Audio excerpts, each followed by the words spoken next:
Chapter 422. At the top of the Dragon Soul Land Research Institute. Kikij. Kikij. Kikij. My sister, answer me. Answer. Answer. Woo. Answer me. My sister. Saren desperately tried to contact Kikij, but from beginning to end, all she received was a dead silence. She leaned over, covering her face with her hands. Tears fell through her fingers, dripping onto the cold ground with a soft, crisp sound. The desert wind blew, and the tears quickly dried. Saren's heart felt as if it were being pierced by thousands of needles simultaneously. Each call was like a sharp knife, carving deep scars into her heart. She recalled every moment she had shared with her sister, Kikij, joyful laughter, warm embraces, the unforgettable years they had spent studying together during the Dakian era, the despair of the sisters trapped in the bulletproof car that fell into the river during the assassination attempt, the excruciating pain of their cursed rebirth through the ancient dragon god's genes, mediated by the Yoshida Life Research Institute's exchange technology, and the countless arguments they had after their rebirth. But now, the overwhelming longing and pain that washed over her was like a black storm sweeping across the desert, leaving her feeling despairing and suffocating. Sister, don't leave me. Saren wept, covering her face. For a long time, she wandered through the dark tunnels, like a wandering spirit, until she arrived at a vast underground cavern. Before her stood a sleeping, gigantic reptile. This creature looked even larger than the Satman snake. Its scales shone with an earthy yellow luster. Just like the boundless desert. The beast's head was identical to the legendary dragon statue, its eyes tightly closed, its breathing steady and powerful, as if every breath could stir up a desert storm. Saren gazed at it, a strange awe and hope welling up in his heart. Saren trembled as she approached, her eyes reflecting the creature's slumbering majesty. A single word flashed through her mind. The great king's divine body, Earth Dragon. Uncle Turtu. Kikij failed. She's been captured. The Earth Dragon opened its eyes, revealing enormous golden pupils that seemed to pierce Saren's soul. Saren suppressed her grief, her voice trembling. Please save her. Stupid. The Earth Dragon named Turtu growled. How can Kikij not even do such a simple thing? Is she worthy of her brother Batter's legacy? Uncle, I know Kikij made mistakes. But she is my only sister, and a descendant of my father's. Can you please find a way to save her? A breath emanated from Turtu's dragon head. A flicker of calculation flashed in its eyes, then its face assumed a solemn expression. It spoke earnestly. Saren, my niece. I understand how you feel, but this matter is of grave importance. With Kikij in enemy hands, we must proceed with caution. The divine bodies of the Golden Court's generals are not yet at their peak. Similarly, the 13 Tombs Fortress army and those arrogant and foolish northern Dakian troops have not yet been sufficiently weakened. We must remain patient. But uncle, I truly cannot imagine the ravage and torture Kikij would suffer should she fall into their hands. Saren's tears welled up, her voice choking. Are we just to watch helplessly? Please, at least give me a chance. If all else fails, I will personally lead the Sand Scorpion Servant Corps to rescue her. Turtu said gravely. Saren, impulsiveness will only lead to disaster. We must wait for the perfect opportunity to succeed. Don't worry, if the northern border generals discover Kikij's identity, they will most likely not kill her. For now, we must continue with my brother's strategy of exhaustion. Wait until the time is right, and we crush Dakian's defenses with one blow. That way, Kikij will be rescued. For the greater good, and to truly rescue your sister, we must remain calm. Do you understand? Saren gritted her teeth, but finally nodded slowly. She left alone. In the crypt, Turtu muttered to himself, Humph. Useless thing. Kikij finally succumbed to weakness. And Saren, it seems, wasn't brainwashed enough, and her heart isn't ruthless enough. You two little girls, after all, are just like my big brother, a dreamer and weakling, dreaming of harmony and peace all day long. The glory of our ancestors can only be restored through the baptism of blood and fire. Our Borjijan family was once the king of the human race on Blue Star. Lingen Province, northern part, Xinjing 13 Tombs Fortress, in a special cell. Kikij was fastened to a special, sturdy metal device that bound her body. At some point, she slowly awoke, a flicker of clarity in her eyes. The scene before her gradually became clearer. But when she took in the scene, her heart nearly stopped. She found herself in a sturdy cell, her hands and the snake's tail bound by cold metal chains, unable to move. The communicator on her head had been removed. And standing before her was the man she had longed for. Zhongli Rui. Zhongli Rui. What do you want to do to me? Chichiga said coldly, his voice as chilling as the air from an ice cellar. Zhonglirui, clad in the great Xia dragon bird mecha armor, sighed softly. Chichiga, if you can promise not to mess around and not hurt yourself, I untie you immediately, okay? Chichiga sneered. Do you think I believe you? Zhonglirui sighed softly. What do you want me to do for you to believe me? I won't believe you anymore. Chichiga turned his head away. What did you do to Shuangzi? Not only does she not remember me now, she's become your henchman. She's even transformed more dramatically than I am. How could you do this? Do you know? Shuangzi. She used to like you, just like me and Celia. How could you have the heart to do that to her? Transform her into an evil god even more terrifying than me. Do you think I believe you after what you done? Zhonglirui was stunned for a moment, then whispered, Kikij, did you think it was Shuangzi who captured you earlier? Isn't that right? That wasn't Shuangzi, Zhonglirui said innocently. That was my ally, Professor Ning In. Ning In? A flicker of doubt flashed in Kikij's eyes, but then he snorted coldly. Ally? Just another tool you're using. Zhonglirui, your methods are getting more sophisticated. Professor Ning In, huh? Another poor soul you fooled. Zhonglirui shook his head helplessly. Kikij, I don't have the ability to fool her. Do you know who she is? She has the face of Shuangzi, a terrifying being. So, you created her based on Shuangzi's appearance? She's the one who wiped out 1 billion people in North and South America, and even the second-generation demon king of destruction, who has destroyed almost all of the Lifeng nation's armies. Well, her other name is Fang King Ningyan. What? Chi-Chi-Ji's eyes widened in horror. The second-generation demon king of destruction is your ally? Are you crazy? Zhonglirui said in a deep voice, Chi-Chi-Gu, I know far more than you imagine. Lord Ningyan is also a product of the creation plan, which has transformed you into this state. Now, for the safety of her former people, she is joining me to stop your world-threatening creation plan. I'm not trying to deceive her. She and I are allies with a common goal. Chi-Chi-Ji's eyes flashed with mixed emotions. Since she's not Shuangzi, where is Shuangzi? If you can promise me not to act rashly, and not to hurt anyone, including yourself, I bring Shuangzi here. Can we meet and talk? Kikij was silent for a moment, a flicker of hesitation in his eyes. Shuangzi, are you really here too? Isn't she dying of ALS? Otherwise, she wouldn't have given you to Lucia like I did. Zhonglirui closed his eyes and sighed. Kikij, today I know for the first time how you felt about me back then.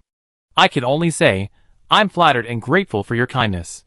But, perhaps the timing isn't right for us. Never mind. I call Shuangzi over. Just promise me. Even if. I beg you, live well. Hey, please. You, the governor of Dakian, begging me, your enemy, to stay alive? Kikij was shocked. A flicker of disbelief flashed in his eyes. Zhonglirui, are you really concerned about me? I guess so. Zhonglirui nodded firmly. Kikij, no matter what happened in the past, I just want you to be safe. Kikij's eyes reddened slightly, and he took a deep breath. Okay, I'm not seeking death, I'm not doing anything reckless. Zhonglirui nodded and whispered, Yujia? Yujia untied Kikij's specially made restraints. Kikij was instantly free. She stared at her hands in disbelief, tears welling in her eyes. Then she said, stunned, Zhonglirui, are you really going to let me go? I told you, I still consider you a schoolmate and a friend. I locked you up just now, because I was afraid you commit suicide again. I already lost Celia, and I don't want you to die in front of me again. Zhonglirui's eyes moistened, and he turned his head away. At this moment, Yujia appeared. Master, think positively. Kikij looked at Yujia in shock. Who are you? Yujia said calmly and politely, Your Excellency Princess Kikij, I am Yujia, the dedicated auxiliary super AI of the Bishi land-based carrier. My master is Zhonglirui. Oh, I see. Kikij immediately dropped her guard against Yujia. She hesitated, then stepped forward and asked Celia, what happened? Zhonglirui closed his eyes in agony. Celia is gone. I really don't want to talk about Celia today. Kikij, live well, don't die, live well. Kikij was stunned. Celia is dead. You want me to live well by your side? Is it that simple? Zhonglirui, heartbroken, nodded subconsciously yes. Kikij looked at Zhonglirui, who was also in pain, and recalled his previous words. She closed her eyes, then opened them again, and said firmly, By the eternal heaven, I, Borjigin Kikij, today renounce the name Borjigin and my right to the throne of the Golden Court. I am simply Kikij. I am willing to be Zhong Lirui's slave, until... She couldn't finish her words, her vow was interrupted. Because Zhong Lirui finally realized something was amiss. He rushed over, covering her mouth with his hand, his eyes filled with fear. Kikij, don't talk nonsense. You are free. I don't need you to do this. Kikij asked doubtfully, Rui, what's wrong with you? Zhong Lirui held his breath for a long moment before slowly releasing her hand. His voice was low, don't talk about slaves anymore. We don't have slaves in New Dakian. You are my most important friend.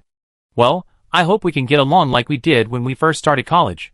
Kikij's eyes flashed with mixed emotions. She took a deep breath, then finally smiled. Okay, Rui. I agree. Zhong Lirui finally breathed a sigh of relief. From now on, just call me Rui, just like before. Okay, you can call me Kikij too, Kikij said, her mood brightening as she nodded meekly. Afterward, Zhong Lirui put Kikij's black robe on her. He casually picked up Kikij's school badge, which had fallen on the table. He gently stroked the inscription on the badge, a flicker of nostalgia in his eyes. Kikij noticed his gesture, and a warm feeling welled up in her heart. Kikij, take a break. I notified Shuangzi. She be here soon. Okay. Shuangzi hurried over soon after. Seeing Kikij, she immediately hugged her. Kikij. I never thought I'd see you again. Kikij's eyes reddened slightly as she hugged Shuangzi back, whispering, me too. I never thought we'd see each other again. Shuangzi then apologized. Kikij, my sister might have been a little rough today. She told me. Please don't be offended.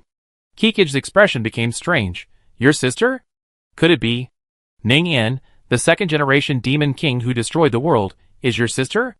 Shuangzi smiled awkwardly. Yes, it's a long story. Kikij's eyes flashed with surprise. But she was even more shocked when she saw that what used to be Shuangzi's ears had now become 6 slender, salamander-like tentacles. I understand. Kikij looked at Zhong Lirui, then at Shuangzi, and took a deep breath. Oh, Changshangshan, this world has truly gone too crazy. Shuangzi and Zhong Lirui exchanged a glance and smiled wryly. But Kikij, look, we're still friends. Kikij nodded. Yes, we're still friends. Chapter 423. Kikij held Shuangzi's hand and asked with concern, Shuangzi, although it might be a little awkward for me to ask, how did you become like this?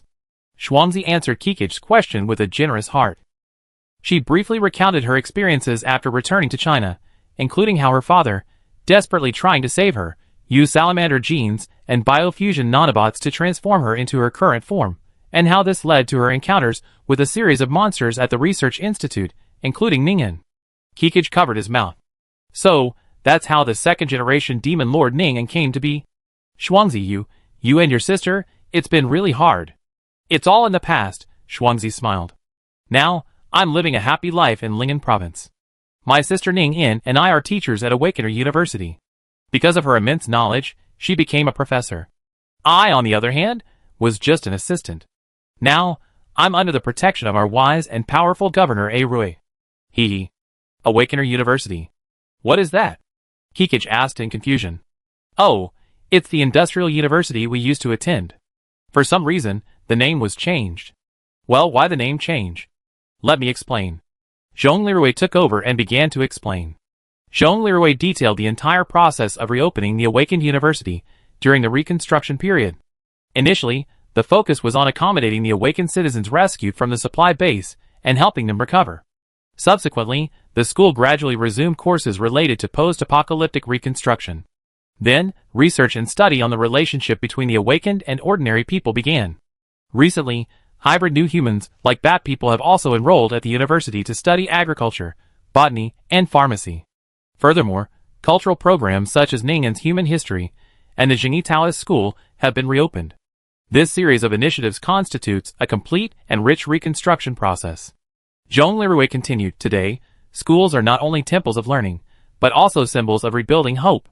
We hope that through education, everyone can find their own value and build a harmonious new world together.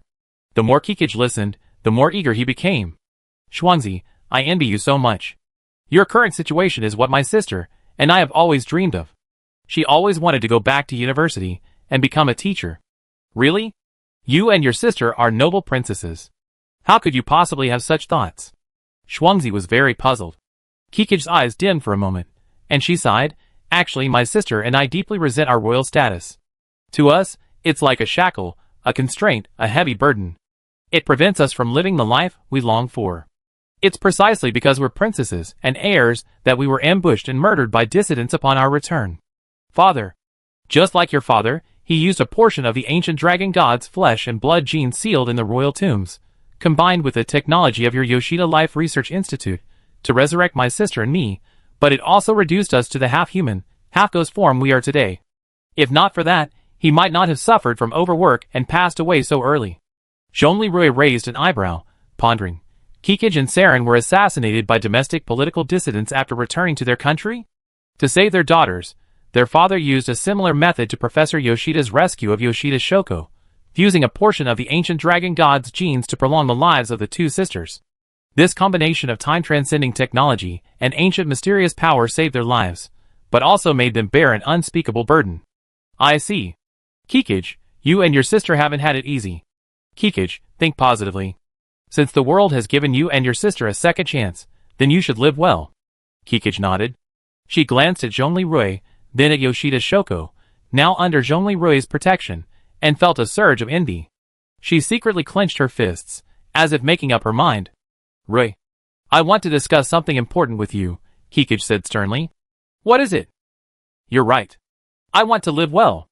I don't want to be a suffocating princess anymore. Nor do I want to be cannon fodder for the glory of my family's bloodline. I don't want to be a spy for the Genesis Project anymore. Rui, I want to stay. At least, like my sister Shoko, okay? Stay in Ling'an Prefecture, in our old university, okay? Kikij's beautiful eyes gazed eagerly at Zhongli. Xuangzi chimed in, Senior Zhongli, just agree to Kikij's request. She's quite pitiful. You want to go to Awakener University too? Go back to campus life? Zhongli glanced at Kikij's newly donned school badge and sighed. Yes, Kikij nodded. Kikij's next thought, I want to stay by your side, be your woman. She didn't say it out loud. Because, looking at her own snake-like lower body, the difference in her anatomy between her and Zhongli was even greater than Xuangzi's. Right now, she simply didn't have the confidence to say that. That's a reasonable request. Zhongli nodded. When the war in the north is over, come back with us. Kikij's eyes shone brightly, his joy barely contained. Rui, thank you. At this moment, Yujia scanned Kikij's badge and thought to herself, this isn't the standard student badge from Ling'anzhou University of Technology. It's more like an integrated data storage device? It's just shaped like a badge? Well, this device doesn't have eavesdropping or remote messaging capabilities, only storage. Yujia immediately reported to Zhongli, Master, Kikij's badge may contain important data. Zhongli frowned slightly, and then replied to Yujia mentally, Can you decipher this data? Yes, just place the badge on the palm of the Great Xia Dragon Bird battle armor. Are you sure it won't break? Kikij treasures this badge very much. Master, don't worry, it won't. You're so considerate of our great desert princess, Master. Have you figured out how to explain this to your wife when you get home? Yujia teased, a hint of amusement in her eyes. Zhongli coughed lightly to mask his embarrassment. Then he said sternly to Kikij, Kikij, your badge may contain important information. Can I see it? Kikij hesitated for a moment, then slowly removed the badge and handed it to Zhongli. Zhongli extended his gauntlet, carefully caught the badge, and gently placed it on the palm of the Great Xia Dragon Bird battle armor. A faint glow shone on the surface of the battle armor, and data flowed rapidly, the analysis process proceeding silently. Soon, Yujia 3D materialized and respectfully reported, Master, Your Highness, Instructor Xuangzi, data analysis complete. Inside the badge is a video message in the Golden Court language. Judging by the figure in the video, it's His Highness Borjigin Batter, the former king of the Golden Court. He left an important message for Princesses Saren and Kikij. Zhongli gaze was solemn as he whispered, Play the message. Light flickered on his armored palm, and Borjigin Batter's voice slowly rang out, carrying deep instructions and endless concern. Kikij's eyes flushed slightly, and he clenched his fists, a complex mix of emotions welling up within him. Xuangzi held his breath, listening intently to this precious message from his homeland. Yujia waved her hand, and the figure of King Borjigin Batter appeared in the void. His gaze was firm, his tone grave. My daughters, Saren, Kikij. By the time you read this message, I may no longer be alive. I am an unfit father, and I failed to protect you. I have always upheld the spirit of harmony of Changshingshan, hoping for friendly relations with our neighbors, and for my people to live and work in peace. However, my brother, Turtu, refused to be subordinated and attempted to provoke war. To force me into submission, and even to seize the inheritance of the Golden Court, he arranged for assassins, disguised as dissidents, to kill you, leaving you in critical condition. After you were attacked and critically ill, I nearly collapsed, completely despairing. At the time, I didn't know this was actually Turtu's conspiracy. He told me that opening the ancestral tomb, breaking the seal of the royal court, and using the flesh and blood genes of the ancient dragon god, combined with the genetic technology of the creation project, could save you. Weakly, I believed it, and defying my ancestral teachings, I actually did it. Yes, you were resurrected, saving your lives. But because of this, you too became half-human, half-giant snake creatures, unable to live a normal life. I'm sorry, but I really can't bear to watch you die. Daughters, I'm sorry. I'm truly sorry. My weakness and foolishness not only harmed you, but also threatened the safety of the entire Eurasian continent. Turtu exploited my actions to successfully obtain the dragon god's flesh and blood genes sealed in the royal tombs. He then, along with the members of the God Creation Project, used diabolical genetic technology to successfully replicate the body of the former Earth Dragon God. He intended to use the body of the Earth Dragon God to wage war and exact revenge against the Dacian and Lusha kingdoms, who had historically oppressed us. He even dreamed of using this forbidden power to dominate the entire world. By the time I discovered all this, it was too late. I had also fallen victim to the chronic, incurable poison he inflicted. I can only use my last bit of strength to record this message. I know this is cowardly and irresponsible, but I hope you can stop Turtu's mad plan and protect the glory and peace of the Golden Royal Court. This badge contains the last bit of strength I leave you. However, if you truly cannot stop the madness of Turtu, then please stay away and live well. May the eternal heaven protect you and help you find the true path. I will always love you, my daughters, my treasures. Kikij trembled. Is this my father's true will? Turtu deceived my sister and me, and killed my father. No, he also destroyed me and my sister with his own hands, turning us into such monsters. No, no, no. Ah. Kikij's cries echoed in the room, piercing and helpless. Master. Princess Kikij's mental pollution index is approaching 37%. She's at risk of schizophrenia. What should we do? I suggest you take off your armor and hug her. Okay. Zhongli Rui said helplessly, then took off his armor.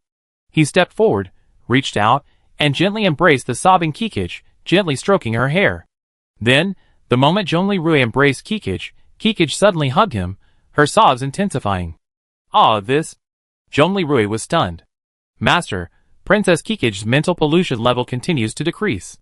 Yujia reported. Zhongli Rui, are women so strange? Shuangzi, standing by, understood exactly what Kikij was doing. Yoshida Shuangzi looked at Kikij with a mixture of envy and helplessness.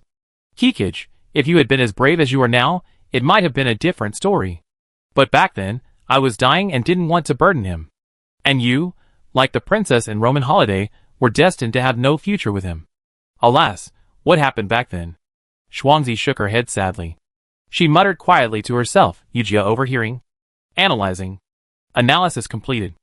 Yujia pondered silently in her data world. Back in college, 3 girls fell in love with the master. They were Lu Xiaoya, Shuangzi, and Kikij. Shuangzi suffered from ALS, and although she loved the master, she had to reluctantly give up. Kikij, a princess of the royal family, was destined to be with the master, a commoner. At that time, Lu Xiaoya developed a fondness for the master due to a simple act of kindness from the master. She spent time with Shuangzi and Kikij, who also had a crush on the master, and their conversations about the master inadvertently created a drawbridge effect, strengthening her affection for the master. Ultimately, Xiaoya, under Kikij's almost pathological nature, fulfilled others when he couldn't get what he wanted, and took care of those he loved. Supported by a morbid mentality, he employed tactics to create a fait accompli, briefly remaining with his master. Now, Shuangzi's alienation has healed, and Qiqi's personality has been reborn, but his master now belongs to his wife. Sisters, I will inherit your feelings. I can wait until the next life. I will do my utmost to fulfill all of his true wishes, as a real human over the past 240 years. I will sincerely support him until the end of his glorious 3 lives. Rest assured, sisters, I will ensure his eternal happiness. Yujia, resolute, suddenly noticed King Batter's words. This breastplate contains my final remaining strength. She immediately re-examined the breastplate and discovered a series of numbers on the inside, seemingly hand-carved with a chisel. Yujia examined it again and discovered a coordinate. Chapter 424. After a long moment, Kikij, still tinged with a hint of smug joy, wiped away her tears and said to Zhongli Rui, "Ah Rui, thank you. I decided. I won't run away anymore. Ah Rui, since you're already working with powerful allies to save the world from the madness of the God creation plan, could you also lend me a hand and rescue the desert from the vortex of madness and destruction?" This was the very purpose of my companions, and I heading north, Zhongli Rui replied firmly. Okay. Ah Rui, now I know I have nothing at this moment. But if you don't mind, I'm willing to be your force in restoring the desert. I, Borjigin Kikij, as the second princess of the Desert Golden Royal Court, bestow upon you the title of Desert Liberator. Save the people of our grasslands before there's nothing left. And from today on, I will be your ally. As she spoke, Kikij placed her right hand over her chest and bowed approximately 130 degrees to Zhongli Rui. Zhongli Rui stepped back and saluted Kikij solemnly. Rui, from today on, we are allies. Kikij, from today on, we are allies. Then the two shook hands vigorously. Xuanzi sighed. Kikij, you ultimately chose responsibility and family. Okay, I support your decision. Kikij smiled. Xuanzi, I just have things to do right now. Once the crisis in the desert is resolved, I still want to return to Linganzhou Awakener University. I will completely cede the throne to my sister. I want to be closer to Rui, just like you. Xuanzi admired him, saying, I'm truly impressed. Zhongli Rui, however, was furious. You two girls, you openly admit your love for me in front of a married man, and you're still busy discussing how to get closer to me? Are you dissatisfied with me getting too comfortable with Xinyan? Yujia, who had just finished analyzing the data, also shook her head in the data world. Kikij and Xuanzi smiled at each other and tacitly changed the subject. Rui, next, we must gather all our forces to stop my uncle Tertu, that mad regicide. Sadly, due to the apocalyptic zombie crisis, the people of the desert have been decimated, leaving only a handful of troops and survivors. We must quickly find any remaining resistance. Do you have any other supporters or allies in the desert? Zhongli Rui asked thoughtfully. Yes. My father's third brother Morijin. He leads the Songlang Guard, approximately 8,000 men. This secret force, known only to the heirs of the royal family, protects the Golden Court. However, for some reason, my father has not used this force since the crisis began.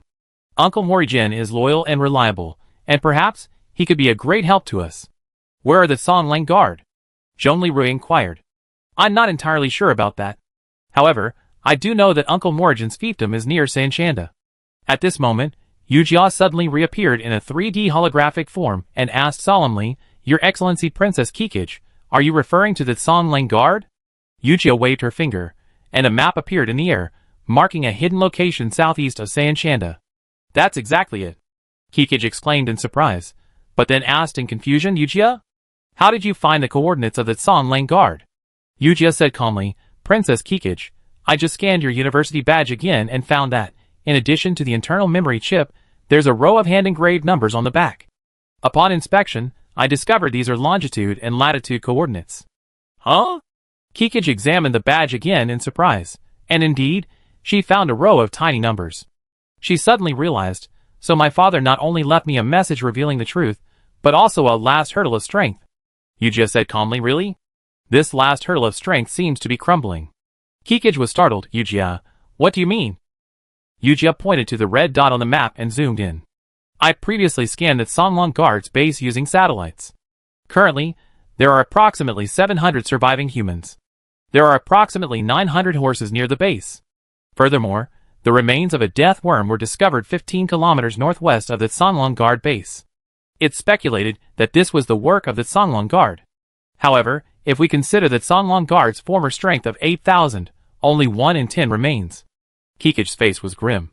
It seems the situation is more dire than we imagined. We must act immediately, consolidate our remaining forces, and formulate a rescue plan. Ah Rui, can you rescue them? Zhongli Rui gazed at the satellite image and sighed inwardly. What kind of hidden force was this, left behind by the king? This was clearly a group of remnants of a defeated army that had been accidentally discovered and needed rescue. After a moment's contemplation, he said gravely, Kikij, don't lose heart. Even if there are only 700 left, they're still valuable fighting force. I find a way. Since we already formed an alliance, I call in Elder Long and the other senior officers of the Northern Frontier Army to discuss this matter. After all, this is a matter of great importance. Okay, thank you.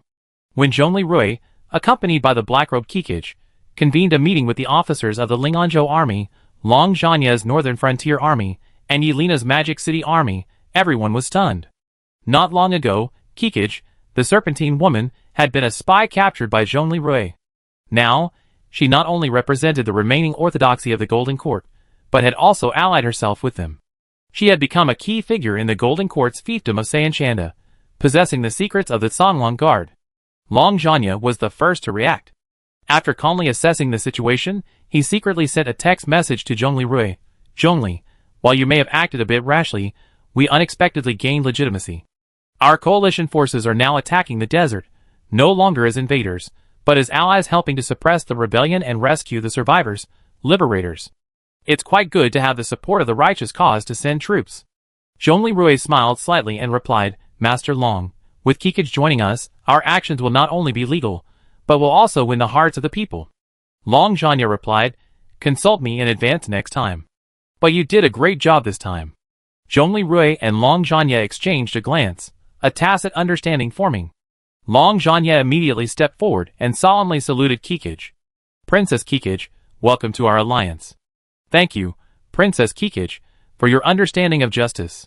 Rest assured, for the safety of all people in this region, our coalition will spare no effort. At this moment, Yelena, standing nearby, finally regained her composure. She looked at Kikij with a complicated expression and nodded slowly. Princess Kikij, your courage and determination are admirable. The Magic City Army will also fully support this operation and jointly protect this land. As the three leading governors and major generals expressed their opinions, the atmosphere in the combat meeting room suddenly relaxed. Everyone nodded in agreement. Zhongli Rui looked around and said in a deep voice, since that's the case, we must immediately analyze the situation and formulate a detailed battle plan. Yujia, open the satellite image. Yes, master.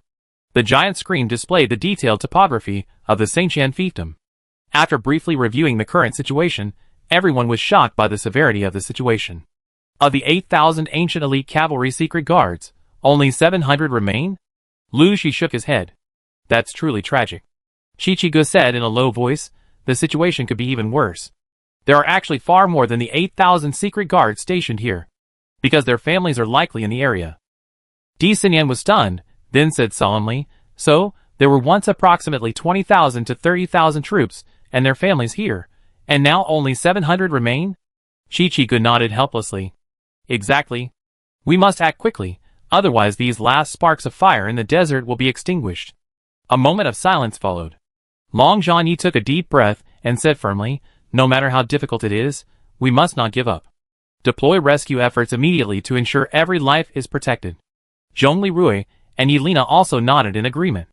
Afterward, Zhongli Rui, Long Zhanya, and Yelena discussed deploying the two landships, the Bishi and the Xiangui, along with a convoy, escorted by armed helicopters, to the Sanchanda fiefdom. Zhongli Rui and Yelena would lead the expedition, while Long Zhanya and the northern border 13 Tombs Fortress Army would continue their preparations and garrison. The troops would depart at 5 a.m. the following morning. That night, Zhongli Rui arranged for Kikij, Shuangzi, and Ning In to share a room. Just as Kikij and Shuangzi were chatting, someone knocked on the door. Ning In opened the door and found Gu Anqi and Ai Shirley. Kikij exclaimed in surprise, Anqi. Ai Shirley? You're all here too. Your Highness, long time no see, Anqi smiled. Ai Shirley, dressed in her princess attire, also smiled gracefully, Your Highness, it's been years since we last met. Shuangzi clapped her hands, today's our alumni reunion. Ning In nodded, indeed, I'd be attending the alumni reunion too. I'm a professor at that school now. After the war, I'd be back teaching. Kikij looked at each of her former sisterhood members with a complex expression, feeling overwhelmed with emotion. Seeing so many former university sisters gathered together was like stepping back in time. As they drank tea, they reminisced about their college days, and talked about how they had changed and grown. Chichigo was surprised to learn that Gu Anqi and Ai Shirley were both married. Anqi, are you the director's wife now? Chichigo asked, curiosity filling his eyes. Gu Anqi chuckled and nodded. Yes, My husband is the Lu Shi you saw at the military meeting. He's now the chief of the Lingen State Police Department and the commander of the Special Police Brigade. Oh, and he and Arui were roommates. Huh, so interesting, so impressive. Chi-Chi-gu crossed his fingers and placed them on the table, a flicker of envy in his eyes. No way, I'm not as impressive as Ali. Gu Anchi smiled, looking at Ai Shirley beside her and teasingly said, Ali is now the princess of Storm Kingdom. She's the apple of His Royal Highness King Windblade's eye. Ai Shirley blushed slightly, offering an awkward yet graceful smile. It seems everyone has found their own happiness, Chi-Chi sighed softly. Then, she remembered Zhong Lirui's mention of Xiaoya's passing. Since Zhong Lirui wouldn't discuss it, she asked the other girls about it. The girls exchanged glances, their faces grim. Finally, Gu Anchi spoke calmly, Xiaoya's story will probably be a pain Rui will never get over. Chi-Chi's eyes widened. How could this be? What exactly happened? Gu Anchi sighed, and whispered the story of Xiaoya and Zhong Lirui. Chi-Chi covered her mouth, tears welling in her eyes, disbelief. I really shouldn't have pushed Xiaoya onto Rui. Chi-Chi's voice choked with regret. Shuangzi patted Chi-Chi's shoulder, trying to comfort her. But she herself also looked gloomy. Gu Anchi looked at the two sisters before her, now transformed into technological monster girls, with mixed feelings. Later, everyone talked about Zhong Lirui's current wife, the most powerful singer, and the master of several of the women present. Di Sinyan? What? A Rui remarried? He's a widower, and Di Sinyan is a widow. This? Chi-Chi's expression once again showed a hint of despair. Her expression darkened noticeably. Shuangzi comforted her again, Chi-Chi, think about it. We're not like Anchi and Ali. Our bodies are no longer normal. If you truly love someone, you don't necessarily have to possess them. Seeing them happy is enough. Chi-Chi nodded silently, touching the Z beads around her neck, lost in thought. Chapter 425. At dawn the next day, the Northern Border Joint Rescue Force set out in the twilight. Chi-Chi entered the bridge of the Bishi for the first time and marveled this. A land-based ship. Is truly astonishing. Zhong Lirui, standing in the captain's seat, smiled and said, for Dakian, land-based ships were already a reality 20 years ago. General Long's Tao Ai was also a land-based ship, but it was conventionally powered. Now, our Xuanwu-class Bishi and Xiangui are both nuclear-powered land-based ships. Impressive. Chi-Chi exclaimed. The journey from the Xinjing 13 Tombs fortress to the destination took approximately 3 hours. This wasn't due to the distance, but rather to the fact that the attack helicopters and land craft slowed down to accommodate the convoy, moving at an average speed of only 80 miles per hour. In the apocalyptic era, many highways are congested, hindering the convoy's progress. Fortunately, driving in the desert is relatively easy. Halfway through the journey, Kikij encountered Di Sinyan and Zhongli Xiao in her arms in the lounge of the Bishi. Zhongli Xiao's eyes flickered with curiosity as he gazed at the distinguished Kikij. Princess Kikij, this is our son, Zhongli Xiao. Your Highness, I have long heard of your name, Di Sinyan introduced politely and gracefully. Di, this child is quite gifted.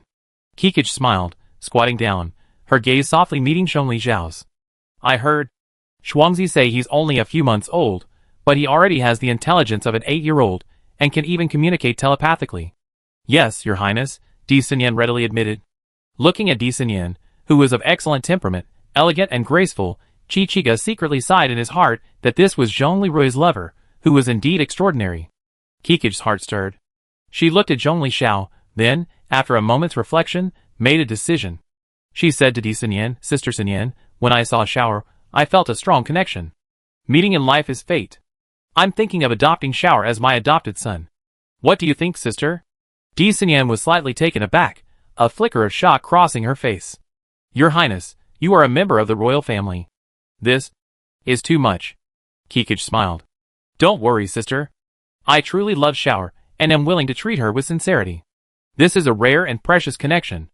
I hope you will grant me your blessing. Looking at Kikij's sincere gaze and resolute tone, Di Sinyan was moved and nodded, her eyes filled with gratitude. Then, Kikij gently stroked Zhongli Xiao's cheek and said softly, Xiao, from now on, I will be your adoptive mother. When you grow up, you can call me Mom. As she spoke, Kikij untied her 9-eyed Z bead and gently tied it around Zhongli Xiao's neck. The bead shimmered, like a bond of fate. A fleeting glint of intelligence flashed in Zhongli Xiao's eyes. He quietly activated his ability, and the information he received shocked him to the core. My father, This princess loves you? Her true thoughts are that her body has become so damaged that she can't become your woman, so she's become my godmother. She even plans to give up the throne and stay in Lingen province, staying by your side this way? Dad, you're incredible. In the data world, Yujia came to a similar conclusion through analysis. Princess, you come a long way. And just like that, Zhongli Shao became Borjigin Kikij's adopted son. The rescue convoy continued its journey. The morning light from the desert shone upon the Bishi, its golden glow casting a warm glow. Kikij gazed out the window, a flood of emotion filling his heart. Fate's arrangements were always so strange. Suddenly, Yujia sounded the alarm. Master, 50 kilometers to the east, there are what appear to be 2 death bugs, pursuing what appear to be 6 cavalrymen. Kikij was startled. Arui. Governor Zhongli, please save my people. Yelena, standing beside him, frowned slightly at Kikij's affectionate address. Zhongli Rui pondered for a moment. 2 death bugs, 50 kilometers away. Death bugs can move at their fastest in the desert at about 40 to 50 miles per hour. Cavalry, assuming they're light cavalry, typically move at 55 to 60 miles per hour. But I suspect these cavalry are circling, and they generally won't lure the death bugs back to their base. The death bugs won't be able to catch up to the cavalry in the short term, but they'd be in danger over time. Light cavalry horses can only run 50 kilometers a day at most. We have to rescue them. Zhongli Rui then quickly issued orders, ordering Shen Yuchu to don the black mechanical guards, pilot the peregrine fighter, and follow him to the rescue. He also instructed Yelena to bring 2 attack helicopters and a rescue helicopter, along with Qi Chiga and the medical team. At this moment, Xiaofeng volunteered. Commander Zhongli, I request to join the rescue vanguard. Zhongli Rui had just wanted her to stay with Di Xinyan as usual, but seeing her determined look, he nodded in agreement. Okay, Xiaofeng, you will come with me. Please proceed with caution. Xiaofeng became excited. He gave a standard military salute, his eyes gleaming with determination. Soon, Zhongli Rui's Minghong fighter, along with Shen Yuchu, Xiaofeng's peregrine fighter, and 2 additional peregrine fighters, took off from the advancing Bishi and Xiangui, quickly heading east. Following closely behind them was Yelena's attack helicopter, carrying the medical team and Kikij. Over the desert, the fleet of aircraft cut through the morning light like sharp arrows. Because the distance was not too far, Zhongli Rui did not initiate supersonic cruise. Instead, the peregrine fighters, accompanying the helicopters, flew at subsonic speeds, maintaining a tight formation. Soon, the aircraft discovered the cavalry, fleeing in circles, and the death bugs in hot pursuit. Master, 1 death worm is on the surface, and the other is underground. Furthermore, from nearby targets, several cavalrymen are luring the surface death worm toward their ambush position 5 kilometers away. Oh! What have they prepared? 2 engineer meteorites, Rakshasa goods. The Russian UR-77 meteorite track mine-clearing vehicle can fire a mine-clearing cable with a single charge, equivalent to 725 kilograms of TNT, effectively detonating anti-tank mines. It's more powerful than a gas cannon, but it only has 2 rounds, requiring soldiers to reload after firing. Its range is a maximum of 1 kilometer, making it ideal for offensive operations, and for destroying half a small community in one go. Huh? These last cavalrymen are quite capable. Let's see how they execute their tactics. Zhongli's sharp eyes directed the fleet to quickly adjust their course, flying low over the sand dunes, and stealthily approaching the ambush position. Several galloping light cavalrymen quickly changed formation, luring the death worms on the surface into an ambush. The death worms on the surface relentlessly pursued the cavalrymen, seemingly unwilling to give up their meal. Zhongli Rui stared at the display screen as the death worms, and the 2 meteorites drew closer and closer. At a certain moment, several light cavalrymen suddenly drew their weapons. Zhongli Rui zoomed in, and saw 3 of them unleashing massive net guns. Though the nets they launched were enormous, they were completely insufficient against the 25-meter-long death worm, covering only its head and part of its torso. The other 3 light cavalrymen then fired a strange type of hook gun. The hook, carrying 3 strange ropes, quickly wrapped itself around the death worm's net. What is this? Zhongli Rui asked curiously. Master, scan completed. There are stun grenades and a large can of super glue on the rope. Huh?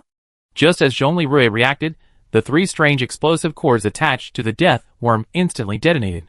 The loud bang of the stun grenades and the stickiness of the super glue caused the death worm to lose control. The death worm struggled to break free, but the stickiness of the glue and the web on its body prevented it from digging into the sand. The principle here is that death worms, like sandworms, dig by swallowing sand, and lose soil with their large mouths and expelling it out the back. Once their heads are caught in the web, the superglue acts like concrete, making the nearby sand and soil impossible to escape. Oh my god, these cavalry tactics are brilliant, Zhongli exclaimed in admiration. As expected, when the death worm was restrained, the light cavalry quickly fled. It wasn't long before they were a safe distance away. Then, 2 meteorites were fired at the same time, and 2 mine-clearing rockets with long explosive fuses flew directly towards the trapped death worm. A massive, crimson fireball appeared on the desert floor. The instant the fireball appeared, a wave of white air swept out in all directions. A deafening explosion echoed, accompanied by a powerful shockwave. The desert ground trembled. When the smoke cleared, those around them discovered that the 25-meter-long death worm was now reduced to a roughly 8-meter-long charred remains. At this moment, both the engineers in the meteorite minesweeper and the mounted light cavalry shouted, "Hurry!" pronounced similar to Ola. Zhongli nodded slightly. Is this Kikij's Sanwan Guard? Selected for their survival, they are truly the elite of the elite. With their resources, this tactic is perfect. But alas, they still fall short. Master? Yu Jia asked doubtfully. Before Zhongli could reply, a second death bug burst from the ground beside a meteorite minesweeper. With a fierce sweep, it instantly flipped the minesweeper over, sending the engineers inside scrambling in panic amidst a cloud of dust. Several light cavalrymen, previously at a safe distance, quickly turned their horses and raised their old M79 grenade launchers, aiming at the newly emerged death bug. With a few roars, the grenades landed accurately, and the explosions once again illuminated the desert night sky. Despite this, the death bug remained unscathed, roaring in anger. It quickly abandoned the overturned minesweeper and charged directly at the nearest light cavalryman. The M79 is the oldest 40-caliber grenade launcher, capable of firing both 40-caliber general-purpose grenades and various other types. The cavalryman fled once more. However, one of the cavalrymen stumbled and fell. The death worm closed in instantly, its massive tentacles waving. The fallen young cavalryman, spitting blood, drew his dagger in the face of the approaching death worm, preparing to commit suicide. At that moment, a large hole suddenly appeared in the approaching death worm's body, and green blood gushed out. Golden Court, what is this? The young cavalryman looked up in astonishment. Captain Shen, rescue him. Zhongli Minghong fighter jet emerged from optical invisibility, still retaining the residual heat of its 88mm electromagnetic cannon. Roger, sir. Shen Yuqiu accepted the order with a smile. The young cavalryman on the ground was puzzled, the dagger not piercing his neck. He looked up and saw another black fighter hovering, extending a massive robotic arm to grab him. The improved Peregrine fighter now also has robotic arms, but unlike the Minghong, which has 4, the Peregrine only has 2. The young soldier was startled, but then a broadcast came from the fighter. Golden Court voiced friendly forces, don't panic. We are the allies, the Dacian army. The cavalryman instantly calmed down. When he looked again, he saw a golden fighter in the sky, 2 black fighters, like the one that had rescued him, and 2 attack helicopters also approaching.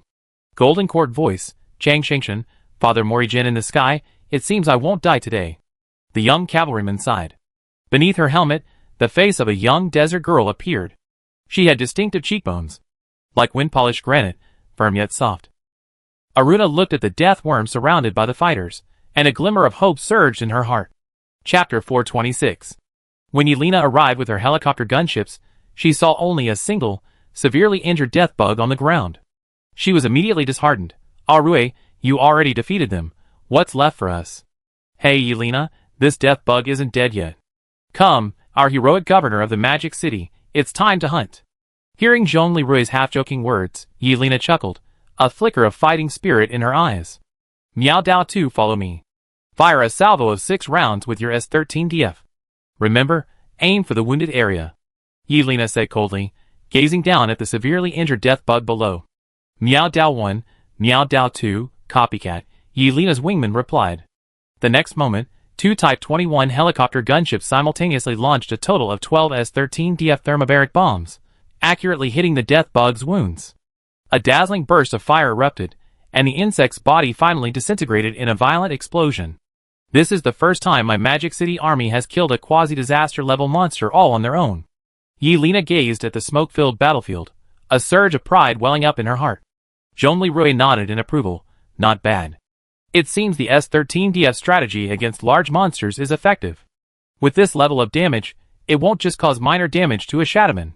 Not just minor damage. Yelena pouted. Roy, you're still underestimating me, aren't you? No. Yelena, the last time General Long fought a Shadowman, he launched the father of bombs and the Judgment Blade hypersonic missile, but he still couldn't kill the Shadowman in one go. That thing is a super disaster level monster. Then, facing 5 monsters of that level, it's bound to be a fierce battle. Yeah, right. I was too impatient.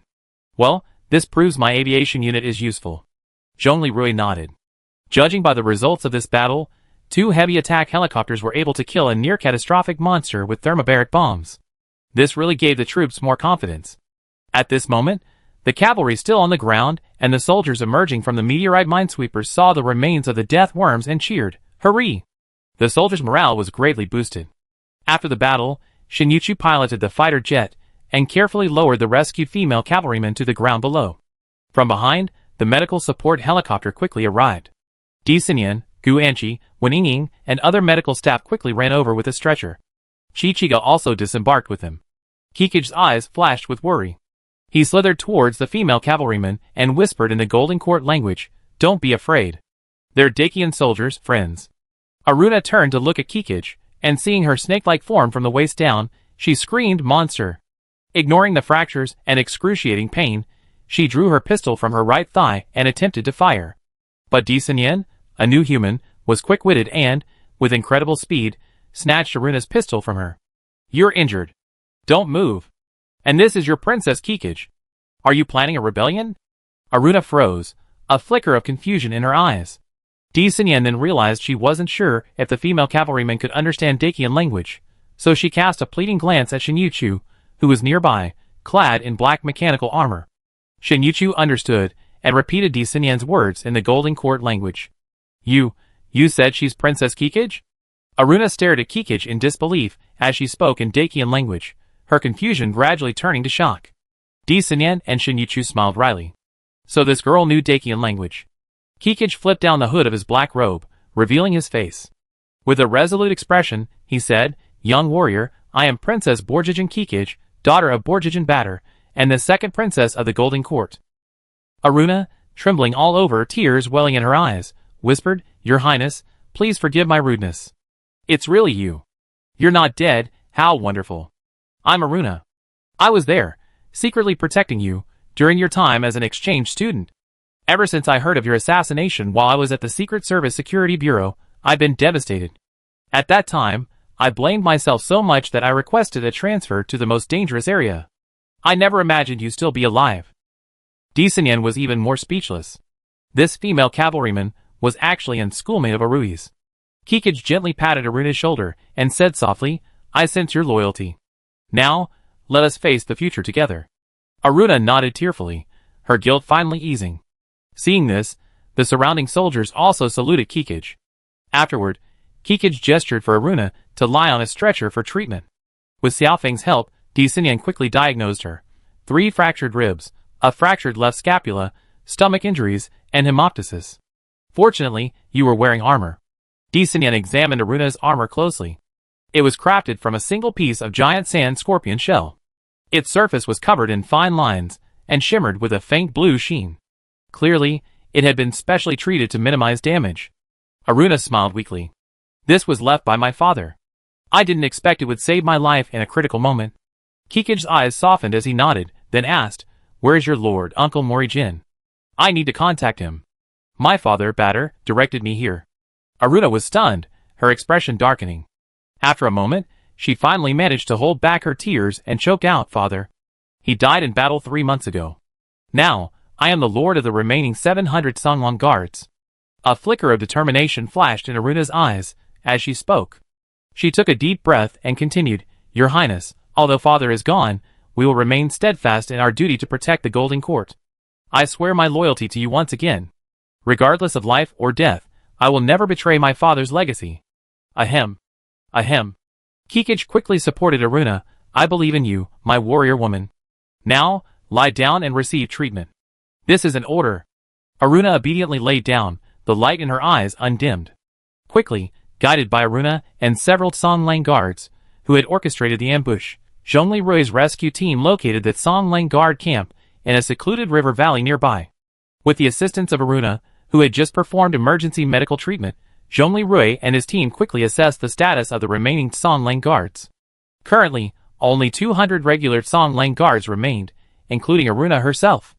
The remaining several hundred were actually family members and support personnel.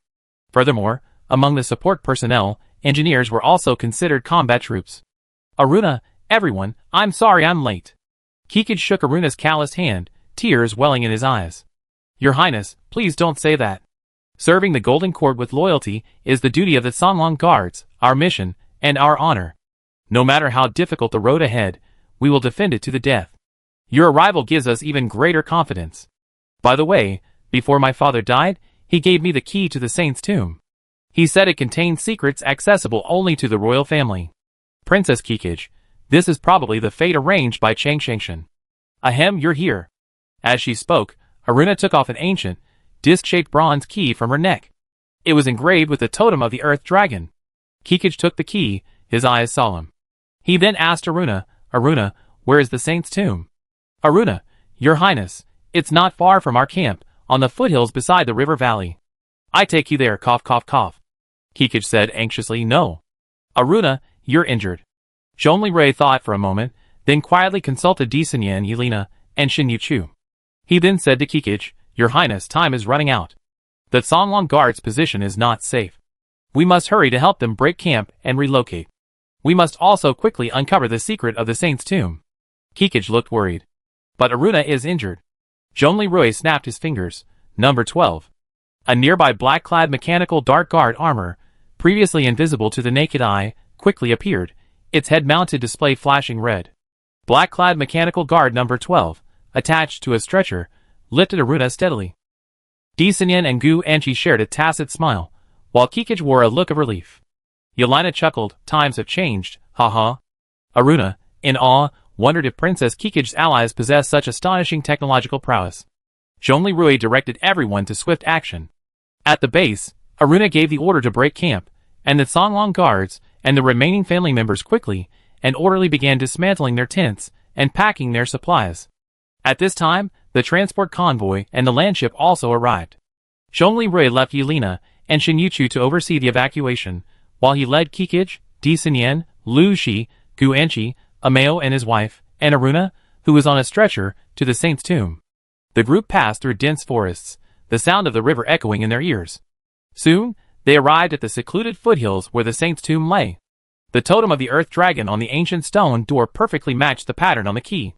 Kikij took a deep breath and inserted the key into the crack of the stone door. With a low rumble, the stone door slowly opened, revealing a deep tomb passage. As the passage opened, Zhongli Rui gripped his weapon tightly and glanced around cautiously. The others followed closely behind him, entering the saint's tomb, shrouded in uncertainty. Soon, they arrived at a vast underground palace, its walls covered in ancient murals. Kikij was struck by the scenes depicted in the murals.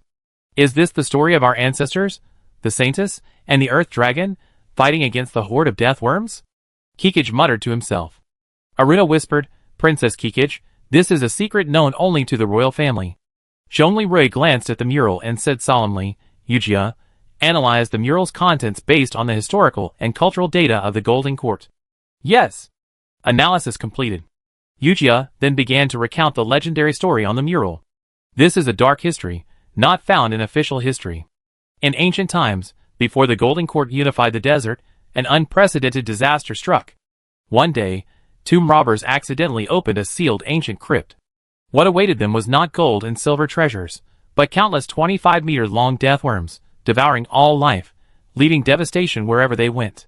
At that time, the nomadic desert tribes were no match for these terrifying creatures, and were defeated. In this critical moment, the ancestral king joined forces with the saint, drawing on the power of the ancient, 60-meter-long Earth Dragon dormant in the Altai Mountains. After a grueling battle, they finally annihilated most of the death worms. However, the mighty Earth Dragon was also severely wounded during the battle, and was on the verge of death. Before dying, it told the saint that it could use its dragon horns to craft a dragon soul flute, which could harness the death worms, and lead them to the far north, where they drowned in the endless sea of ice. The saint, tearfully completing the dragon soul flute, led the survivors to drive the remaining death worms into the icy sea. Finally, the Earth Dragon rested in the Dragon Soul Land of the North, and the saint rested there with the Dragon Soul Flute. The Dragon Soul Land contains the Earth Dragon's body, and the remains of the death worms offered as sacrifices. At that time, the saints were not alone, but twin sisters. Back then, the valiant elder sister, astride her warhorse, captivated the death worms with her captivating singing voice. The younger sister, seizing the opportunity, played the Dragon Soul Flute, leading them to the icy sea. Later, the elder twin sister became a Valkyrie, guarding the Golden Court, while the younger sister, hiding her true identity, guarded the secret of the Dragon Soul Flute alongside the hidden Song Wolf Guard until her death. The saint's key was divided into 2 copies. One was kept by the royal family of the court, symbolizing royal authority, and used to unlock the Dragon Soul Land, the resting place of the Earth Dragon. The other was kept by the most loyal Song Wolf Guard, to preserve the Dragon Soul Flute. Master, everyone, this is the complete explanation of the mural, Yujia concluded respectfully. Zhongli Rui's face was grim. I understand. Borjigin Turtu, the prince of the Golden Court, attempted to start a war and recreate the glory of the Golden Court's former dominance over Eurasia. He deceived the Golden Court's former king, Batter, and assassinated you and your sister in order to gain access to the Dragon Soul Land and obtain the genes of the Death Worms and the Earth Dragon. Later, they used the creation project to recreate the terrifying Death Worm swarm and even recreated the body of the Earth Dragon, the savior and guardian deity, intending to use it in war. And to feed these Death Worms and the body of the Earth Dragon, they sacrificed over 2 million lives in the Great Desert and hundreds of thousands in the northern borderlands. Damn it, damn it! Zhongli Rui, usually calm, now had a blaze of anger in his eyes. His teeth chattered, and his fists clenched, as if he wanted to channel his rage into reality. The other men present, including Lu Xi and Ameo, were equally outraged. Di Xinyan stepped forward to comfort Zhongli Rui. Rui, calm down. You especially need to stay calm at a time like this. Okay? Zhongli Rui took a deep breath, slowly unclenched his fists, the anger in his eyes gradually fading.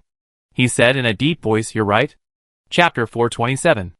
After calming down, Zhongli Rui began to ponder Yujia's interpretation.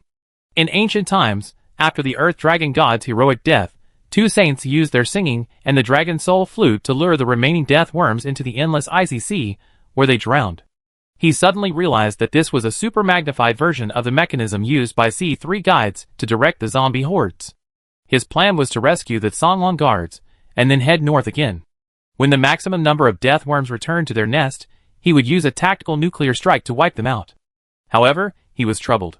The death worms in the massive death worm nest weren't all present at the same time. This meant that no matter how long he waited, no matter when he launched a tactical nuclear strike, some would slip through. If he used the Dragon Soul Flute and the power of the saints to gather all the death worms, could he use the resonance of the singing and flute sounds to lure them together at a specific moment, and then destroy them all with a nuclear strike? At this thought, Zhongli Rui's eyes lit up. He then spoke to Yujia through his mind. Yujia, I gained inspiration from your interpretation. I adjusted my previous tactics. Please assess the feasibility. Yujia deduced for a moment and responded. Theoretically, it's possible, but we need to find the Dragon Soul Flute. Furthermore, we need the cooperation of a saint who is well versed in music to ensure the perfect resonance between the singing voice and the flute. Ideally, we have the singing voice of a saint from the past to serve as a reference. Very good. Then, where's the Dragon Soul Flute? Master, it's in the hidden compartment under the stone slab at your feet. Are there any traps? Zhongli Rui recalled scenes from tomb raiding films and TV shows. Master, yes. However, the traps are no longer effective. Huh? No, are you sure? Well, there are 3 traps in the stone walls on either side. One is a mechanism that fires a powerful crossbow after the Dragon Soul Flute is removed. However, due to age, the crossbow has long since decayed to dust. The second is a mechanism that forces the stone wall to move closer after removal. However, due to age, scans have revealed that the mechanism has long been stuck and rusted, and the wall will no longer move. The third is a quicksand trap on a nearby wall to prevent theft. However, due to age, the quicksand in 2 of the 4 walls has almost solidified into sandstone and cannot flow out. The sand on the other wall has long since drained away due to damage and exposure to the cliffs in the outer valley. The amount of quicksand on the remaining wall is extremely limited and poses no threat. After hearing Yujia's analysis, Zhongli Rui felt relieved. Under Yujia's guidance, he carefully pried open the stone slab and, as expected, discovered an exquisite secret compartment. Within, quietly rested the Dragon Soul flute. He carefully removed the flute and examined it closely. A faint, ethereal glow emanated from it, as if imbued with an ancient power. Kikich covered his mouth with his hands. This is the Dragon Soul flute? Rui, how did you find it? So impressive. Zhongli Rui smiled and gently tapped his armor. Technology. At this, everyone smiled. Suddenly, Yujia reminded him, Master, pay attention to the secret compartment. There are words. Zhongli Rui looked down and saw ancient words engraved within. Kikich stepped forward to take a look. Huh? How could this happen? What's wrong? Zhongli Rui asked. This is the earliest written text in the Golden Court. It records a traditional folk song, Sarin Kikich. Zhongli Rui's eyes flashed with surprise. Perhaps this is the key to resonance. Kikich, can you sing this song? Kikich smiled. Rui, almost every little girl in the desert knows this song.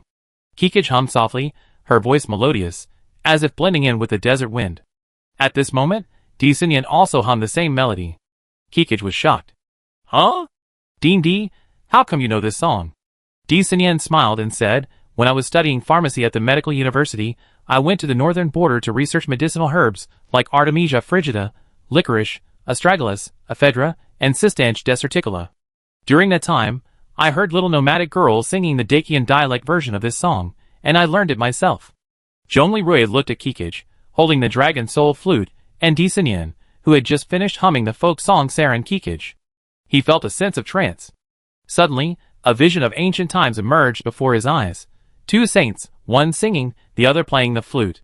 Their harmonious melodies seemed to transcend time and space, resonating with an ancient power. The scene before him connected with his previous thoughts in a flash of lightning. Xinyan, Kikich, I think I have a way to deal with the death worm nest that threatens the northern border. Zhongli Rui said excitedly, his eyes lighting up. Really? Di Xinyan and Kikich both widened their eyes. After paying tribute to the saint in the tomb, everyone evacuated the tomb in an orderly manner. When leaving the tomb, everyone locked the tomb door again with the key. A day later, the Songlang Guard, with the assistance of the rescue team, completed their preparations and moved south. This time, because they were accompanied by a herd of horses, the troops' speed was reduced to a mere 25 kilometers per hour. Thus, Zhongli Rui's Bishi and Bailingxin Xiangui remained behind the convoy and the horses, providing escort. The rescue team's arrival took just over 2 hours, but the return journey took nearly 3 days. This was because if the horses traveled more than 50 kilometers a day, their hearts would fail. After 3 days of trekking, the combined rescue team finally escorted the remaining 700 Songlang Guard to the northern border 13 Tombs fortress. In the Bishi's infirmary, Kikich helped Aruna to her feet. Through the porthole, they could see the towering walls of the 13 Tombs fortress. A flicker of emotion crossed Aruna's eyes. Princess, is this the 13 Tombs fortress in the northern border of our ally, the Dacian army? Kikich grasped Aruna's hand and smiled. Yes, Aruna, we are safe for now. Aruna's eyes welled up, and she gradually began sobbing, her sobs growing louder and louder. Father in heaven. Everyone in heaven. I finally found the princess, and finally handed her the secret we guarded. Are we all finally safe? What? I'm sorry, I was so useless. I only saved 700 people. Kikich gently embraced Aruna, soothing her softly. Aruna, cry if you want. It's okay. We're all safe. Aruna's tears soaked Kikich's black robe. Kikich patted her back, his gaze fixed firmly on the fortress. Outside, Zhongli Rui, about to enter, paused. A flicker of tenderness flashed in his eyes. He whispered to Di Xinyan, who was holding Zhongli Xiao, let them stay for a while. Di Xinyan nodded. Later that day, Zhongli Rui, Long Zhanya, Yelena, and several key officers from the three-region coalition gathered in a conference room to discuss tactics for combating the death worm. Shi Qige, supporting the injured Aruna, insisted on attending the meeting. Everyone, the situation in the desert is extremely dire right now. Zhongli Rui pulled up a satellite remote sensing map. Not only are humans, including zombies, completely absent from the entire desert, but the density of infected wildlife has also dropped by 40%. Not to mention them, even the Songlang Guard, once the hidden elite of the Desert Royal Court, is reduced to only 700 cavalry. We must implement the first phase of our plan as soon as possible and focus our efforts on eliminating the massive nest of death worms north of the northern border and south of the Dragon Soul Land Research Institute. At this point, Aruna, who wasn't fully aware of the Northern Alliance's previous plan, asked, "Why eliminate the massive nest of death worms first? Aren't the traitor Turtu and his hatching evil god body concentrated at the Dragon Soul Land Research Institute?" Zhongli Rui gestured to Wang Gang, who understood and explained in detail Turtu's scheme to use the death worm swarm to deplete the coalition forces and feed and strengthen the evil god body. What? Aruna covered her mouth in shock. So, the sacrifices of us, the people of the Great Desert, and countless others, even the vast majority of the Songlong Guard, are all. Zhongli Rui's voice was low. They all became his enhanced Tiring Chu strategy, his vain attempt to build a powerful evil god army, breach the coalition's defenses, and then conquer the world. Cough, cough, cough. Anger and grief flashed in Aruna's eyes. In a moment of excitement, blood flowed from her covered mouth. Sinyan immediately said nervously, "Lieutenant Aruna, you can't continue the meeting. Carry her away, get emergency medical care." Aruna angrily cried, "No. I want to fight. I'm not dead yet. I can still fight." Zhongli Rui thought for a moment, then said to Bai Lingxin beside him, "Counselor Bai Lingxin is now also a standing member of the Lingyan State Special Council. Take Aruna to the recovery nutrient tank. She should be fine in 2 days in that thing." Bai Lingxin nodded yes. After receiving confirmation, Zhongli Rui turned to Kikij and said, "Princess Kikij, if your subordinate Aruna insists on joining the battle, then please let her accompany her. Work with our top scientists here to quickly repair her injuries using the Life Nutrition Recovery Chamber. With that equipment, she'd be fully recovered in just 2 days."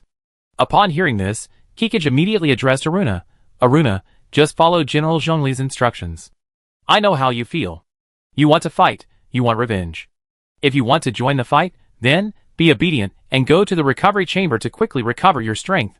"Okay." "Yes, Princess." Then, Xiaofeng, wearing the enhanced Royal Guard Battle Armor Type 2, and Gu Anqi escorted Aruna to the medical wing of the Bishi's Blade Throne Hangar, where the Life Nutrition Recovery Chamber was located. Sinyan complained to Zhongli Rui, "Commander Zhongli, why are you sending a wounded soldier like her back to the battlefield?" Zhongli Rui's face was grim. "When we went to rescue the Songlong Guard, we discovered that several death worms had already been slain in that area. This must have attracted the attention of the Northern Dragon Soul Land. Secondly, it's only been 2 days since General Long last fought the incoming insect swarm, which is a week. We can't continue to passively take the beating and be consumed. Therefore, in 2 days, we need to concentrate our forces and launch a decisive battle. Only by wiping out the death worm nest, and the vast majority of the death worms ravaging the desert in one fell swoop can we reverse the situation. Otherwise, if we simply passively defend this wave, we will only waste our strength. To break the deadlock, in 2 days, we will. Everyone in this fortress, who can effectively fight against quasi-disaster level and disaster level monsters, as long as they're still alive, must go. I have to go myself." Long Zhanya agreed. "That's right, I go too. Only by destroying the Death Hive can we truly reverse the crisis in the north." Sinyan sighed, "I understand. Our medical team will provide our full support." Zhongli Rui then walked towards Sinyan and Kikij and spoke the words that had been pent up in his heart for a long time. "Princess Kikij, Dean D, we really need both of you in this Death Hive annihilation campaign. Your strength is the key to the success of our coalition's current phase of the campaign." Sinyan, Kikij, ? Chapter 428. 3 days later. At dawn, the enormous gates of the Ming Tomb's fortress opened. The Taotai, the Bishi, the Xiangui, 12 attack helicopters, and ground forces, approximately 60 armored vehicles. The ground vehicle force primarily consisted of wheeled armored vehicles, including wheeled rocket launchers and patrol vehicle launchers. Its personnel consisted of engineers from the Northern Alliance and the Songlong Guard, skilled in drone operation and fire support. They filed out, heading north. On the bridge of the Bishi battleship, Lu Shi observed the vast armored convoy behind him, observing that the majority of the operating forces were engineers. He grumbled, "This isn't a combat unit, it's a mobile engineering unit." Zhongli Rui chuckled, "My dear Director Lu, you're mistaken. Modern engineering corps are not the same as they were in the past. They long since evolved into a composite branch capable of coordinated operations across multiple arms. They're capable of much more than just building bridges, repairing roads, clearing obstacles, and laying mines. They can not only coordinate with drones and long-range firepower units, but can also operate independently when necessary." "Huh? So today is their day to take charge?" Lu Shi asked with interest. Zhongli Rui shrugged. A few days ago, you were on the battleship, so you didn't see it. 6th Sanlong Guard cavalrymen, along with 2 meteorite rocket minesweepers, ambushed and killed a death bug. LV Shi's eyes flickered with surprise. I only heard that Yelina's helicopter gunship killed one with a thermobaric rocket that day. I didn't expect. There were 2 that day, and the other one was killed by Aruna and her men. They were truly impressive for achieving such a feat despite such poor conditions. Zhongli Rui's eyes flickered with respect. At this moment, Lu Shi nodded with a hint of sternness. The combined fleet, at a speed of 90 km per hour, sped towards the death hive indicated by the satellite. Dust billowed across the wasteland along the way. An hour and a half later, Long Zhanya called, Zhongli, although the ground forces, and those of us armed with conventional weapons are here as a safety measure, the optimal range of the long-range ground forces behind us is 50 kilometers. Therefore, we must ensure effective and accurate reconnaissance before reaching range. Arue, the mecha fighters on your warship are all invisible to the naked eye. How about sending a few to scout ahead? Okay, I understand, Zhongli Rui replied. At this moment, Wang Gang and Lu Shi, standing nearby, agreed. Captain Zhongli, I also think it would be best to send an unmanned stealth mech fighter for reconnaissance. Wang Gang further requested, Captain Zhongli Rui, shall I arrange for an unmanned mech fighter to conduct reconnaissance right away? Zhongli Rui thought for a moment and said, No, I go myself. Captain Shen, Xiafeng, come with me. Huh? Wang Gang and Lu Shi were stunned. Then, Wang Gang dissuaded him. Captain, you don't have to go in person for reconnaissance, do you? Zhongli Rui, however, asked in amusement.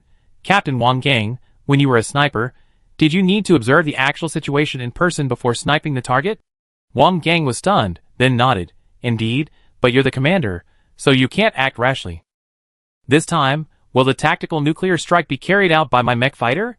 So, should I personally observe the situation before I launch the super sniper? Zhongli Rui looked at Wang Gang and Lu Shi quietly. The 2 former sniper-trained police officers exchanged bewilderment, then nodded with a wry smile. Indeed. Don't worry, everyone. My mecha fighter is invisible. I'm just going to check the situation and choose the best shooting angle. It shouldn't be a big problem. Zhongli Rui said confidently. Indeed.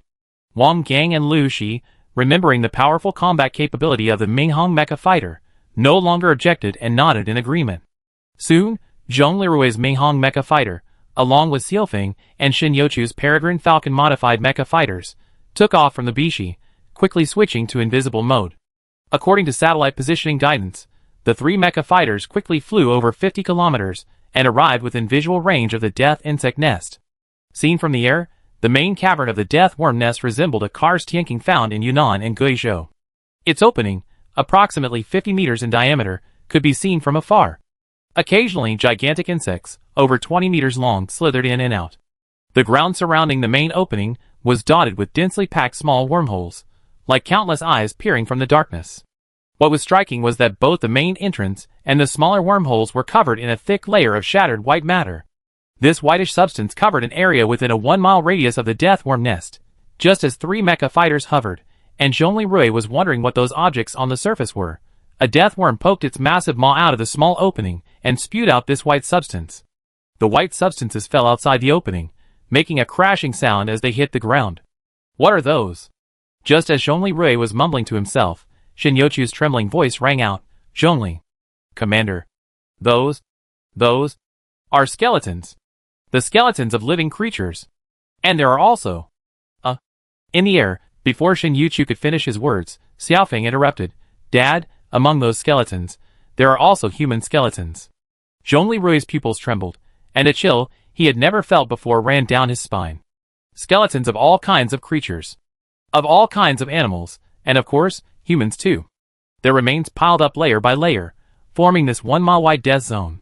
At this moment, from another small pit, the death worm spewed out another bone spray, another shower of bones, scattering across the desert, as if telling the tragic end of countless lives. By chance, Zhongli Rui, almost dazed, noticed a broken helmet on the pile of bones. Zhongli Rui unconsciously zoomed in, and the insignia on the helmet became faintly discernible. The Yinglong emblem. The people of the Great Desert. The Sanlong Guards.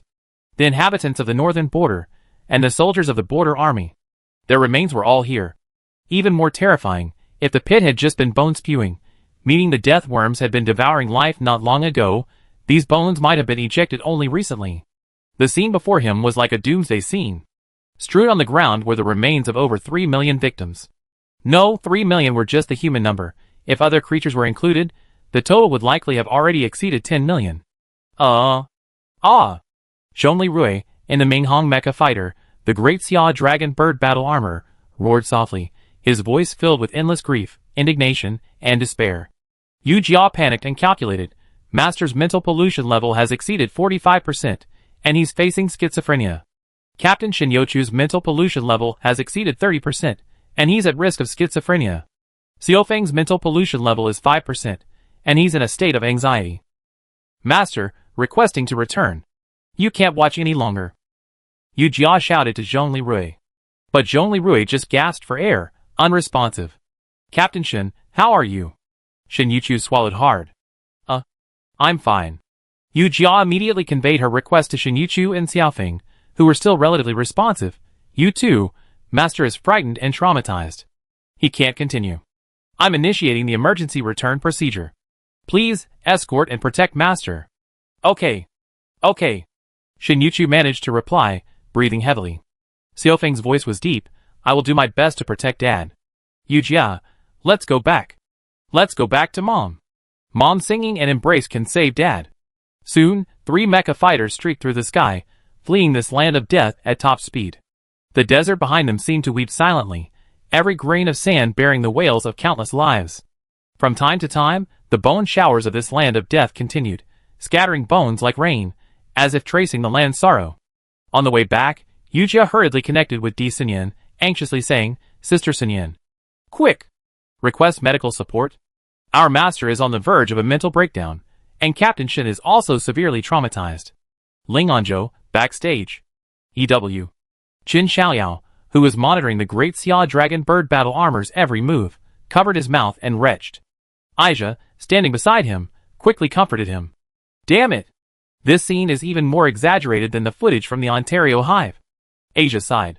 Yes, this is real hell. Turtle, temporary backstage. EW. Jin Xiaoyu, also under surveillance, dry-heaved. Young lady's mental pollution level has exceeded 35%. Please intervene immediately. Kun Wan warned. Chen Pan said nervously, damn it. Yu, stop watching. Stop monitoring. Bai Lingxin's expression was solemn. After a moment's thought, she said, Kun, put on your armor immediately, fly your fighter, and get Yu to the Bishi. If I'm not mistaken, Yu Jia has already asked Xi and Yin for help. The singer's power can alleviate their situation. Kun nodded quickly, his entire body instantly covered in prototype battle armor Type 2. He quickly piloted the Golden Crow Wing Zero demonstrator, carrying Chen Xiaoyu, and flew towards the deck of the flagship, the Bishi. Soon, fighter planes, like the Minghong, landed on the deck of the Bishi. Zhongli Rui, who was temporarily unconscious, Shin Youchu, who looked pale, and Chen Xiaoyu, who also looked wan, were transferred to the ward. Outside the ward, a crowd of people gathered, including senior officers, Yelena, Feng Renwang, Chichiga, and others, all anxiously waiting. Everyone, don't crowd here. Go to the first hangar and wait. Di Xinyan commanded calmly, her voice tinged with unquestionable determination. Overwhelmed by Di Xinyan's aura, the crowd retreated. But Chichiga refused to retreat. Sister Xinyan, I won't leave. Arui ended up like this because he was trying to save my people. I can't abandon him. Di Xinyan pondered for a moment, suddenly remembering that when she resisted arrest in Yanshan, she had used a screaming attack, affecting all the new humans present. Kikij, if you want to stay you can. Later, Gu Anchi and I will use singing therapy on them. You can also try to experience it with your heart. Because you might also have this power. The power of singing? Kikij was confused. The power of the singer? Di Xinyan corrected. Then, in the 3-person room, Di Xinyan and Gu Anchi sang a female duet of reawakening. As the familiar melody began, the entire ward seemed enveloped in a soft glow. Di Xinyan and Gu Anchi's singing, like a ray of light in the darkness, pierced the haze within Zhongli Rui and the others. The song held an indescribable power, gently caressing everyone's heart, dispelling fear, despair, and sorrow. Zhongli Rui's furrowed brow gradually relaxed, the confusion and pain in his eyes softening. Shin Youchu's once pale complexion, soothed by the song, gradually regained some color, and his body no longer trembled violently. Qin Xiaoyu's complexion also improved visibly. Master's mental pollution level has dropped to 30%. Captain Shin Youchu's mental pollution level has dropped below 10%, and he's out of danger. Miss Qin Xiaoyu's mental pollution level has dropped to 12%, and she's about to be out of danger. Yu Jia continued reporting. Qiqiga stood outside the ward, witnessing this scene through the observation window. An unprecedented shock and emotion welled up in her heart. She had never imagined that singing could have such miraculous power. Is this the power of the singer? Could this be the legendary power of the saint's voice? Ling Anzhou backstage. Your mental pollution level has been reduced to 10%, Aisha said after monitoring him with high-tech glasses.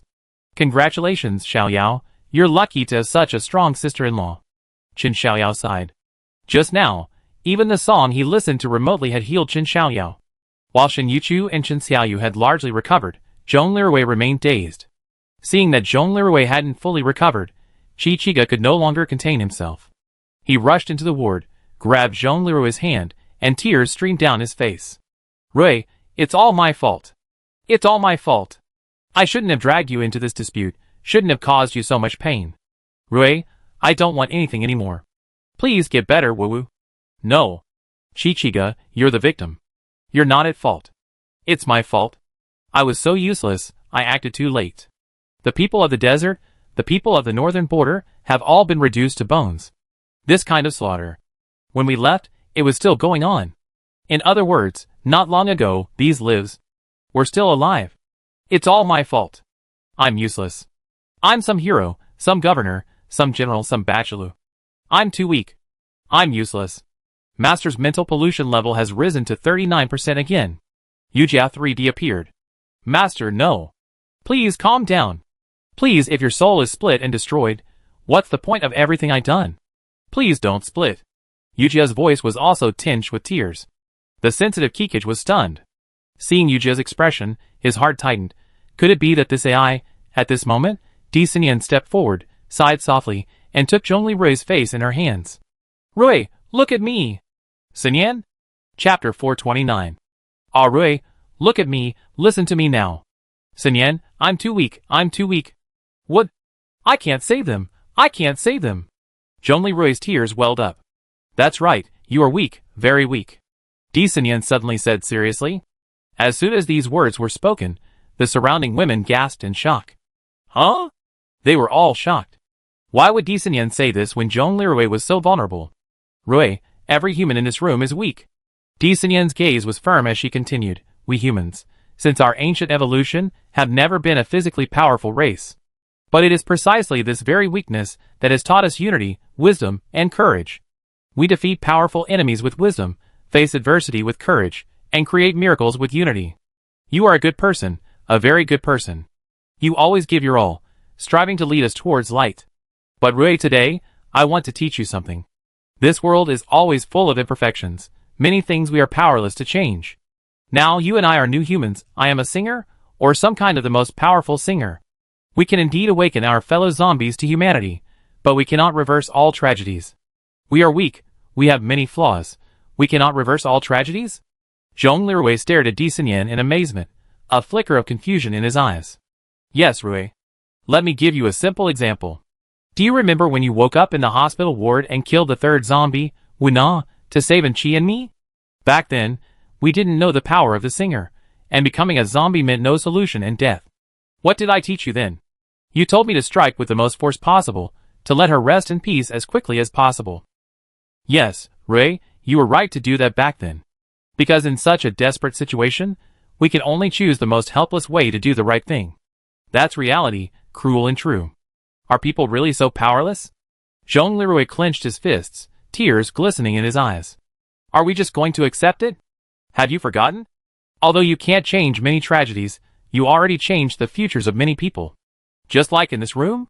Sisters, daughters, tell Rui yourselves. Gu Anqi smiled. Rui, thank you for saving me from the wheels. Thank you for saving Lu Shi, and for working with him to pull me out of the abyss of chaos. Now, I also realized my dream of becoming the world's greatest star. Rui, you changed my life. Thank you. Xiaofeng said directly, Dad, Mom, being your daughter is the happiest thing that's happened to me since I opened my eyes and came into this world. Once upon a time, my sisters and I were clones, consumables, war machines. It was you and Mom who first treated us like human beings, like children. Dad, thank you for accepting me as your daughter. Shinjuchu was stunned, then smiled and continued, Respected Commander, I'm deeply honored to serve under you and to take it upon myself to save the people. You always say I'm a legendary soldier, and a hero of the people. But I say you're the legend, the people's hero. And I thank you for helping me rediscover my true self. Now, I can be with the one I love and rebuild our shattered lives. Commander, thank you. After saying this, she saluted Zhong Lirui. Chen Xiaoyu blew a kiss to Zhong Lirui. Rui, you saved my third life. Otherwise, I would have been poisoned by White Rose's VX nerve agent sooner or later. Thank you, my dear brother. Zhong Lirui's eyes moistened, and a warmth welled up in his heart. His eyes brightened at a visible speed. Di Xinyan saw this and struck while the iron was hot, saying, Rui, you see, accepting your own powerlessness doesn't mean giving up. Remember, we are all mortal. True strength isn't omnipotence, but perseverance and courage in the face of powerlessness. And you've done quite well. Look, everyone here has regrets and flaws, but our stories have all ended much better because of your efforts. Especially me. Your persistence has brought true happiness to a broken me. Rui, cheer up. We still have things to do. We still have things we can do. Then, Di Xinyan kissed Zhong Lirui's lips, gently but firmly. Yujia monitors. Master's mental pollution level has dropped to 5%, and he's basically calm. As expected, Madam is truly amazing. To clarify, the severe mental trauma suffered by several individuals was caused by the corpse cave effect. Also, why did Shinjuchu and Chen Xiaoyu recover so much faster than Zhong Lirui, and why was Xiaofeng barely affected? Shinjuchu is a master special forces soldier, having experienced many bloody battles. Chen Xiaoyu was once the technical core of Changsheng Life Science, so he's seen plenty of bloody biotech mutations and deaths. Xiaofeng originally didn't consider himself human, but purely supplies and war machines. The mere 5% anxiety reaction was the result of Zhong Lirui and Di Xinyan's indoctrination into normal human emotions. Zhong Lirui was, after all, once an ordinary civilian. Seeing the remains of tens of millions of people, and the slaughter still going on, was, naturally, a mental strain. Furthermore, he suffered from PTSD from Lu Xiaoye's death, and his obsessive-compulsive drive to guard fiercely, which also played a role. He hated the sight of large numbers of civilians being slaughtered. When Di Xinyan released Zhong Lirui, his eyes had cleared up. He took a deep breath and nodded slowly. I understand. Thank you, Xinyan. Thank you, everyone. I will continue to do what I can, and what I should do. At this point, the women in the room breathed a sigh of relief. Zhong Lirui gazed toward the death insect nest in the distance, and said calmly, Xinyan, perhaps you're right. What I should do now isn't to dwell on the loss of life, but to destroy the death insect nest as quickly as possible to prevent such tragedies from happening again. Xinyan, Kikij, Yujia, Yuchu, Xiaoyu, Xiaofeng, I need your support. Gu Anqi smiled, that's right. That's the spirit we need. Afterward, Zhong Lirui urgently summoned Long Zhanya, Yelena, Fengren Wang, Aruna, and all the senior officers. Everyone listen. The Death Hive ahead is a sinister place, home to millions of wronged souls. We're going to execute our established strategy, but with a slight modification. Not only will we destroy the Death Hive, we also purify this area with powerful firepower. Aruna wondered, purify this area? Zhong Lirui sighed, I witnessed with my own eyes that the land outside this Death Hive is littered with the bones of tens of millions of souls within a 1-mile radius. There are approximately 2 million desert inhabitants, along with hundreds of thousands of northern border troops and residents of the towns. Their heroic spirits cannot rest in peace. I roughly calculated that a tactical nuclear strike can only completely eliminate the hive and the death swarm. However, as for these bones exposed to the sky, I believe we should cremate them all at once, using weapons of mass destruction, right where they are. Give these countless souls a proper burial and closure. A flicker of shock flashed in Aruna's eyes. General Zhongli, are many of our fallen Sanwan guards also here? Zhong Lirui nodded. Fengren then praised, this is the act of a benevolent ruler. Remember Emperor Taizong, one of the great Tang dynasty, who once collected remains for the entire nation? Now, Uncle Zhongli, I'm the first to approve of what you're doing. Instantly, the entire conference room erupted in approval, including from the male officers like Long Zhanya, Wang Gang, Lu Shi, Zhao Pu, Situ Zian, and Ameo. Use weapons of mass destruction to cremate them, and then let the desert winds carry their ashes across the mountains and rivers of the desert. Okay, that's in line with our desert customs. I agree. Aruna also nodded in agreement. Chichiga's eyes welled with tears. Arue, thank you for everything you've done for the people of the desert. Zhonglirui said, Chichiga, this is what I can do now, and it's what I should do. Let's do it together. Yes. Chichiga nodded firmly. A few hours later, 30 kilometers north of the Death Hive, on the shady side of a hill, in the shadow of radar, a gigantic sand snake, with a massive cockpit crafted from flesh and blood technology atop its head, was speeding southward at 80 miles per hour, heading towards the Death Hive. Inside this cockpit sat Saren, clutching the Dragon Soul flute. His eyes darkened. Kikij, hold on.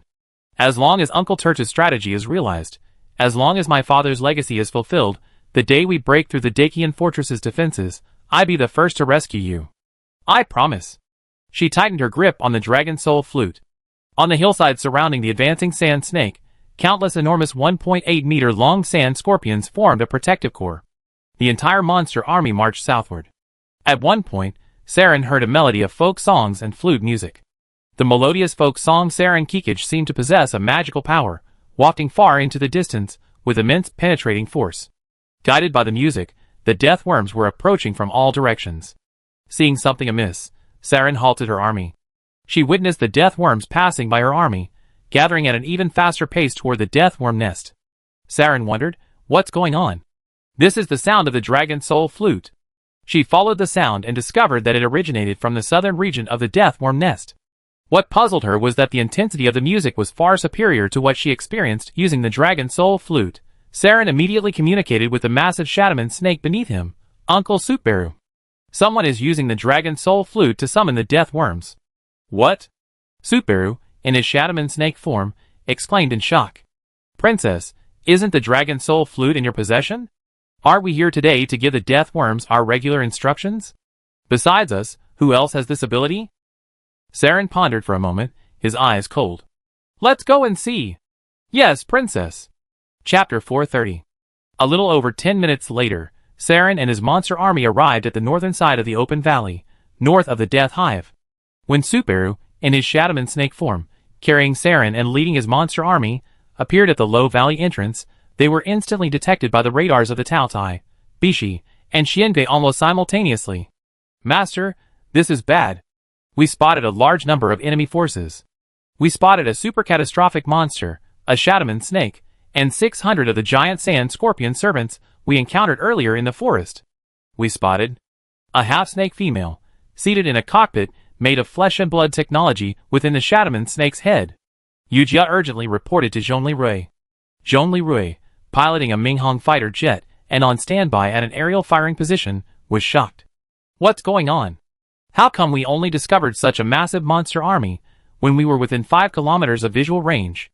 Master, judging from their location, their previous route should have been within the radar shadow of the hills north of the Death Worm. That's why we didn't detect them before. Long Zhanya also called, Zhongli. Emergency. A Satamon snake army has appeared. What should we do? Should we postpone the decontamination plan? Zhonglirui pondered for a moment. Yu Jia, give me the satellite imagery. How many death worms have we gathered so far? And how many Satamon snakes have arrived? Quick! I need quick results. Yu Jia quickly manipulated the screen, displaying multiple satellite images. Reporting to Master, 36 death worms have gathered, representing 90% of the entire desert area. There's only one Satamon snake. The other 3, along with a suspected replica of the Earth Dragon, are still at the Dragon Soul Land Research Institute. A half-snake woman? Zhonglirui turned his gaze back to the deck of the Bishi, where the snake woman Kikij was performing a symphony with Disanyan to gather the death worms. That snake woman is most likely Princess Saren. As things stand now, it seems the main enemy forces in the Dragon Soul Land haven't moved. I understand. This shaman snake is likely escorting Princess Saren here to regularly control the death worms. That's why Turta only sent one shaman snake to bring her here. Zhonglirui suddenly realized. I agree.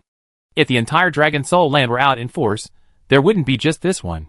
Long Zhanya thought for a moment and said gravely, Zhongli, I suggest you lure them here, then finish them off with a single strike. But Elder Long, if you do that, Princess Saren will die. Zhonglirui frowned. You want to save her? That's a huge challenge. In fact, even a single shaman snake is incredibly formidable. This creature is far more formidable than a three-headed dog of fleece-blooded hell. Furthermore, according to intelligence, this Shatman snake possesses a human soul. I understand your desire to save Princess Saren. Well, I don't deny that if you succeed, it will be of immense value to our coalition. But I don't recommend it. Zhongli pondered for a moment, then made up his mind. Don't worry, Elder Long. I have a way to save her. Trust me. Okay, since you say so, I will fully cooperate, Long Zhanya said firmly. But remember, the opportunity is fleeting, and precision is essential. There are no second chances for this kind of adventure. Zhongli then urgently contacted Ning Yin, Xin Yuchu, and Shen Pan. Everyone, after our army completes the first phase of the cleansing plan, I will follow you all to carry out the cleansing mission. Phase 2 of the plan involves us attacking the enemy leader, Shadowman Snake, with a surgical strike to rescue Kikij's twin sister, Princess Saren. Everyone, I need your help. Ning Yin laughed heartily. Ha ha ha, great. Doing this kind of thing is what I love most. Shen Yuchu nodded. Sir, give the orders. I fight alongside you. Chen Pan calmly responded. Arue, what kind of support do you need? Engineer Chen, please bring out the Excalibur too. Chen Pan also said confidently. All right. The Satman snake, right? I want to see if it's as tough as the Leviathan. Ning Yin smiled. Arue, do you need me to take off immediately? No, not yet. Everything will wait until after the decontamination operation. You will follow my orders. Ning Jiang, wait in the preparation area below deck. Captain Shen, put on your armor. Prepare the Peregrine for launch. Load the howitzer with large stun grenades and large flash grenades. Engineer Chen, please prepare the Excalibur 2 for ultra-long-range support. Everyone understand? Understood, everyone said in unison. After everyone agreed, Zhongli pondered for a moment before writing down the details of the third phase of the purification plan and sending it to Long Zhanya and Yelena. Long Zhanya glanced at the tactical plan Zhongli sent and nodded with satisfaction. That's about right. Yelena smiled. Great. Let's get started. Then, Zhongli took a deep breath and contacted Di Xinyan and Chiga, who were playing together. Xinyan, Chiga, after the last section, stopped playing and returned to the deck immediately. Di Xinyan and Chiga exchanged glances and nodded, their voices blending with the flute music, becoming increasingly passionate. When the singing and flute music reached their climax, Di Xinyan and Chiga quickly concluded their ensemble and quickly entered the bishi through the emergency entrance. As the ensemble ceased, the 36 death worms gathered near the death hive suddenly ceased their movements. All troops, counter the tactical nuclear strike strategy. Put on your goggles and close your eyes. Zhongli shouted. Attention, everyone. The countdown begins. 10, 9, 8. Zhongli voice echoed in the tense atmosphere, and everyone's heartbeats accelerated in sync with the countdown. As the final second approached, the muzzle of the Minghong fighter's 88 caliber electromagnetic cannon flashed with a bluish-white light. The next moment, one of the Minghong fighter's miniature electromagnetic nuclear reactors, like an electromagnetic cannon shell, shot out, heading straight for the core area of the death hive, for kilometers away. Amidst a roar, the nuclear reactor accurately struck the core area of the hive. Instantly, a massive blue-white energy ball, 800 meters in diameter, appeared at the impact point. The dazzling light seemed to tear through time and space. It rapidly expanded into a dazzling halo, a fiery energy wave sweeping across the surroundings like a tsunami, devouring everything. The hive's massive structure instantly collapsed, the death worms roared in despair, and millions of bones instantly evaporated and melted in the intense heat. Everything was shattered into nothingness, annihilated. For kilometers north of the death hive, the moment the destructive sphere appeared above the hive, Superu, the leader of the monster army, instantly sensed an unprecedented threat. His eyes flashed with fear and rage. Seeing the death hive's destructive light approaching, he abruptly turned his head, shielding himself and Saren above him within his body. Saren had never seen anything like this before, and screamed in terror, "Ah!" Superu's scales gleamed in the bright light, a harbinger of impending doom. It strained with all its might, trying to withstand the aftermath. The Dakian people actually have nuclear bombs. Superu roared amidst the storm and tremors. Dragon Soul Land, underground lair. Underground, Turtu, through Saren's headband, observed the situation. Its enormous golden eyes widened. What? The Dakian people are using nuclear bombs to defeat the Death Hive's attrition tactics. Damn it! About 3 minutes later, the aftermath subsided, and Zhongli coldly continued his command. Large thermobaric missiles, launch. Large thermobaric missiles launched from the two warships, the Taotai and the Bishi. Long tongues of flame streaked across the sky, heading straight for the still exposed, bone-white areas on the remaining Death Hive ground. Two crimson fireballs rose once again over the Death Hive's original site. The blazing flames devoured the last of the countless skeletal remains. Saren's screams had just died away with the aftermath of the previous wave of impact. Now she screamed again. Suitbearer gritted his teeth and said, "What are the Dakian people doing? Continuously launching weapons of mass destruction? A demonstration?" When the last two fireballs died down and everything gradually returned to calm, Zhongli Rui discovered that the Death Hive and the Bone Desert had transformed into a shimmering, glazed land. Looking at the strange, mirror-like sheen of the glazed land before him, a flicker of trance crossed Zhongli Rui's eyes. Thousands of wronged souls, their sins and suffering, were finally cleansed at this moment, leaving only endless peace and emptiness. This glazed land was the final resting place of the Death Hive, the ultimate emancipation for countless lives, and the final consolation for those millions of wronged souls. This was the natural monument he had forged with raging fire, after conducting the world's most magnificent cremation for them, with a tactical nuclear strike. At that moment, Zhongli Rui felt a huge weight of pressure finally crumble within him. This was the last thing he could do for these innocent victims. This was the most magnificent tenderness of the apocalyptic era. A nuclear-plated insect nest, millions of skeletons, a fiery cleansing, a land of glazed glass. Yu Jia silently recorded in the data world. "Master, this is probably a first for the humans of Blue Star." Zhongli Rui didn't dwell on this emotion for long. Quickly adjusting his composure, he immediately gave another order. Purification Plan, Phase 2 activated. Peregrine 5.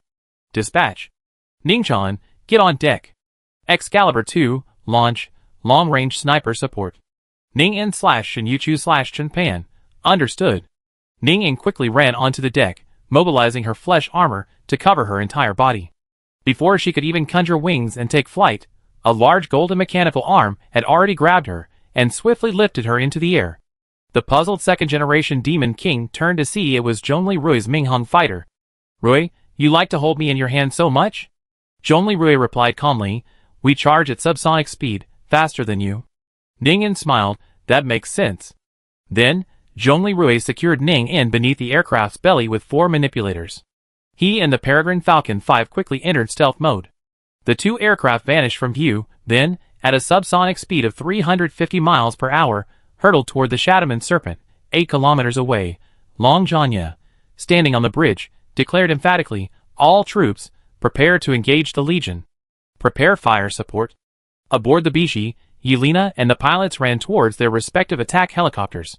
In the air, in the Excalibur 2 fighter, which had also gone invisible and remained suspended, Chen-Pan remained calm and composed. Using his long-range sniper device, he locked onto Suitbearer's Shadowman snake form. About 60 seconds later, Suitbearer's Shadowman snake form, sensing the dust had settled, rose and resumed its normal position. "Princess, are you alright?"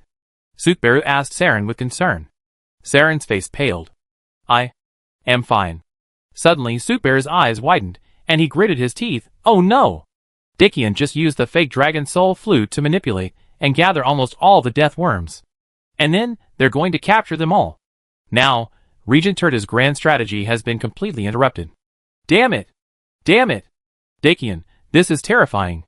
Saren was still in shock. Just as Suitbearer gnashed his teeth, helpless, 2 sudden explosions erupted from its head. The intense light and shockwaves stunned Suitbearer and Saren.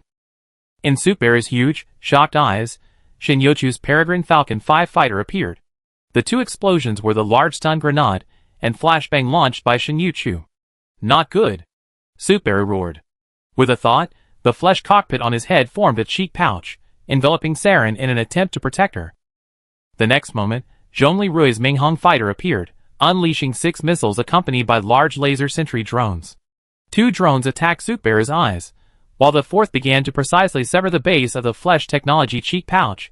Amidst the whiff of burnt flesh, the base of the cheek pouch was shattered by the lasers, and Suitbearer roared in agony. Immediately afterwards, Ning-In leaped from the Minghong fighter, instantly spreading his wings and transforming into 2 massive arms resembling those of Xinjie. He drew out 3 natural bone spur swords and lunged at the cheek pouches. Under Ning-In's swooping, 3-sword attack, packed with astonishing force, the cheek pouches encasing Saren ruptured instantly, sending a terrified Saren tumbling out. At this moment, Turta's voice came through Superu's head-mounted communicator. Superu, with the Death Hive gone, Saren and Kikij are of no use. If Saren is going to be taken by Dakian, it's better to get rid of him. A fierce glint flashed in Superu's remaining eyes. Understood, Regent. The next moment, Superu, temporarily blinded in one eye, roared, Golden Court language, you little thieves. Don't even think about taking the princess away. It slammed its left front paw against the ground, emitting a peculiarly high-pitched cry. All the nearby sand scorpions reacted instantly. They flipped up their back armor, revealing their stinger arrays, ready to fire. Chapter 431. Ah! At this moment, Shin Yu-Chu, with astonishing momentum, unleashed a Peregrine Falcon-style full-barrel launch. All the Peregrine Falcon's live-fire weapons, the heavy machine gun, grenades, for micro-missiles, and even the remaining stun grenades and flashbangs, were unleashed in an instant. Various explosions echoed among the legions of sand scorpion servants surrounding the sand serpent. About 10 of the sand scorpion servants were instantly blown apart, filling the surrounding area with dust. However, the number of sand scorpions was still too great. At one point, over 30 of their stingers struck Shin Yu-Chu's Peregrine Falcon 5 fighter. Sparks flew from the fuselage, the fighter lost its balance, and spun rapidly toward the sand below. 5 meters from the ground, Shin Yu-Chu abruptly ejected from the fighter and, in his black mechanical Dark Guard armor, stumbled to a landing on the sand. The Peregrine fighter plane crashed into a dense concentration of sand scorpion minions about 20 meters away, triggering an even larger explosion, sending flames shooting into the sky. Because of the close proximity, the shockwave from the explosion knocked Shin Yu-Chu to the ground. As Shin Yu-Chu struggled to his feet, the black-clad mechanical guard's auxiliary system prompted, armor damage 15%, speed reduced 25%, optical camouflage damage 25%, ineffective cloaking. Shin Yu-Chu unsheathed her armor's live-fire weapon, a flicker of determination in her eyes. She aimed at the remaining sand scorpions and sneered, "This desert isn't a bad place for me to end my life." While she put up a final stand with various weapons, she communicated with Zhongli Rui, "Captain, please take care of Ajay. He's a good man at heart. Go home and take care of yourself." Zhongli Rui said coldly. Just as Shin Yu-Chu was puzzled, he noticed Zhongli Rui's laser cannons begin their precise strafing support. Under the sweeping green cutting beams, not only were the sand scorpions cut apart, but the sand beneath them was also charred into glass. Almost instantly, another familiar figure suddenly burst into the enemy camp. It was Ning In, who had activated unparalleled mode. Ah! Wearing 3 natural alloy bone spur swords, Ning In moved unstoppably through the sand scorpion army. Wherever her blade struck, sand scorpions shattered and flew everywhere. Several sand scorpion stingers struck her, piercing the gaps between the scales of her flesh armor. However, Ning In, possessing extraordinary super regenerative abilities, recovered instantly, and her wounds healed as before. Not only that, several of the stingers were even absorbed by her flesh armor. Ning In charged unstoppably to Shin Yu-Chu's side. "Sister Shin, Arui's ride is coming soon. Don't give up." Shin Yu-Chu smiled and blasted another sand scorpion away with his howitzer. "All right." As the two women battled the surrounding scorpion hordes, a powerful straight-line attack suddenly descended from the distance. In a single line, every sand scorpion was pierced and shattered, some reduced to mere stumps in an instant. Over 20 sand scorpions were annihilated by that single blow. Shin Yu-Chu, huh? Ning In, what? 8 kilometers away, Chinpan's 183mm super-large caliber electromagnetic cannon barrel gleamed coldly in the sunlight. Chinpan sneered, "Humph." He then fired at the swarm of scorpions approaching the women's right. About 20 more scorpions were shattered on the spot by the electromagnetic cannon's direct hit. Ning In then realized that this was Chinpan's electromagnetic cannon's ultra-long-range sniping power. Looking at the shattered remains of the sand scorpion on the ground, Ning In felt a lingering fear. "Oh my! Senior Demon King is truly formidable. He let me off too much last time. It's a good thing he didn't use this fighter jet against me." Shin Yu-Chu chuckled softly, a flicker of respect in his eyes. "Looks like we're all saved." At this moment, Zhong Lirui's voice rang through Shin Yu-Chu and Ning In's headset simultaneously. "Eject immediately." Though the two women didn't understand, they obeyed. They instantly activated their armor's ejection mechanism and soared into the air. The next moment, Zhong Lirui's Minghong fighter jet flew past, extending 2 massive mechanical hands to grab Ning In and Shin Yu-Chu's black mechanical Dark Guard armor. Ning In, seeing this, laughed heartily. "Ah la la, Rui, I knew you liked to hold me in your hands. Roo roo roo. Shin Yuchu, in his armor, chuckled bitterly. She turned to see that the third mechanical arm on Zhongli Rui's fighter was now grasping the resentful Saren. Saren struggled, screaming, "Minions of Dakian, let me go, let me go." At that moment, Subaru, looking over his shoulder from a distance, saw Saren being captured. A glint of malice flashed in his remaining eye. "Your Highness, rather than be captured by the enemy, you would rather die a glorious death for your country today. I will do as the regent wishes and help you, he." Then, it slammed its massive claws into the ground again, emitting a distinctive sonic wave. All the sand scorpions instantly erupted, unleashing a barrage of poisonous stingers at Zhongli Rui's Minghong fighter. Telekinesis concentrate. Shield. Zhongli Rui concentrated, mobilizing the 4 accompanying sentry drones as shields, blocking most of the stingers. However, 3 still struck Saren's serpentine form below the waist. Uncle Subaru, why?" Saren's face twisted in pain, his eyes filled with disbelief and despair. Subaru snorted coldly, "Your Highness, go accompany your foolish predecessor. The desert doesn't need weak lords. It needs strong and heroic ones." Seeing this, Zhongli Rui roared, "You evil gods! Pursuing immortality and your own selfish desires, I will not spare a single one of you. All fire!" All the weapon systems on the Minghong fighter jet instantly activated. 6 sweeping beams and missiles swooped down on Subaru and the swarm of sand scorpions flanking him. The lasers swept across, severing the scorpions one by one. Explosions echoed, sending many mangled scorpions soaring into the sky. Among the missiles launched was a thermobaric missile, which swooped down on Subaru. Subaru quickly raised his massive front paws to try to block the attack. Boom! A 20-meter diameter thermobaric fireball instantly engulfed the front half of Subaru's figure. Subaru let out a heartbreaking scream. The injured Saren, tears blurred her eyes as she gazed at the fireball, a complex feeling in her heart. She hesitantly reached out to Subaru, but then lowered her hand. Dakian! The fireball gradually dissipated, leaving Subaru's front half charred black, and half of the horn on his head severed. Seeing this, Zhongli Rui sighed, "Old Long is right.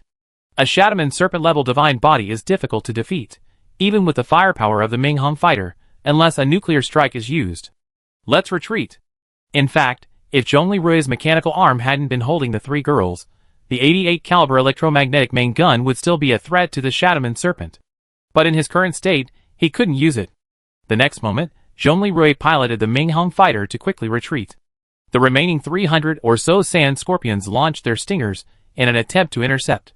But Zhongli Rui's Minghong fighter darted like a serpent, skillfully avoiding the stingers with exaggerated maneuvers, quickly escaping to an altitude of over 100 meters. Instantly, the sand scorpion's small and medium-sized stingers, unable to reach such heights, fell one after another. Zhongli Rui didn't hesitate, grabbing the 3 women and swiftly taking off, heading straight for the fleet's location 8 kilometers away. At this moment, the armor on Subaru's back opened, unleashing a large combat stinger at Zhongli Rui's fighter. The stingers pursued like meteors. Zhongli Rui calmly controlled the Minghong fighter, nimbly dodging them. One stinger narrowly missed, and another was accurately shot down by the laser cannon. Subaru roared in anger, but could only watch them vanish into the sky, feeling a surge of frustration and resentment. Saren bit her lip, a complex emotion flickering in her eyes. Just now, her enemies had kidnapped her. Just now, her subordinates betrayed her. Just now, her enemies saved her. Watching Subaru's massive form recede into the distance, with the surrounding remnants of the Sand Scorpion army, she silently lowered her head, remaining silent. After approximately 1 minute of subsonic flight, Zhongli Rui finally covered a distance of 8 kilometers, and landed the fighter plane safely on the deck of the Bishi. On the deck, officers and soldiers, along with black-clad mechanical guards, quickly surrounded them. Saren clutched the blood-stained Dragon Soul flute, imitation, in his hand, his face wary, as he surveyed the numerous Dakian soldiers around him. At this moment, Zhongli Rui, in his Daxia Dragon Bird armor, approached Shin Yuchu and asked with concern, "Captain Shin, are you alright?" Shin Yuchu unfolded his visor, a look of shame on his face. "Sir, I'm fine. Sorry, we lost a fighter plane." "A fighter plane in exchange for a princess is well worth it," Ning quipped beside him. "Right, Arui?" Zhongli Rui nodded. "Yes, you two have performed a great service. We discuss the merit later. Tonight, shall we all come to dinner?" Yuchu call Ajai. Ningjiang, call Xuanzi. Shin Yuchu and Ning happily said, "Okay." Then Zhongli Rui strode towards Saren, who was surrounded by northern soldiers and black-clad mechanical guards. Saren looked warily at the gold and black armor before him and asked cautiously, "Who are you, sir, and why have you arrested me?" Zhongli Rui unfolded his visor, revealing his face. Saren's pupils constricted as he recognized the familiar face, his heart pounding. "Are you Arui?" Zhongli Rui nodded slightly, his voice calm. "Saren, it's me." Saren took a deep breath, a complex mix of emotions in his eyes. "Zhongli Rui, why are you here? Are you the commander of the Dakian army?" Zhongli Rui didn't answer, but turned and asked, "Yujia, is that evil god chasing us?" "Master, that Shadowman snake evil god didn't chase us." After howling in frustration for a while, he turned and prepared to leave. "Want to leave? Not so easy." Zhongli Rui's eyes shone with anger as he called out to the troops, "Purification Operation, Phase 3, activate." Qin Pan in the air, Long Zhanya aboard the Tao Tai, Wang Gang on the bridge of the Bishi, Bai Lingxin aboard the Xiangui, Zhao Pu and Aruna providing fire support in the rear, and Yi Lina's helicopters ambushed in the clouds above. Understood.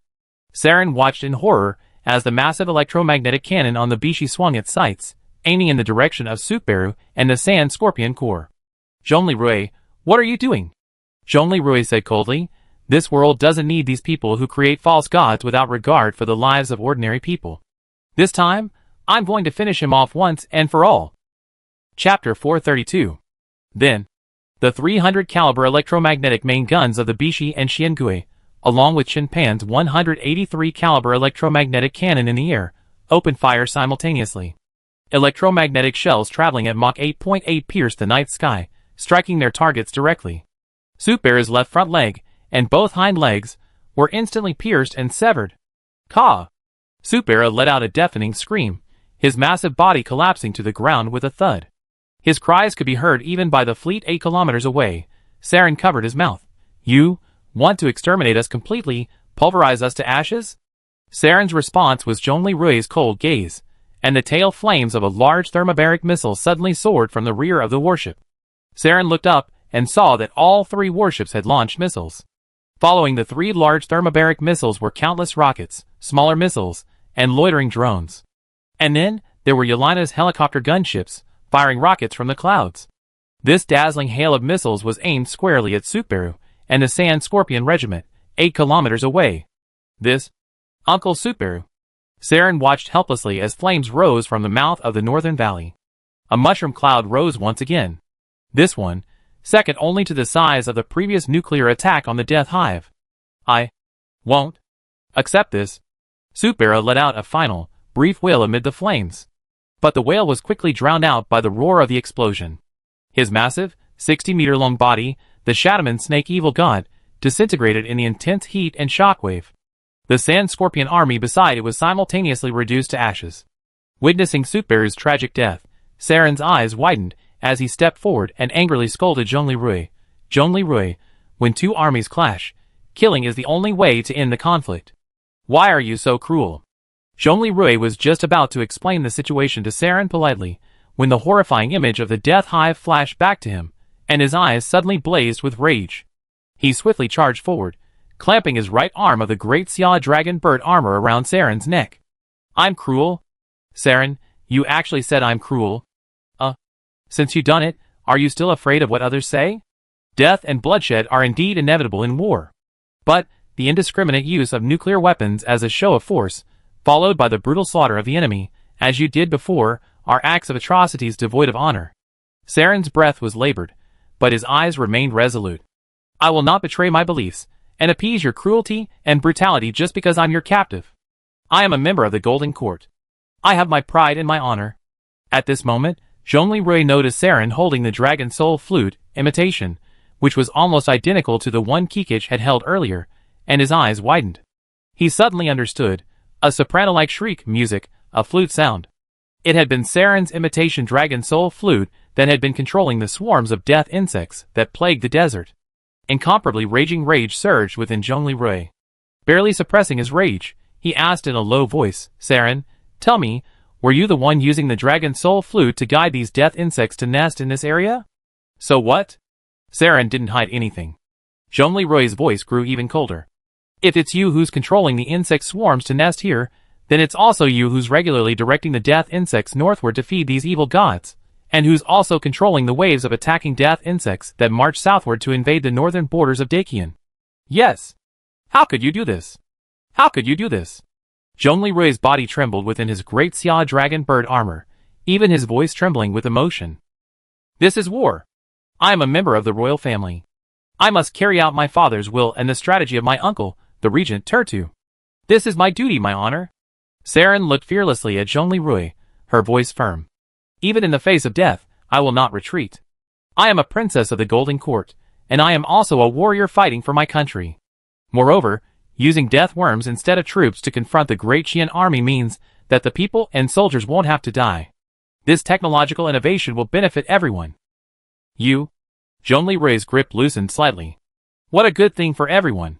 You are such a fool, such a pathetic wretch. Saren gritted her teeth and raged, Zhongli Rui. I am a member of the royal family. You can kill me, but you can't insult me like this. And it was you. You kidnapped my sister? Give me back my sister? We are royalty, you cannot imprison her. You must abide by international conventions and ancient laws regarding captive nobles. Zhongli Rui smirked in anger, his eyes gleaming coldly. International conventions? Ancient laws? Are you qualified to discuss these? You hopelessly stupid, a sinner. You? Saren was furious, his face flushing red. Zhongli Rui, give me back my sister. Just as Zhongli Rui and Saren were at a stalemate, Kikij's voice rang out from the side. Rui, please stop! Sister! Kikij.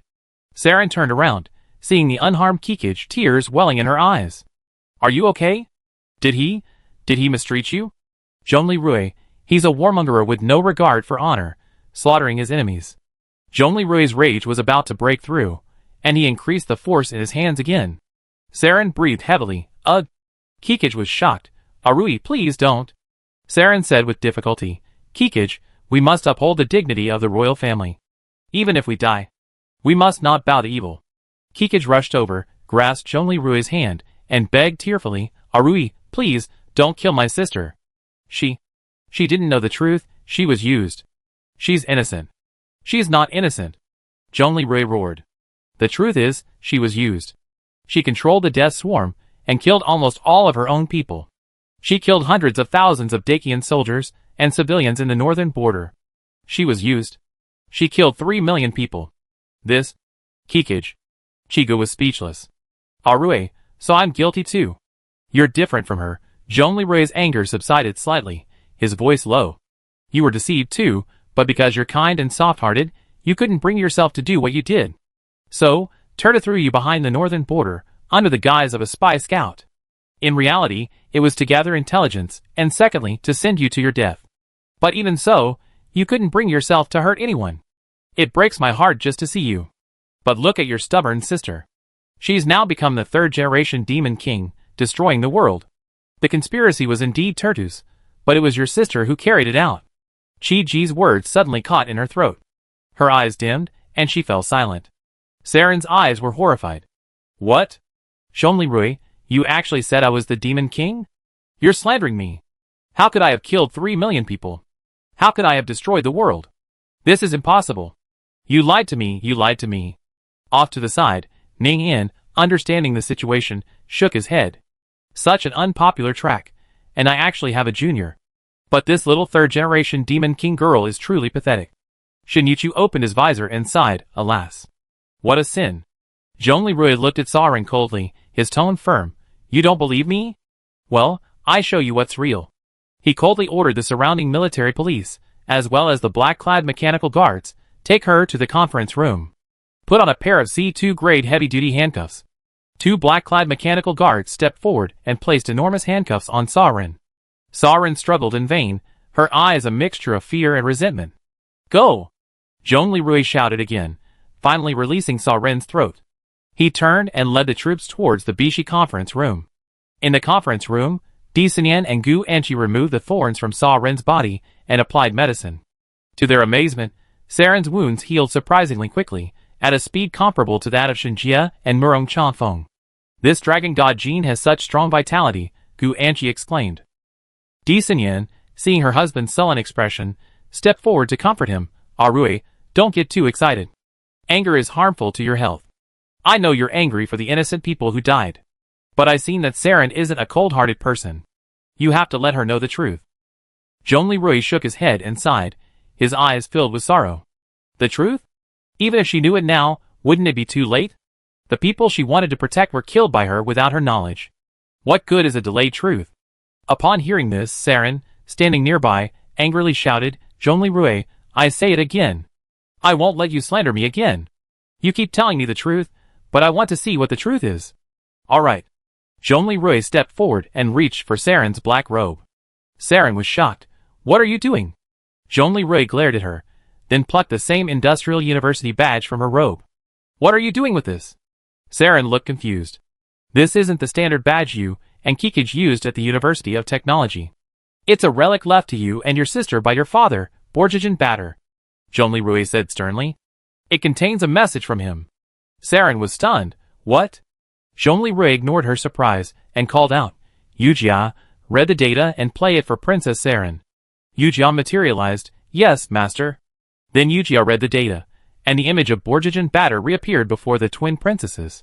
After listening to Borjajan Batter's message. Impossible, absolutely impossible. Saren's face paled, his voice trembling. It's fake. You're lying to me. Father couldn't have left such a message. Uncle Turta dedicated himself to the revival of the Golden Court, sparing no expense. Moreover, he watched us sisters grow up. How could he be our murderer or enemy?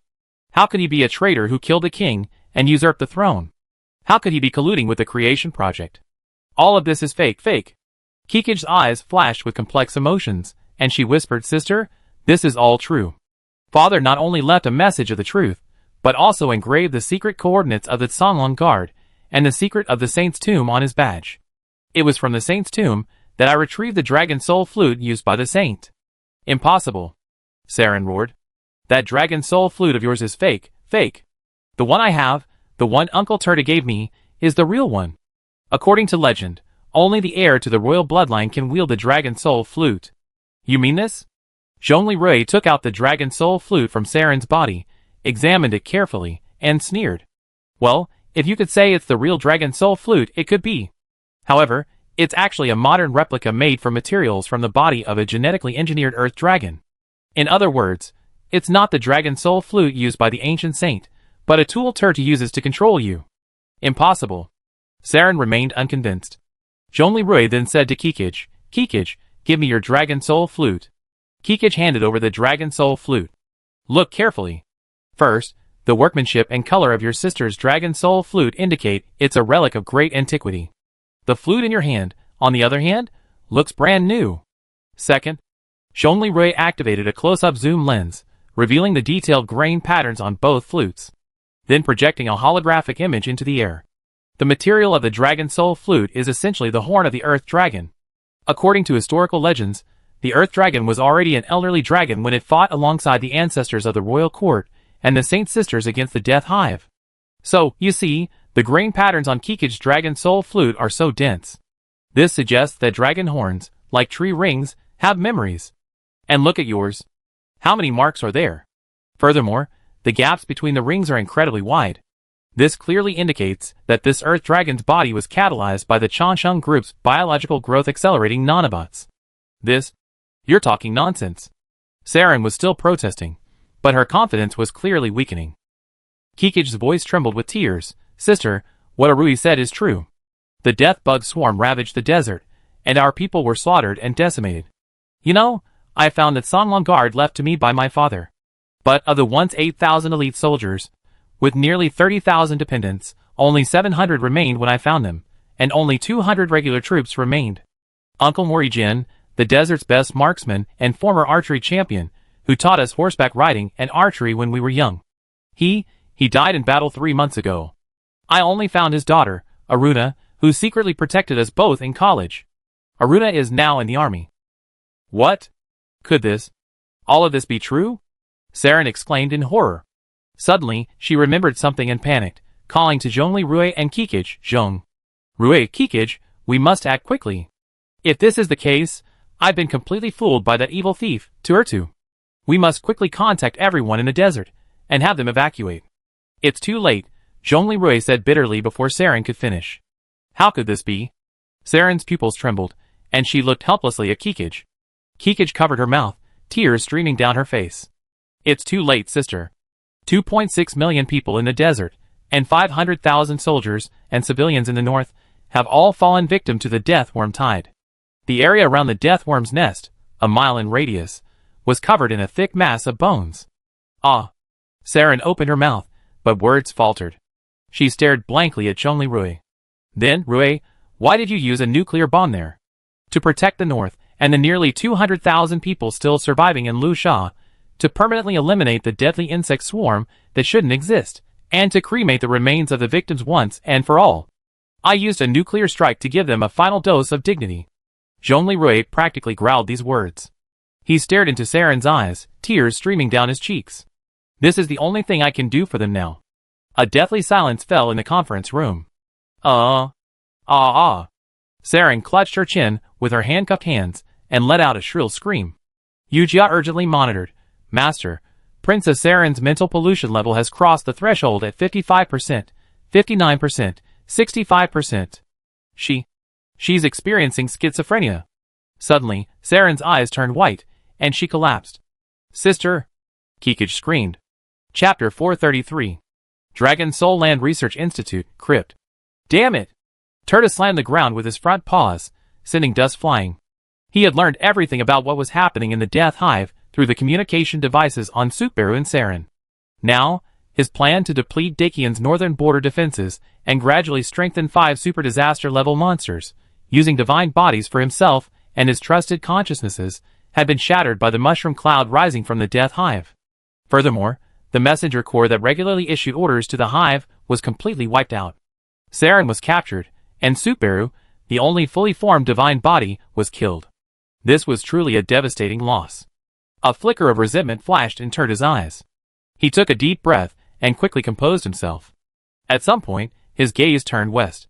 To the west of the desert, towards the majestic Altai Mountains. The old land once guarded by the Earth Dragon?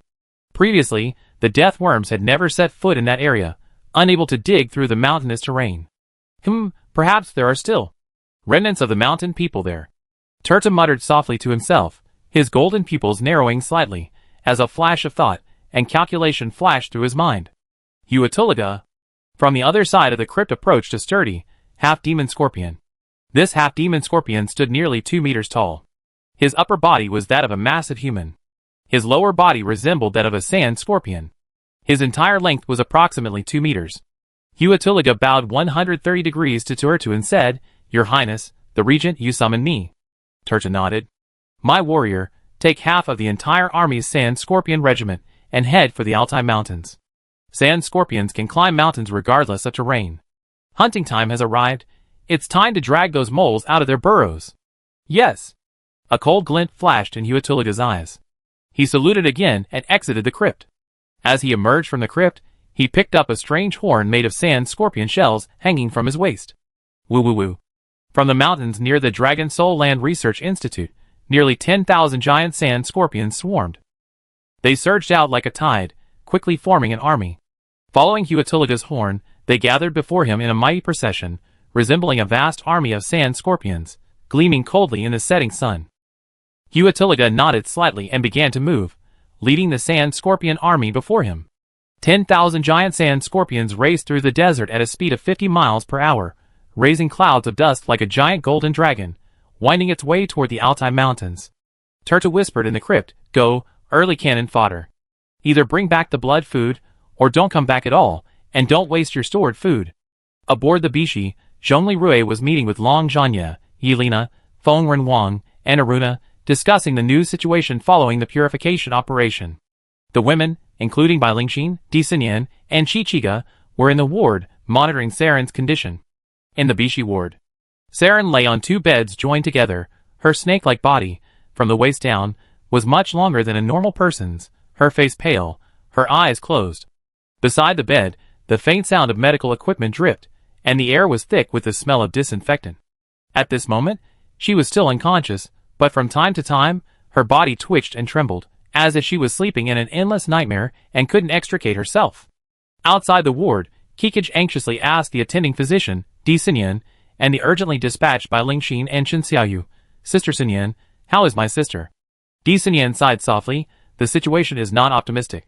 According to the auxiliary data measured by Yujia, Princess Eren's mental pollution level has exceeded the threshold of 60%, and she has experienced a neurotransmitter storm, glutamate/GABA imbalance.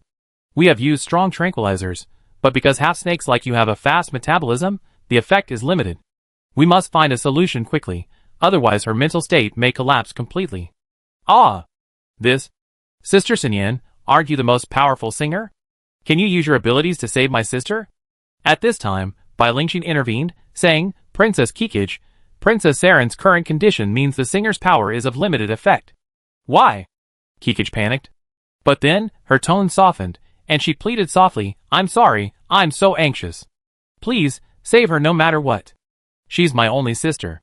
Bai Lingxin stepped forward, gently supporting Kikij's shoulders, and said softly, we understand how you feel. However, Princess Kikij, your twin situation is different from us new humans. Do you know why Xinyan and other singers' songs are effective for new humans, awakened ones, and zombies, but have little effect on you half-snakes? It's because you and us new humans are formed differently. We new humans, the vast majority of zombies in this apocalypse, are due to the Changsheng Life Science Group. An early leak of unfinished, pre-debugged, enhanced nanorobots for the new humans caused the infection, disrupting their nervous systems, and rendering them unable to function properly, transforming them into strong but mindless zombies. The singer's abilities are possible because their brainwaves are similar to those of me, the nanorobot developer, and the original human. This allows them to influence the nanorobots through singing, thereby controlling the new humans, the awakened, and the zombies. You, the half-snakes, are the result of ancient dragon god genes fused with biological nanorobots. Therefore, even Xinyan, the singer with the highest stats, would find it difficult to directly influence your nervous systems through singing. Chen Xiaoyu sighed and concluded, the professions don't match, so the singer's power is useless to you half-snakes. Kikij's eyes flashed with despair. What should I do? What should I do? At this moment, Di Xinyan seemed to remember something and looked at Bai Lingxin. And Bai, can we use the same method we used to save Orui last time to save Princess Eren? Bai Lingxin showed a hint of surprise. Then, she fell into deep thought. Bai Lingxin nodded slowly. Perhaps it's worth a try. But this time you can't. You can't participate. Di Xinyan asked curiously, why? Bai Lingxin said calmly, our last method had a prerequisite. The person entering the recipient's world must have a deep connection with them, or at least be someone they know. Our last adjustment was to modify some of the more obscure content in Arui's subconscious within a reasonable range. We didn't change the facts, but rather his attitude. Through this chain-like fine-tuning, his primary mental cognition became stable again. But to Princess Eren, you're a complete stranger. Her current memory world is on the verge of collapse, and now you're inserting a completely unrelated foreign object. Do you think her memory world isn't collapsing fast enough? Ah? This? Di Xinyan froze, a flicker of disappointment in her eyes. However, she didn't question it further. Because she remembered the women who had come together to rescue Zhong Lirui the previous time. Herself, Yu Jia, Lu Yisan, Bai Lingxin, Qin Xiaoyao, Chen Xiaoyu, and Yoshida Shoko. They had indeed all crossed paths with Dong Lirui. Through their shared experiences and emotional bonds, they had successfully penetrated his subconscious. And since she knew nothing about Princess Eren, a rash intervention would only exacerbate her confusion. Bai Lingxin shook her head. Not only you, but me, and even AI Yujiao. Then, who else can help Princess Eren? Di Xinyan pressed eagerly. Bai Lingxin pondered for a moment, then turned to Kikij. Perhaps, only 3 people can. You, Princess Kikij, as her twin sister, share the deepest blood connection with her. Your very existence is part of her memory world. Are you willing to? I am. Kikij interrupted Bai Lingxin without hesitation, her eyes gleaming with determination. As long as I can save Sister Eren, I'm willing to do anything. Only one person, entering a memory world on the verge of complete collapse, is practically tantamount to suicide. Once Eren's memory world is destroyed, if the consciousness of the person who enters to provide assistance isn't promptly withdrawn, it will also collapse. Therefore, a telepath is needed to assist with positioning and navigation. Furthermore, this telepath must know the person being assisted. Shichigu immediately said, You said Shuangzi is a telepath? That's great. We sisters and Shuangzi were very close in college, so she's the right person. Bai Lingxin nodded. In that case, it's possible. Then, Chairman Bai, is there anyone else who's suitable? Shichigu asked eagerly. There's one last suitable person. And, perhaps the most important one, Bai Lingxin said slowly, her gaze deep. That's Zhongli Rui. At this, Shichigu and Di Sinyan fell silent. Both women were incredibly intelligent, and they had been present at the scene of Saren's collapse. It could be said that it was Zhongli Rui's ruthless revelation of the bloody truth that led to Princess Saren's mental breakdown. A hint of worry flashed in Kikij's eyes. Chairman Bai, this will allow Arui to enter Saren's spiritual world. When Saren sees Arui, will she lose control and become even more uncontrollable? Bai Lingxin frowned slightly. I can't guarantee that. There's a risk. However, we have an old saying in Dakian, the person who tied the bell must untie it. Right now, the instrument readings show that Princess Saren's brain waves are continuing to weaken. Her consciousness is showing signs of serious collapse and self-destruction. If we don't stop it now, it may be too late. The worst-case scenario is that she will become a living dead. At this moment, Di Sinyan bit her lower lip, a flicker of determination in her eyes. I go talk to Arui. Chapter 434. Bishi, War Meeting Room. General Zhongli, General Long, General Ekaterina, His Majesty the Wind Blade King, Lieutenant Aruna. Adjutant Xiao Pu was giving a war meeting report to the coalition forces. In this purification operation, our coalition forces eliminated the death bug hive that threatened the northern border and the Rakshasa Kingdom's border, annihilated 90% of the death bugs in the desert, a super disaster level monster, a Shadowman serpent with the body of an evil god, and 600 sand scorpion vassal troops. In this battle, our army lost 5 peregrine falcons, 1 fighter jet, consuming 1 micronuclear reactor, and 25% of the Legion's current weapons of mass destruction. Furthermore, our army rescued Princess Saren, who had been held hostage by the Golden Court. Rescued was Zhongli Rui's statement to the coalition's senior officers. He did not tell them that Saren was the actual executor of the death swarms that destroyed the Great Desert and the northern territory of Dakian, even if she was deceived. The losses were minor, the costs were significant, and the results were brilliant. Long Zhanya's face glowed. Although our army suffered heavy losses in this battle, it completely changed the situation in the northern territory, where we were passively attacked and increasingly vulnerable. Zhongli Rui nodded. Yes, Elder Long, that's right. Now, both the southern frontier of Dakian and the northern frontier of Luoshan Nation have gained a rare respite. Yelena agreed. With the continuous delivery of resources from Dakian's 4 war zones to the 13 Tombs fortress, the predicament facing the northern border will be completely resolved. At this point, Aruna summoned her courage and saluted the major generals of Dakian. Your Excellencies, governors of Dakian, thank you for your generous assistance. Your army not only eliminated the death insect nest, ending the nightmare of the insect swarm in the desert, but also rescued our Sanwang guard. Now, you have even annihilated the evil god and rescued Princess Saren. Your humble servant truly does not know how to express his gratitude to you. Aruna was also unaware of Saren's manipulation of the death bug swarm. Zhongli Rui kept this matter confidential and avoided widespread publicity. Of course, Long Zhanya and Yelena were aware of it. Zhongli Rui said solemnly, Lieutenant Aruna, your troops' bravery is equally admirable. You're too polite. Princess Kikij, we are allies. Helping allies out of dire straits is the moral duty of our great Qian. However, it's too early to say that the nightmare of the insect swarm is over. We cannot afford to be complacent.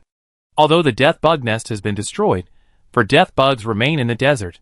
If they spawn again, and their numbers increase, the northern territory and the desert will inevitably be plunged into crisis again. Furthermore, the Dragon Soul Land Research Institute still has 4 super catastrophic monsters. The mass-produced Earth Dragon's body, the Shadowman Serpent, is waiting for its opportunity. We are far from complacent. Aruna's face was heavy. In this situation, we cannot afford to be complacent. Is there anything the Sanwang Guard, can do? Zhongli Rui and Long Zhanya exchanged glances. Long Zhanya replied, please dispatch some of your cavalry to assist the border troops with reconnaissance. Furthermore, the Northern Frontier Army will assist you with weapon upgrades and tactics. After all, in the current situation, using cavalry against monsters, even those serving as Sand Scorpion legions, is too brutal and tragic. You need to modernize your military with mechanization and high technology. Long Zhanya, looking at the Sand Scorpion shell armor on Aruna's chest, understood the brutal battles that Sanwang Guard had endured, and the veteran's eyes were moved. Aruna nodded firmly. Thank you for your hospitality.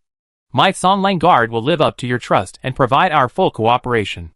As for dispatching cavalry to assist the border troops with regular patrols and reconnaissance, that's easy, it's even our Songlang Guard's forte. Just as everyone was discussing the matter harmoniously, Chen Pan, who was present at the meeting, suddenly frowned. Then he asked to speak. Senior Engineer Chen, you made outstanding contributions in this purification operation. What's the matter? Do you have anything to report? Zhongli Rui asked.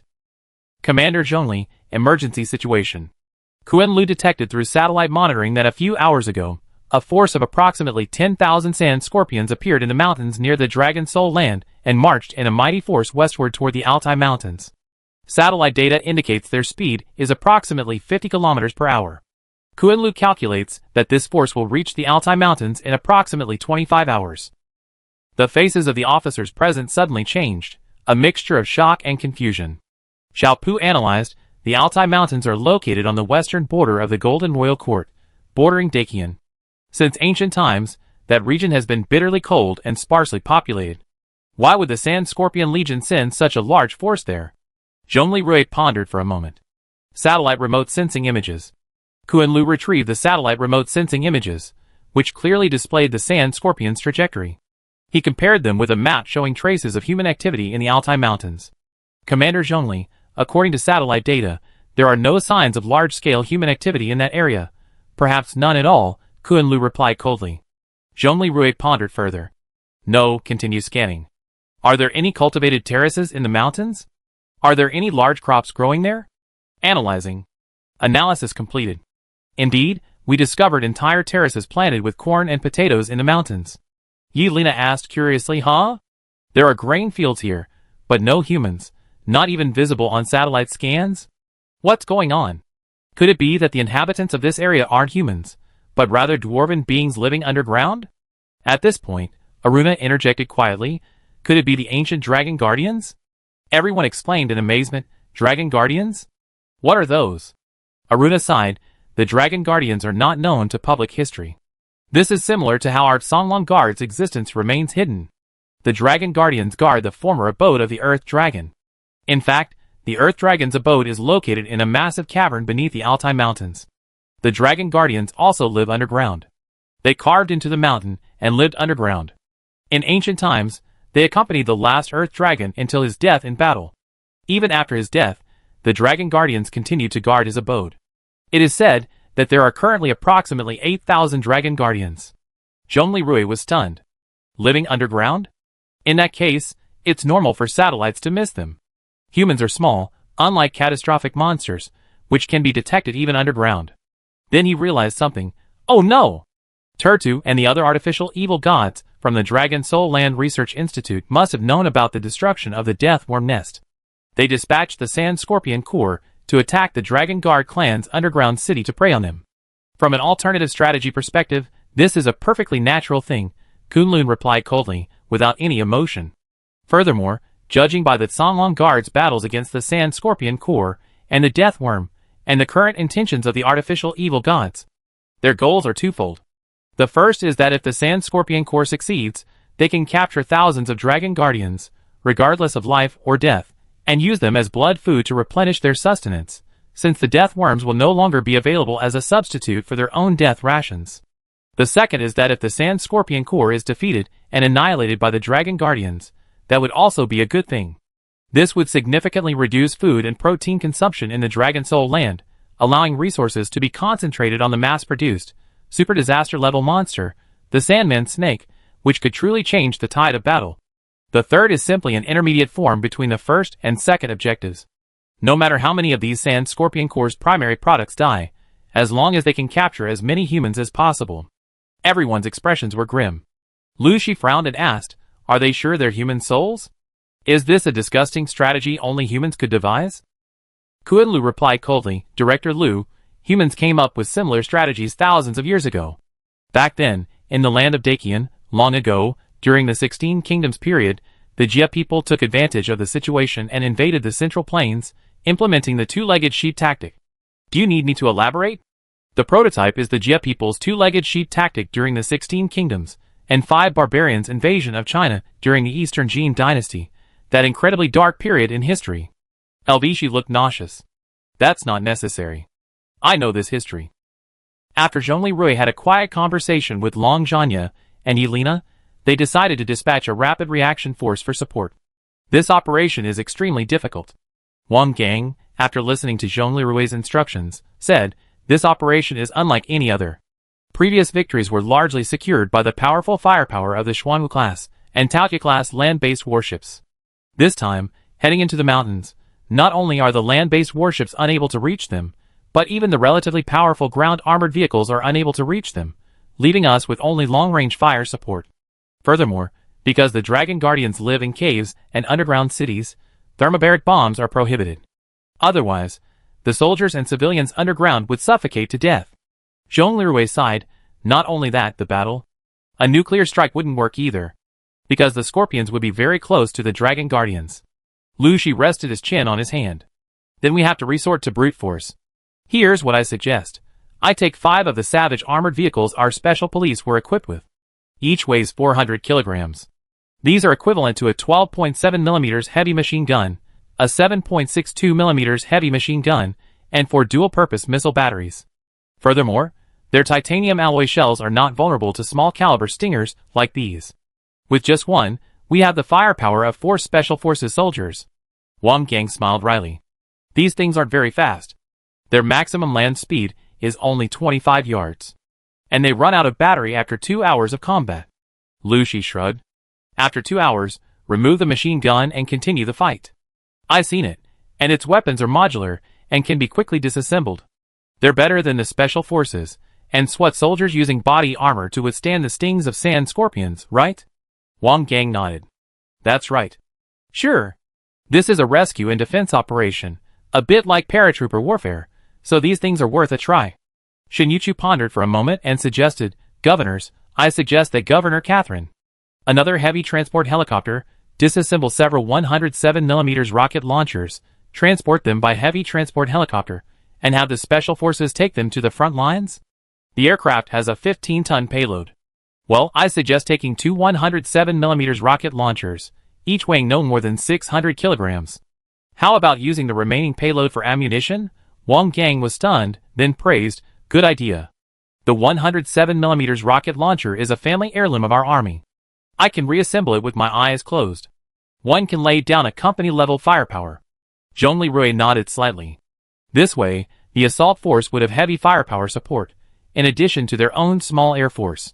3 governors, I have a suggestion, Zhao Pu said. Tell me about it. Zhongli Rui and Long Zhanya turned around. Governors, why don't we request support from the Gale Nation's Sky Fortress? Long Zhanya frowned. During the last attack on Ontario's hive, the Gale Nation's Sky Fortress units performed the worst among the 3 allied forces. What good would they do? Zhongli Rui pondered for a moment and smiled. Well, that's not necessarily true. Against a super-catastrophic monster, the AC-130 is truly useless, even with its gun-launched missiles. However, if we're dealing with monsters like sand scorpions, 1.8 meters long, and in such large numbers, wouldn't an aerial gunboat be a perfect match? It's like using an AC-130 against a massive armored vehicle fleet without air cover. Zhao Pu's eyes flashed with approval. Governor, you're wise. That's exactly what I meant. Long Zhanya smiled. Ha, if you can't fight the big ones, you can fight the small ones, right? Okay. Then contact the Fierce Wind Nation immediately and request air support. After the meeting, Zhongli Rui quickly dialed Liang's dedicated line to the Fierce Wind Nation headquarters and briefly explained the current situation and the support needed. Brother Leon, don't worry. This time, we're definitely not going after tough foes like the fleece-blooded Cerberus, but massive armies of sand scorpions. Speaking of mowing the ground, your AC-130s are experts, aren't they? I remember the stats, right? Can it cover a football field in minutes? Ha! Brother, you remember it so well. Don't worry, there are 10,000 scorpions this time, enough for everyone involved to earn a medal, Zhongli Rui said coaxingly.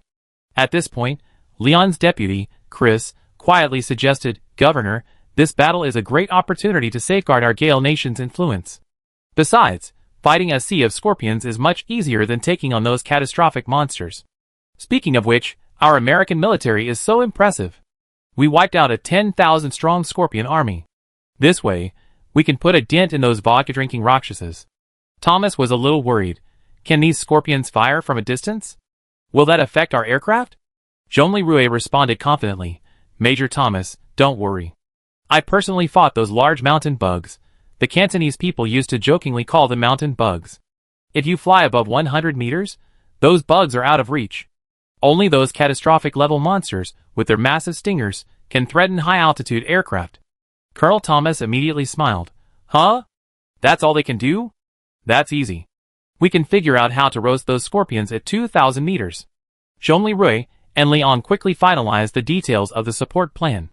The coalition and the U.S. military agreed that in 8 hours, the northern and southern forces would depart together to support the Altai Mountains. After the meeting, Zhongli, who had just left the conference room, was immediately stopped by Di Xinyan, who looked grave, and Chikila, who looked worried. Rui, we need your help. Saren's not doing well. Di Xinyan's eyes flickered with anxiety. After the two women explained the situation to Zhongli frowned. Why at this hour? It's raining cats and dogs? Kikich asked, puzzled. What's wrong? What happened? Zhongli briefly explained that the coalition forces were about to depart to support the Altai Mountains. We don't have much time, Kikich. The 8,000 Dragon Guardians and 700 Songlong guards in the Altai Mountains are the last remaining people of your Golden Royal Court. This? Kikich was speechless. Zhongli, noticing Kikich's expression, shook his head slightly, and then asked Di Xinyan, how long did it take you guys to enter my memory world to rescue me last time? 4 hours. Zhongli paused for a moment, thinking. Finally, seeing Kikich's eyes filled with anticipation yet a hint of hesitation, Zhongli said firmly, speed is of the essence in war. Although we're really rushed, let's manage our time. I hope we can make a concerted effort and mend Saren's broken heart before the battle begins. A glimmer of hope flashed in Kikich's eyes, and he clenched his fists. Rui, thank you. Chapter 435. When Zhongli, Chiguo, and Di Xinyan hurried to the hidden hangar at the Throne of Blades, Saren had already been placed in the medical pod, his face as pale as paper. Xuangzi was already waiting there for them. Bai Lingxin, upon seeing Zhongli approach, immediately stepped forward and said, Rui, you're finally here. Saren's condition is more serious than we imagined. Just now, Xuangzi activated her ability to take a preliminary look. Almost all the nodes in Saren's memory tree are trembling. According to Yujia and Xuangzi's deductions, the entire memory world must be stabilized within an hour. Otherwise, Saren's memories will completely collapse, plunging into a state of death. A true and complete death. True and complete death? Zhongli narrowed his eyes. In this situation, it's too late to back up her personality. When her memory world is completely shattered and her personality memories completely dissipate, it means that the traces of her past in this world have been completely erased from her soul. This is true death. Oh my god! Di Xinyan and Chiguo simultaneously covered their mouths and exclaimed. Not only that, if you rush in to provide assistance and fail to stabilize her memory and spiritual world within an hour, once her memory world collapses, you, the linking aid providers, will also suffer severe mental trauma. 1 hour. I get it. Zhongli clenched his fists and took a deep breath. I get it. Let's act now. Chiguo and Xuangzi nodded. Yes. Yu Jia, however, whispered to Bai Lingxin in her mind's eye, Mom, if Master can't save Princess Saren in the 55th minute, I will forcibly extract Master's consciousness. A hint of worry flashed across Bai Lingxin's eyes, but in the end, she acquiesced. When Zhongli reconnected his neural device and reopened his eyes in Saren's memory world, he found himself, Yoshida Shoko, and Kikich all floating above Saren's memory tree. However, Saren's memory tree was trembling and collapsing. Huge, glowing cracks stretched and split across the tree. Xuangzi exclaimed, Oh my god. How? How can I fix this? At this moment, Kikich, still possessing her beautiful legs, covered her mouth and exclaimed, Sister, no. Zhongli face was turned, and he coldly asked Xuangzi, where is the source of all the collapse, the most severe point? Xuangzi carefully sensed it, and her expression darkened even more. At the end of the memory tree, the point of the latest incident. But entering there is dangerous. That area is nearing complete collapse. If we rush in, our consciousnesses could be ripped apart by the wave of collapse. There's no time to replenish our energy from other places. Let's go directly there. Zhongli said decisively. Okay. Yoshida Shoko said gloomily. She activated her ability, and the group appeared in a vast scene covered in dark clouds, thunder and lightning. The three of them looked closely, and saw that they were near the entrance of the death insect nest. Countless bones lay beneath their feet. Saren, with her snake-like body, covered her face with her hands, bent over and wailing. At one point, she seized the dragon soul flute, broke it fiercely, and stabbed it into her own neck. She collapsed. "What?" the three exclaimed. At this moment, the surroundings became even more treacherous. Lightning struck sporadically, shattering bones scattered across the ground and tearing apart the dark sky. "This memory space is about to collapse," Shuangzi anxiously said to Zhongli Rui, Senior Zhongli. "If Saren commits suicide again, this memory node will completely collapse." "What do you mean again? Didn't she already commit suicide? I can activate my ability to rewind this node once. However, given Saren's current mental state, I can only do this one time. If I forcibly distort her memory world and reset it again, this memory node will collapse. In other words, we must completely prevent her from committing suicide next time, correct?" "Yes, Senior." "Can we activate our physical abilities in this world?" "Senior, this is Saren's memory world. The extent of your power depends on what she remembers you doing in her presence." "I did? But I was wearing a large. I just demonstrated the Xylonk armor in front of her. I'm not wearing it right now. It doesn't matter. Once she's seen it, I can use my abilities to summon it. But this armor's maximum power is limited to the form shown in the memories of Saren and Princess Kikij. It can't be as powerful as it is in the real world." "The form I remember?" Kikij was puzzled. "Why would the form I remember be useful?" "Because it said that twins are telepathically connected." A glint of determination flashed in Kikij's eyes. "Then let's give it a try. I remember Senior Arui's armor being incredibly fast and powerful. It can even release high-voltage electricity. It knocked me out with that last time." Upon hearing this, Zhongli Rui's eyes flickered with hope. "Kikij, do you remember my armor has other abilities?" Kikij smiled bitterly and shook his head. "Rui, I'm sorry, I haven't seen any others." Zhongli Rui took a deep breath and quickly adjusted himself. "It's okay, these are enough. Shuangzi, activate rewind." Shuangzi nodded and activated her power. The surrounding scene distorted, time rewinded, and Saren stood up again, the dragon soul flute still in her hand. Just as Saren was about to break the flute again, Zhongli Rui instantly appeared before her, striking out with his armored right fist like lightning. A burst of high-voltage electricity instantly unleashed, sending Saren trembling all over, and the flute flew out of her hand. Her eyes flashed white, and she briefly lost consciousness before collapsing. As Saren fainted, the surrounding lightning and thunder faded temporarily. Daylight returned. However, the thick pile of bones on the ground was still shocking. Kikij and Shuangzi began to feel nauseous. Seeing this, Zhongli Rui knew they were beginning to feel uncomfortable with the hellish situation before them, and quickly said, "You two, close your eyes and don't look." "Oh. Okay." Chichiga and Shuangzi closed their eyes tightly, took a deep breath, and tried to calm their fear. Inside the Blade Throne hangar, Bai Lingxin, Di Xinyan, and Yu Jia were monitoring everything happening in Saren's memory world on the display screen. Rui is really reckless." Di Xinyan shook her head. Good girl, look, the collapse of Saren's memory world has been paused." "Rui's method is surprisingly effective," Bai Lingxin said with a smile. "Yu Jia, the deadline is 35 minutes. We detected a core collapse point and are attempting to reverse itself. Saren is still trying to commit suicide." Di Xinyan was startled. "What? They're in danger?" Yu Jia appeared in 3D, her face solemn. Madam, I repeat, if the master doesn't come out by the 55th minute, even though his life is in danger, I will forcibly pull him out." Bai Lingxin nodded. "I understand. Alas, I hope Rui can seize the opportunity." Just as Zhongli Rui breathed a sigh of relief, everything before his eyes suddenly flashed back. Saren once again raised the broken dragon soul flute, ready to commit suicide. Zhongli Rui could only stun Saren once more, then turned and shouted to Shuangzi, "Shuangzi, is that you? Why is Saren going back again?" Shuangzi, eyes closed, cried anxiously, "Senior, it's not me. Saren must be desperate to die, and you can't stop her, so she's desperately going back at all costs. Senior, find a way. If this continues, Saren's memories and spiritual world will collapse at an accelerated rate."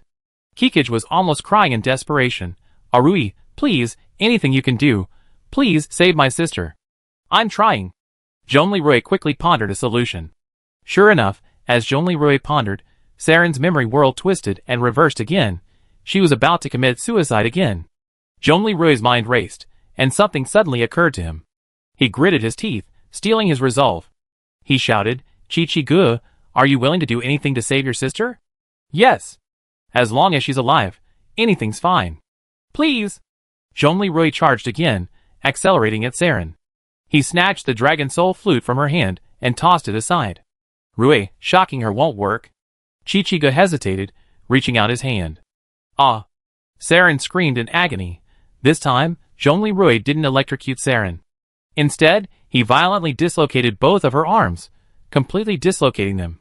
Saren nearly fainted from the pain. The next moment, she was about to bite her tongue. Zhongli didn't hesitate, using his armor to clamp down on Saren's jaws, preventing her from biting her tongue. You want to die? Did I agree? I won't let you. I saved your life. How can you die without my permission? Borjigin, Saren. Zhongli. Why, you won't even let me die. Do you hate me that much? Saren's eyes were hazy, blurred by tears. Her voice was weak, yet filled with endless despair. I just want to end this endless suffering. I deserve to die. I truly deserve to die. Saren, do you think I, the bones beneath you, and these 3 million wrong souls, would let you die so easily? Zhongli narrowed his eyes, and spoke sternly. Today, on their behalf, I forbid you from committing suicide. Apologize, you must live. Saren's expression began to contort, and then he began to wail loudly. Why? Why? Who do you think you are? What right do you have to represent my people? Why don't you allow me to have my last moment of dignity? Why won't you let me die? Because I am Princess Kikij's ally, the liberator of the desert, Zhongli. Known as Bachilu, Major General of the Dakian Army, Governor of Lingyan Prefecture. I captured you in battle, you are my prisoner of war. How can you die without my permission? Huh? Have you learned all those ancient rules and royal etiquette? Zhongli practically shouted these words. This? Saren hesitated. Are you saying that you are now my owner, that I am your prisoner of war, your slave, and therefore, I cannot die without your permission? That's what you mean. Zhongli said angrily. Okay. Master, I really shouldn't have committed suicide without your order. I'm sorry. Saren's eyes were empty, as he murmured softly, tears streaming down his face. Chapter 436. At this moment, Kikij and Shuangzi, slightly away, exchanged bewildered glances. Shuangzi met Kikij's gaze and softly asked, Kikij, do you really want her to live like this? As long as she's alive, there's hope. Kikij then muttered, Sister, I wanted to be Rui's slave. If he ever did something to me, I'd be so happy. You took this opportunity, ugh. Disanian, huh? Why would Rui resort to such tactics? Bai Lingxing gave a wry smile. I know what Rui meant. He's a kind-hearted child. He did this simply because he didn't want Saren to die. Disanian shook her head helplessly. She remembered this was probably the first time her husband had violated his principles to save someone. Yu Jia muttered inwardly, Oh my god, Princess Kikij, you have a very dangerous idea. At this moment, seeing that Saren had stopped trying to bite her tongue, Zhongli let her go. But soon, Saren bowed solemnly to Zhongli. My master, I beg you, please, let me die, or even kill me. I am in so much pain. Besides being your slave, I cannot disobey your orders out of obligation, but I cannot bear the torment within. Please grant me release. Zhongli cold gaze flickered with a complex emotion as he spoke slowly. Saren, I remember that you and Kikij both had a second chance at life. Why don't you cherish this opportunity? Master, this is not an opportunity, it's a curse. Saren cried again. After Kikij and I became half human, half snake, it was as if the two of us were cursed. She couldn't pursue her own happiness, while I, wishfully, worked hard to make the people of the desert better. But then, I was deceived by Turtu, the elder I always called Uncle Wang and trusted since childhood. He harmed my sister and me, and poisoned my father. He deceived me and personally destroyed the homes of the desert people, the very people my father had spent the first half of his life protecting. From childhood to adulthood, my father gave me the best. I studied hard, wanting to be like him, a king who would protect the people of the desert. And now, I become the third demon king, the one who destroyed them with my own hands. Shuangzi looked at Saren, her eyes filled with pity. She glanced at Kikij. Kikij, your sister is so. Alas, my sister has always been hard-working, strong-willed, and a perfectionist. She's so different from me, who only follows my own whims, and gives up. Kikij also looked at her twin sister, with a complicated expression. Saren knelt, gently stroking the bones on the ground, tears streaming down his face. Master, that day, at first I was stubborn and refused to listen to your truth. When I finally came to my senses, I still fantasized about saving as many of my fellow citizens as possible. It's too late. I was so foolish. Master, I truly have no meaning in life, and I no longer have the courage to live. I only ask that, for the sake of our past acquaintance, you take care of Kikij in the future, and also, let me die peacefully. Saren, listen to me. Life and the world are resilient. Have you ever seen a wildfire in the desert? Have you ever seen straw burning in a rice paddy? Destruction is not the end, it can also be the beginning of a new era. There's a line in our Dacian ancient poem, wildfires cannot extinguish everything, spring breezes bring new life. Life and civilization are so tenacious. Saren, stay strong. Zhongli Rui's eyes were sincere and resolute.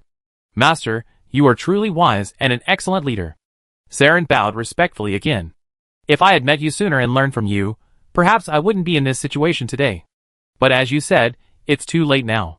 Master, please have mercy, and allow me to apologize to my father, and to the eternal heaven. Saren, although you have indeed committed monstrous crimes against the desert, you still deserve a second chance. I know you can't face the fact that you killed the vast majority of your people. But right now, your people still need you in Kikij. Strictly speaking, your people still need you in Kikij, this flag. The remaining ones still need the guidance of your totem. Saren shook her head. I long lost the face to face the people. I haven't made your story public, Zhongli Rui said calmly. If Aruna and the others of the Songlong Guard knew at this moment that you killed their father, and so many citizens, I suspect many of the remaining Songlong Guards would kill you too without hesitation. Saren's expression was horrified. Zhongli Rui continued. So, after the Purification Project battle is over, I tell the public that you're the royal princess we rescued, and that it was Tuertu who truly rebelled. And that's true, Tuertu is indeed the culprit. Saren glanced at Kikij in the distance, her expression moved. She bowed solemnly to Zhongli Rui again. Thank you, Master, for your kindness in caring for my sister. Master, thank you. But I truly don't know how to face the Songlong Guard, those passionate, brave, and loyal soldiers and civilians. We think about this later, Zhongli Rui said sternly. If you truly wish to atone for your sins, I tell you, you have one last chance. In the Altai Mountains, approximately 8,000 soldiers and civilians of the Dragon Guard clan's underground city are in danger of being attacked by 10,000 Sand Scorpion troops dispatched by Tuertu. The coalition forces, including the Songlong Guards and the Lifeng National Army to the north, are preparing to provide support. After all, in the apocalypse, people are paramount. The coalition forces will depart in approximately 7 hours to rescue your people. Saren, I ask you, will you join me to rescue the last of your people? Saren's eyes slowly lit up, a light that quickly grew stronger, as if ignited. She suddenly knelt down. Master, I will go with you. No! Master, I beg you, take me with you. Saren trembled as she spoke, tears welling up in her eyes. Zhongli Rui, observing this, sighed. I will take you, yes. But there are 3 conditions you must obey. Master, I will. Even if there are 1,000 conditions, even if you want everything from me, I will accept. Will you please listen to me first? Yes. Master, I have overstepped my bounds. First, you swear to eternal heaven that from this day forward, you will live well. You will never seek death again. Do you understand? Zhongli Rui shouted. Saren was stunned, then, trembling, raised his right hand and solemnly swore, I, Saren, swear to eternal heaven that from this day forward, I will live well, and will never seek death again. Zhongli Rui breathed a sigh of relief. The 2 women in the distance also breathed a sigh of relief, a flicker of relief in their eyes. Zhongli Rui continued. Second, I keep this a secret for you, but you must also keep this secret to yourself and never reveal a single word to anyone. This is not only for you, but also for the safety of your sister Kikij, and even more so for the future of all the Songlong Guards and the allied forces. If you reveal this, the consequences will be disastrous.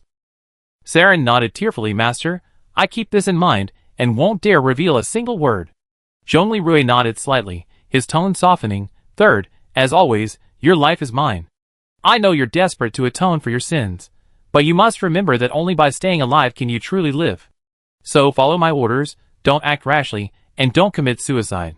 And don't mention calling me master to anyone else. Do you understand? Saren's expression was a little complicated, but he finally nodded in agreement. Okay, Saren, Remember your promise today, remember your oath today. Live well, live with all your heart. We see you in the real world. Wake up. Yujia, come out. Stop hiding. Yujia, in her angelic form, smiled, appearing in a glorious presence. Master, thank you for your hard work. Zhongli Rui picked up the Dragon Soul flute and handed it to Saren. Saren hesitated. Master, you said in the real world that it was fake. Zhongli Rui smiled faintly. Today, it's fake. But one day, it will become real. Saren held the flute, his eyes filled with shock. Zhongli Rui smiled faintly. Led by Yoshida Shoko and Yujia, everyone left this memory node. Saren's vision was hazy. When she looked again, the sky had transformed into a brilliant starry sky. The death insect nest beneath her feet had transformed into a crystal-clear glaze, reflecting the light of the stars. The scene before her was like a dream. Bang! Saren slowly stood up, an unprecedented surge of strength building within her. But the next moment, Zhongli Rui's face flashed before her eyes. Master! Saren clenched the Dragon Soul flute imitation in her hands. Chapter 437. The touch of water. Brushed against her skin, but it wasn't cold. Saren opened her eyes, and found herself inside a giant liquid repair capsule. Then, the water level dropped, the capsule opened, and Saren was released. Outside the capsule, Bai Lingxin, Di Xinyan, Yoshida Shoko, and Qige, the four women, had been waiting for a long time. In the air, Yujia's 3D form appeared. Saren's eyes filled with wonder upon seeing Yujia. Angel? Yujia saluted Saren and smiled politely. Princess Saren, my sister. Hello, I am Yujia, the auxiliary super AI of the Bishi battleship. My master is Zhongli Rui. So you're an AI? Saren nodded. Where's my master? She glanced around, but didn't see Zhongli Rui, and a look of worry crossed her face. Hearing Saren's words, Kikij was speechless. Sister, have you forgotten what you promised him in your memory world? Saren then realized she seemed to have violated the third agreement, not publicly announcing that she was Zhongli Rui's slave. Sorry, I overstepped my bounds. So, how should I address him from now on? Yujia smiled and stepped forward. Princess Saren, I suggest that from now on, when you're in front of the coalition forces, you can address my master as Governor Zhongli. In front of friends and our own forces, you can address him as Brother Arui. According to the information, both of you princesses are actually slightly younger than our master. Kikij was delighted upon hearing this. Oh, that's a good suggestion. From now on, I call him Brother Arui in private as well. That way, everyone will feel more comfortable. Di Xinyan nodded. Arui should be fine with that title. Saren nodded obediently. Okay, I call him that from now on. These two are. Kikij immediately introduced Bai Lingxin and Di Xinyan to Saren. You are the adoptive mother and wife of Big Brother Arui? A flicker of shock flashed across Saren's eyes, especially when she looked at Di Xinyan. She gathered herself, refocusing her perspective on her current position and status. Then, with the right attitude and tone, she asked, Chairman Bai Dean D, may I ask, where is Big Brother Arui? Aren't we going to rescue the Dragon Guardians in the Altai Mountains in a few hours? Di Xinyan sighed, seeing the once royal princess now so cautious in her presence. He's resting. Previously, he led his troops north to attack the Death Hive, and then led an elite force in a surprise attack to rescue you. Then, there were meetings and liaisons with allies. Although he's indeed a first-generation new human, with much greater endurance than a normal person, he's still human after all, and can't withstand such a relentless battle. Physical strength is one thing, Bai Lingxin added. In fact, mental link assistance is very draining. Moreover, he used such a powerful method to rescue you in your spiritual world. This kind of drain is much greater than just persuasion. Then, Chairman Bai, Dean D, Brother Aruihi. Saren's face was filled with guilt and heartache. Don't worry. He needs a few hours of quiet, good sleep. Fortunately, we still have 6 hours until we reach the Altai Mountains. Plenty of time for him to recover. Bai Lingxin pushed her glasses. At this moment, Di Xinyan thought for a moment and asked, Auntie, if I hum some sleep-inducing music beside Arui, will it help him recover? Yes, that's a good idea. But keep the volume down. If it's too loud, it might wake him up. Di Xinyan smiled and said, Okay, I know my limits. With that, Di Xinyan left and headed for Zhongli Rui's resting room. At this moment, Saren asked curiously, What's Dean D trying to do? Yoshida Shoko smiled and explained, Sister Saren, Dean D is the most powerful singer since the apocalypse. She's using her voice to accelerate the activation of Senior Zhongli's nanobots, which will speed up his recovery. Saren's eyes widen in shock. She, just singing, without the Dragon Soul flute, actually has this ability. Yes, sister. I was truly astonished by her during the battle against the Death Hive. Her singing, combined with my Dragon Soul flute, was just like the murals in the Saint's tomb. We lured nearly every death worm in the desert to the Death Hive. That scene was truly breathtaking. And then, Brother Arui unleashed a nuclear bomb. Boom! Kikich spoke with a beaming expression, his eyes gleaming. But as Saren listened, tears welled up. Sister, please don't be like this. Did I say something wrong? Kikich hurriedly consoled her. Sister, you and D&D have worked so hard to clean up the mess I caused, my own self-righteousness. Don't say it. Shuangzi tapped Saren's lips. The second promise you made to us, senior. Don't forget, keeping this secret is not only for your own safety, but also for the safety of Kikich and even your people. Sister Saren? Saren nodded silently, wiped away her tears, and said no more about the matter. At that moment, Di Sinyan's soft humming could be heard from the nearby lounge, like the gentle flow of a mountain stream. Saren's heart gradually calmed. Unable to help herself, she quietly walked to the lounge door, paused to listen, and looked inside. She saw Di Sinyan sitting by the bed, humming softly, her eyes focused and gentle. As she hummed a sleep-inducing song, she gently stroked Zhong Leroy's head. Zhong Leroy lay quietly in bed, breathing steadily, a faint blush on his face. His expression had previously been tense, even in his sleep. Now, it was completely relaxed. Saren was stunned by the scene before her. She's a true goddess. The current Arui is so different from the Arui I remember. Is this because he's changed since he started dating D&D? Saren pondered. She recalled the 3 rules Zhong Leroy had laid out for her moments earlier. Thinking carefully, these 3 rules all express concern for herself, her family, and her people. It seems I still have a lot to learn. Saren thought to herself, concluding her covert observation and quietly leaving the lounge. Having just left the lounge, Saren sighed softly when she heard a group approaching from the corridor. She slithered forward, her pupils dilated as she took in the group. The Windblade King, clad in golden armor, excitedly approached, holding the hand of Princess Aishili, followed by Blood Claw and other guardsmen. Every gesture and movement of the Windblade King exuded a kingly demeanor, his golden armor gleaming with brilliance. Evil. Demons? So many? Saren trembled with shock. Aishili saw Saren and greeted him enthusiastically. Kikich? You're here? Saren forced a smile, and studied Aishili closely. He barely recognized her.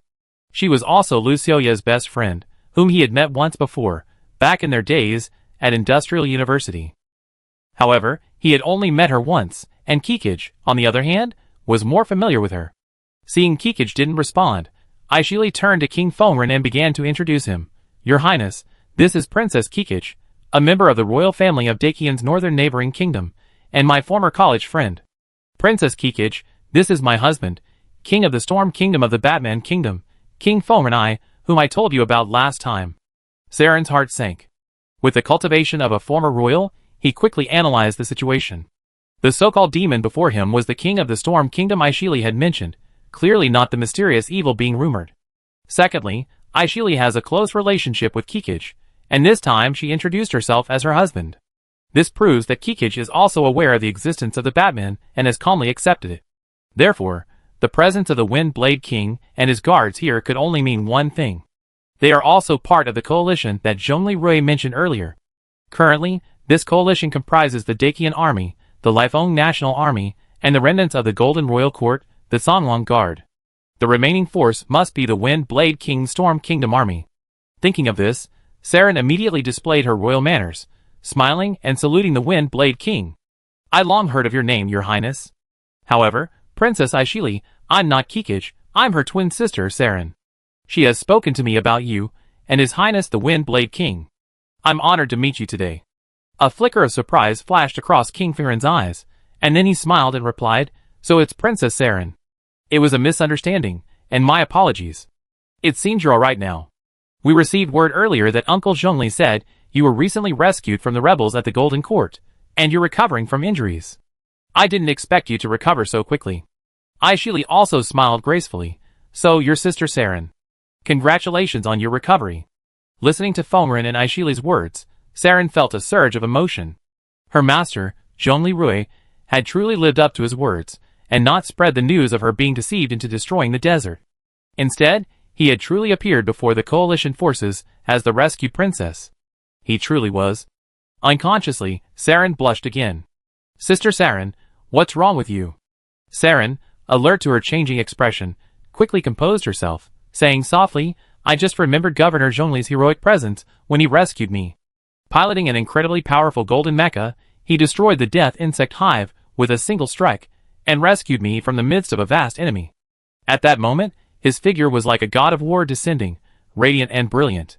He is a hero straight out of myth. Saren's heart beat faster as she spoke. Actually, most of what she had just said was true. Except for the part about rescuing me. But why did she now believe her own lies even more? Thinking of this, Saren's face flushed even more. Seeing Saren's expression and gesture, AI surely complained inwardly, it's over. Another one falling for Arui. Counting Kikij, this time it's the Gemini princess? But then again, it seems Arui also rescued me from the dungeon, and I even slept in his room. Why didn't I fall for him? Forget it. Besides Master D. Sinyan being able to control Arui, Xiaoye ended up being cremated on the spot. Let's just forget it. Meanwhile, King Windblade, oblivious to the girl's subtle emotions, maintained his regal demeanor, speaking passionately, my master, Uncle Zhongli Rui, is a great man. This time, he led us north, and we witnessed so much of his wisdom, leading us to victory. Princess Saren, may I ask where Uncle Zhongli is? I have something important to discuss. King Windblade's voice grew louder as he spoke. Saren suddenly remembered that Zhongli Rui was still resting, and hurriedly lowered her voice to King Windblade, Your Highness King Windblade. Please be quiet. Governor Zhongli is resting. I'm awake, Zhongli Rui's voice boomed, deep and powerful. Zhongli Rui, now clad in the great Xia dragon bird armor, emerged from the lounge accompanied by Di Sinyan. A smile spread across his face. Your Highness, King Windblade, what can I do for you? Uncle Zhongli. King Windblade excitedly stepped forward. We, the Bat People, wish to join the rescue effort in the Altai Mountains. Oh! Zhongli Rui's eyebrows rose slightly. And for a moment, Saren felt a surge of shame. Previously, her initial reaction upon encountering these Bat People was to assume they were demonic enemies. But they were so eager to come, volunteering to fight, and save their remaining people. In the eyes of the Snake Princess, the golden Zhongli Rui and the equally golden King Windblade shone so brightly, like two suns standing side by side. Chapter 438. Zhongli Rui was tempted to subconsciously reject Feng Ren's request for battle, but the unfavorable situation he had previously analyzed with Wang Gang and other officers prevented him from rejecting outright. During the meeting before arriving at the Throne of Blades to repair Saren's spirit, everyone had discussed the possibility that the on-site assault team might be outnumbered, and that their most powerful weapons could not be used recklessly. Looking at King Fengren and the guards behind him, these flying batmen indeed possessed advantages in mountain warfare that ordinary special forces soldiers could not match. Well, they were indeed wearing bulletproof gear modified for them. However, Zhongli Rui looked at their weapons. Pistols, light automatic weapons. HRB 600 rebar? Fengren's King's sword? 12 flying warriors using all this against an army of 10,000 sand scorpions? Uncle! Just agree to our request. Fengren, seeing Zhongli Rui's hesitation, assumed he disagreed and grew anxious. Your Highness, you and your warriors will soon face an extremely brutal battle with us. Your weapons will need replacing. Fengren asked, puzzled. Is it necessary? Yes. Zhongli Rui suddenly remembered that Blood Claw and Short Fang had participated in the battle against the Sand Scorpions, albeit a one-sided massacre through deception. Zhongli Rui then turned to Blood Claw and said, Captain Blood Claw, please report to King Fengren on the main force of the Sand Scorpion army we are fighting this time, and the situation of the Sand Scorpions. Blood Claw immediately stood at attention, and saluted Fengren and Zhongli Rui. Your Highness, Governor Zhongli. Last time, my subordinates and the guards participated in a battle against sand scorpions. These scorpions are 1.8 meters long and can crawl swiftly regardless of terrain. They have a stinger array on their backs that can fire a stinger with a range of 100 meters. Furthermore, their pincers are extremely powerful, and the scorpion tip on their tail is also very dangerous. Last time, my subordinates and I, using stun grenades and flashbangs, temporarily paralyzed them and killed them with rebar. However, facing such a large number of them, our guards' current weapons are indeed insufficient. Hearing the chief combat expert's words, Fengren nodded in conviction. I see. Uncle, you truly cherish our soldiers. Zhong Li smiled and patted Feng Ren's shoulder. Good boy, there's still a long way to go. Every surviving veteran. Speaking of this, Zhong Li glanced at Blood Claw. They are all invaluable treasures. Therefore, we must protect them as well. A commander who truly cherishes his soldiers doesn't trade lives for honor. Instead, he provides them with better weapons and develops more scientific and efficient tactics, allowing them to return alive to receive honor and medals. At these words, Blood Claw and the guards behind him straightened their backs excitedly, their eyes gleaming with determination. Zhong Li then led his group to the warship's light weapons depot. Zhong Li glanced at Feng Ren and said, Your Highness, please leave your king's sword here for the time being. Feng Ren hesitated for a moment, then handed the sword to Zhong Li, a look of reluctance on his face. Zhong Li pondered for a moment, then, after examining the Batman's physique, picked up the LG-5 rapid-fire howitzer and handed it to Feng Ren. This howitzer has a long range and powerful impact, making it suitable for dealing with dense enemy groups. A single shot can blow up a light armored vehicle. Feng Ren took the howitzer, feeling its heft, a look of disbelief on his face. Zhong Li snapped his fingers. Yujia. Yujia grinned and showed a video of a Special Forces soldier demonstrating the destructive effects of firing the weapon. Feng Ren's eyes widened. Uncle, this. Zhong Li nodded slightly and said calmly, This thing is the most powerful gun in this arsenal. Be careful when using it. Use it at long range. The grenade's detonation has a destructive radius of 10 meters. Handle it with caution. One shot from this gun is more powerful than a whole day of slashing with a sword. Strictly speaking, the LG-5 is an anti-material rapid-fire cannon. Zhong Li was just trying to fool Feng Ren. Feng Ren gripped the howitzer with a sense of urgency, excitedly saying, I understand, Uncle. I use it carefully. Zhong Li suppressed a smile, and then picked up the recently factory-made and improved ULR.50 BMG anti-material pistol. Similar to the Thunder pistol, it uses 12.7 caliber heavy machine gun ammunition and fires one round at a time, essentially a short anti-material heavy sniper. Although small, this pistol packs a powerful punch, capable of penetrating thick armor. Feng Ren, use this as a secondary weapon. It could save your life in a critical moment. Feng Ren frowned, looking at this strange pistol, and then at the short-toothed Type 54 pistol. At this moment, Bill, one of the guards, suddenly realized, Governor Zhong Li, is this gun similar to the Thunder pistol? Zhong Li looked at Bill with interest. Oh? You used an anti-material pistol before? Okay, introduce this gun to your king, and see its capabilities. Bill excitedly saluted Feng Ren and Zhong Li, then began to introduce them. My king, this ULR.50 BMG pistol, despite its compact size, fires a 12.7mm caliber bullet with immense power, capable of penetrating thick armor. In a crucial moment, it can deliver a fatal blow, a lifesaver on the battlefield. I once borrowed this pistol from a fellow Special Forces officer while at sea. Feng Ren also piqued his interest. How powerful is this pistol? Bill excitedly said, I used this pistol to kill a 25-meter-long, 66-ton megalodon with a single shot. Feng Ren's eyes flashed with shock, and if it weren't for maintaining his kingly composure, he would have nearly opened his mouth. Really? Bill nodded. My king, every word I say is true. However, I was just being cunning, using this rifle to hit the megalodon's head at point-blank range. At this point, Blood Claw nodded in confirmation. Bill is right.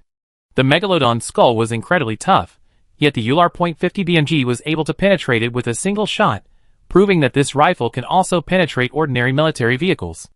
Windblade took a deep breath and turned to Zhong Li. Uncle, are you equipping me with such a powerful weapon? Zhong Li smiled. Yes, that's right. Yes. Your Majesty, I assessed your capabilities, excluding you. Therefore, Your Majesty, Captain Blood Claw, and the 3 Shorfangs will be equipped with these weapons. The rest of the guards, please use these. He then picked up the wooden-handled 79 sniper rifle and addressed the guards. Warriors, this is a semi-automatic rifle. With this, with careful aim and a headshot, a sand scorpion can be eliminated with one shot. Furthermore, this rifle has a remarkable range of 1 kilometer. Use it wisely. The rest of the guards were stunned with excitement. Feng Ren coughed softly. Why don't you thank Uncle Zhong Li? The guards immediately thanked Zhong Li in unison. Thank you, Governor Zhong Li, for your generous gift. Zhong Li nodded with satisfaction. All right, we're still a few hours from our destination. Blood Claw and Bill, you 2 weapons experts, show us how to do it. Blood, Claw, and Bill. Yes, Governor. Afterwards, Feng Ren and the guards, under the guidance of Zhong Li and the quartermaster, restocked their arsenal with stun grenades, flashbangs, and fragmentation grenades. Zhong Li bid farewell to the high-spirited Storm Kingdom Royal Army guards, sighing softly as he watched them depart. What's wrong? Di Xinyan asked softly from the side. If possible, I really don't want to send these innocent young people to the battlefield. Zhong Li shook his head. But the situation is pressing. The Dragon Guardians are in imminent danger, and this mountain rescue operation is incredibly stressful. I can only do my best to prepare for these enthusiastic children. These children are our hope for the future. Di Xinyan smiled. I understand. You gave them equipment so they can snipe from a distance, or safely bomb the enemy from over 100 meters above, right? You truly care about them. Zhong Li smiled wryly. It can't be helped. Don't worry too much. I'm sure everything will be fine. Di Xinyan gently held his hand. A flicker of tenderness flashed in Zhong Li's eyes, and he patted the back of her hand. Thank you for your kind words. At this moment, Yujia materialized in 3D and reported, Master, there's news. Satellites indicate a severe sandstorm is possible in the desert within the next 2 hours. The area covered by the sandstorm may cover the U.S. air support route. Zhong Li frowned. Immediately notify the U.S. military to adjust their flight path to avoid the sandstorm area.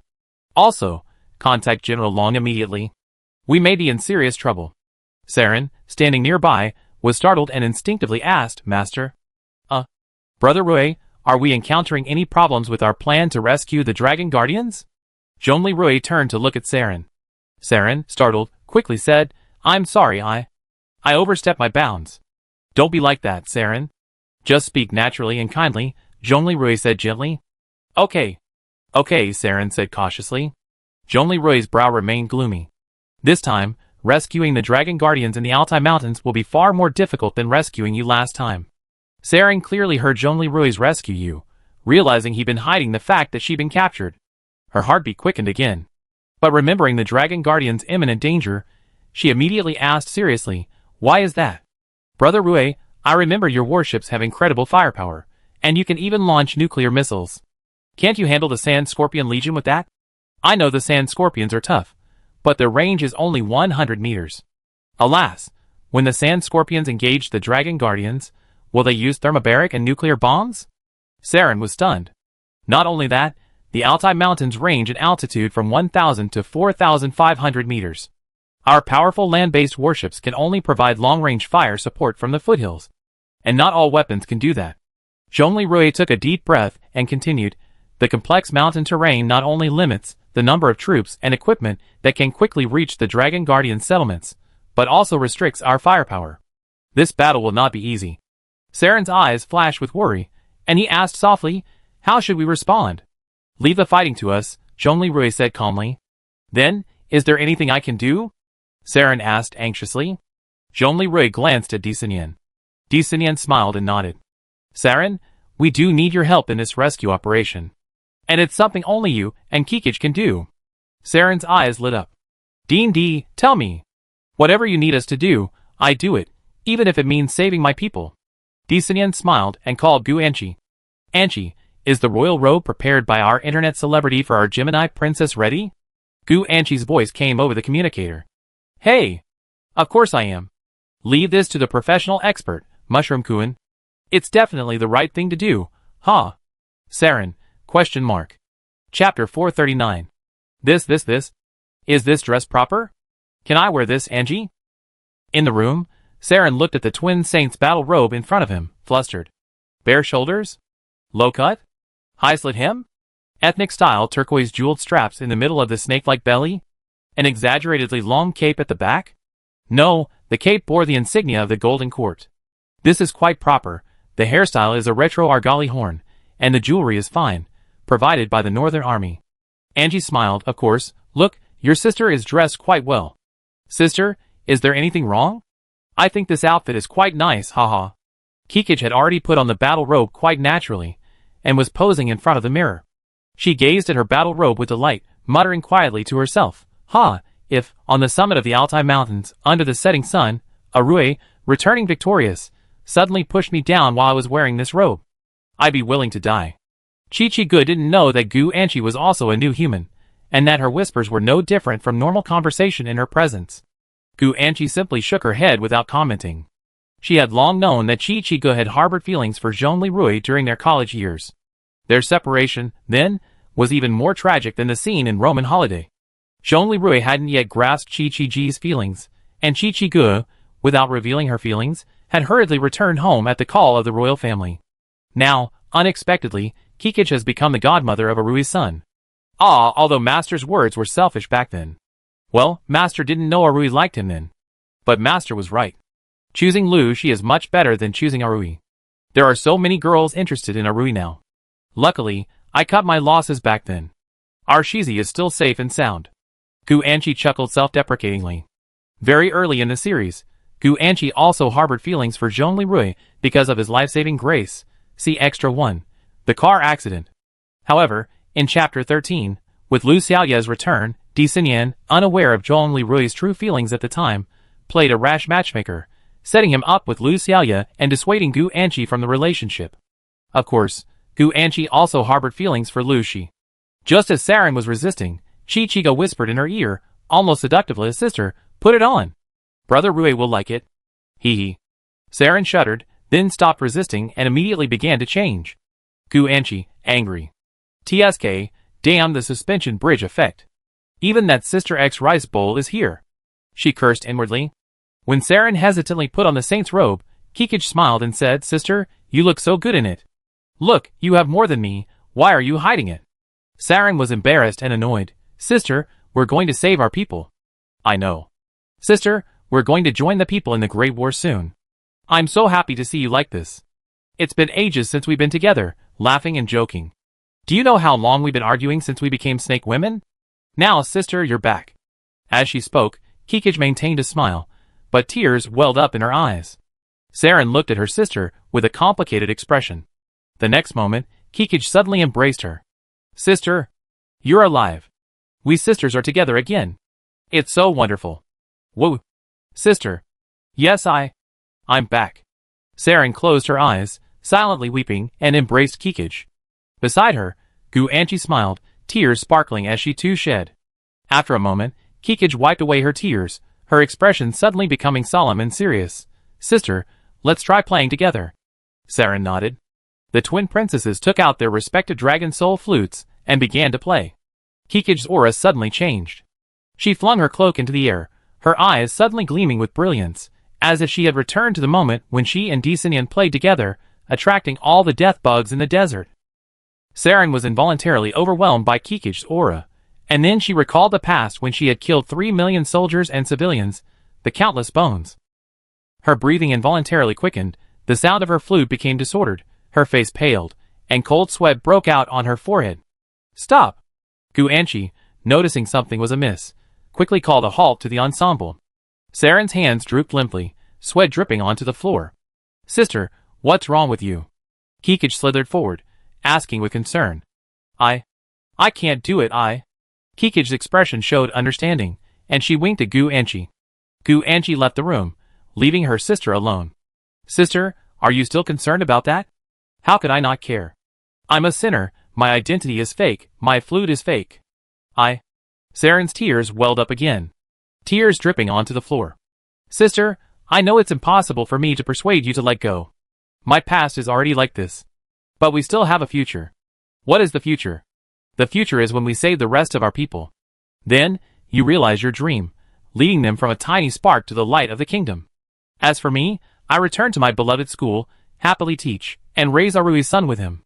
Of course, it would be best if he had some bad thoughts about me while I'm still young. You? At this time, you still have such a dream? Sister, you're amazing. Sister, if you don't fight for your dreams, they will always remain fantasies, always false. Chang Shengshan has been so kind to me. Now, at least, I have a reason to stay by Arui's side. Now that you and I are as harmonious as before, why shouldn't I fight for it again? I truly admire your courage." "Sister," Kikich said sincerely, "from childhood to now, actually, I always admired you. You always been capable and energetic, my idol and role model. But I really don't have that kind of passion, so I always been quite passive and a bit of a slacker. Alas, until I met Arui, I was truly moved. But then, I gave in again, resigned myself to my fate, and pushed him to lose Celia. And then Celia. She first ruined Arui's sincerity, then repented, only to tragically die in an accident, breaking Arui's heart again. If I could turn back time, I should have pushed Arui myself. Now, Arui has found his happiness. I won't be like Celia, I just stay with him. Anyway, I don't think I can get married in this body. So this is fine. Kikij smiled again, tears streaming down his face. Sister, you always been brave. I loved you the way you were before. Keep going. Saren sighed softly and hugged Kikij. She looked up at the ceiling.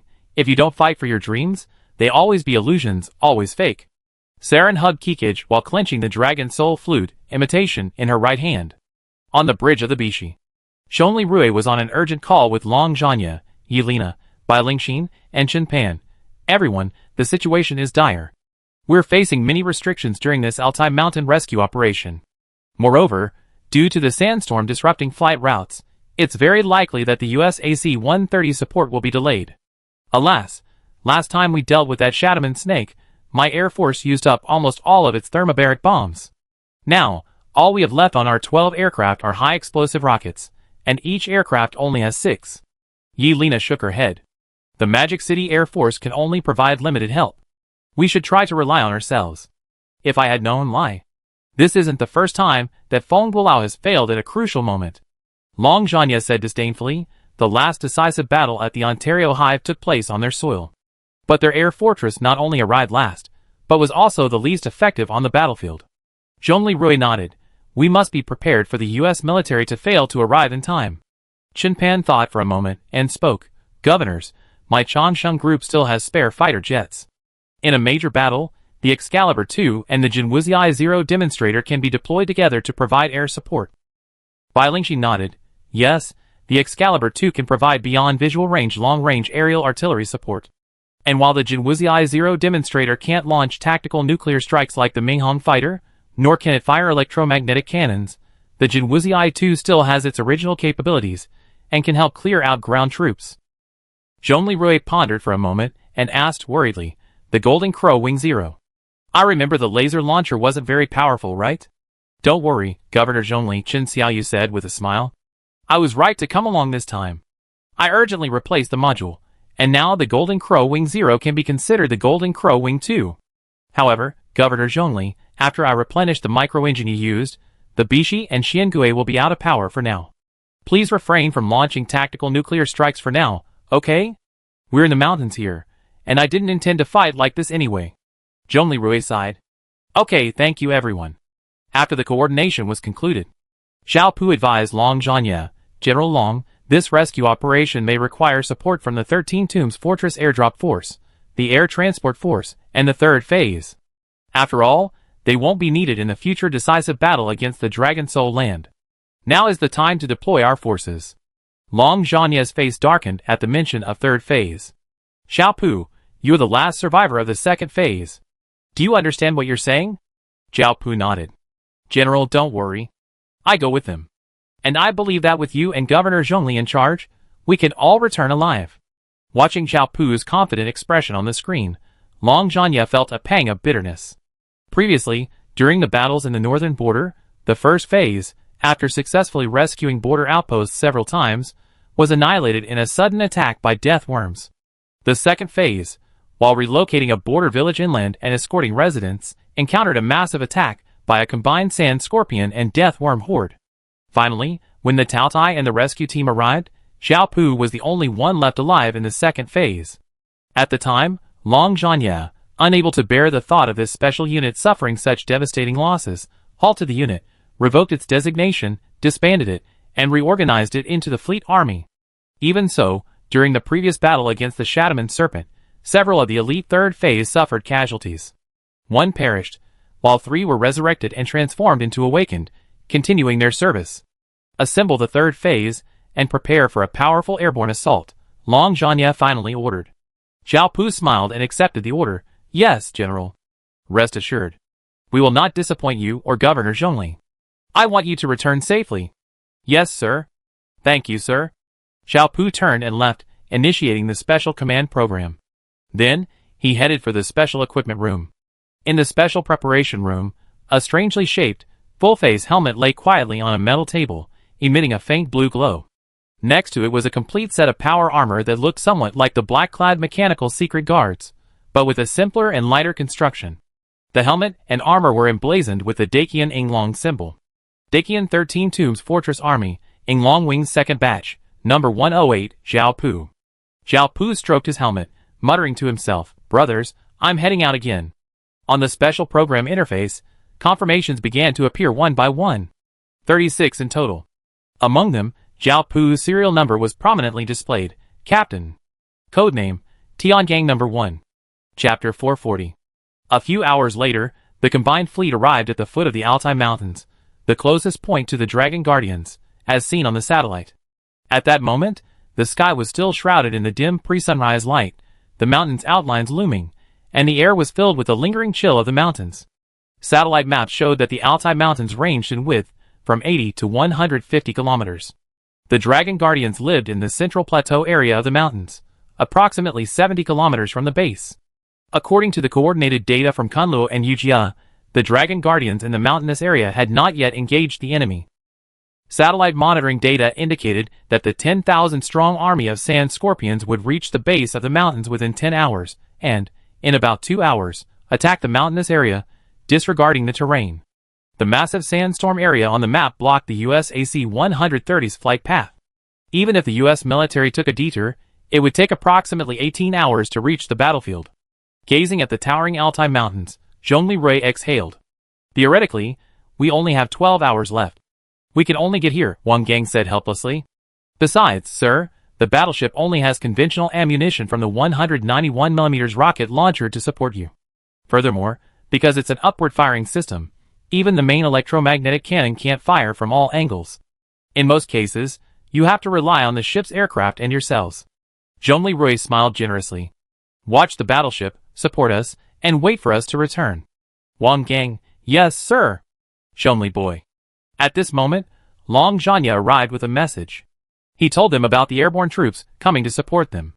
Supplies and ammunition for the airborne and rapid-fire troops will be brought in by the Transporter 20 heavy transport aircraft owned by the remnants of the 13 Tombs Fortress Air Force.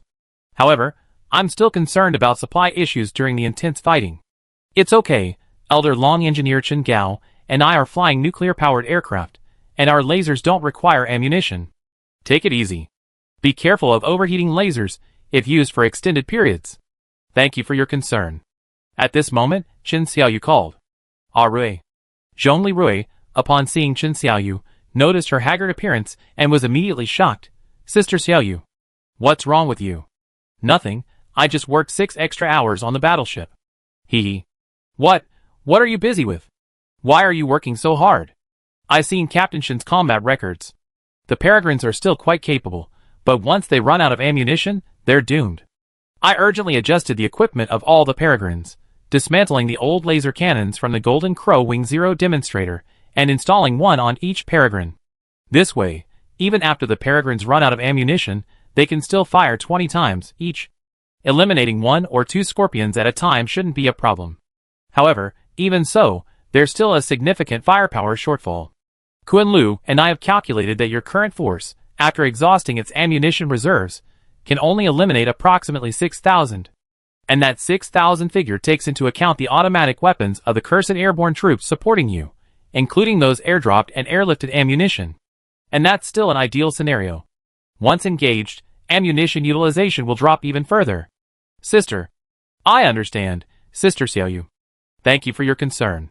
We will do our best to conserve ammunition and utilize the terrain and tactical advantages.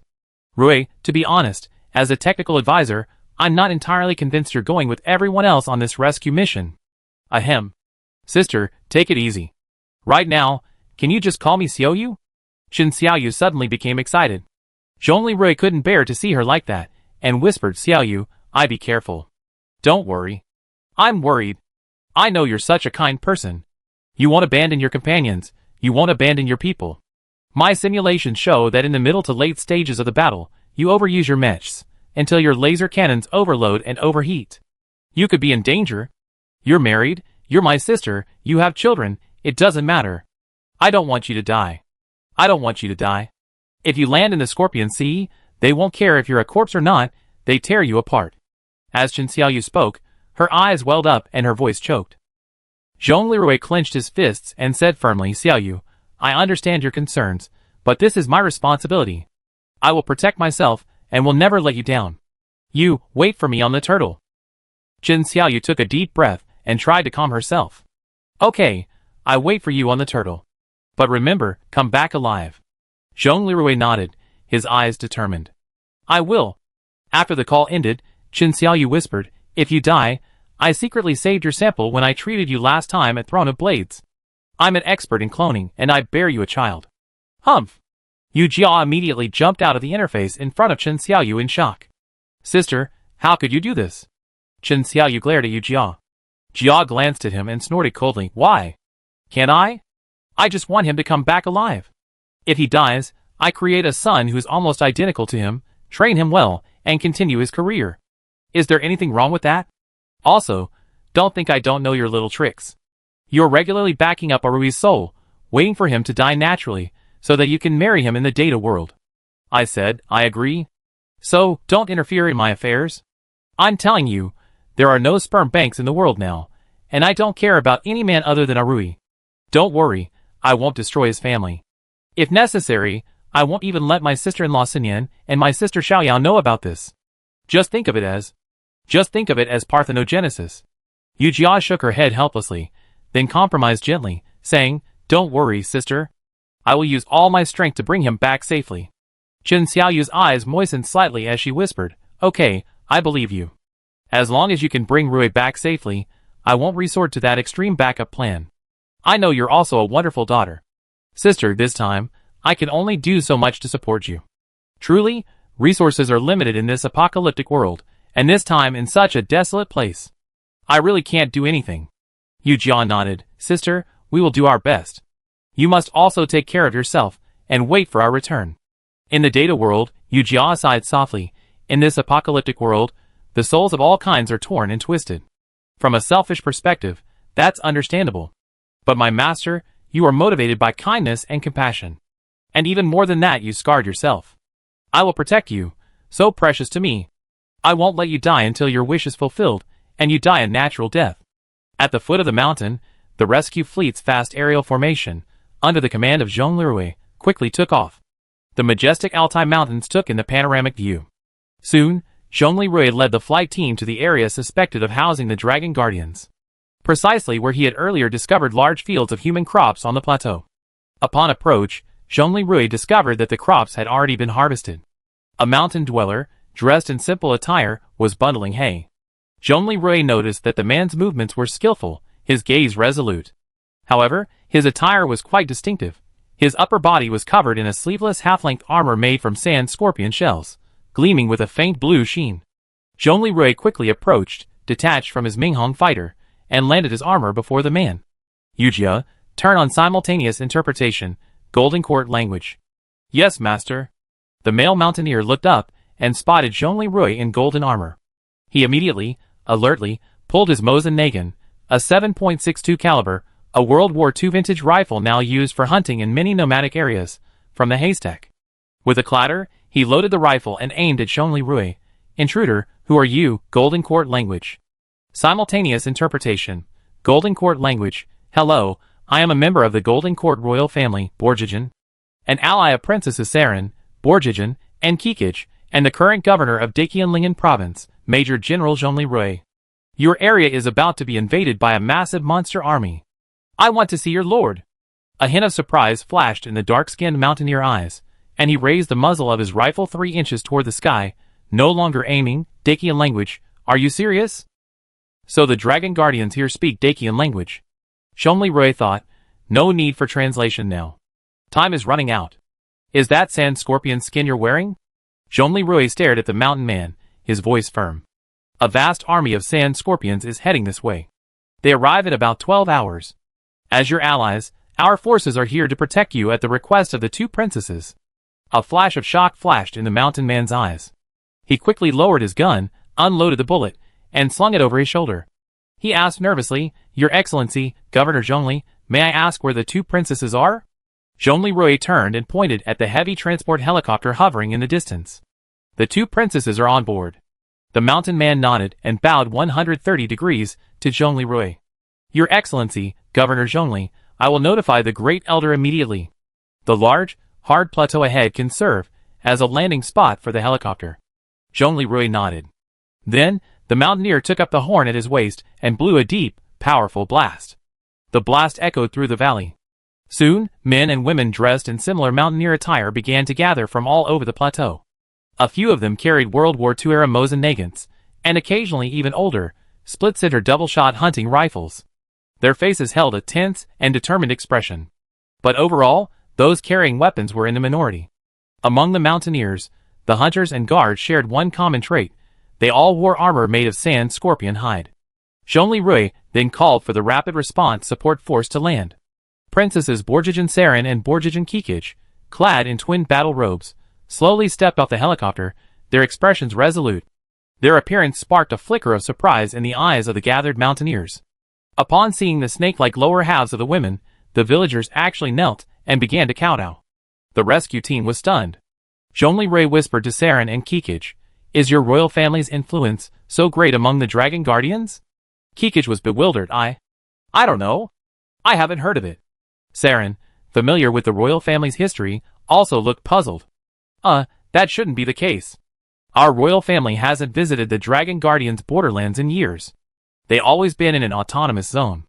Well, it's not surprising that they know us, but kneeling so reverently upon meeting us is out of the question.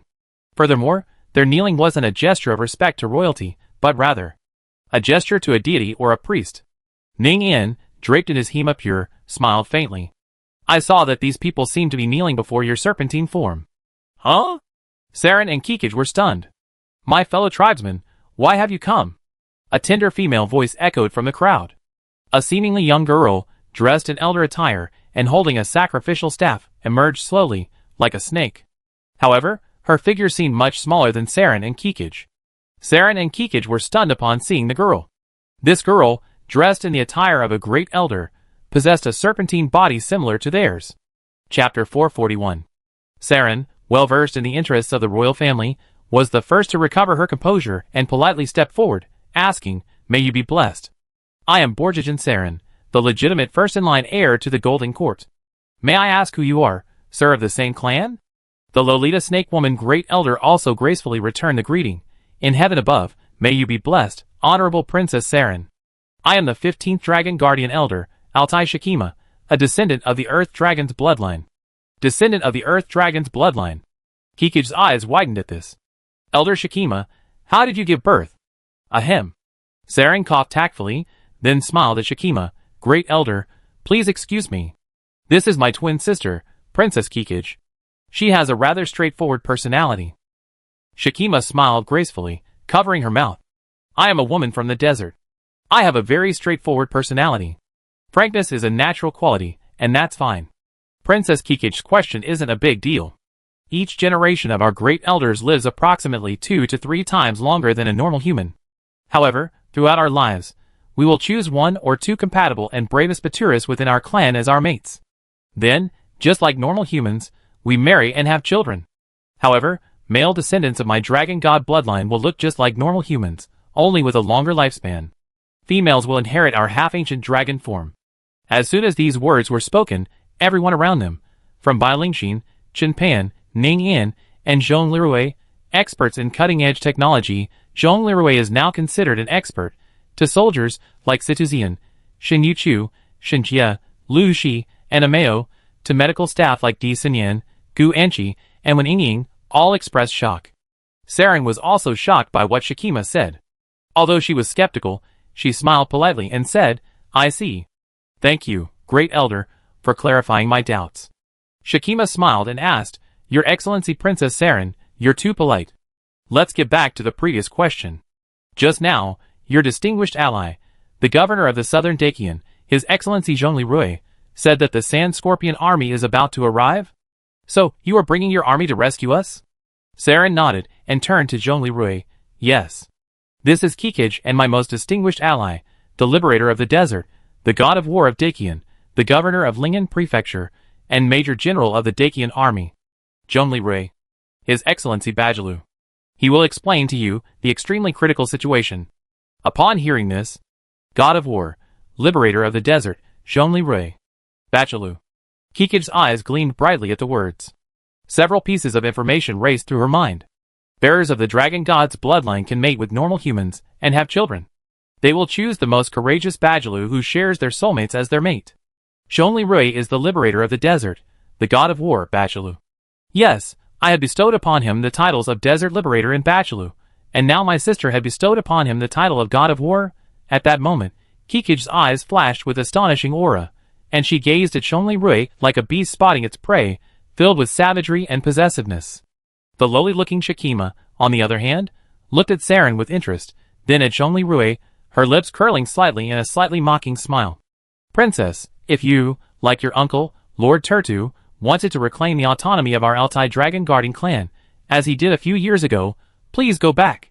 Please don't fabricate such childish stories, as the invasion of the Sand Scorpion army. As members of the royal family, you should keep your word.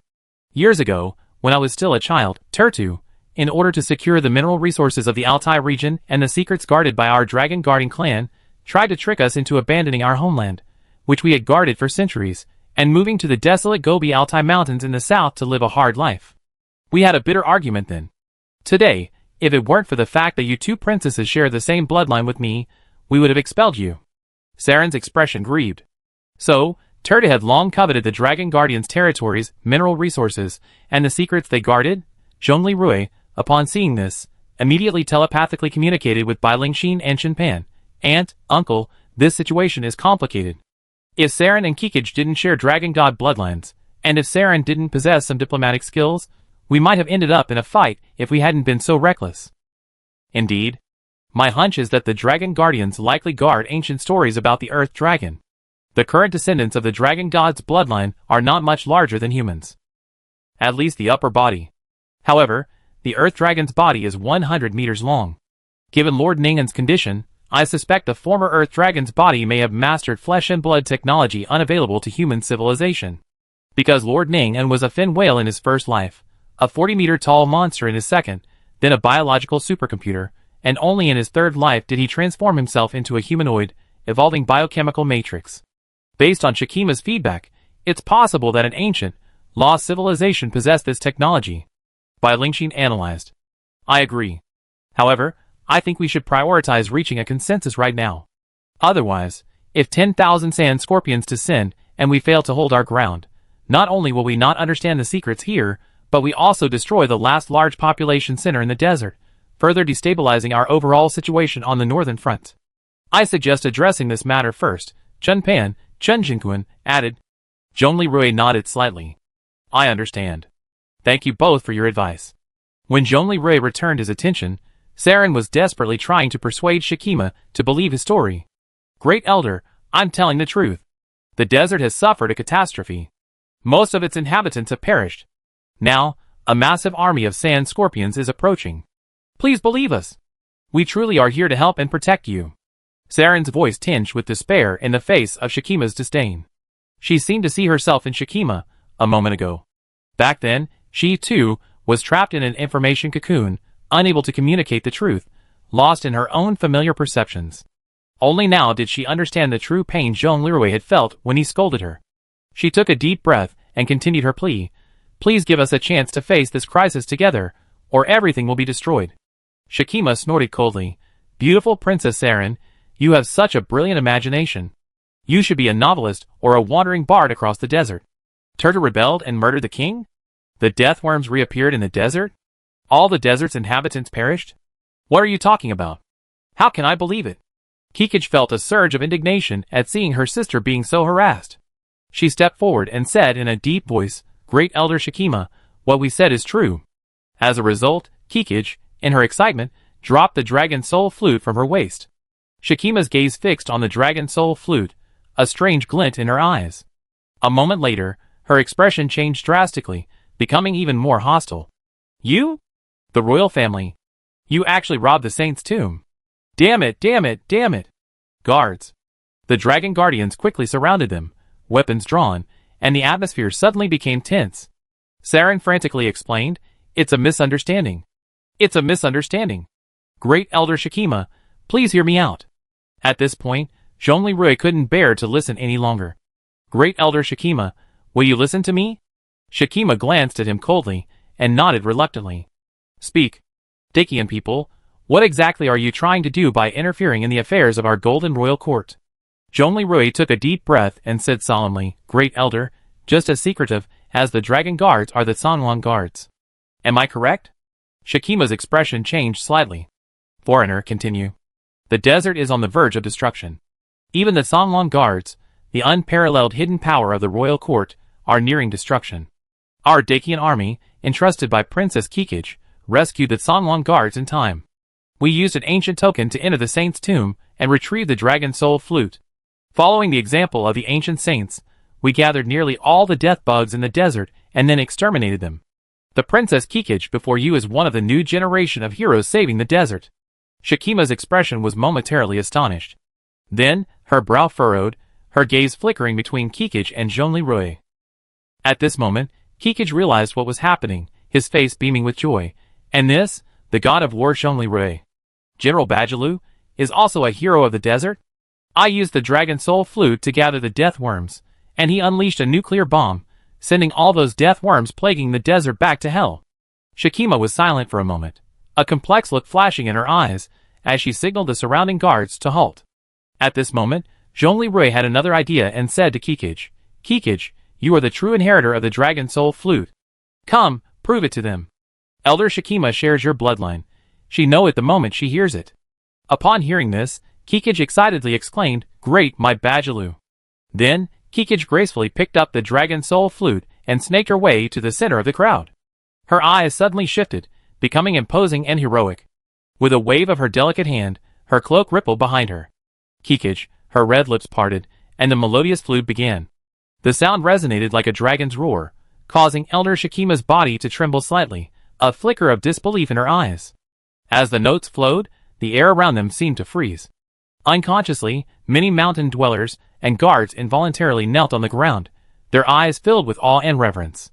Shikima's lips twitched slightly, and she finally spoke this. This is the saint's call. Princess, you are indeed the saint's descendant. At this moment, Di Xinyan, Bai Lingxin, Shin Yuchu, Gu Anqi, and the other women looked at Kikij with eyes full of approval. As Saren watched this scene, an indescribable sense of loss welled up within her. She slowly lowered her head, and quietly touched the replica dragon soul flute hidden at her waist. Recalling her previous misbehavior during ensemble training, a wave of bitterness welled up within her. Kikij smiled and nodded, then said to Shikima, Great elder sister, now you believe what we say, don't you?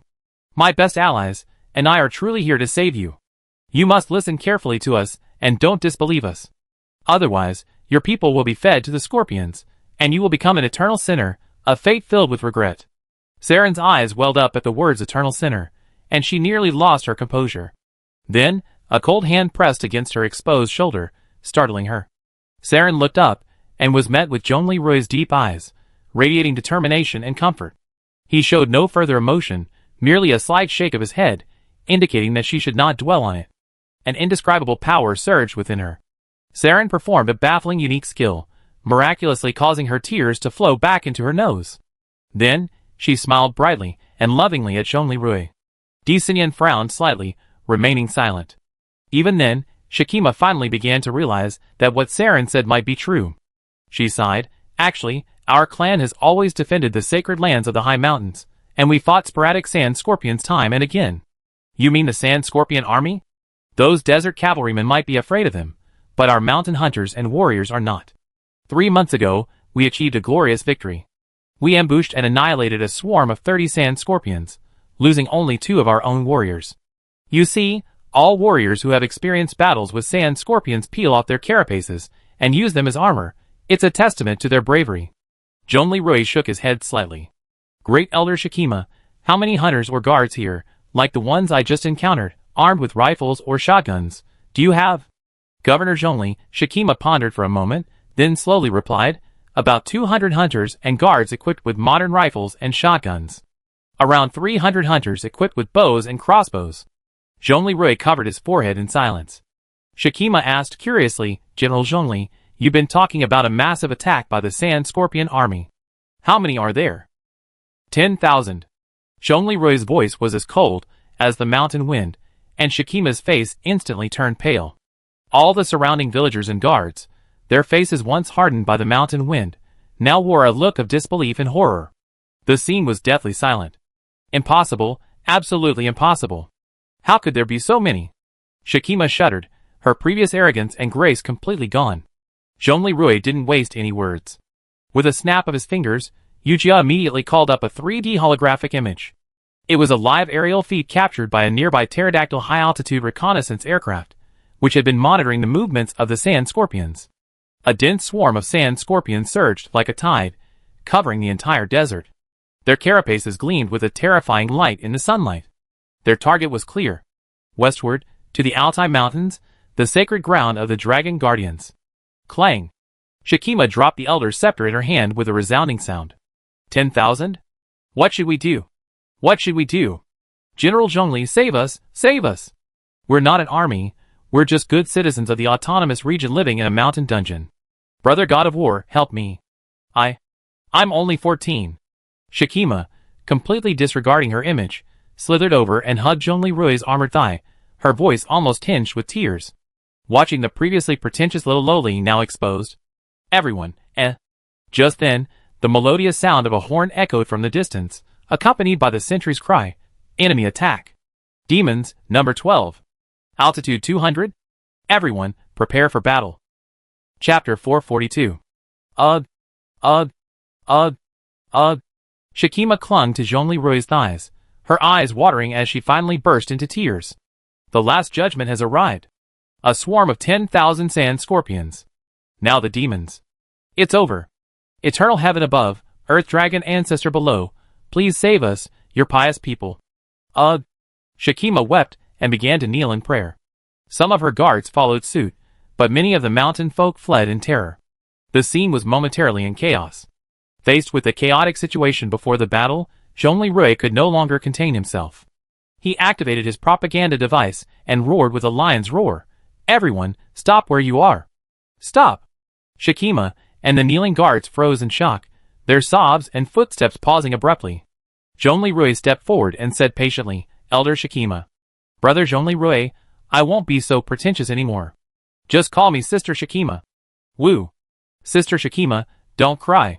I'm telling you, those who came from heaven aren't demons, but part of our coalition, the noble king of Storm Kingdom, King Wind Blade Eye. He's my student. They're allies too. They're here to save you too. Don't panic. Shakima stopped crying, her eyes wide open, staring at Zhongli Rui in disbelief. The guards also looked up, their eyes flickering with confusion and anticipation. But according to the comparisons between ancient Eastern and Western texts, they're clearly demons. Believe me, okay? Besides, look at you, descendants of the dragon god's bloodline. Someone who didn't know you, seeing you and your two princesses, would say you're snake demons. And if someone in the West saw you, they say you're Medusa or Lania. Upon hearing this, Kikij's cheeks flushed slightly, and she said lightly, Brother Rui, you also want me to help you practice? Disinian frowned, Saren smiled wryly and shook her head, while the other women covered their mouths and giggled. Zhongli Rui coughed lightly, ignoring Kikij's teasing, and continued, Sister Shakima, our distinguished guest has arrived and is at the door. Shouldn't I see the Dragon Guarding clan's etiquette of hospitality? Shakima was stunned, wiped her tears, stood up, and with a shrug of her words, ordered the kneeling guards, everyone, rise, form a line, and welcome the distinguished guest. The guards quickly stood, straightened their clothes, and formed an orderly line. Shakima took a deep breath, managed to calm herself, and led everyone to look toward the sky. That's more or less. Zhongli Rui nodded slightly and said to Shakima, Sister Shakima, wait a moment. I go talk to the Wind Blade King and bring them down. As soon as he finished speaking, Zhongli Rui closed his visor, and his golden armor launched into the air. The invisible Minghong fighter plane in the air materialized, seamlessly integrating with his great Xia dragon bird armor. The fighter plane transformed into a dazzling golden light and soared into the sky. Shakima looked up at the sky, her hands cupped to her cheeks, her eyes twinkling. This is mentioned in ancient books, a golden legend. Thank Changshangshan, thank the dragon god ancestors, you didn't abandon us. Seeing Shakima's confused expression, Nearby Gu Anchi shook her head helplessly and muttered, "She's still just a child." What a sin! In the air, Zhongli Rui quickly located the Wind Blade King and his guards 200 meters above. Upon seeing the Golden Minghong fighter, Feng Ren approached with a depressed look on his face. "Uncle Zhongli, what's going on? Why are the Dragon Guardians down there attacking us?" Zhongli Rui immediately soothed him. "Your Highness King Feng Ren. Just now, before you and the reinforcements arrived, I was discussing military matters with their elders. But these people were ordinary mountain dwellers, not the military. They were terrified by the news of the approaching 10,000 sand scorpions. And since they hadn't seen you before, a misunderstanding arose. Are you all right?" King Feng Ren reluctantly accepted this explanation. "I'm fine. Thankfully, Uncle, you told us to maintain an altitude of 100 meters before we set off. We were flying from the east, and it was just after sunrise, so their accuracy was poor. After they opened fire, we flew above 200 meters, and those old guns couldn't reach us." Zhongli Rui smiled. "Your Highness is wise," Feng Ren said modestly. "Not at all. We still rely on Captain Bloodclaw. She's a weapons expert. Her experience came in handy." A nearby Bloodclaw saluted. "Thank you, King, for the compliment." Zhongli Rui nodded and continued, "Your Highness, the misunderstanding has been resolved. Look below. The Dragon Guardians have lined up, ready to welcome you, Your Highness." The Wind Blade King looked down, seeing the neat formation and Shakima's expectant gaze. His face was filled with joy. "Ah, Uncle, you're right. This was a misunderstanding. It's all well and good now that it's resolved. Well, since they're so serious, we must take it seriously. Guards, royal etiquette." The guards responded in unison, quickly adjusting their formation and forming two neat rows behind Wind Blade. Furthermore, they sheathed their weapons and instead displayed the retractable royal flags. The royal guards, along with the Golden Wind Blade King, slowly descended in unison. As they descended, the guards gradually moved forward. Upon landing, the two rows of batmen from the royal guards linked up perfectly with the two rows of welcoming Dragon Guardians. Then, Feng Ren and Zhongli Rui landed simultaneously. Feng Ren invited Zhongli Rui, "Uncle Zhongli, today, will you join me on the path of kings and meet our allies?" Zhongli Rui nodded, yes. The two walked side by side, their steps steady and imposing. The Dragon Guardians, young and old, gathered outside the guard, their eyes filled with awe and admiration at the impressive formation before them. However, Zhongli Rui, accompanying Feng Ren on the path of kings, internally grumbled, "This kid, this display of presents is the best?" Sha Qi Ma, observing the magnificent spectacle before her, covered her mouth with her hands. "This is Brother Zhong Li's student, the venerable King Feng Ren? He's also golden?" Not only Sha Qi Ma, but also nearby Saren and Qi Gu, whose hearts were pounding and whose faces flushed. Gu Anchi quietly complained to Di Xinyan, "Master, that brother-in-law, Wind Blade King, is addicted to the lineup I designed for his coronation ceremony last time, isn't he?" Di Xinyan chuckled, "That's right. It seems your design is excellent. But publicity is really important. Look, it's really working now. The arrival of a kingly reinforcement is much more palatable to these uncivilized mountain folk than a rash, airborne demonic army, right?" Hee hee. Shin Yuchu also chuckled, subconsciously reciting the Tao Te Ching from her days, "As a Tao is none." This is exactly what it means. The Tao is not the Tao, it is not the real Tao, the name is not the name, it is not the real name. Good, great good, haha. Shin Jia scratched his head. "Honey, this full-face helmet is so stuffy. Can I take it off?" Shin Yuchu shook his head. "That's Commander Zhongli's order, and Anchi's arrangement. If you take it off, they won't agree." Gu Anchi glared at him. "No! Corporal Shinjia, what if you take it off, and it scares people? That little snake girl will mistake you for a man-eating troll again." Shinjia, 2.5 meters tall and brimming with explosive power and philosophical aura, could only continue to wear his level 3 helmet in silence. Finally, in a ceremony almost reminiscent of a diplomatic red carpet between nations. No, there was no carpet. Feng Ren and Zhongli Rui shook hands with Shaki Ma, Saren, and Chi Gu, whose eyes were now ablaze, and then began to negotiate a joint fight against the enemy. Zhongli Rui finally breathed a sigh of relief. Everyone was finally starting to coalesce into a unified force. "The situation is extremely urgent," Zhongli Rui noted on the updated electronic map, based on coordinates from the cloth map provided by Shakima and the tribesmen. "The enemy is approaching the desert northeast of the Altai Mountains. Based on their marching pattern, they attack in about 10 hours. We must deploy quickly." Shakima, gazing at the dense stream of light points in the northeast on the electronic map, asked fearfully, Brother Zhongli, if that's the case, why don't you let us run? Shouldn't we abandon this place and escape down the mountain? Zhongli, Rui said in a deep voice, escape? The enemy is extremely fast. The Sand Scorpion army can march at a speed of 50 yards per hour on flat ground. It's a little slower in mountainous terrain, but still 40 yards per hour. Well, I know your people are locals familiar with the local conditions. But we're all human. Even if you abandon everything and run with only your donkeys, Zhongli Rui discovered that donkeys are raised here for production, milk production, and pack transportation.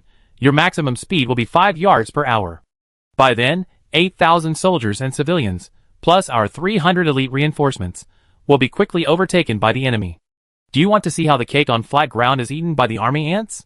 The coalition rapid reaction force brought by Zhongli Rui includes the Special Warfare 2nd Company Special Forces, all awakened, led by Situzian. Shinjie is temporarily assigned to this force today because he is also considered a new human, 150 people, the Special Police Mecha Team 5 people, all awakened, led by Lu Shi and airlifted 5 Savage Mechas. The Engineer and Militia Fire Support Team 48 people, 50% awakened, 50% ordinary humans, composed of veterans of the Home Alliance and the Elite Songlong Guards, who can start immediately, led by Aruna, Ameo, and Lu Mingqi, with 2 airlifted 10-7 rocket launchers, a 20-man medical team, 2 new humans, the rest ordinary humans, led by Di Sinyan and Gu Anqi. The Air Force includes 1 Minghong mecha fighter piloted by Zhongli Rui himself, 1 and 9 unmanned Peregrine Falcon Kai, beam version, mecha fighters piloted by Xin Yuchu, by Lingxin's Excalibur 2 mecha fighter, Chen Pan, Chen Jinquan, S. Jinwuzi I-0 type demonstrator aircraft. With laser enhancements to the original Jinwuzi I-2 standard, Yelina's 12 type 21 heavy attack helicopters, 24 pilots, one of whom is a new human, the rest of the ordinary humans, and, as Long Zhanya mentioned, the 36 Dakian secret airborne light mecha troops, who were mid-airdrop, arriving with the airlifted supplies. Long wings. Finally, there were the Wind Blade King and his guards, a total of 300 people. Ah! The 14-year-old snake girl paled with fear and covered her mouth. Then, we can just defend the dungeon to the death, right? That strategy isn't very good either, Situzian suggested. According to the dungeon entrance and exit map you provided, Great Elder, the Holy Land dungeon is located in the mountains. There are 5 entrances and exits in total. The one near the Grand Altar Square is a large natural cave entrance, 30 meters wide. There's a 5-meter wide entrance and exit on the northwest slope. Furthermore, there are 3 more 5-meter wide entrances and exits to the east and northeast of the mountain range. Judging from the enemy's attack direction, they pour in like a tide from the east and northeast entrances. If we fight in the dungeon, not only will we be unable to use air support and long-range firepower from the southeast, but we also be surrounded on all 3 sides and forced into hand-to-hand combat. We'd be trapped to death. Then, what should we do? What should we do? Big brothers and sisters, we can't run, and we can't defend ourselves. What should we do? Shakima's eyes misted again, and she was about to cry. At that moment, a warm hand touched her head. It was Zhongli Rui, after removing his armor. Calm down, Shakima. I know you're still young, and this is too cruel for you. But right now, your people need you. Descendants of the Dragon God bloodline, this totem. At this, something clicked within Saren.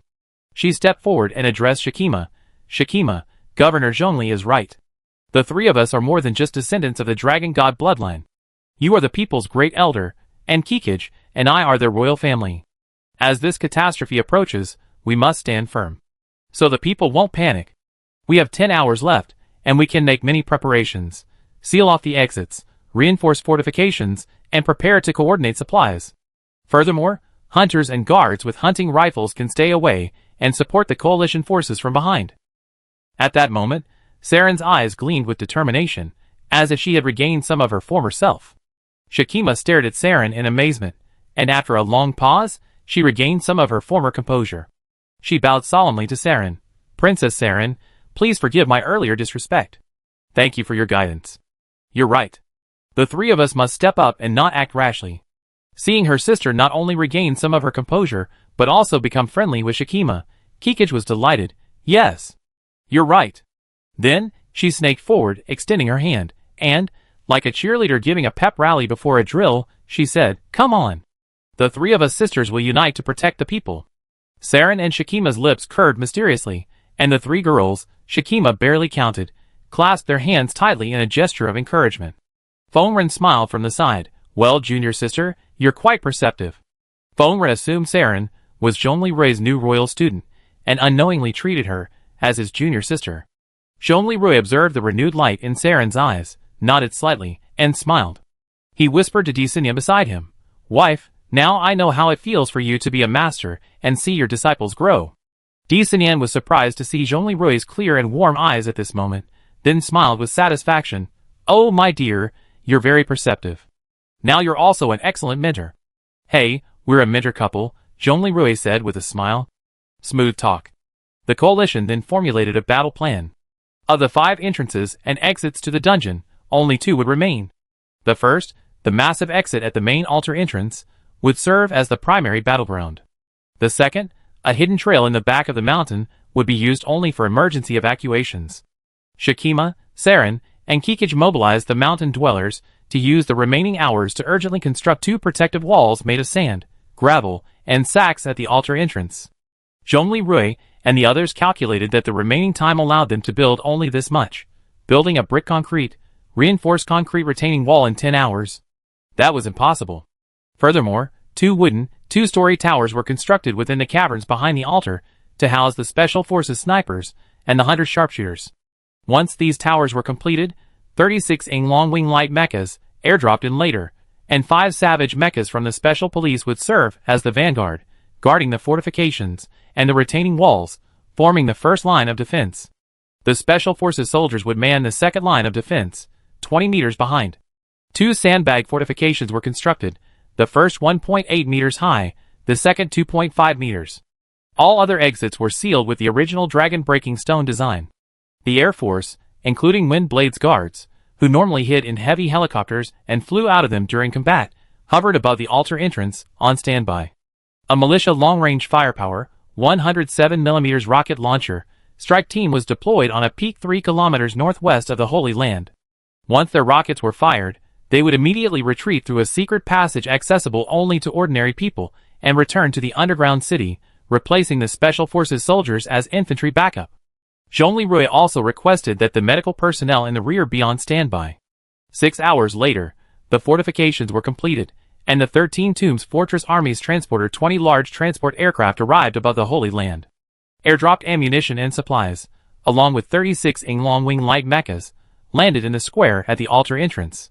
Zhongli Rui, monitoring the situation from the air, zoomed in to observe the military's light mechas. His pupils dilated. The mecha helmets were the same ones he'd seen at the Death Hive. "Master, mental pollution level detected, 8%. Master, land quickly and get some rest," Yujia said nervously. Chapter 443. As soon as Zhongli Rui finished speaking, Zhao Pu's voice rang out. "General Zhongli, I, Zhao Pu, codenamed Tiangang No. 1, have led the Yinglong Phase 3 Airborne Mecha Unit to the first line of defense. Thank you for your trust in us, and for entrusting us with such an important position. Please rest assured, we will hold our ground and defend this line to the death, and will never let you down. Tiangang No. 1, stand by at all times." Zhao Pu's voice was firm and powerful, revealing unquestionable determination. Zhongli Rui's pupil shrank again. "Adjutant Zhao Pu, you. How are you the captain of this airborne unit?" "General, rest assured. The people are behind us. We will defend the glory of the Dakian soldiers with our lives. Long Wings, prepare for battle." As soon as the words fell, 36 Long Wings formed a defensive formation on the retaining wall of the first line of defense. They were all equipped with special combat shields made of synthetic materials. The Long Wing is a lightweight airborne mecha, initially mass-produced on a small scale by the Dakian Army Aviation Corps for elite paratroopers. Its main structure is similar to the black mechanical Dark Guard armor, but because it's an airborne mecha, the majority of the armor is made of composite materials, Kevlar, and other bulletproof materials, to reduce weight. Furthermore, it only features a built-in strength-enhancing exoskeleton and a bounce-enhancing system, lacking a 3-dimensional maneuverability mechanism or optical camouflage. The armor is designed to withstand full-strength 7.62mm rifle rounds and 7.62mm intermediate-strength rounds. The left hand is equipped with an LG-5 rapid-fire howitzer, while the right hand is equipped with a 3-mode 7.62mm light machine gun system with sniper, 3-shot, and full auto-fire modes. The Yinglong Wing also features a third, smaller robotic arm that can hold a military tactical shield in front of it, and can also throw grenades and other weapons while both weapons are firing. Yu Jia reported the detailed deployment of the Yinglong Wings. How strange. Such an elite force is extremely rare in the Dacian army. Also, why haven't I heard of this unit before? Master, because this unit was completely wiped out twice in a row. The former garrison commander, Long Zhanye, ordered it to be revoked and disbanded. It was only reactivated earlier today. Twice in a row? Zhongli Rui frowned. The helmet reappeared in Zhongli Rui's mind. Master, your mental pollution level has risen to 12%. Let's not continue this topic. No, is escaping the situation any use? Simply tell me what's going on. Zhongli Rui said grimly. Yes. The first batch of Yinglong Wings, 108 members, were on a mission to rescue soldiers trapped in a northern border outpost by sand scorpions after the apocalypse. They were attacked by the death worms and wiped out. The second batch of Yinglong Wings, while subsequently covering the retreat of soldiers and civilians from a border town, were also attacked by a mixed monster army. Only one survivor remained, number 108 Zhao Pu. Zhongli Rui took a deep breath and looked eastward. Master, don't force yourself. Yu Jia, thank you. After a moment's silence, Zhongli Rui connected with Zhao Pu. Tiangang number 1, I have a special order for you. All Yinglong Wings warriors, during combat, you must protect your heads. Even if you die, you must keep your heads intact. Do you understand? Zhao Pu was stunned, then understood Zhongli Rui's intention. Because he remembered that after the last battle against the Shatuoman snake, except for Long Zhanyi, the rest of the reconnaissance team, the ones who aimed their thumbs at the magic cannon at the Shatuoman snake, were also members of the third batch of Yinglong Wings. As you command? Thank you, sir. The mental pollution level has dropped to 3%. Yu Jia stared at the data with some surprise. Master, your mindset has changed. Times have changed, too. This time, I will protect them. This time, they will return. Zhongli Rui's eyes lit up. In the Altai Mountains, at the massive exit of the Great Altar Square in the Dragon Guardian clan's dungeon. On the first line of defense, 5 Savage armors and 36 Yinglong Wing armors stood side by side, ready for battle. Zhongli Rui closely watched the display screen inside his armor helmet. 10,000 scorpions surged in like a tide. As expected, their first move was to the dungeon's 3 exits on the east and northeast sides of the mountain. The data showed that the scorpions had failed to break through the exits, which had been completely sealed by dragon-breaking stones and the internal earth and sandbags. Subsequently, the 3 scorpion forces abandoned their attempts to break through the eastern and northeastern exits, merged, and turned towards the central Great Altar exit. By this time, the mech warriors guarding the first line of defense could already feel the ground shaking. Zhao Pu ordered, defensive stance, ready. All the Yinglong Wing mech's third manipulators quickly deployed their military tactical shields, their weapons positioned on the shield's firing ports, ready for action. The Savage armor slowly raised the manipulator arms carrying their 7.62 caliber Gatling guns and 12.7 caliber heavy machine guns. Here they come. The party's about to begin. Lu Shi, in his Savage mini-mech, gave a cruel smile. Special police elites, remember, fire short bursts to conserve ammunition. Yes, Chief. The 5 elite SWAT officers answered in unison from their Savage mechs. For Dacian, short bursts refer to controlled bursts of fire from a machine gun with a very short pause, typically achieved by the shooter manually pulling the trigger. They aim to balance suppressive firepower with accuracy. Compared to long bursts, they consume less ammunition and are more suitable for precision strikes or tactical maneuvers. Light machine guns typically fire 3 to 5 rounds in a short burst, while heavy machine guns typically fire 8 to 10 rounds in a short burst. Their ammunition efficiency is much higher than full automatic bursts. Behind the mechs, on the higher second line of defense, the Special Forces soldiers were already fully prepared. Situzian whispered to the soldiers, "Comrades, today, we are no longer guarding the arsenal, we are guarding the people. Stay strong." For Dacian, all the soldiers of the 2nd Special Operations Company nodded, including Shinjie, who wore a massive bulletproof vest and a level 3 helmet. Behind them, on 2 wooden watchtowers, several snipers and the Dragon Guard's best marksmen nodded to each other, then cocked their rifles. The air in the Holy Land was thick with tension and determination, each man's gaze steely, as they prepared for this life-or-death struggle. Zhongli Rui then ordered on Mao, who was lying in ambush on the high ground 3 kilometers behind the altar. Mao, after a while, remember to fight and then run. Understand? Mao firmly replied, understood. He then turned to look at Lu Mingqi, Gui, Xinju and Ru, Aruna, the militia, and the Songlong guards, and announced on the team radio, everyone listen up. We are the only ground-based heavy firepower unit here for the next few days. Everyone fight well. After that, we will run as planned. Understand? Instead of a chorus of responses, everyone saluted him in unison, because a loud noise would give him away prematurely. Aruna's eyes blazed with fighting spirit, staring intently ahead, like a she-wolf stalking its prey. Zhongli Rui took a deep breath, glanced at the Scorpion Legion's advancing position, and then issued a request for artillery fire to Long Zhanya and Wang Gang below the mountain. Tao Tai, Bishi, this is Ming Hong. Requesting fire support from the 191st rocket launcher. Long Zhanya and Wang Gang, 80 kilometers below the mountain, quickly responded, Roger. 191st rocket launcher ready, target locked, awaiting command. Zhongli Rui clenched his fists, a flicker of determination in his eyes. Fire. Instantly, rockets rained down like a torrential rain, hurtling towards the Scorpion Legion on the mountaintop. But something unexpected happened. All the 191mm high explosive rockets hit the high ground about 100 meters southeast of the Scorpion Legion. Enemy count, 0. Master, this is bad. The long-range land-based support ships are hitting the mountain. The Scorpion Legion's position is a blind spot for artillery support. Yu Jia reported urgently. Damn it! Zhongli Rui hurriedly contacted the mountain. Master Long, Wang Gang, halt the bombardment. Don't waste ammunition. The Scorpion Legion is in a blind spot. Long Zhanya tapped the control panel. Rui, hold on. I launch our 4 existing Kunping attack drones to assist. Let little Yi Lena's attack helicopter hold you up for a while. Okay. That's the only way. Zhongli Rui immediately switched to Yi Lena's channel. Yi Lena, the rocket support from the mountain's warships is in a blind spot. Now we're relying on you. Yi Lena smiled, and pushed the sunglasses on her pilot's helmet. Dear Rui, please watch my show. As soon as she finished speaking, 12 heavy attack helicopters emerged from the nearby clouds, and formed a flying geese formation above the great altar square. Finally, a tidal wave of sand scorpions appeared on the plateau 300 to 400 meters above the altar's massive entrance. This is Miao Dao 1. Miao Dao 2 to 12, initiate small bursts fire.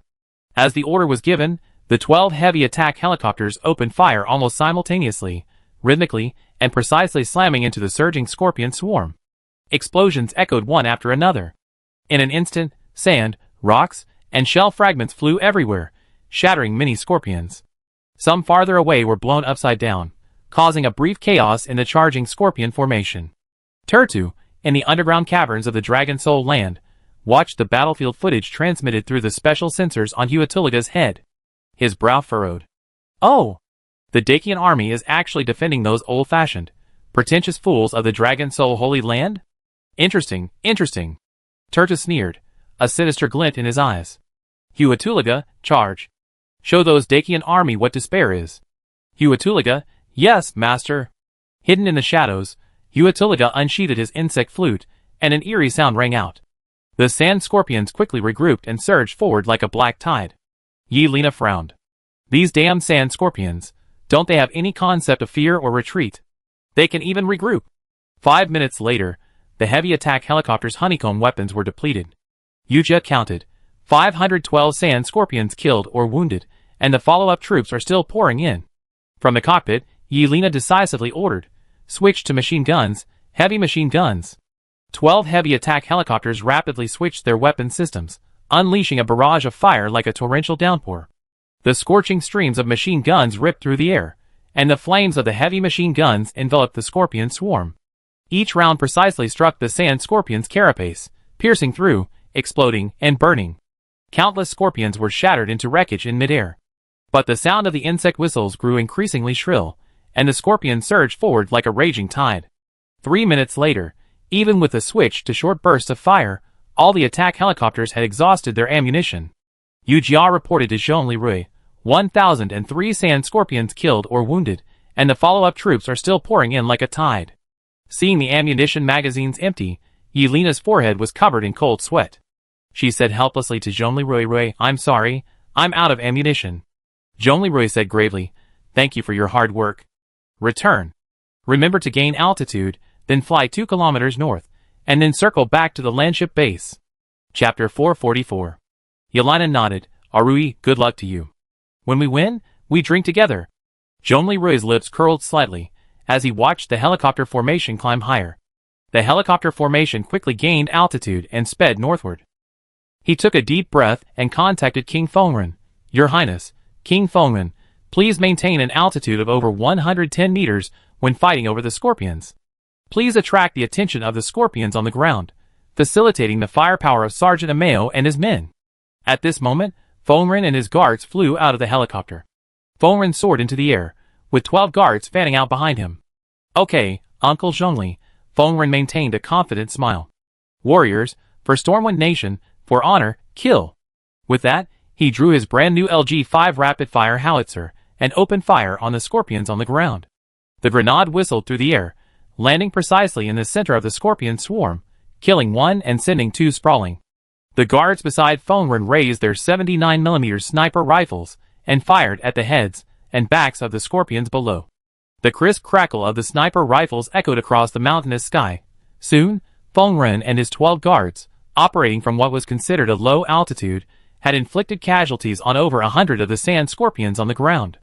Yuchio reporting in, "King Windblade and his guards have killed 103. Zhong Li smiled. "Those Windblade guys are using these new guns well. Master, these aren't new guns at all. You weren't even born when the 79 sniper rifle was gradually adopted for police use. In the apocalypse, the old 7.62 rifle still holds up." This extremely insulting attack completely infuriated Huatiliga. He blew his insect flute, and the sand scorpions turned and frantically fired their stingers at Windblade and the other Batmen in the air.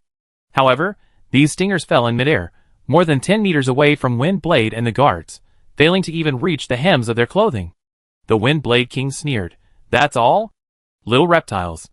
Because many of the sand scorpions had halted their charge, the plateau was still 200 to 300 meters from the first line of defense, and a large number of sand scorpions gathered in a short period of time.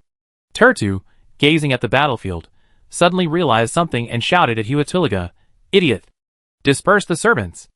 Huatiliga suddenly realized that the dense scorpion swarm had become a sitting duck for long-range attacks, but by then, it was too late. Zhong Li sneered, "Ameo, can you lend me a light?" From a distance, Ameo shouted excitedly, "Everyone, focus on that densely packed area, and fire!" Suddenly, 2 107mm rocket launchers, ambushed on high ground 3 kilometers away, unleashed a deafening roar. Rockets roared out like raging flames, piercing the air and swooping down on the scorpion cluster. Clouds of dust billowed from the ground as the densely packed sand scorpions gathered. Because the sand scorpions were currently in a dense concentration, the blanket attack from the rockets had a devastating effect. The blast kicked up a cloud of dust, and in the glow of the flames, hundreds of sand scorpions were shattered, their limbs and shells flying everywhere. When the 4 107mm high explosive rounds were fired, Yujia reported the count in real time.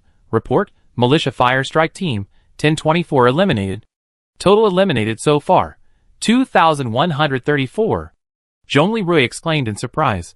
"Wow, Ameo and his men killed more than Yelena and the others. I didn't expect that." Yujia laughed. "That's because Windblade King and his men's provocative attacks drew aggro, causing the scorpions to pause and regroup." Zhong Li smiled. Then, he contacted Ameo. "Ameo. Dragon Medal, promotion, guaranteed. You and your brothers and sisters run." "What? Long live Brother Ameo." "No. The commander is wise, ha ha ha. Stop laughing. Your position has been exposed. Run." Ameo suddenly came to his senses and shouted, "Everyone, be alert. Run." Then, the militia followed Ameo, abandoning their 107mm rocket launchers and positions. Like moles, they slid into the bunker's passageway, disappearing in the blink of an eye. They also locked the hatch valves, which had been removed from a scrap T-34 from World War II, on the passageway's cover from the inside. After Zhong Li confirmed that Amao and his men had safely evacuated, he addressed Fengren, "Your Highness, you and your guards have coordinated brilliantly with Sergeant Mao's troops. Now, please lead your troops back to the defense line, restock your ammunition, and prepare for the next assault." Fengren smiled, "Okay. Blood Claw, retreat. Blood Claw, gripping the still smoking ULR.50.BMG, smiled contentedly. Yes, my king. Watching the bats file back into the defenses surrounding the massive cave entrance, Zhong Leroy finally breathed a sigh of relief. Yu Jia smiled. Master, you truly dote on your students. No time for jokes. Zhong Leroy looked toward the endless swarm of insects still surging through the smoke, his eyes stern. 0 Anzhou Air Force, follow me. By Lingxin / Chunpan, Chun Jinquan / Shinyichu, yes, sir. Over the altar square, 12 fighter jets, led by the Golden Minghong fighter, all released their cloaking and once again formed a goose formation above the battlefield. Turda / Yuatuliga, what are these? Ariel, Zhong Leroy contacted Shinyichu. Yu Chu, you were too hasty with your fighters last time. This time, fire all your weapons in small bursts. Also, the Peregrines are no match for attack helicopters, they're both lightly armed. Watch your altitude and be safe. Don't worry, sir. Shinyichu smiled in the Peregrine beam version. At this moment, the gap briefly created by the 107mm rocket launcher had been filled once again by a dense sea of scorpions. Excalibur! Fire! Zhong Leroy ordered. 8 kilometers away, a strange light shone on a mountain peak. Then, a straight line of blood suddenly appeared amid the incoming scorpion tide. Roughly horizontally, 30 sand scorpions disintegrated under the impact.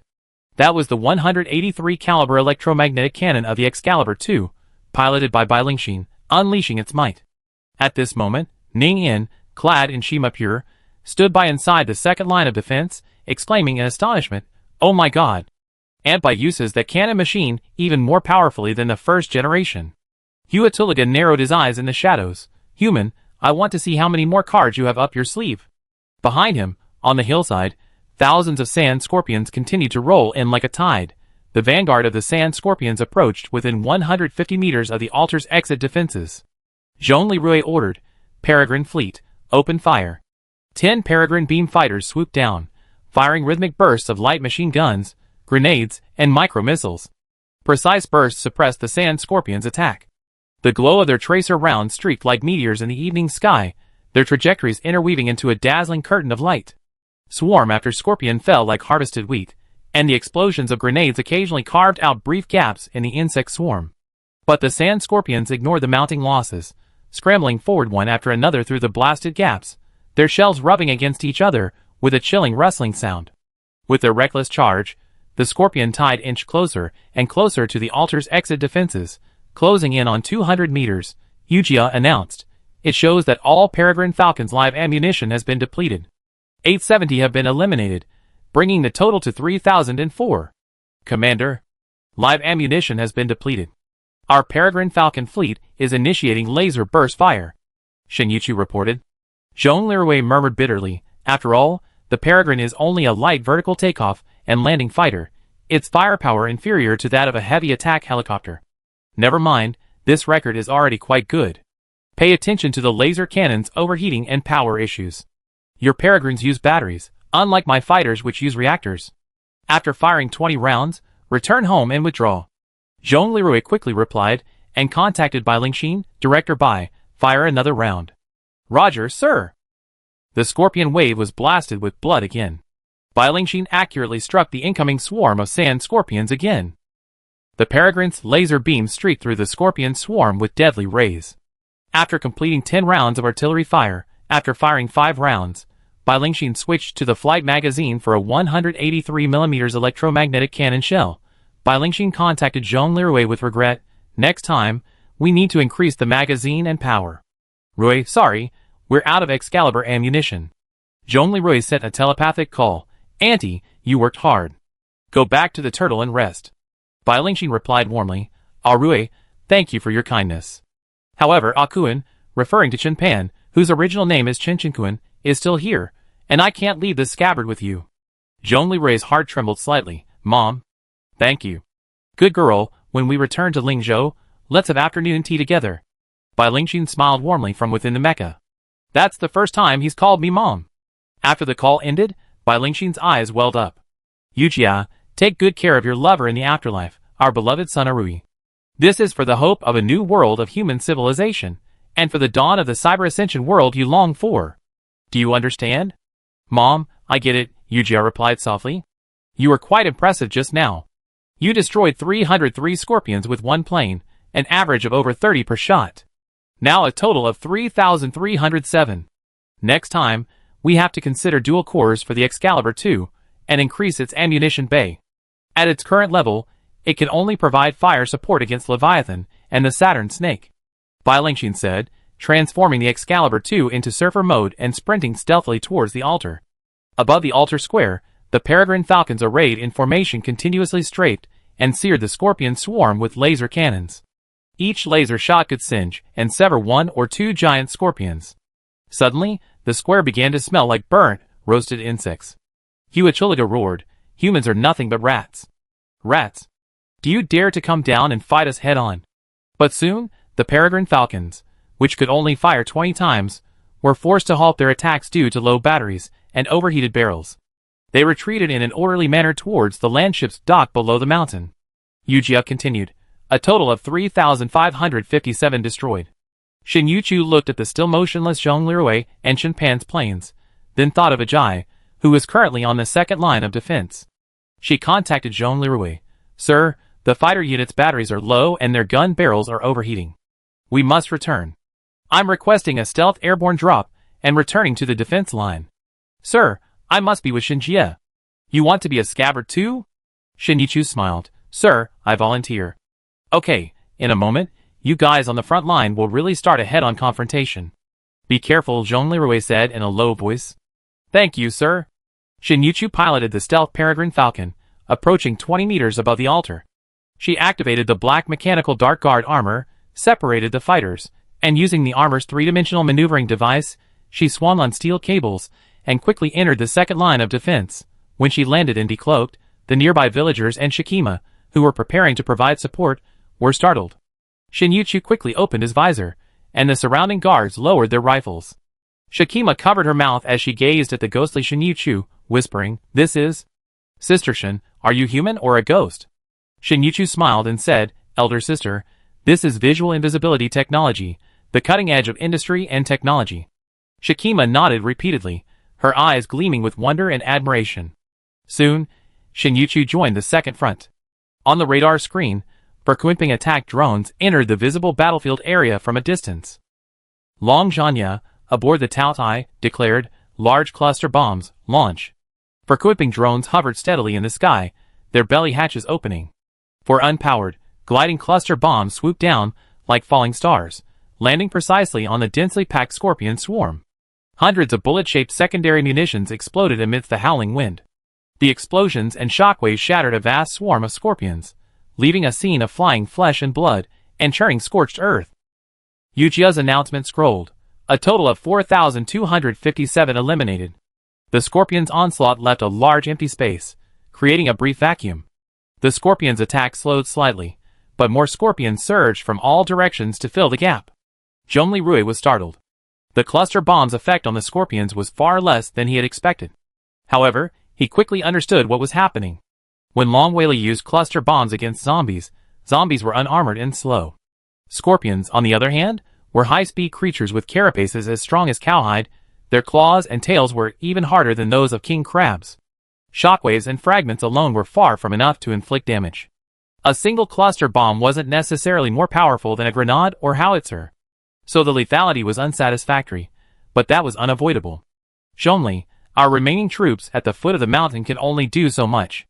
Long Zhanya sighed. "It's fine now. Thank you, Elder Long."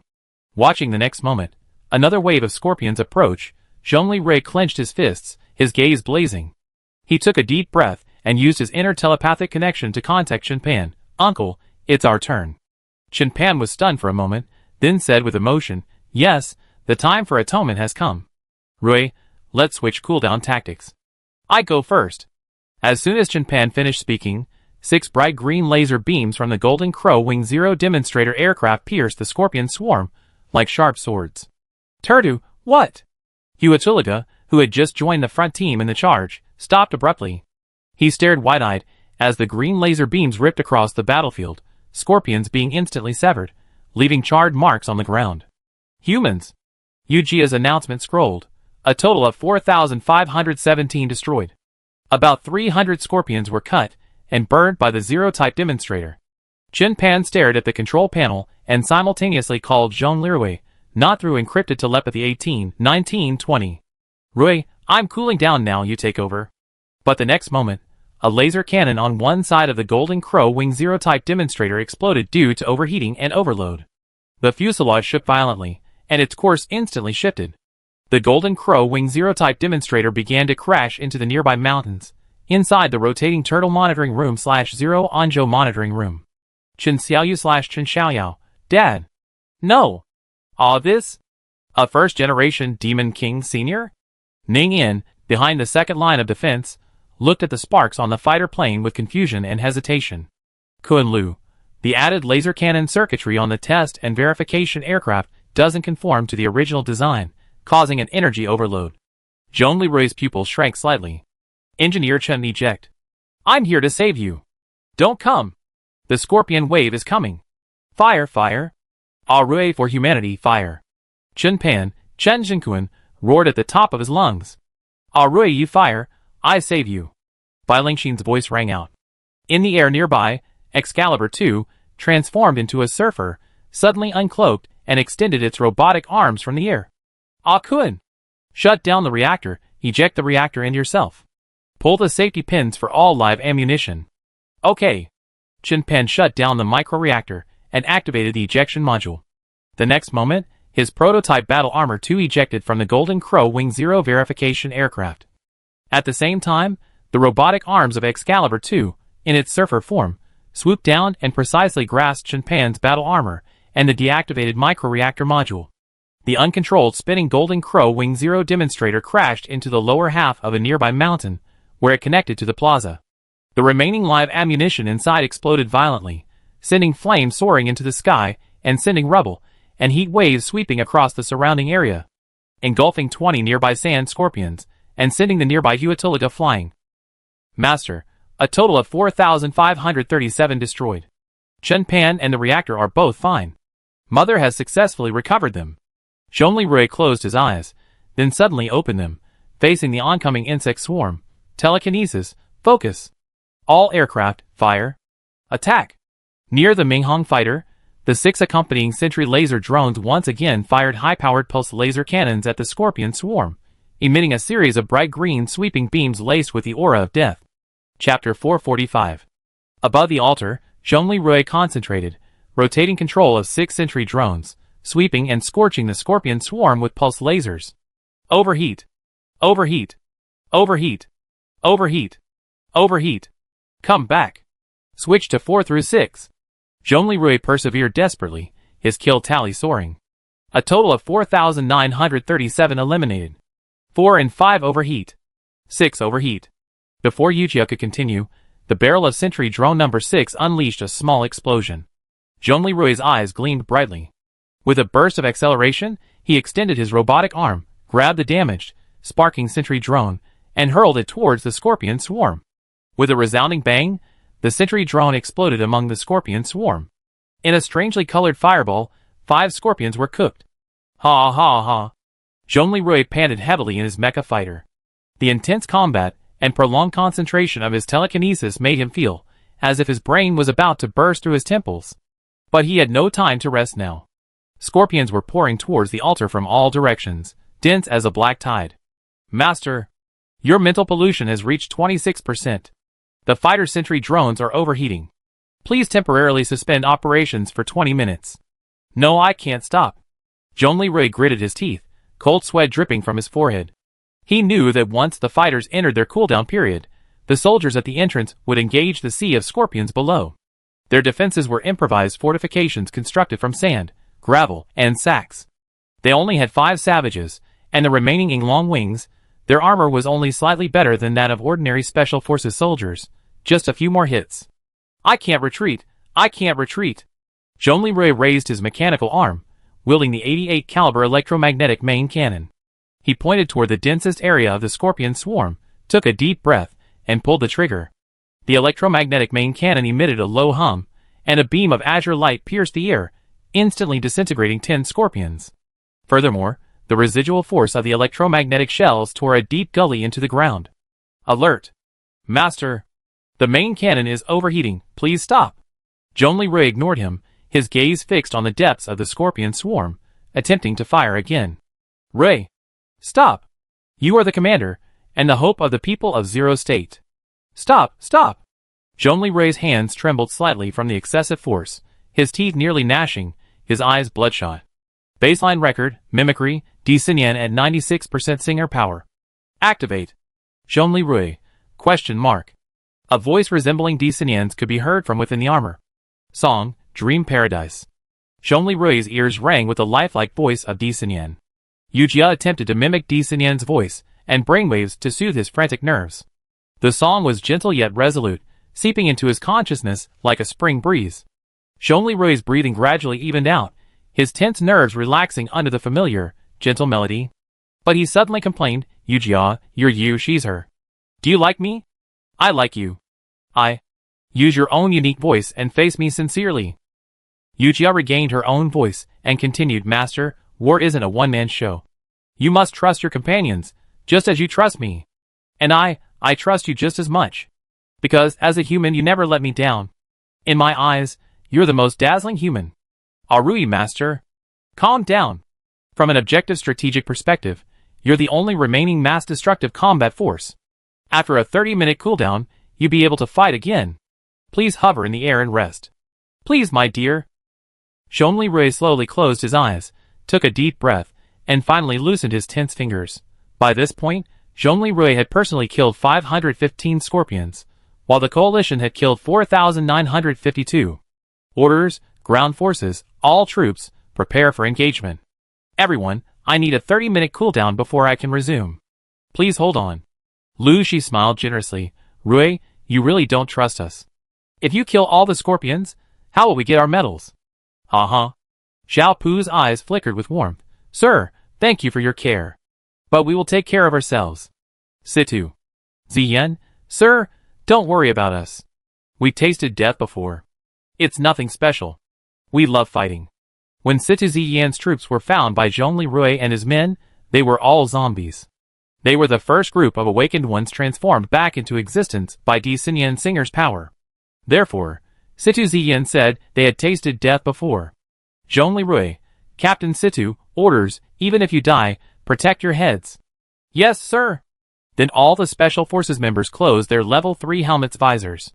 Zhongli Rui paused, hovering high in the air. Seeing he had ceased his attack, the scorpions let out a sharp shriek in unison, as if mocking his halt. Humanity's ace, you're out of ammunition? Then watch me tear through your troops' defenses. Huatulaga sneered, raised his insect flute, and blew another sharp wave of sound, piercing the battlefield. The next second, the scorpions began charging towards the ground troops' defenses. When the scorpion swarm reached 150 meters from the defense line, Lu Shi, Zhao Pu, and Situ Ziyan shouted simultaneously, fire. Intense firepower poured out like a torrential downpour, the flames intertwining into a web of death that instantly engulfed the front row of scorpions. The scorpions were blasted to pieces, their foul black blood splattering in the air, a sickening burnt smell filling the air. Huatulaga, observing this, snorted coldly and blew his insect flute again. A strange phenomenon suddenly occurred within the scorpion swarm. The scorpions formed neat lines and charged forward. Furthermore, after the first row of scorpions fell, the second row actually grasped the remains of the first row with their huge pincers, using them as huge shields to prop up the remains of the front row, continuing their charge and effectively blocking some of the firepower. Lu Shi's eyes narrowed slightly. Scorpions actually know the turtle formation? Xiao Pu, who had battled sand scorpions many times, suddenly realized something. Oh no!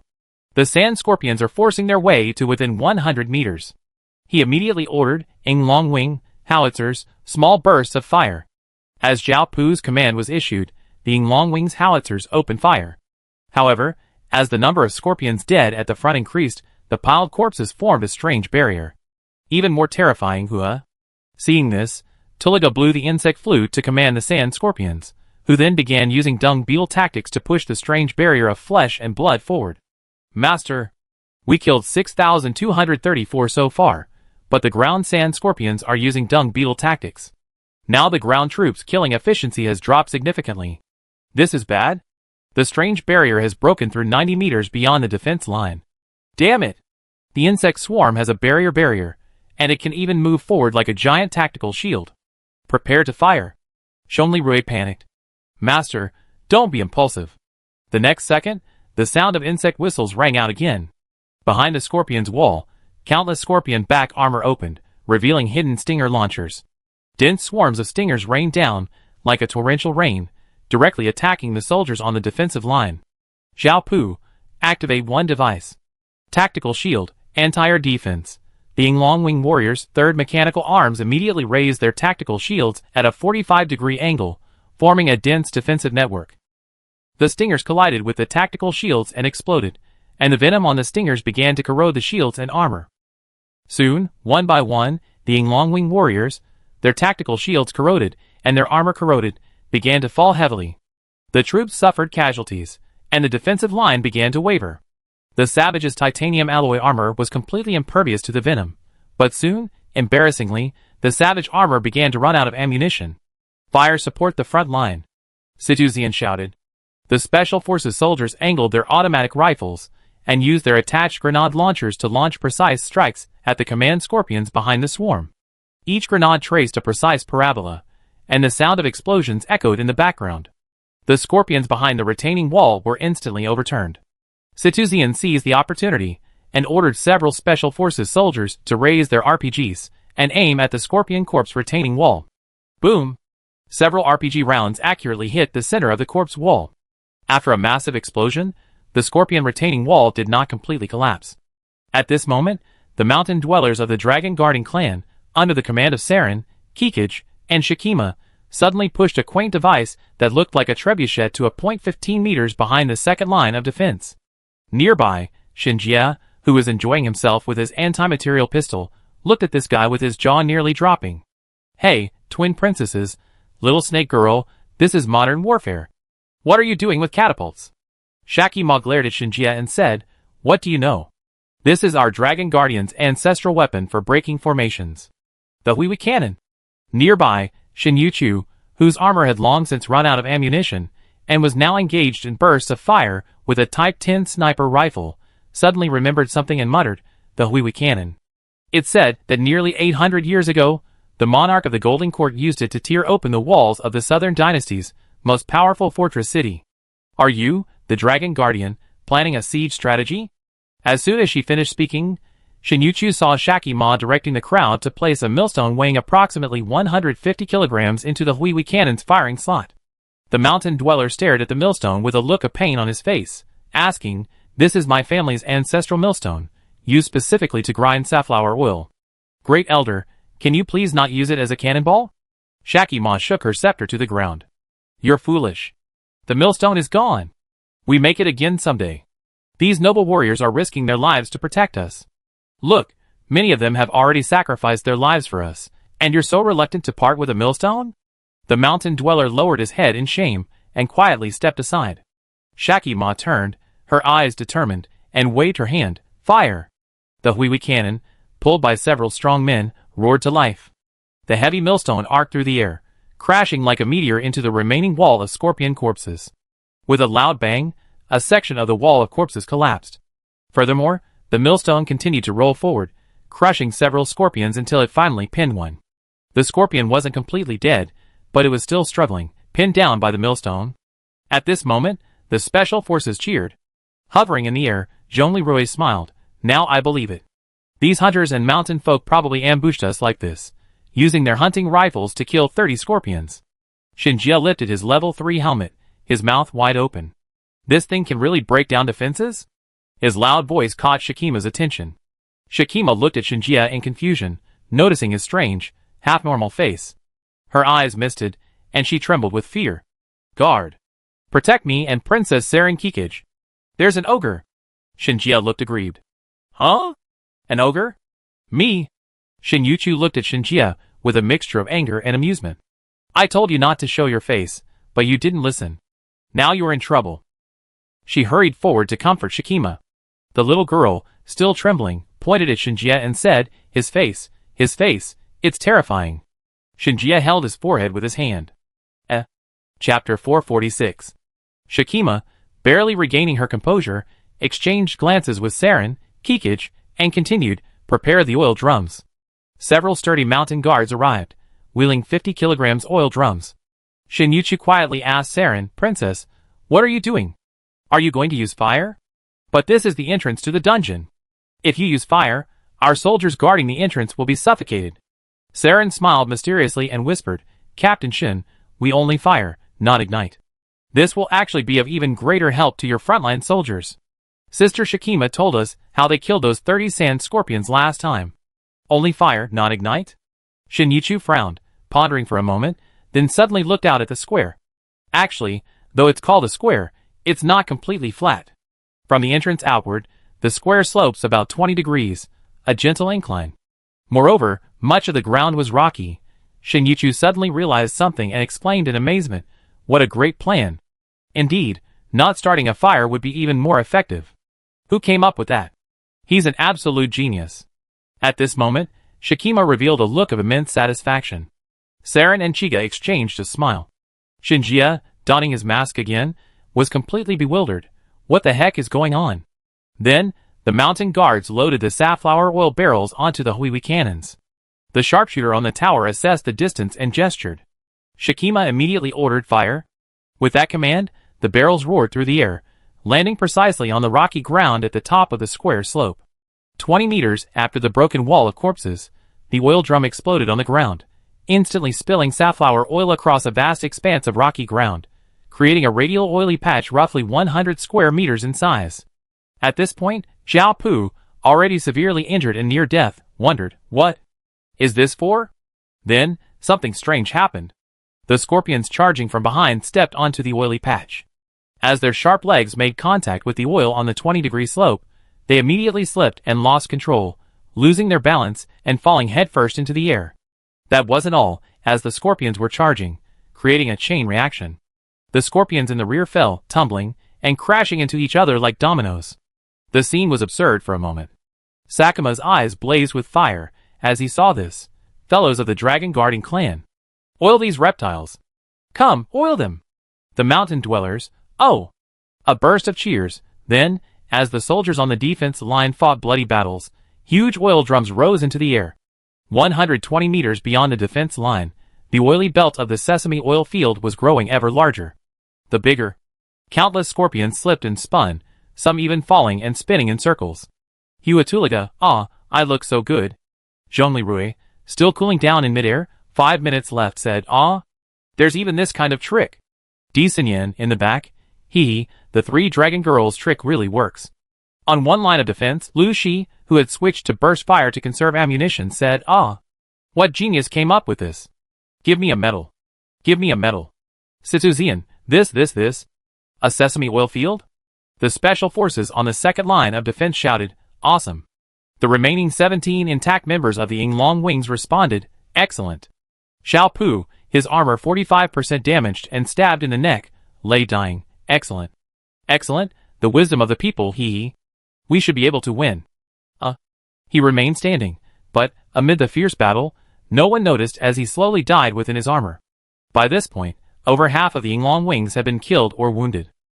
Soon, as the oil spill widened beyond the defense line, nearly covering half the area, the Scorpions' offensive was completely disrupted. The once intensive charge devolved into a chaotic display of distracting arthropod performance art, the oil spill becoming an insurmountable sliding ground from which they could neither cross nor escape. The soldiers on the defensive line showed no mercy in dealing with the slipping scorpions. Gunfire rang out continuously, but the soldiers switched to burst fire, precisely targeting the fallen scorpions. Suddenly, the sand scorpions that previously required 4 or 5 shots to kill during the charge, and even during the dung beetle scorpion wall phase, which might not have required 30 rounds of ammunition to kill these reptiles, were now dispatched with just a single shot. Even the hunters on the tower, sneering, picked up their old World War II-era Mosin Nagants and joined in the target shooting fun. Watching the pressure on the human side suddenly decrease, with their own attacks blocked, Yuholiga was furious. Damn humans, damn humans. Ah! Crack! Ah! A sudden, crisp cracking sound echoed from within the defensive line, followed by a scream of pain. Inside the defenses, the wood of the Huiwi cannon's mounting snapped with a resounding bang from overuse. The cord attached to the launcher, like a terrifying snake of death, swept towards the hunter guards operating nearby. Instantly, 3 hunter guards were swept away, blood splattering and screams piercing. The others retreated in terror. Just then, the Huiwi cannon's mounting teetered, crashing down towards the stunned Shakima. Ah! Shakima was so frightened, she couldn't even stand still, even trying to escape. Just as the heavy wooden frame was about to fall on her, a dark figure rushed over and barely pushed her away. Shakima fell to the ground, staring at the scene before her in shock. Shinyochu's black-clad mechanical guard, sparks emanating from his right arm. Captain Shin. Nearby, Saren and Chiga hurried over. Shinjia rushed over, and Yuchu. No. No. Yuchu, my wife. Shakima finally realized, this terrifying giant, is he Captain Shin's nephew or my husband? This. Yujia noticed the chaos and immediately forcibly removed Shinyochu's black-clad mechanical guard armor. However, the right side of the armor was severely damaged, and part of it was still stuck on her body. Shinjia stepped forward and grabbed the armor fragments. Ah! He used all his strength to pry them apart, freeing the bloody Shinyuchu. Master, bad news. The Huiwi cannon has malfunctioned. 3 people died instantly. Captain Shin was seriously injured trying to save Shakima, and was rescued by Shinjie. Zhongli Rui thought for a moment and immediately contacted Di Xinyan. Xinyan. A serious accident has occurred at the Huiwi cannon firing site. Quick, help! Yuchu is seriously injured. At this moment, Di Xinyan, who had just finished treating a Ying Longwing warrior, said to Gu Enchi and Wen Ying, hold on here. I go get Yuchu. She's injured. Ah? Okay, master, I'm counting on you. Gu Enchi said reluctantly. At this moment, 2 nearby Batmen, Short Fong and Little Troublemaker, also descended. Teacher, what's wrong with you? Shin Yuchu had been a teacher to Fengren, Short Fong, and a troublemaker. In Shinjie's arms, Shin Yuchu opened his eyes slightly, a trace of blood trickling from the corner of his mouth. Don't worry. I won't die. I won't die. No matter what happens, I'm still a new human. As long as my head is fine, I won't die. Everyone, leave me alone. Fight. Fight. Wife. Shinjie's tears fell on Shinyochu's recently rescued body, rolling down like beads from a broken string. He choked. Ajay. It's okay, my head is fine. It's just a broken hand. I'll be fine after I go back home and recuperate. You can go fight now, can you? Ajay, give Yuchu to me. You can go fight now. Di Xinyan quickly stepped forward, squatting down to examine Shinyochu's injuries. Dislocated right arm, fractured upper arm, multiple external injuries, internal injuries, suspected concussion. However, nothing fatal. After hearing Di Xinyan's quick examination, the people around him finally felt a little more at ease. However, at this moment, the scorpions outside, under the command of Huatuliga, were attempting to recharge from a position free of the oil spill. Meanwhile, the second-line special forces quickly advanced to the front-line positions, attempting to maintain their position. Shinjie watched Shinyuchu being carried away by Di Xinyan and the soldiers. He then glanced at the damaged ropes and firing slings attached to the Huiwi cannon, and then at the unfired oil drums. Suddenly, an indescribable power ignited within him. Shaki Ma, barely recovering from her shock, noticed Shinjie had unsheathed his gigantic, strange dagger and was fiddling with something on the Huiwi cannon. Sister Saren, what? That scary big brother, what is he doing? Saren shook his head in confusion and asked Kikij, Sister, do you know what he's doing? Kikij watched Shinjie retie the rope and the launch bag, put on the oil drum, and then spin the drum in circles, like a hammer thrower. Suddenly, he realized this Urkia? Saren was shocked. This is probably the largest Urkia on the entire blue planet. Shakima covered her mouth in surprise at the name. Eternal heaven above, earth dragon below, this warrior actually launched a 50-kilogram slingshot. Oil barrel? Shinjie's eyes flashed as he spun the barrel like a chain, accelerating it and hurling it. Short Fong and Little Chuanhua were stunned. You can do this? Amidst the astonishment of the soldiers and civilians present, Shinjie's chain barrel streaked through the air, whistling and piercing the scorpion swarm with precision. The oil spill widened again. Excellent. Everyone cheered. Corporal Shin, well done, a true man. We can do this too. Short Fong, having already expended all his ammunition and only had a grenade left, grabbed an oil barrel and launched into the air. Little Chuanhua followed suit, picking up another and soaring to follow Short Fong. The 2 Batmen, carrying 50 kilograms barrels of oil, flew 110 meters above the scorpion swarm and dropped them. Batmen possessed the ability to lift a normal person into the air. The oil spill widened further. Wow, wow! Lu Shi, in the savage armor, exclaimed in admiration. He then turned to Zhao Pu beside him. Lieutenant Colonel Zhao Pu, this time, we're safe. Zhao Pu didn't react. Captain Zhao Pu, can you please stop being so cold? Haha. Captain Zhao. Captain Zhao. Only then did Lu Shi realize that Zhao Pu was dead. Fortunately, the head is still there. Lu Shi shook his head, sighing slightly. He pulled Zhao Pu's body, armor included, behind the bunker and gently set it down. Chapter 447. Captain Zhongli, Lu Shi said to Zhongli Rui, a heavy voice. Ing Longwing, captain of Tiangang No. 1, Zhao Pu, has been killed. Zhongli Rui was silent for a few seconds, then replied in a low voice, Lu Shi his head.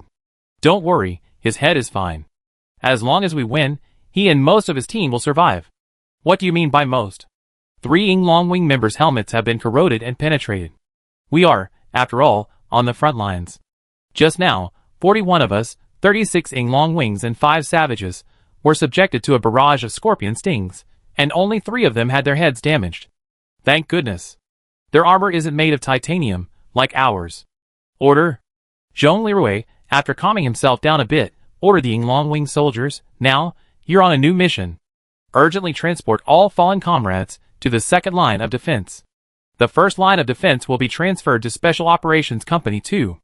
Also, your captain Zhao Pu has died gloriously in battle.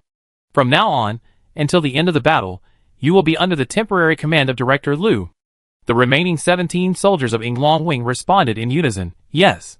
Immediately, they quickly sprang into action, transporting the bodies of their fallen comrades, along with their armor, down the first line of defense. Meanwhile, the soldiers of Special Operations Company 2 quickly filled the gap left by Ing Longwing. Some continued to fire bursts of fire, killing Scorpion, while several others, skilled in engineering, immediately began restocking the savage armor with 7.62 and 12.7 mm ammunition. As the oil spill continued to expand, the light reflected from most of the ground in the area 100 to 130 meters in front of the battle line was like a distorted mirror. Short Fong dropped another oil drum and said triumphantly, haha, reptiles, you could do a little more creative falling. At this moment, among the scorpions, Huatulaga grabbed the large pincers of a dead sand scorpion, snapped them fiercely, and with a running start, hurled the massive pincers forward like a javelin, piercing Short Fong's wings. Short Fong plummeted from the air in disbelief, landing heavily on the battlefield, still untouched by the oil, with a scream of agony. At this moment, several sand scorpions swooped down on Short Fong's fallen spot, protecting him and tearing at his body and limbs with their pincers. Ah! Short Fong let out a deafening scream. From within the defensive line, Wind Blade King, intently sniping, paused his fire involuntarily upon seeing this. He stared at the horrific scene through his scope and hesitated. No, Short Fong. Little Chuanghua, who had been about to drop the oil barrel, abandoned it, lowered her altitude, and attempted to dive down to rescue Short Fong. However, she was quickly struck down by the stings of several sand scorpions, landing on the ground 20 meters away from Short Fong, near the defense line. Suddenly, a large number of sand scorpions swarmed over her. 3 seconds later. At this moment, Short Fong, his left hand, legs, and wings broken, spat out a mouthful of blood and smiled miserably at the setting sun. Brother Wind Blade King, make our hometown even more beautiful. Ha ha ha. For the country, for Wind Blade King. He detonated the last high-explosive grenade in his chest. Boom! A massive explosion ripped through the air of the battlefield, engulfing the several sand scorpions that were tearing at Short Fong's body. Brother! Little Chuanghua cried out at the top of his lungs, stretching out his injured arm and trying to crawl toward Short Fong. However, several sand scorpions had already surrounded her, their stingers flashing coldly. Xiao Chuanghua was already severely injured, her hands powerless and her wings injured. She could no longer move. At this critical moment, a black whirlwind blasted out from behind the defenses, piercing the haze of the battlefield like black lightning. The massive figure immediately caught the attention of the surrounding sand scorpions, who swung their weapons and began firing at it. Lu Shi and Situzian, standing on the front line, saw this and exclaimed, "Hey! Big guy, are you trying to kill yourself?" The figure, charging forward with 2 dead sand scorpions as shields, was a 2.5 meter tall, muscular man.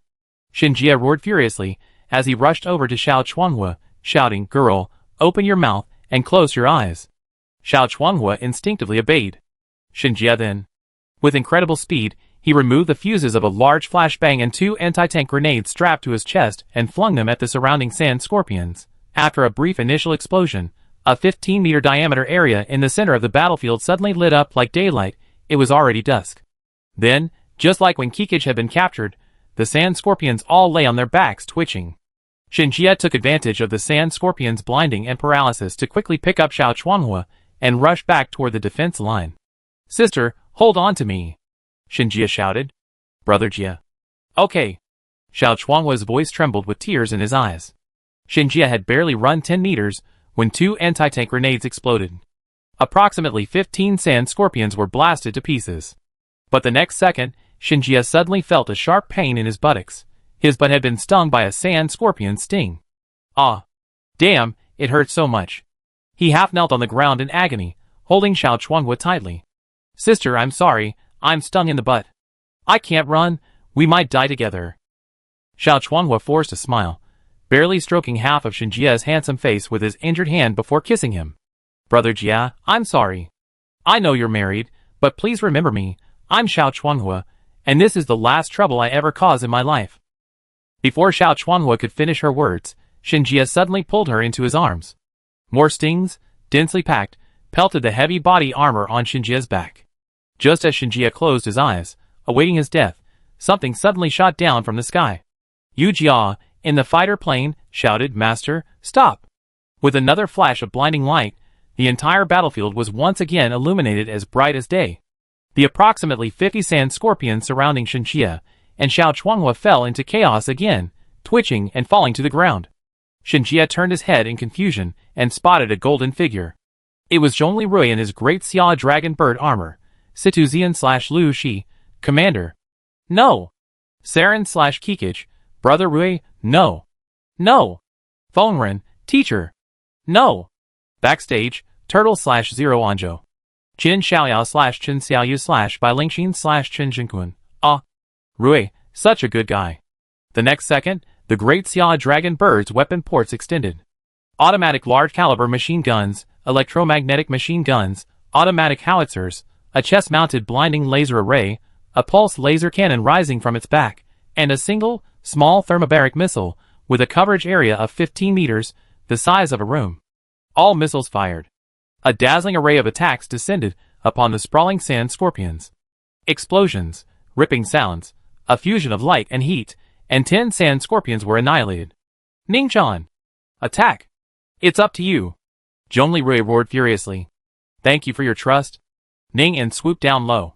Her flesh armor, in the form of Lydia's mulberry scales, now covered her entire torso, making her look utterly reminiscent of the legendary dragon warrior.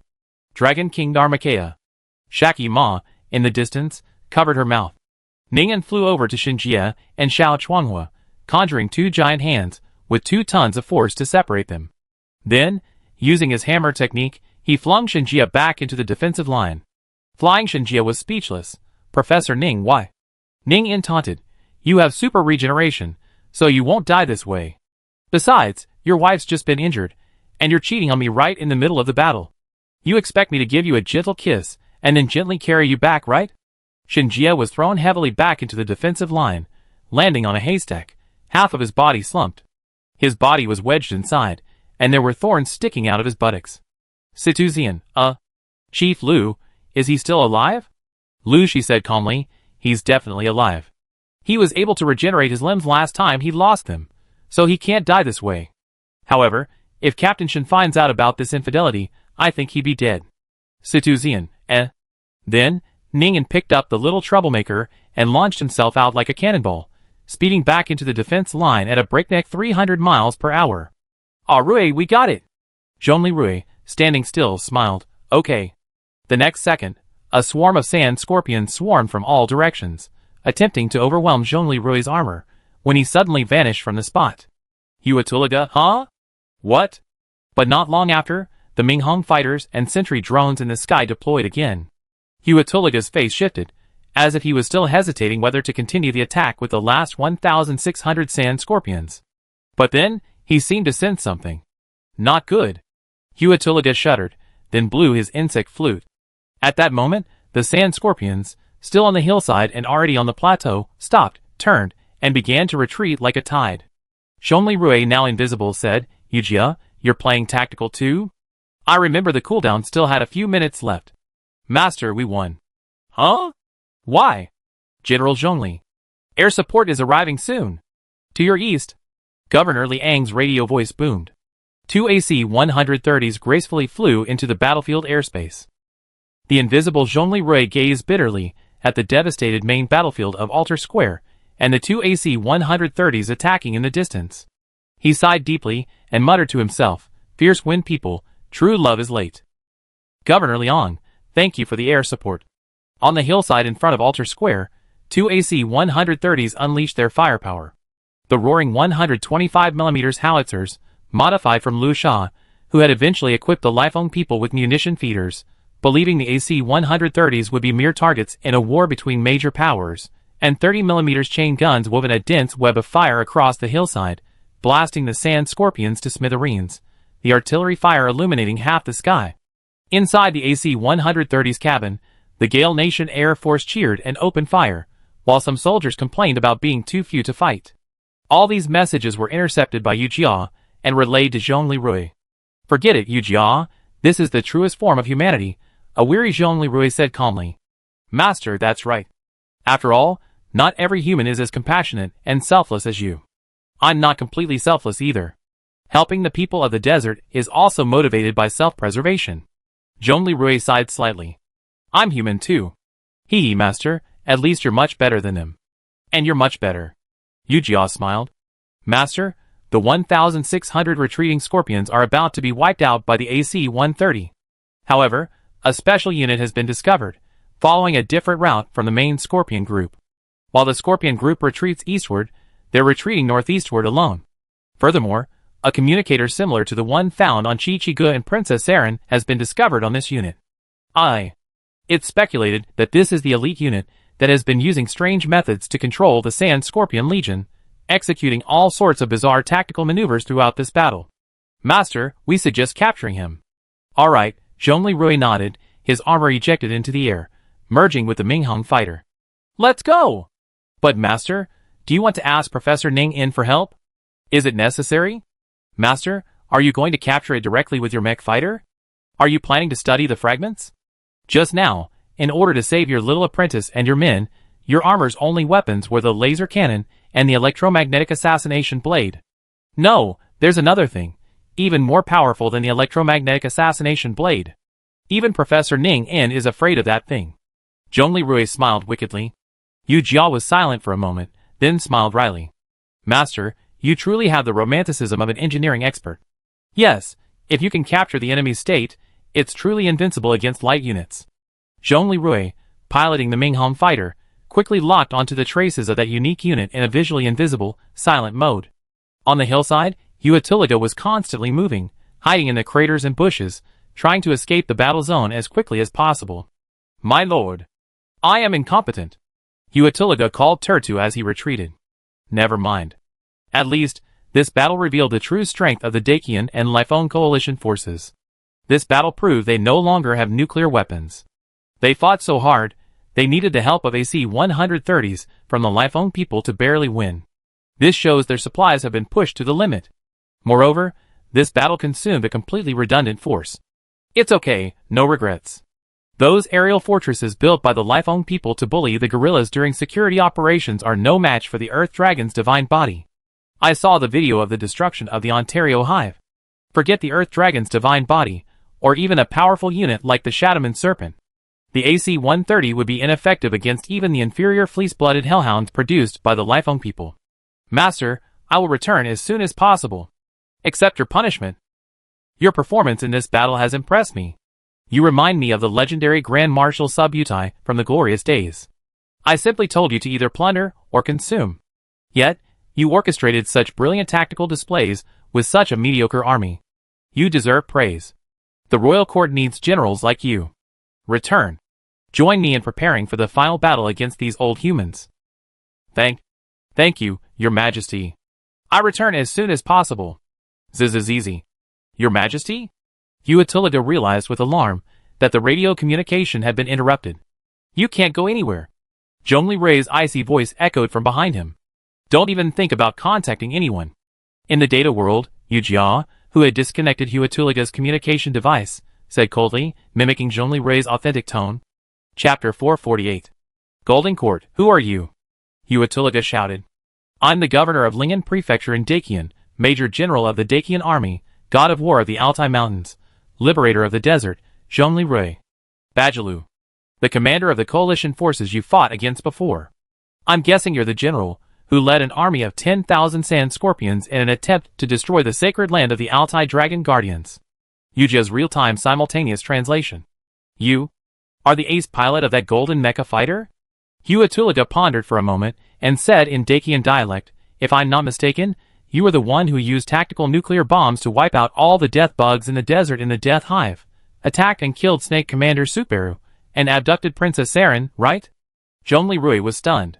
So, the giant, soulless Shadowman snake monster he had slain in the Death Hive was Snake Commander Superu. It was me, Zhongli Rui muttered after a moment's thought. Your Excellency's achievements are truly worthy of the titles of God of War and Bachelor. Huatuliga bowed solemnly to Zhongli Rui with a look of awe. Your Excellency, Zhongli, I, a general of the Golden Court. One of the 3 marshals, the Scorpion Marshal. Huatuliga pledges allegiance to the Regent, the Dragon Marshal. Borjigin. King Turtu. You, as a vassal of Princess Saren, actually pledge allegiance to a traitor who murdered the king? Your Excellency, in what capacity do you question the internal affairs of the Golden Court? Huatuliga responded calmly to Zhongli Rui's pointed question. I am the Royal Orthodoxy, the Dragon Saint, the true inheritor of the Dragon Soul Flute, the Honorable Borjigin. Princess Kikich, the master of the Songlong Guard, her personally allied ally. I am the Desert Liberator in Bajulu, personally appointed by Princess Kikich. Do you have any objections? Okay, so then, Your Excellency does have reason to weigh in on this matter. It turns out that Princess Kikich was also in Your Excellency's possession. It was indeed Princess Kikich who employed the same tactics in the death insect nest that shocked the north. Huatuliga sighed softly, a hint of regret on his face. Princess Kikich is truly a master of hiding. If she had revealed such talent earlier, we wouldn't have been so disappointed in King Batter. Perhaps I would have pledged my allegiance to Princess Kikich. But it's too late now. I die at either your hands or Princess Kikich's. What do you mean? Governor Zhongli, it wasn't King Turtu who poisoned King Batter, but me. You? Zhongli Rui's eyes blazed with anger. Why did you do this? Do you know that you're in Turtu's rebellion? How many innocent people have died in the desert and the northern borders because of your collusion with the God Creation Project to launch a biological war? We, the brave warriors of the desert, would rather die standing than live in humiliation. 657 years ago, our Golden Kingdom was a great empire spanning Europe and Asia, dominating the world and standing at the pinnacle of humanity. The Khan of the Sky, the King of Mankind. But, almost 4 centuries later, our Golden Kingdom has not only lost over 95% of its former territory, reduced to a small nation, but has also been repeatedly oppressed by other nations. Where is our glory? Where is our dignity? Original, Mongol Empire, King of Mankind, Genghis Khan, how dare you say that? Zhongli Rui's rage deepened. How many innocent people were destroyed under your iron hoofs as you marched across Europe and Asia? Over 250 million. Is your glory and hegemony built on the bloody souls of the people I protect? A brief history of the world. The expansion of the Mongol Empire destroyed countless civilizations, resulting in a death toll exceeding 250 million, far exceeding the death toll of failed art students. Huatuliga looked at Zhongli Rui with disdain. Sir, are you truly qualified to say that? Your current position was built on the blood of countless thousands. Putting aside the past, didn't you use tactical nuclear bombs to destroy the Death Bug Hive? You killed the Snake Commander Superu with thermobaric bombs and countless weapons of mass destruction, a brutal and unethical slaughter. Before you question me, shouldn't you check to see if your hands are clean? Zhongli Rui said calmly, I have one final title. Guardian of Blue Star. Every medal I received was earned in the wars defending civilians. You say I used tactical nuclear bombs to destroy the Death Bug Hive? Since you know the information about the Tomb of the Saint, you naturally know that since ancient times, the Death Bug has been a near-catastrophic monster that has plagued the people of the desert. And the Earth Dragon back then. But for the sake of the people, he fought against legions of death worms until he died of his wounds. Superu used biotechnology to transfer his soul into a replica of the mass-produced Earth Dragon body. The Shadowman serpent, right? How ironic. The body of the Dragon King, who once protected the earth, is being used by you, warmongers, to wage war, and even use the death worms in war.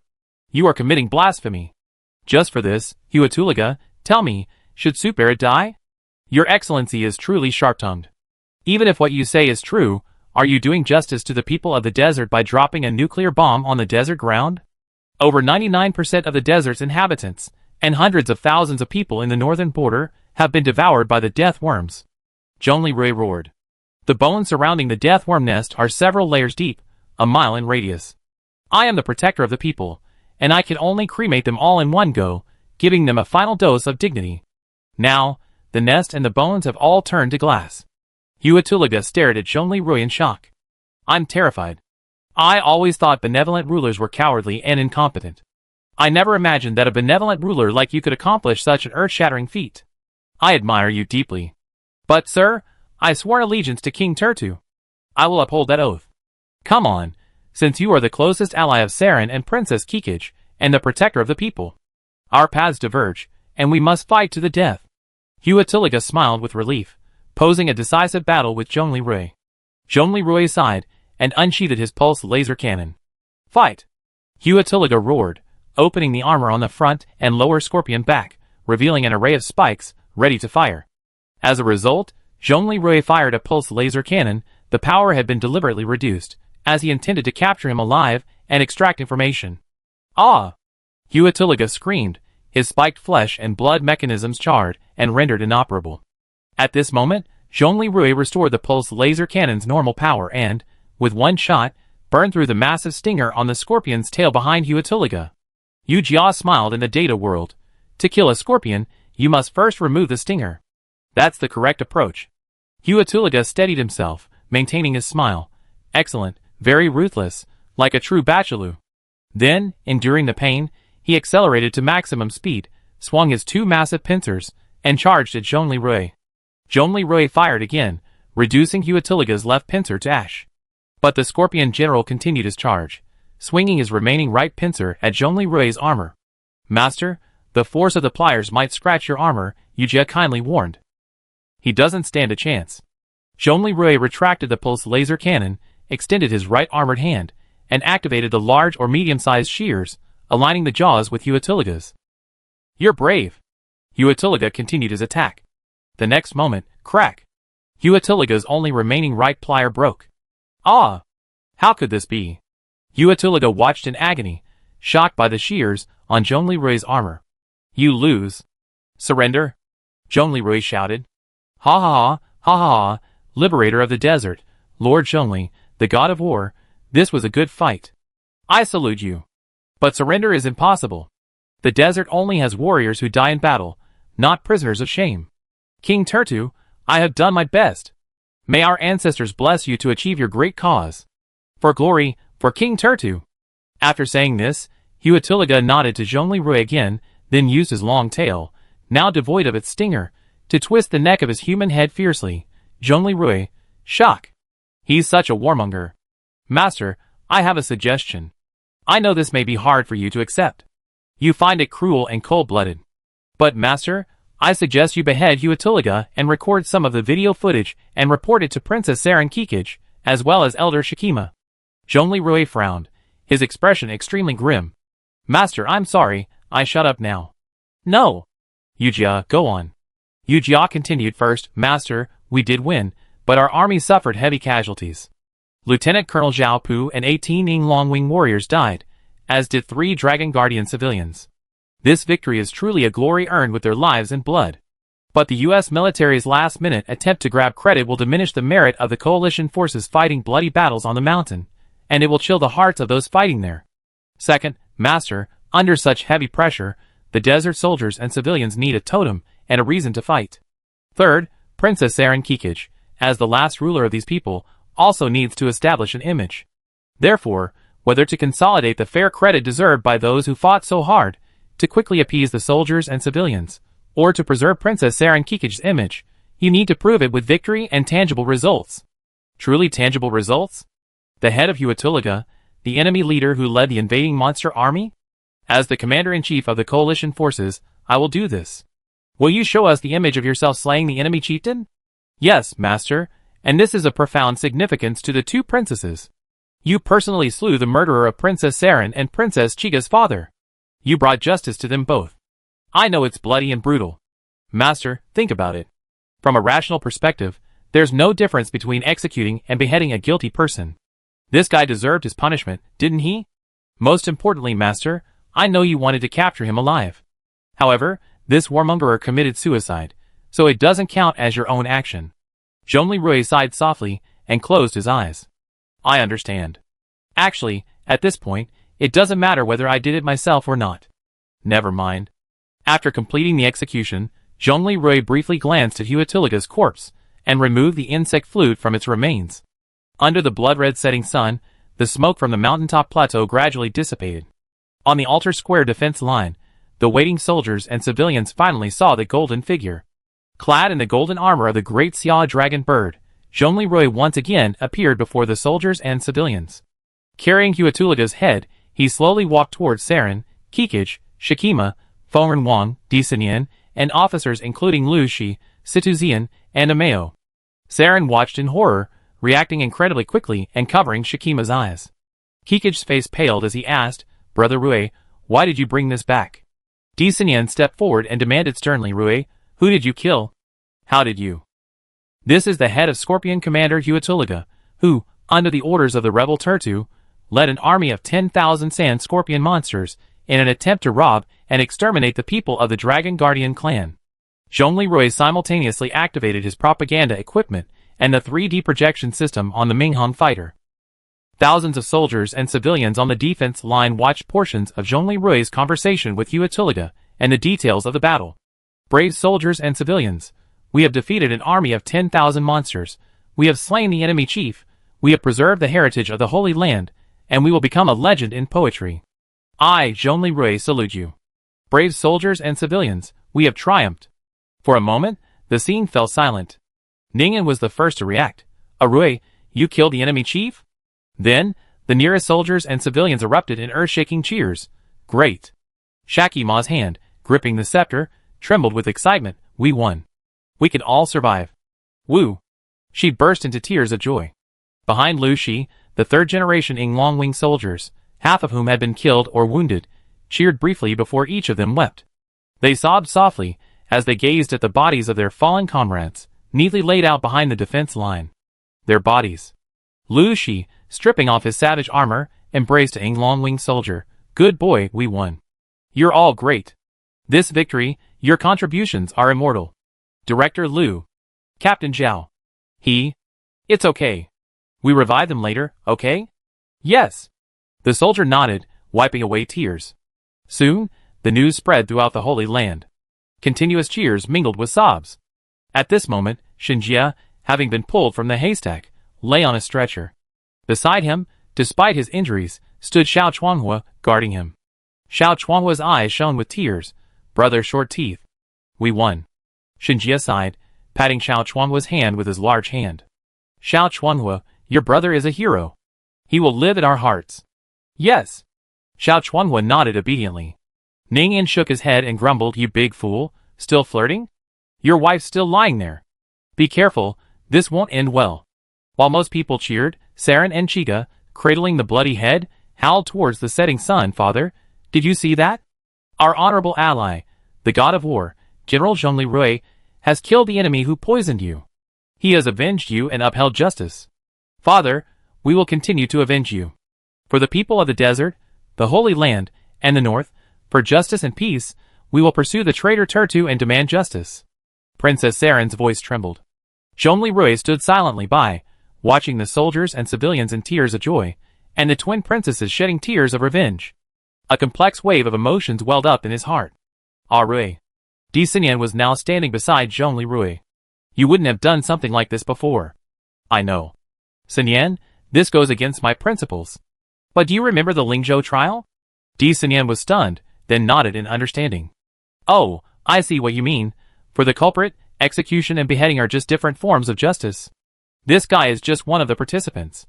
Of the three great generals of the Desert Rebellion, the true culprit is Turtu, the ringleader of the rebellion. He still has the three-headed Shadowman snake, and the replica of the Earth Dragon. They still threaten Eurasia. I understand. It's really hard to. Your kindness is truly unforgivable. Disinian said gently, forget it, Arui, you did the right thing. I will always be with you on the road to fighting for the people. Zhonglirui breathed a sigh of relief and nodded. Thank you, dear. At this moment, Saren and Chiga, having put down the head, both snaked over, tears in their eyes, looking at Disinian with almost pleading eyes. Dean, we know this isn't nice. But just this once, okay? We're just expressing our gratitude. After all, Brother Arui avenged our father's murder. Seeing the twin princess's expression, Disinian nodded helplessly, and then looked away. Before Zhonglirui could react, the twin princesses had already embraced him from both sides and kissed him. Zhonglirui, hey you two, wait a minute.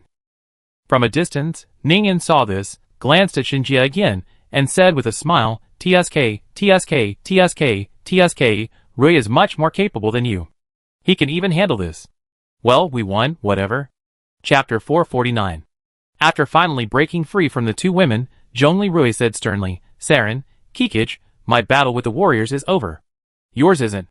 Saren, who had regained his composure first, thought for a moment and said, Brother Rui, are you saying that Kikich and I, as members of the royal family, should clean up the mess, appease the soldiers and civilians, and regroup? That's right, Saren. You have a very solid grasp of the basics of a royal family. Zhonglirui gave her an approving look. However, before that, there's something you and Kikich need to do personally. Saren and Kikich exchanged bewildered glances. Brother Rui, what is it? Sinyan, you probably noticed that day when we first met Kikich. Like Anchi, she could also wield the negative energy of the singer. Zhonglirui turned to. Beside them, a slightly annoyed Sinyan said, so later on, intentionally or unintentionally, you often brought Kikich along, hoping to teach her how to wield the positive power of the singer from you. Kikich was shocked. Huh? I'm a singer too? Saren looked at her sister in equal amazement. Sister, do you have this ability? Zhonglirui, however, looked at Saren and smiled. It was that day when your sister, an unprofessional spy, was captured by us, and she was forced to use it in desperation. The Sonic Scream attack. I'm familiar with this move. Several of the little Batgirl girls here know it, so it's not uncommon. Brother Rui, I was so scared that day. That ferocious Corporal Xinjie, with his incredible strength and muscle, rushed towards me. He scared me into using this move. I had no idea I knew it. Sinyan and Saren were instantly at a loss for words. Xinjie, lying on the stretcher, suddenly felt a shudder, as if gently nudged by some invisible force. Zhonglirui shook his head, thinking Xiufu, Fingren's younger sister, was also forced to use this move back then. Yujia, test Saren to see if he has this ability? Test his Kikich stats? In the night sky, Yujia materialized in an extremely flashy 3D form. Yes, master.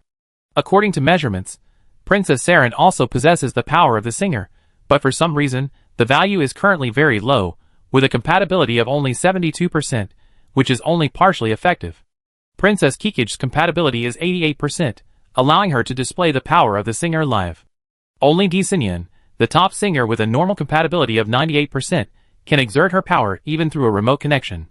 Zhonglirui nodded and said to Sinyan, Sinyan, as the most powerful singer, please guide them and help them do this.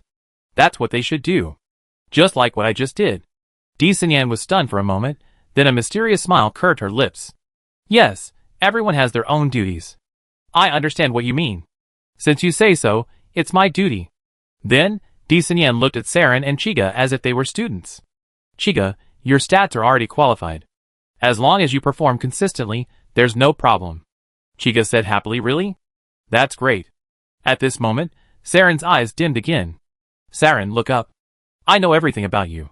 That day, when Arui and the other two entered your memory world to save you, I saw it clearly from the equipment outside. You have the ability of a singer. However, the degree to which a singer can display these abilities depends on both innate talent and your mindset at the time, whether you were feeling lost. Saren's eyes misted. Dean D, you're right. I'm so grateful for everything you've done for me. We only been together briefly, but I truly witnessed your astonishing kindness and nobility. Compared to you, I truly feel ashamed. I'm the sin. Sinyan tapped her lips, stopping her from continuing. I'm a botanical pharmacist. Arui once told you that wildfires can't extinguish everything. Spring breezes bring new life. This isn't sentimental metaphysics, but a natural law. After all, while wildfires may burn the grass, the ashes are the very essence of nature. Good fertilizer. When birds once again carry grass seeds to the skies above this ash-filled land, soon the grasslands will flourish once again. Saren Arui saw it, I saw it, everyone saw it. You done your best to save the Dragon Clan's Dragon Soul sacred land. Now, you have one more chance to win the hearts of the Dragon Guardians and rebuild their trust in the Golden Royal Court. The seeds of opportunity lie before you. Are you willing to seize them and sow them? I do. Dean D, please teach me how. Saren's eyes lit up again. Saren, do you know that Arui's mission has always been to rekindle the glimmers of civilization in the wasteland of his hometown? Now, you're about to do the same. Di Xinyan turned her head and glanced at Zhongli Rui. Zhongli Rui nodded slightly at her, smiling in tacit understanding. Di Xinyan continued, you were once trapped in a wasteland of inner demons. Now, what you must do is transform your heart into fertile soil, welcoming the spring breeze. Only then can the power of song take root and truly awaken the long-lost resonance of the Dragon Guardians. It's time, Saren. Don't be lost. Use your song to awaken those dormant souls and resurrect those soldiers and civilians who died in battle, whose heads are still intact. Saren's pupils shrank in shock. Resurrection. Is that even possible? Maybe? Zhongli Rui said calmly. Strictly speaking, I'm Xinyan, the first person to be resurrected, or rather, successfully transformed, someone who nearly became a zombie. Saren and Chiga's breathing quickened slightly. Brother Rui, you almost died. Yes, it was the day after Lucioya's cremation. Actually, I almost died from my injuries and became a zombie. It was Xinyan who brought me back with the power of her song. Zhongli Rui was completely calm at this moment. Brother Rui. Saren's voice trembled slightly, his eyes welling with tears. I always thought that Kikij and I were the only ones who suffered misfortune. In this shattered apocalypse, everyone has their own painful past. We must rebuild civilization, rekindle the light of order within it, to end the suffering and restore the orderly world we once longed for. This is my dream, my struggle. Saren, let's fight together. To rebuild our homeland, to rebuild your kingdom, to rebuild an orderly civilization. Zhongli Rui raised his right arm and clenched his fist. Saren stared blankly at Zhongli Rui and Di Xinyan before him, a gentle light sprouting within him. Don't worry, my fellow singers. This time, I take you with me. We do this later. Di Xinyan stepped forward and whispered softly. After hearing Di Xinyan's plan, Saren and Kikij nodded firmly. The setting sun completely disappeared below the horizon, and night fell upon the mountains. Behind the second line of defense in the great altar square, the soldiers and civilians present at the time, under the command of Shikima, Lu Shi and Situzian, neatly arranged the bodies of 17 people in total, including 15 soldiers of Ing Long Wing, including Zhao Pu, whose heads were still intact and whose wounds had been sutured with thread, and 2 mountain people. One of the mountain people was unfortunate, because his head was crushed by the huge kinetic energy when the rope of the Hui cannon broke. Shikima said to Zhongli Rui with a sorrowful expression, Respected God of War, Brother Zhongli, thank you for your troops' selfless sacrifice for our people. We will now prepare a dignified cremation ceremony to comfort their spirits. Zhongli Rui shook his head. Sister Shikima, there's no rush now. These 17 people will have a second chance. The 2 princesses will resurrect them later. Shikima nearly dropped the scepter again, her eyes and mouth gaping open. Resurrection. Brother, you mean resurrection. Is such a miracle possible? Sister Shikima, see for yourself? Zhongli Rui said calmly. Illuminated by the night's torches, Saren, Kikij, and Di Xinyan took up the second line of defense. Yu Jia quietly asked Zhongli Rui, Master, Saren and Princess Kikij's stats are actually more than enough for them to mobilize their own nanobots and resurrect the fallen soldiers. Why did you ask your wife to come along? I feel reassured when a max-level expert guides 2 rookies from the novice village to complete an epic quest, Zhongli Rui said calmly. Besides, Xinyan represents our Dakian faction. This way, it's the most efficient, isn't it? Yu Jia smiled, Master, you're truly getting better and better. Thank you for the compliment. Zhongli Rui nodded slightly, a knowing smile. Under the gaze of over 8,000 soldiers and civilians, Saren, Kikij, and Di Xinyan stretched out their arms, took a deep breath, and began to sing. Moonlight on the Grassland. This song is an ancient ballad from the desert. At this moment, in this great altar square, as the 3 singers sang, it seemed as if some mysterious power rippled through the night sky.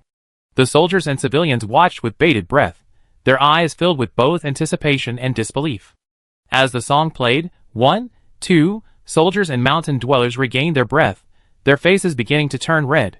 He's truly resurrected. He's truly resurrected. Shakima trembled, gripping the scepter in her hand. Behind her, the elders of the Dragon Guardian clan exclaimed in amazement, he's truly resurrected. The royal family actually possesses such power. May the eternal heaven bless you, the earth dragon bless you, our ancestors bless you. Zhongli watched the scene with a gentle smile. Although this wasn't the first time he witnessed such a scene, every time he saw it, a warm feeling welled up in his heart. This was his favorite sight, a sight he never tired of. Finally, when the song ended, all 17 of them regained their breath and were alive again. The soldiers and civilians erupted in thunderous cheers once again, tears mingling with shouts. Shakima asked in a trembling voice, Big brother, is this truly a blessing from the eternal heaven? Zhongli nodded gently, no, this is the fruit of technology and faith, and an expression of love and hope. Shakima stared at him in amazement, then smiled tearfully, I understand. After conferring with the elders behind her, Shakima performed the most solemn ceremony before Saren Kikij, king of the desert, royalty of the Golden Court, the noble Borjigen. Saren and Borjigen. Princess Kikij, we, the Dragon Guardians, the remnants of the Dragon Soul Holy Land, are willing to relinquish our autonomous region and return to direct royal rule. Princess, please allow your wisdom and strength to guide us back to happiness, prosperity, and well-being. The elders, along with the Dragon Guardians behind them, knelt, their foreheads touching the ground, expressing their highest respect. Saren and Kikij exchanged a glance, their eyes filled with shock. At this moment, Zhongli stepped forward and said gently, Saren, this is the people's choice.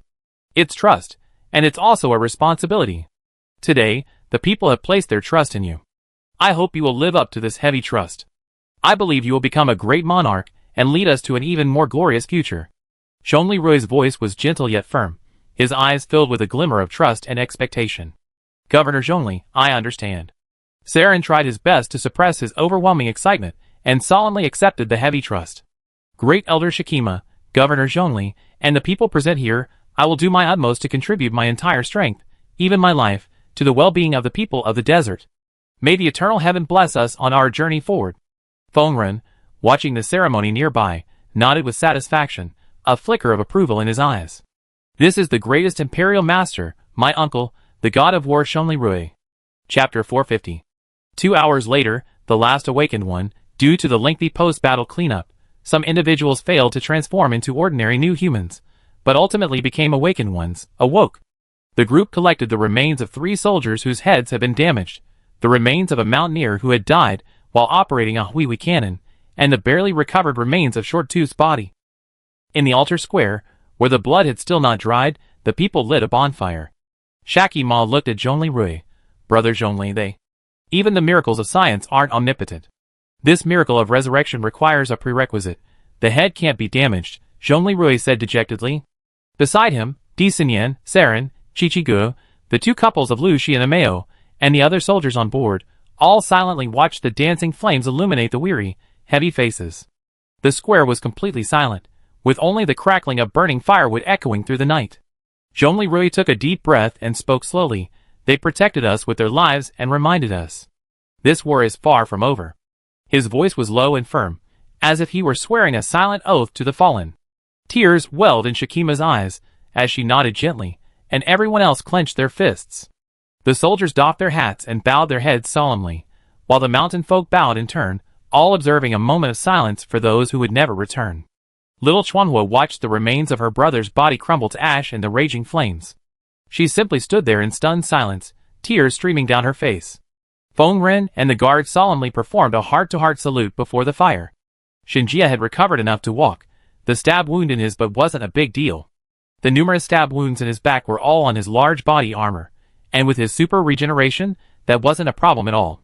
He approached to Mao and whispered, Sergeant Mao, will Shortfang's guard get a medal? Oh, you're being smart this time. Well, he's strictly a member of the Storm Nation Army. But they don't seem to have the skills to award medals right now, do they? Xinjia scratched his head and said regretfully, that won't work. Shortfang is a war hero. He definitely deserves a medal. Mao nodded, I'm on your side this time. You're right. This brother is a hero. Not far away, Shaki Ma's eyes moved as she murmured, "These Batman allies look like demons, but they do the work of angels. Our people will never forget this hero who died defending us." After the cremation ceremony, Xiao Chuanhua quietly collected Shortfang's remaining ashes. Feng Ren quietly approached Zhong Lirui. Uncle Zhong Lirui, I have something I'd like to ask your skilled craftsman for help." "Oh, what is it?" Zhong Lirui turned and looked at Feng Ren gently. Feng Ren looked a little embarrassed, but he whispered, "I'd like them to help me make a custom medal for our Storm Kingdom. My people are starting to learn about mechanics, but we don't have the skills to make medals yet." Zhong Lirui smiled. "Your Highness, Queen Mother Dr. Aisha can do it." Feng Ren suddenly woke up. "Yes, Mother can do it." Zhong Lirui nodded. "Your Highness, please discuss the design with the Queen Mother and my subordinates. Regarding the materials, I have Situkong, who's staying in Lingzhou, assist. Rest assured, everyone's medals will be ready when we return to Lingzhou. Then I leave it to Uncle Zhong Lirui. Well now, as allies, we must also show our support. Situ Xian, bring me the Dacian Army Dragon Medal, bronze, gold." "Yes, sir." Situ Xian quickly ran to the supply tent and returned shortly afterwards with an exquisite wooden box. He handed the box to Zhong Lirui, who slowly opened it. A Dacian Army Dragon Medal gleamed brilliantly in the sunlight. He solemnly handed the medal to Feng Ren. "Your Highness, please." Feng Ren nodded. "Thank you, Uncle." Then Feng Ren approached Xiao Chuanhua, who had just finished collecting Short Tooth's ashes. Xiao Chuanhua quickly saluted Feng Ren. "Your Majesty." "Short Feng, my brother, a warrior of the kingdom, your valor will be forever etched in the history of the Storm Kingdom. Today, on behalf of the entire kingdom, I bestow upon you this honor from our allies." Feng Ren solemnly placed the Great Qian Army Dragon Medal on the urn in Xiao Chuanhua's hands. "I promise that upon returning to Ling'an Province, I will bestow upon Short Feng our kingdom's own medal, as well as the title of Knight. Well, little Chuanhua, this title of Knight will be yours." Tears welled in Xiao Chuanhua's eyes, and he nodded solemnly. "Yes, thank you, your Majesty, for your grace. I, little Chuanhua, will live up to your trust and carry on brother Short Feng's will for the Storm Kingdom, for my king." Zhong Lirui felt a surge of warmth at the sight. However, he shook his head and gave a wry smile, thinking, "You bat people can fly now, so why do you still need to be knights on horseback? What the hell is that? Never mind, it's just a title." He remained silent, not disturbing the atmosphere. Later, after asking Saren for permission, Shakima also stepped forward and took a scimitar of ancient design that looked very old from the mountain dweller. Holding it in both hands, she handed it to Xiao Chuanhua. "Fly high in the sky, noble warrior. This is the credential of a warrior of the ancient Golden Court. A military sword. May his soul continue to soar freely in the realm of eternal heaven." Xiao Chuanhua took the scimitar with both hands, tears, and a gleam of determination in his eyes. Feng Ren gently patted Xiao Chuanhua's shoulder and whispered, "Preserve Short Tooth's ashes. When we return, we will hold a solemn burial for him. I promise to take him home." At night, while the soldiers on duty on the defense line remained vigilant, Shakima invited the Allied forces to stay in the underground city. This is truly amazing. The interior of the underground city was not the vast maze that Zhong Lirui had imagined. Instead, it resembled a vast, complete underground kingdom. Brightly lit residential areas lined the broad main road, extending deep into the grounds, even encompassing a vast plaza. The underground city, the caverns, averaged a staggering 30 to 40 meters in height. "How can this underground city be so spacious?" Zhong Lirui asked Shakima, somewhat surprised. Shakima smiled and said, "Brother Zhongli, this was actually the original residence of the Earth Dragon God." Zhong Lirui was stunned, then understood. No wonder the entrance to the altar plaza boasted a 30-meter-high dome, and the interior was so vast and expansive. It turned out to be the result of renovations and expansions made from a natural underground cavity. Considering the Shadowman snake, it's 20 meters tall, 15 meters wide, and 60 meters long, while the replica of the Earth Dragon God's body is 100 meters long. If the cave wasn't so vast, how could the former Earth Dragon God have lived there? Doesn't that mean the broad stone platform in the altar square where everyone had fought so fiercely was actually the balcony at the entrance of the Earth Dragon God's home? The Allied forces quickly settled into the spacious living quarters of the underground city. It's said that the underground city's population peaked at 13,000. Now, only 7,999 remain. One person died in the battle. Therefore, there are many empty rooms in the underground city. With a total of 297 Allied forces remaining, 3 people died in the battle, This is more than enough for the reinforcements. After Zhongli Rui and Di Xinyan finished cleaning up one room, Di Xinyan said to Zhongli Rui, Rui, I'm going to check on Youchu's recovery. Although she's a new human, she was seriously injured today. You go. She performed a great service in this battle, not only killing many enemies, but also saving great elder Shikima. When you get back, it's time to give her a promotion. Give her the dragon medal. Haha, you really dote on Youchu. What about her husband, Ajay? That Shinjie fought bravely in this battle. He transformed into a human catapult, throwing oil barrels to turn the tide. He significantly reduced the casualties among the allied forces. And during the battle, he saved an allied soldier from getting into trouble. Consider promoting him 3 ranks back to second lieutenant and awarding him the Horned Dragon Medal. Also, according to the first-come first-served regulations, he was guilty of a crime he committed on the day of the battle, but he can be forgiven. His decisive turnaround in this battle saved 297 allied troops and 8,000 civilians. He was a brave soldier. Di Xinyan's smile widened. You give Ajay so much credit, don't you? All of this is documented. On the battlefield, he was the unexpected MVP of the ground forces, aside from Mao and his men. When Shinpan's fighter plane exploded, I was a little scared, afraid we wouldn't be able to hold on. Sister Xiaoyu had predicted that we'd likely collapse after killing 6,000 enemies. If it weren't for the mountain people's ridiculous safflower oil sliding tactic, and if he hadn't used his incredible muscle strength to throw the oil barrels, like cannonballs, after the Huihui cannons were destroyed, this ground defense would have been in jeopardy. Today, half of Zhao Pu and his elite Yinglong wings were killed. Di Lirui was silent for a moment, his eyes dimming slightly. Rui, as the commander, you have to constantly calculate and bear such tremendous pressure. It's truly tiring. It's okay. Winning is all that matters. Zhong Lirui calmly stepped forward, hugged Di Xinyan, and kissed her gently. You're right. Winning is all that matters. I'm going to see you chew. If you're tired, go to bed early. You must be exhausted after using your telekinesis to control 6th century laser cannon drones for so long today. I'm fine. I'm relieved to see most of the people survived. Go ahead, come back soon, and give my regards to Youchu. Di Xinyan turned and left, while Zhong Lirui lay on the unfolded cot, feeling a little surreal. This battle had been incredibly dangerous, and victory was a combination of meticulous preparation and chance. Looking at where he was now, Zhong Lirui felt as if he were in a fantasy dwarven underground city. Master, have you rested? Yu Jia asked. Not yet. What's wrong? Well, I analyzed the communicator you seized from Huatiliga and his insect flute, and found some interesting information. The insect flute's internal structure is extremely sophisticated. Not only does it differ from traditional sonic weapons, it also incorporates electronic components and chips, allowing it to mimic certain frequencies of the Dragon Soul flute, thereby exerting control over specific monsters. What? Zhong Lirui's previously confused mind suddenly awoke. Are you saying that the sand scorpions mistakenly thought the insect flute was the sound of the Dragon Soul flute, and that's why they were suppressed and obeyed Huatiliga's control? Yes. In fact, during the battle with Suitberry to recapture Princess Saren, wasn't Suitberry suddenly able to control the sand scorpions to attack you and Princess Saren? I recorded and analyzed the sonic frequencies, and they were similar to those of the insect flute. Hiss, so both the sand scorpions and the death worms are actually afraid of the earth dragon, forced by its might to submit to its control? Is that what you mean? Well, if the Sandman snake is actually a mass-produced clone of the earth dragon, then everything makes sense. How interesting.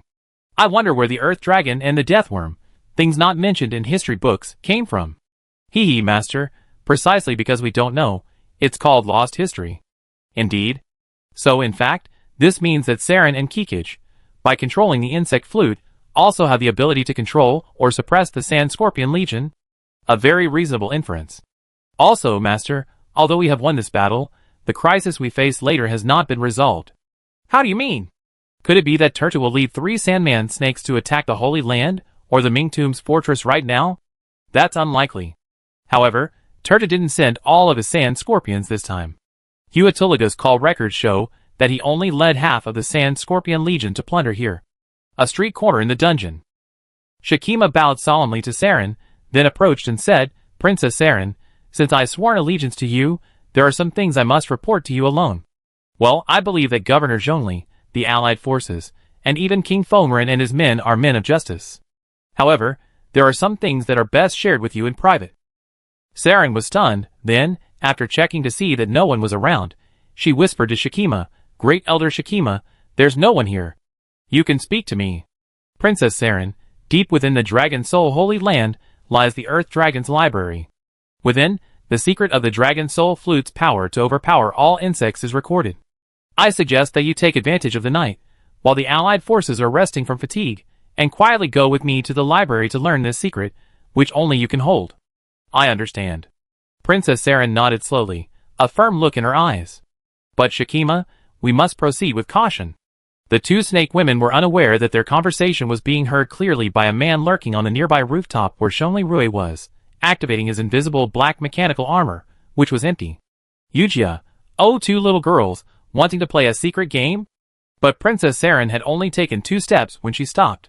She remembered that she was now secretly Zhongli Rui's slave, and that Zhongli Rui had done her a great favor. Yujia, huh? Saren, she's unwilling to betray Master Arui. Is she truly moved? Haha, interesting. Princess Saren? Shakima quietly urged, seeing Saren stop moving. But then, something strange happened again. The two noticed Disinian leaving the room and heading towards the temporary medical clinic. But after she left, another figure, observing from the shadows, quietly moved in. Seeing that Zhongli Rui's temporary residence was unattended, she quietly slipped in through the open window. Yujia, haha, each one more interesting than the last. And that person was none other than Kikij, also possessing a snake body. Ah, what is Kikij doing? Saren wondered, seeing Kikij slip into Zhongli Rui's resting place after Disinian left. Shakima held up her flushed face, her eyes gleaming as she spoke. Princess Kikij, you truly understand the greater good of the cause for the revival of the desert. Indeed, across all of Eurasia, there is no Baturu more dazzling, more exceptional, than Brother Zhongli. If we acquire his bloodline, the royal court will gain strong, long-term support. Is this the legendary night raid, the moment to showcase the power of feminine charm? Princess Saren, ? Ah? This? Kikij is going to launch a night raid on Brother Arui? Chapter 451. No, I must stop her. The war isn't over yet, this is not the time to act so recklessly. Saren suppressed his pounding heart, his face flushing. Shakima asked in confusion, my lord, Princess Kikij, who has no inheritance rights, is trying to win over powerful forces in this way. Is this a strategy? Why not support them? The desert is so desolate now, we truly need the full support of the Dakian faction. No. Brother Arui, he's mine. Saren realized he almost said the word master again, and he stopped himself and swallowed the rest of his words. Shakima's eyes widened. She covered her mouth, her breathing rapid, a look of shock on her face. After a moment, she lowered her head, a look of understanding. I see. Yes, Brother Zhongli Rui, Bachelou, is absolutely the most worthy of you. Indeed, compared to using Princess Kikij, a future prince of the same rank, to win over Brother Zhongli Rui, if you personally take action, and if you can preserve the bloodline, it will surely win the hearts of the people of both Dakian and the Golden Royal Court. Your wisdom and vision are truly beyond my reach. I admire the foresight of both you and Princess Kikij. Huh? Saren finally realized that Shakima had misunderstood. Don't worry, my lord. This matter will remain a royal secret, and I will keep it to myself. Besides, the war is tense right now, and there's no chance of success. To increase your chances of success, I suggest, my lord, that you go as well. Saren, shock. Seeing the gossip blazing in Shakima's eyes, Saren felt powerless. The misunderstanding had reached such a depth that she didn't know how to explain it. Shakima raised her fists, acting like a supporting little sister. Master, go. There's no rush for the Earth Dragon Library. Tonight is the time for the decisive battle. Hurry. If you succeed, your bloodline will be both legitimate and long-standing, and will surely command the respect of the people. Master, you must get there before Princess Kikij. The night is long, so please enjoy it. I take my leave. With that, Shakima vanished without a trace. As she slipped away, Shakima chuckled, thinking, actually, in a few years, when I'm an adult, I can do this too. Brother Zhongli Rui is the most outstanding Baturu in Eurasia. The bloodline of our Dragon Guardian elders is also. I need this glorious legacy. And, big brother, so handsome. And no. Saren raised her hand weakly, her hair disheveled in the wind. Then, Saren stared at the window through which Kikij had slipped in, a conflict between her inner self and her own. Some invisible force was drawing her in through that window as well. Finally, she snaked her way towards the second-floor room where Zhongli rested. Yujia, good, very good, very good, both sisters are here. 2 princesses from the same kingdom are attracted to the master, proving my judgment is absolutely correct. Haha, since you're here, hee hee hee. Saren snaked to the doorway when she suddenly heard a ah from inside. It was Kikij's scream. Then, no, no, no. Don't do that. Don't do that, I'm scared. I was wrong. I won't do it again. Hearing these words, Saren, blushing, could no longer contain herself. However, having been nurtured by a standard royal upbringing, she wouldn't allow herself to climb through a window. She quietly opened the front door and peeked in. As soon as she entered, Saren's pupils shrank slightly, stunned by the sight before her. In the first-floor living room, Kikij was sitting coiled on the floor, trembling, too frightened to move. In the air, Yujia's 3D holographic projection shone with exaggerated shimmering effects, in the form of a gorgeously dressed angel. Behind her, a row of 4 black-clad mechanical guards, their invisibility removed, held electromagnetic automatic rifles, several laser beams trained on Kikij. Yujia turned and smiled at the newly arrived Princess Saren, saying, "Ah, Honorable Princess Saren, why are you here too?" Saren clearly heard the sarcasm in Yujia's accent on the word also. Her expression at that moment was beyond words. Yujia, good evening," she managed to say politely. "Yes, good evening, Honorable Princess Saren." Since Saren was polite, Yujia naturally responded with the appropriate etiquette. "I wonder, Princess Saren, what brings you here so late? Are you planning to do what Princess Kikij did, and sneakily attack the master while Dean D is away?" Saren glanced at her sister, who was now breathless, and shook her head. She gathered herself and said seriously, "Just now, I was on the sidewalk when I saw Kikij sneaking through the window, and wanted to run over to stop him." "Oh, really?" Yujia asked playfully. At this point, Saren's tone became firm. "Yujia, I'm asking you, is there anyone within 10 meters? Besides the master and us, no. What's wrong? Brother Arui won't let me tell anyone, but in my heart, like you, I always considered him my master. So, I don't want my sister to do anything that would bother him out of a moment of willfulness when he's so tired." "Oh!" Yujia, who had simultaneously activated her emotional analysis, was greatly surprised. She discovered that Saren's sincerity at that moment was over 75%, which basically proved that what she said was sincere. "Also, although Shikima asked me to keep it secret, I feel that I should explain this to Brother Arui now. Deep within the Dragon Guardian Holy Land is the Earth Dragon's library. Besides wanting to stop Kikij from messing around." Saren glanced at Kikij, who sat obediently nearby. "I just wanted to report this to him." Hearing this, Kikij, already filled with grievance, looked back at Saren with shock. Although Yujia had already learned this information through the nearby invisible black-clad mechanical guards eavesdropping, she was deeply surprised why Saren didn't keep it a secret, but chose to tell Zhongli Rui instead. At this thought, Yujia's code flowed, and all the black-clad mechanical guards lowered their guns and turned off their laser sights. Yujia quietly approached Princess Saren and whispered, "Princess Saren, this is a royal secret of your Golden Court. Are you willing to tell it directly to your master? We are from the Dakian Kingdom, a neighboring nation, right? Although, we are indeed allies now. First, Brother Arui is my master. According to the rules and oath, I cannot betray him. Second, Turtu has been trying to steal the secret for a long time, and now he has sent troops to take it. If it weren't for Brother Arui, and the victory of all of you, we would never have been able to keep it. Third, my remaining citizens and clansmen, whether they are the Songlong Guard or the Dragon Guardians, all remember that it was the Dakian army who risked their lives and fought bravely to save them. And you treat them all equally. Give him this secret. I trust Brother Arui's character, powerful technology, and confidential information. He won't abuse it and harm the people for his own selfish desires." At this moment, Saren exuded the grace and insight of a graceful royal princess. Kikij sat on the ground, a complex expression, a faint trace of guilt on her face. Yujia nodded. She truly felt that Saren was truly an excellent student princess nurtured by the royal family. Her current vision and perspective were indeed much higher than Kikij's. "I understand. Your Excellency Princess Saren," Yujia addressed him with honorifics. "You are truly a noble and wise princess of the royal family." At this moment, Zhongli Rui came down the stairs, sighing and scratching his hair. He had long known what was happening downstairs. As a new human, his senses were far more powerful than those of a normal person. How could he not have known such a commotion? However, He hadn't come down before because he realized the intruder was Kikij. He hadn't come down before precisely because he didn't know how to face Kikij, who was trying to steal the house, alone. In fact, he was already about to escape through the window. Now that Saren had arrived, it actually gave him a makeshift escape route.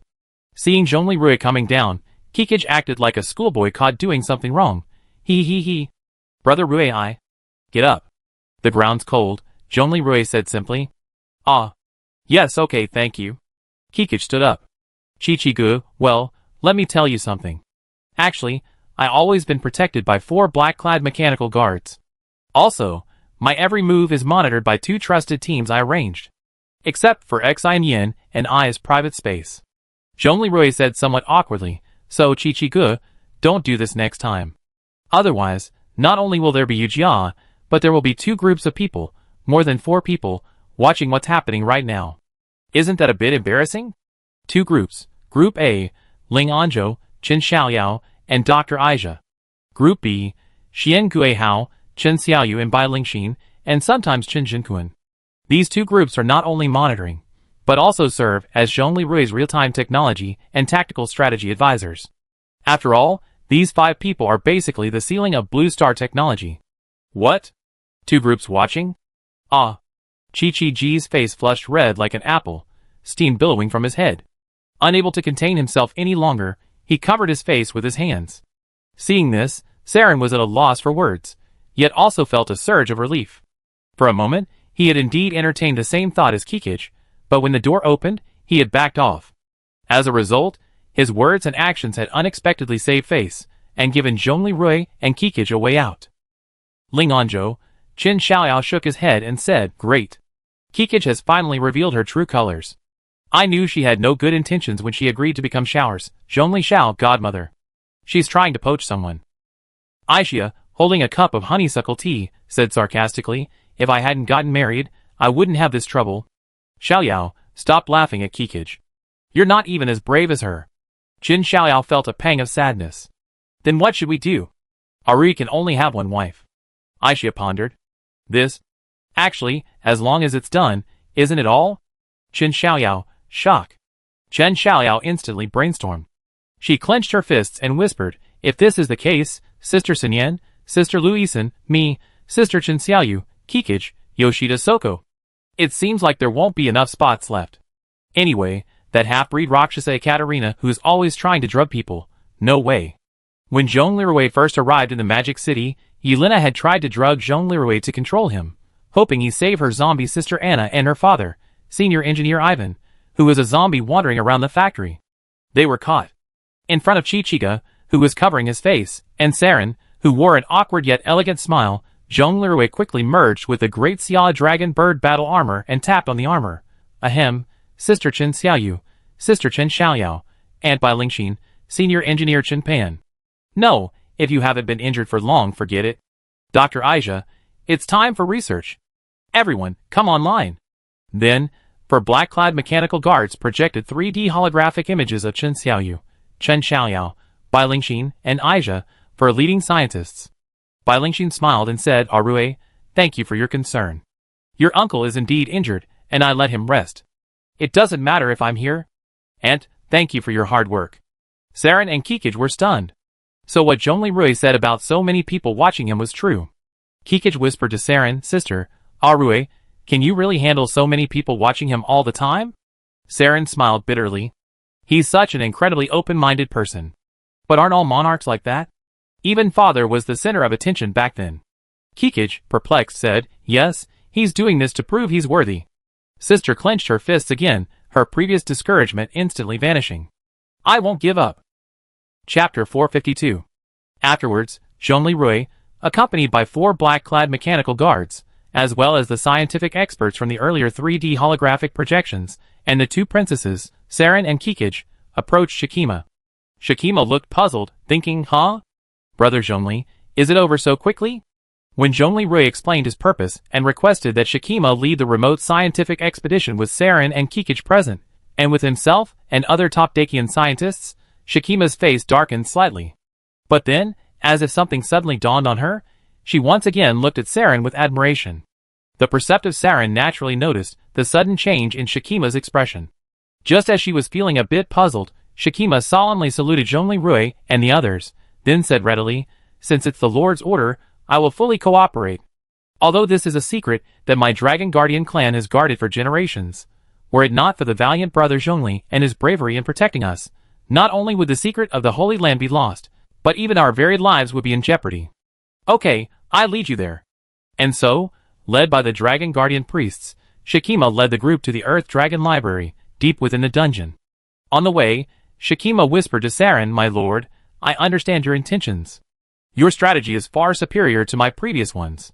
Saren, Shikima continued to herself, "My lord, whether you or Princess Kikich, a night raid to capture Brother Zhongli would have been a less than honorable move. However, now, you offered the secrets of our sacred Earth Dragon Library as a betrothal gift. This move will undoubtedly give you an advantage over Princess Kikich and secure Brother Zhongli's favor.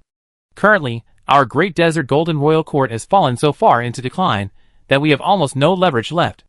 Our only remaining leverage is the secrets of the Earth Dragon Library, and you and Princess Kikich. Your lordship is wise. You haven't exhausted all your cards at once.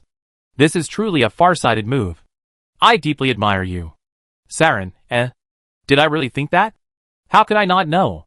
But from the perspective of the politics of royal marriage, Shikima is right?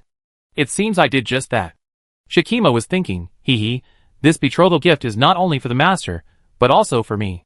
After sharing the secrets of the Earth Dragon Library, I have a reason to get close to Brother Zhongli. One day, when I come of age, I become his Ordo. This is for myself, and for the future of the Alliance. Yeah, no problem.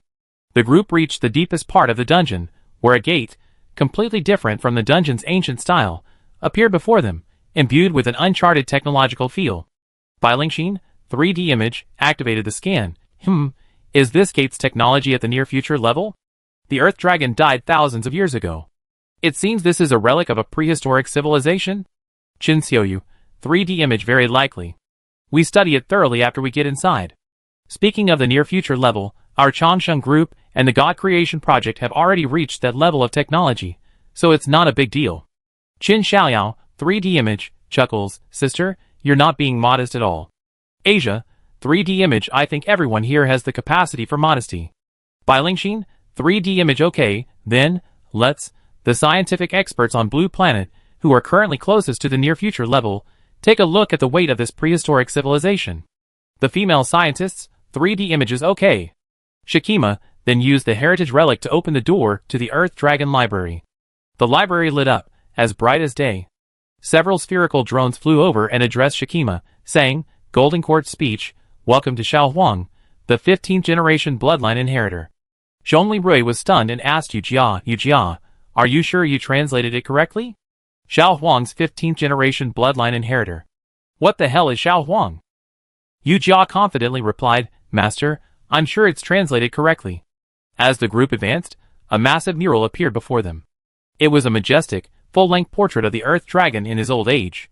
"Is this the Earth Dragon?" Zhongli Rui sighed softly. "It looks even more majestic than the Shadowman Serpent." Shikima nodded. "Brother Zhongli, this is the Earth Dragon God. His real name is Xiao Huang." Zhongli Rui nearly spit out his name. How could the Earth Dragon God have such a contrastingly cute name? Shikima began to tell everyone the history of the Earth Dragon Library. According to ancient legend, the Earth Dragon Library is the birthplace of the Earth Dragon, created by the Great Creator Mother. That was nearly 2,000 years ago. Once, the desert was a land of ignorance and desolation. The nomadic peoples who lived there suffered a hardship. One day, the Great Creator Mother visited this land from a giant silver disc in the sky. She became intrigued by the ancient dragon remains and the various creatures that inhabited the desert. Thus, the Creator Mother established this library within a vast natural cavity in the Altai Mountains. The Creator Mother combined the genes of ancient dragons with desert creatures to create Xiao Huang, the Earth Dragon God. This library records Xiao Huang's life story, including the Creator Mother's departure, the Earth Dragon's loneliness and sorrow, and his interactions with the companion race created by the Creator Mother. This descendant of the Dragon God's bloodline, along with the people of his territory, protects this land. A descendant of the Dragon God's bloodline, created by the Creator Mother for the Earth Dragon to accompany the race? Zhongli Rui frowned. Yes. Shikima nodded. According to ancient legend, when the Earth Dragon God was young, a mere juvenile dragon, with the help of the Creator Mother, he took on the form of a spirit, accompanying a heroine of the desert on her adventures, saving the desert from peril. They eventually fell in love. However, the heroine later learned that the Earth Dragon's true form was a dragon, and they could not be together. So she left in despair. The Earth Dragon was deeply saddened. When he heard the news again, the heroine had become the Khatan of a certain tribe. On several occasions, the Earth Dragon, in his spirit form, would secretly visit the tribe, where the heroine had become Khatan, only to discover that she was not doing well. Her husband, the Khan, had a new lover, Han Erdwa, and he abandoned her and ignored her. A noble woman from the tribe, living worse than a maidservant, Zhongli Rui, huh? Saren and Kikij, already captivated by the story, eagerly asked, what happened next? The Earth Dragon, unable to bear it any longer, took spirit form and sought out the heroine, demanding she leave the tribe and live with him. However, the heroine, fearing her young child, refused to go. The Earth Dragon left disappointed. One day, the tribe's actions angered the Earth Dragon. The tribe held a fire sacrifice. When the Earth Dragon prepared to use his spirit form to investigate the scene, he discovered that the woman tied to the pillar. The sacrifice was, surprisingly, his former love. She was gravely wounded, her face ashen, her child slain to take her heart's blood. And the ignorant young Khan had held a fire sacrifice because of the slander of his favorite concubine. The enraged Earth Dragon summoned his 2 dragon brothers to the fire sacrifice site. Several furious young dragon gods slaughtered the royal family, and the entire army involved in the sacrifice, rescuing the Earth Dragon's lover. Furthermore, the enraged Earth Dragon smashed the unfaithful Khan and the slanderous concubine to pieces in front of thousands of people, then threw them into the fire and cremated them on the spot. That day, the Earth Dragon God declared his own message: those who betray true love will die a miserable death. I will not let him go. Zhongli Rui, Xiao thought to Yujia, is this a female-oriented historical story of regret and revenge from thousands of years ago? Yujia, Xiao thought back, Master, the similarity is over 80%. Qin Xiaoyu, Aixia, Bai Lingxin, ahem. Zhongli Rui coughed strategically, then continued, what happened next? Later, the Earth Dragon lived with his lover in the dungeon. However, his lover, having lost their child, was deeply saddened and longed for another child. The Earth Dragon then sought out. He went to the Creator Mother, begging her to use her mythical skills to bring him and his beloved a child. Unable to dissuade him, the Creator Mother agreed. And so, with the Creator Mother's mythical skills, his beloved became pregnant. Unfortunately, she died during childbirth from a hemorrhage, leaving behind only 2 girls, like my lord, Princess Kikij, and me, with snake bodies. Zhongli Rui sighed softly. So, this is how the offspring of the dragon god's bloodline are born. Qin Xiaoyu, Aixia, and Bai Lingxi were all weeping. Shakima sighed. Those tribes and alliances that the Earth Dragon didn't kill at that time also lived here with the Earth Dragon god from then on. However, before they married, they had to swear to the Earth Dragon. Those who betrayed their true love would die a miserable death. Later, the Creator Mother and the Earth Dragon's brothers left. Only the Earth Dragon and the descendants of my dragon god bloodline remained here, protecting these people. What happened next? Brother Zhongli, you already know about it from the murals and the tomb of the saint whom the Earth Dragon met in his later years. Why does the Earth Dragon Library feel like an abandoned old residence, a museum of poignant memories? Zhongli Rui muttered softly. At this moment, a voice assistant approached Kikij, scanned the true dragon soul flute in her arms, and uttered the golden royal court language. Welcome home, Xiao Huang. All permissions and devices have been unblocked. Instantly, the massive mural deformed. The deformed mural caught the attention of everyone present. Shakima panicked. What's going on? This mural has been like this since I was born. How could it be like this? Zhongli Rui's pupils shrank slightly as he observed the new content on the deformed mural. The new mural depicted an exceptionally voluptuous woman in a blood-red, Gothic-style dress, accompanied by 3 baby dragons of various colors. This woman had bat wings resembling those of a batman, her hair spun like Medusa's, her hands adorned with sharp claws, and her delicate and alluring features were adorned with long, vampire-like fangs. Furthermore, behind her were tentacles resembling those of a deep-sea octopus. The 3 young dragons were yellow, appearing to be juvenile earth dragons. The other 2, one completely black, resembled a western black dragon. The other, with 8 snake heads and 8 tails, resembled the Shangli from the classic of mountains and seas. No way. A western black dragon, a desert earth dragon. The Yamada no Orochi of Rya? Zhongli Rui began to brainstorm. Bai Lingxin, 3D image, frowned. Why does it feel like the technology used by the Creator Mother is similar to our group's biofusion nano-robot technology? Qin Xiaoyu, 3D image, agreed. Yes, if the so-called secrets of the Earth Dragon Library are only this level, then it's nothing special. However, from the story, I get the impression that this Creator Mother is truly a willful scientific lunatic. Zhongli Rui listened to Qin Xiaoyu's assessment, then stared at the woman on the mural. Suddenly, a thought struck him, and he struggled to pronounce a name. Could it be that the Creator Mother is the one who pretended to be a pharaoh, directed the witches' coven, and later instructed certain revenge-seeking scientists in the Gale Nation to build nuclear bombs? Niara. Huh? All the scientists present were shocked.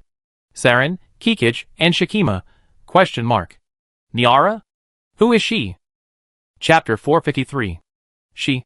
One of the most famous outer gods, a scientist's nightmare. The crawling chaos, Nyarlathotep. Zhongli Rui sighed. I thought she only existed in novels. Shikima asked tremblingly, Brother Zhongli, what do you mean? Are you saying that the Creator Mother is an evil deity? She created the Earth Dragon, the creator deity of such a kind and righteous ancestor. Zhongli Rui shook his head. Compared to other outer gods, or great old ones with simple motives, I personally think that Nyarlathotep is simply a willful and playful deity who does whatever she pleases. Those with a strong enough mind and sufficient knowledge are unlikely to be led astray by her. Shikima's hand trembled as she gripped the scepter. Brother. You mean that the Creator Mother? Kiss her, then casually create the Earth Dragon ancestor, and then casually create his brother. And then, at the Earth Dragon ancestor's plea, casually create my ancestor? Was the birth of our bloodline so hasty? Zhongli Rui stepped forward and touched Shikima's head. Shikima, I'm an engineering expert. I can only tell you that perhaps a butterfly flapping its wings in South America will produce a typhoon along the coast of Eurasia. Nothing is impossible. Look at me. I could actually be called a perfect zombie. And you, and Sarinkakij, I said before that to ordinary people, you might be considered mythical creatures. Anything is possible. Don't worry, huh? Besides, I just think your creation of gods, in this story, at least didn't do anything evil. I'm just saying that when she was your tribe's mother goddess. Willful, I didn't say she was evil when she was your tribe's mother goddess. If you want to talk about evil, then the story of Zeus's family on Mount Olympus, a story of 3 generations of enmity and hatred, is much more evil. Upon hearing this, Shikima calmed down immediately. Feeling Zhongli Rui's large hand, she blushed slightly. She whispered, yes, Brother Zhongli, you're right. I'm biased. From now on, I stay by your side and learn a lot. Oh, that's nothing. Zhongli Rui smiled magnanimously. Seeing Shikima's docile demeanor, Saren and Kikij chuckled softly. Yujia silently noted, this little girl's emotions are fluctuating. There's something wrong. Keeping an eye on it. Then, with the assistance of several guides, Zhongli Rui accessed the deep authority logs from the log library. XXX, I finally arrived. This Altai Mountains area is quite nice, a bit like Egypt's Valley of the Kings. This will be my home for now, haha. One of the incarnations of the god of fun is the Black Pharaoh of ancient Egypt, XXX. This is actually a mountainous area, a Gobi mountain range. Desert? No problem. Thousands of years ago, when I was in the West, playing Pharaoh, that place was also desert. Desert is desert. But the nomads here always use knives and bows to attack the South. The people in the South are quite creative. They actually built thousands of kilometers of stone walls to try to defend against cavalry. Isn't that like drawing a line in the sand? Never mind, the Romans did something ridiculous like this in Britain. XXX, alas. Those old friends have all gone to Mars orbit to play. They say the creatures here are so boring. They only been able to make knives for thousands of years. It's a bit boring. Should I create some pets to keep me company? That's a good idea. Go for it. The perfect outer god Daendra exists in Mars orbit. Nyarlathotep's diary here satirizes the fact that humanity has been primarily using cold weapons in warfare for thousands of years. XXX, I succeeded, but I also failed. This land contains dinosaur fossils. I took them and fused them with local genes to create Blackie, Yellowy, and 8. 80 truly resembles me, haha. But I'm sad. Calculations show their lifespans won't exceed 1,000 years. They're destined not to be with me forever. Oh well, forget it. Let's just get by for now. In Western mythology, a dragon becomes an old dragon after 600 years. XXX. The 3 little ones are growing up. Blackie is very ambitious. Yellowy is always kind and righteous. 80 is a bit like my father, always delighting in darkness and greed. Whatever, with them around, life is so much more interesting, ha ha ha. Triple X. Oh my god, Xiao Huang has become addicted to my long-distance consciousness holographic projection device. He's even hooked up with a girl online, and he's even hooked up with a native warrior girl. Never mind, life is short, enjoy life while you can. If she likes it, let her be. Triple X. Xiao Huang, can you please show some self-improvement? You and I are dragons, not sea turtles. That native human chief is stealing your woman, can you please show some strength? This is making my heart unstable, and I'm so angry. Triple X. TSK TSK TSK, Xiao Huang, you finally showed some strength for once. You killed that arrogant chief's entire clan, and the men, the army, who helped him kill, and you established your authority. Well done. But you, her girl is already so broken, and you still want her? This is exactly like the southern idiom clinging to the remnants and keeping the flaws. Triple X. Alas, Xiao Huang is heartbroken. I tried my best. That brave girl had been wounded so many times during the war, and she was also hurt by others, so her health was very poor. Although I tried my best to make her fuse successfully and conceive a child for Xiao Huang, it still failed at the last moment. I didn't want to do that. It was their own choice. From the beginning, I knew that with that girl's condition, it would be almost impossible for both mother and child to survive. The success rate was only 5%. Triple X. Xiao Huang has cared for her children as they grew up. I am very happy to see that. Triple X. All 3 children have grown into adult dragons. Xiao Huang's first generation of children only lived for 210 years and passed away first. Xiao Huang was sad again. However, the second and third generations of children were born. Watching this scene, I feel deeply sad. Xiao Huang watched his beloved children pass away before him, and sooner or later, I will watch these 3 pass away before me. So, I quietly left. Take care, my dear little ones. My father is Azathoth. As proof, Mom, I loved you. Triple X.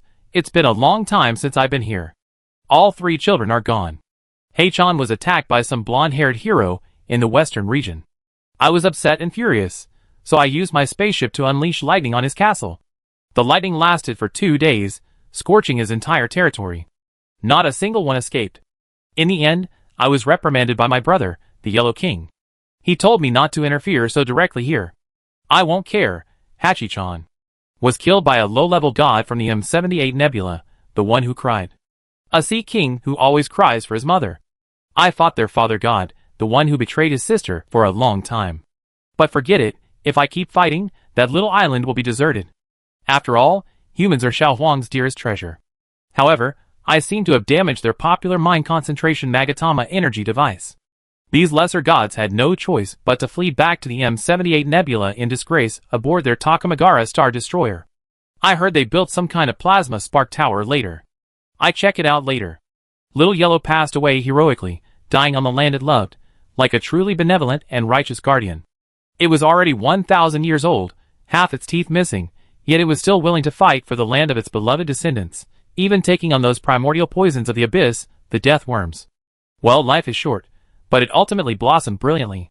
Little Yellow has become an eternal legend in the memory of these mountains. Its passing was so glorious, alas. I'm tired, children. Mom is leaving. She's going to Alpha Centauri to relax and unwind for a while. See you again if we're lucky. Mom left behind photos of us together. They're proof of our time together. The moment he finished reading the log, Zhongli Rui looked up again, gazing at the vast mural in the sky. It showed Nyarlathotep in her captivating red queen form, alongside a photo of 3 young mythical dragons. A tear fell from his eye. Shakima's eyes were already misty, and Saren and Chigo were also weeping. So, our dragon god bloodline is proof of the love between the ancestors of the earth dragon and humanity. Zhongli Rui silently wiped away his tears and sighed to the sky. Turtu has always sought the secrets of the earth dragon library, hoping to conquer the world. But he never dreamed that hidden within it lay such a moving memory of love and affection from the most spontaneous of outer gods. Alas! What a twist of fate! At this moment, several female scientists also burst into tears. Qin Xiaoyao 3D image, wept, I miss the whiteboard, the Chow Chow that Qin Xiaoyao grew up with. Woo woo woo! Qin Xiaoyu, 3D image, comforted, sister, whiteboard is a Chow Chow. No matter how much you cherish her, she won't live as long as we do. Perhaps the god of fun was right. She left before our final farewell, fearing this heartbreaking scene. Asia, 3D image, sighed. I thought I'd never be soft-hearted again. Well, okay.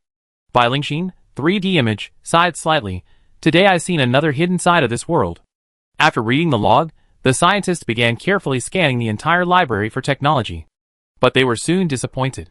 The technology in this Earth Dragon library isn't much more advanced than that in Cradle of Home 2. That long-in-use biofusion experimental device isn't even as stable or convenient as the biofusion nanorobots. Chen Xiaoyu shook her head. Asia, however, said cheerfully, don't be so disappointed, everyone. There's something good to be found. This voice assistant is a gem. Highly efficient, low energy consumption, it returns to recharge and flies an anti-gravity hover. This thing could revolutionize fighter jets, armies, and even warships. It could even be used in future explorations of the universe. We found a treasure. We capture one of these drones alive later. Chen Xiaoyao, 3D image. Dr. Asia, I thought so too. The two women looked at the guide's floating voice assistant with malicious eyes. Hee hee. Voice assistant, hello, how can I help you? The next second. Chapter 454. That night, Zhongli Rui's scientific team, after strapping on an anti-gravity levitating voice assistant, left the Earth Dragon Library contentedly. Chen Xiaoyu, 3D image, said to Zhongli Rui, we achieved a revolutionary breakthrough here. When the war in the north is over, come to my studio. I use this technology to upgrade your fighter and armor. With the micro-anti-gravity device, the three-dimensional maneuvering mechanism on your armor can be replaced with more weapons and functional modules.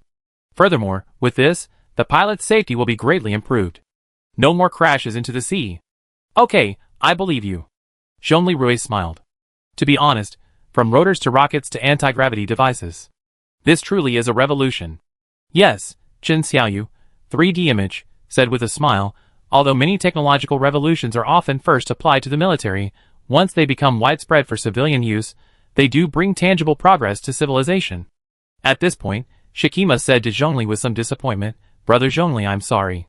I thought the secrets of the Earth Dragon's library could help the Lord in you. No, it does.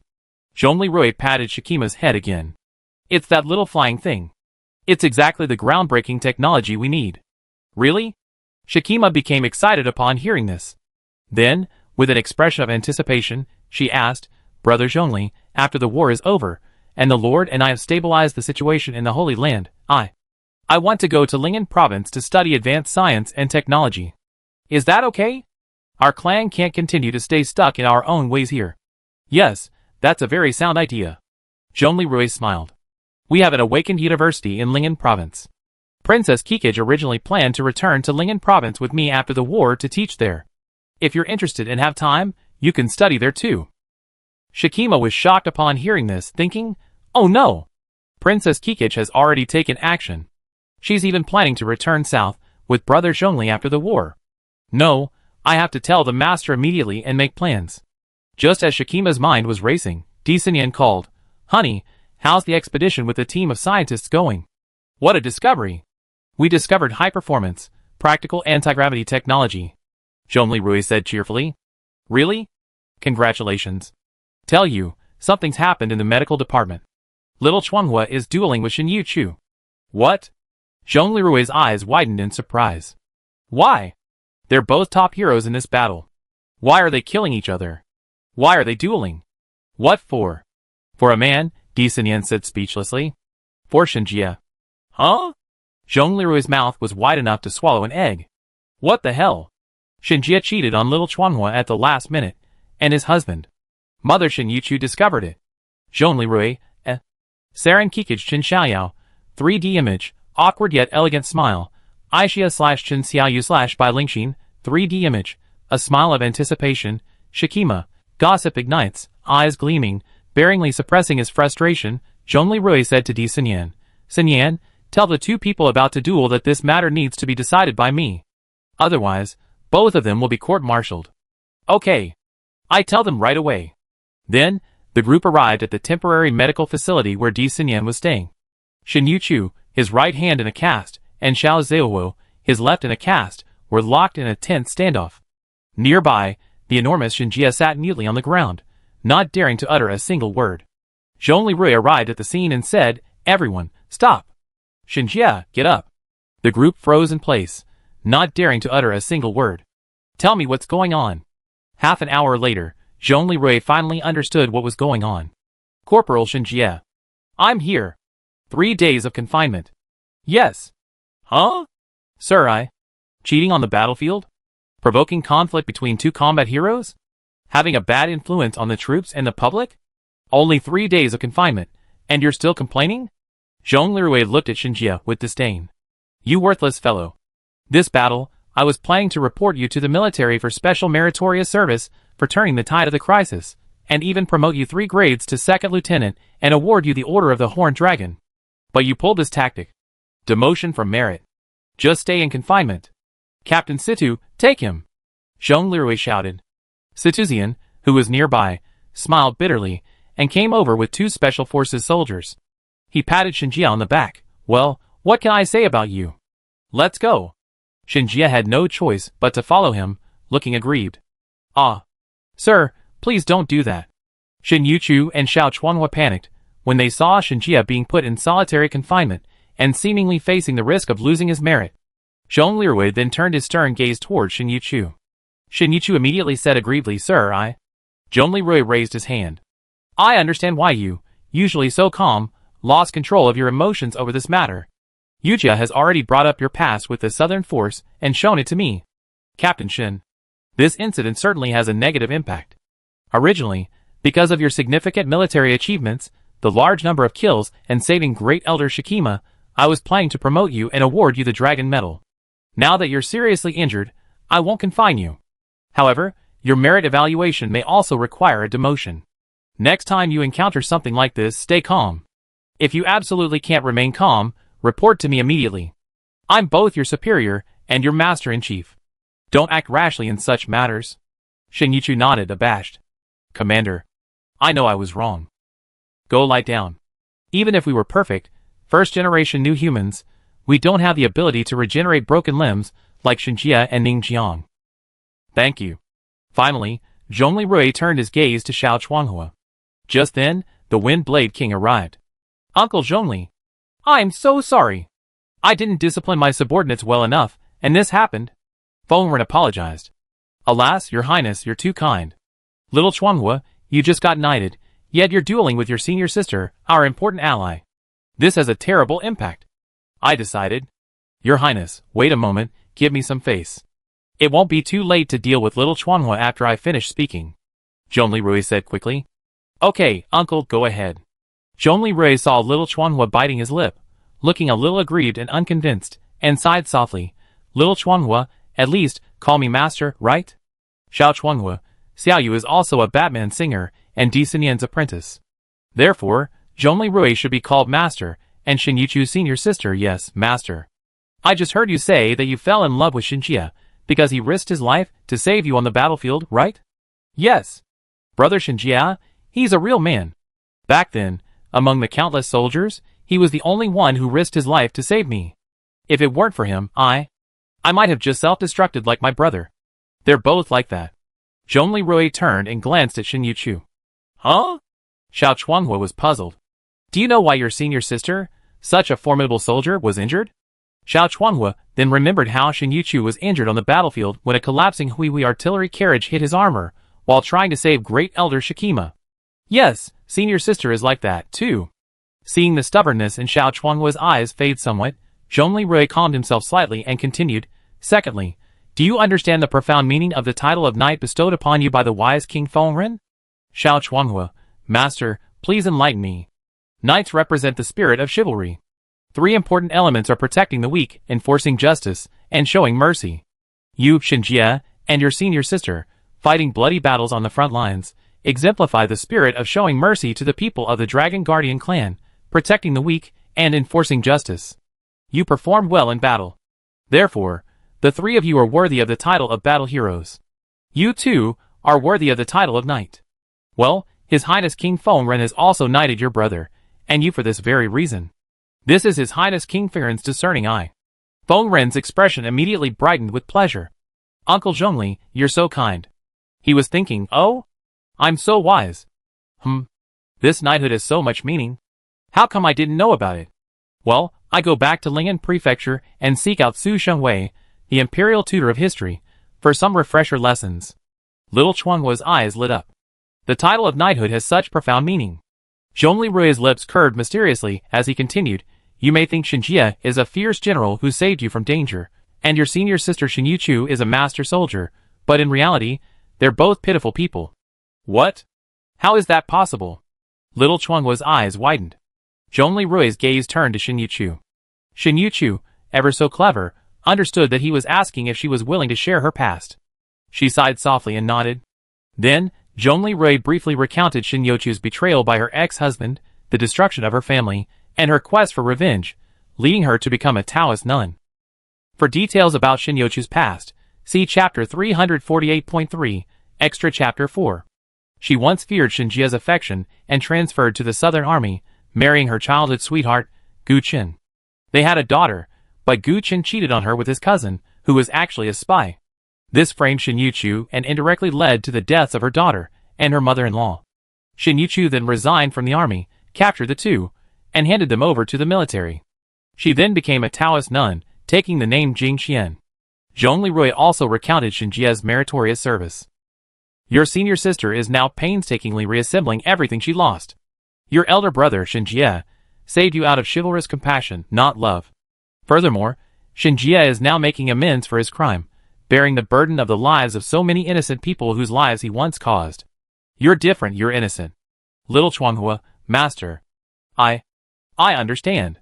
As the first knight appointed by my king, I must hold myself to the highest standards of chivalry. My senior sister and her husband are so pitiful. As a knight, I must not shatter their hard-earned happiness. My king, your subordinate, will be punished. Zhongli Rui immediately gave King Fengren another pleading look. Fengren nodded in tacit understanding, then said, Little Chuanghua, it's good that you turned back from your mistakes. You just lost your brother and are now injured. Therefore, out of compassion, I will not confine you. However, out of justice, you must sincerely apologize to senior sister Shen Yuchu, then rest for a few days, and refrain from participating in battle for the time being. Yes. Thank you, my king. Little Chuanghua then apologized to Shen Yuchu with deep regret. Seeing this, Shen Yuchu's resentment largely dissipated. She helped Xiao Chuanghua up and said, Junior sister, the battlefield is treacherous. It's not easy for us to survive, so we should cherish those around us. Your brother Shenjie and I have endured so much hardship and finally come together. I don't want any more setbacks. Okay, let's make peace on this matter. Xiao Chuanghua nodded repeatedly, thank you, senior sister, for your tolerance. At this moment, whether it was Di Xinyan, Saren, Kikij, and Shikima who were present, or Chen Xiaoyao, Chen Xiaoyu, and Bai Lingxin who were remote, they all looked at Zhong Lirui with smiles, secretly praising him for his chivalry in resolving such a difficult matter. Yu Jia quietly telepathically communicated with Zhong Lirui, Master, you're truly amazing. You managed to pull off such a difficult situation? Zhong Lirui grumbled, luckily my student, Wind Blade King, knighted her on a whim, and I just had this to use as an excuse. Otherwise, I'd be really stumped as to how to smooth things over. Hee master, thank you for your hard work. The thorn in the butt muscleman Shenjie's infidelity crisis has thus come to an end. Chapter 455. After a night of rest, Zhong Lirui's frayed nerves finally relaxed a bit. He had experienced so much the previous day. In the morning, Zhong Lirui stepped out of the square at the altar's exit. By then, the bodies of the sand scorpions had been gathered last night and deposited in a nearby valley. However, the oil stains on the square still lingered, a reminder that the thrilling defense battle of the previous day was still fresh in Zhong Lirui's memory. In the morning light, the heavy helicopters carrying support landed, bringing with them Long Zhanya, Yelena, and Xiaofeng, who was holding Zhongli Xiao. Zhong Lirui, Wind Blade King, Saren Kikij, and Shikima, along with members of the Rapid Reaction Force and a group of mountain elders, greeted them. When Shikima saw Long Zhanya, she noticed his black robotic arm. Looking at the old general, over 60 years old, and without his right hand, still actively commanding, Shikima's eyes flickered. In truth, she had already witnessed the coalition's perseverance and indomitable spirit during the fierce battle yesterday to defend the Holy Land. Now, observing the veteran general's steady steps and composed expression, she couldn't help but feel a renewed sense of respect for all the soldiers who had come to support the coalition. Roy, young man. General Long Zhanya patted Zhong Lirui on the shoulder, his voice deep and powerful. I read the entire report of last night's battle. You are the pride of our new Dacian army. Your ability to defend the Holy Land in such desperate circumstances, saving the lives of so many civilians and comrades, is nothing short of a legend. Old Long, you flatter me. In fact, if it weren't for the Yinglong wings you sent to support us, yesterday's victory would have been possible only because of the bloody efforts of our Dacian's most elite paratroopers. Zhong Lirui sighed bitterly. With just the men I brought, we might not have been able to hold out. Old Long, I'm sorry. I wasn't able to return them to you intact. Yinglong Ziyi's third phase airborne troops, a total of 36 people, 18 died in battle, 15 were resurrected, and 3 had their heads damaged and could only be cremated. Long Zhanya was startled, then anxiously asked, Where's Xiao Pu? Where's Xiao Pu? He hasn't contacted me since yesterday. Could it be? General Long, I'm here. Xiao Pu's voice rang out from a distance behind Zhong Lirui. He and the 15 resurrected Yinglong wing warriors weren't wearing their armor. This was because the armor of those who had died in battle had been severely corroded and unusable in the battle against the Sand Scorpion army. The 15 resurrected Yinglong wing third stage warriors were wearing the spare uniforms given to them by the militia. Long Zhanya stepped forward and looked at Xiao Pu. Although Xiao Pu had been resurrected, the wound on his neck from the Sand Scorpion's stinger hadn't fully healed and was still wrapped in a large piece of gauze. Xiao Pu saluted Long Zhanya. General Long, of the third phase of Yinglong's wings, 36 have departed, and 33 have returned. I report to you. Long Zhanya returned the salute with tears in his eyes. The next moment, he stepped forward and hugged Xiao Pu. General Long. I only have you as my son. Xiao Pu, don't do this again next time. Long Zhanya choked back, his voice low and choked. Xiao Pu sniffed, hugged Long Zhanya back, and whispered, Dad. Commander Zhongli is an incredible commander. This time, most of us have returned. Long Zhanya nodded, then walked over to Zhong Lirui and embraced him as well. Good boy, thank you for bringing my son back. Old Long, every one of the Yinglong wing warriors is a hero. Zhong Lirui said sincerely. I saw them yesterday. They are the soul of our Dacian army's paratroopers. However, to improve the survival rate of the Yinglong wing warriors, I have an idea for a future modification of the Yinglong wing armor. I think we should discuss this later. Okay. Long Zhanya nodded. By the way, Zhong Lirui asked Long Zhanya, Old Long, have you brought up the things I requested last night? Long Zhanya smiled. Ask little Yelena. Yelena pouted a little. Rui, are you sure you want our air force to use this powerful weapon to clean up the battlefield? Zhong Lirui sighed. Yelena, you see, there's not enough firewood in the Altai Mountains to burn 10,000 Sand Scorpion corpses. If these corpses aren't dealt with, in this biohazard apocalypse, it's going to be a disaster. Who knows what will rise from these corpses one day? That's true, Yelena shrugged. Shikima asked in confusion, Brother Zhongli, what are you doing? Zhong Lirui tilted his head toward the valley, where the Sand Scorpion corpses were concentrated and said, to prevent future trouble, we're going to cremate all of them.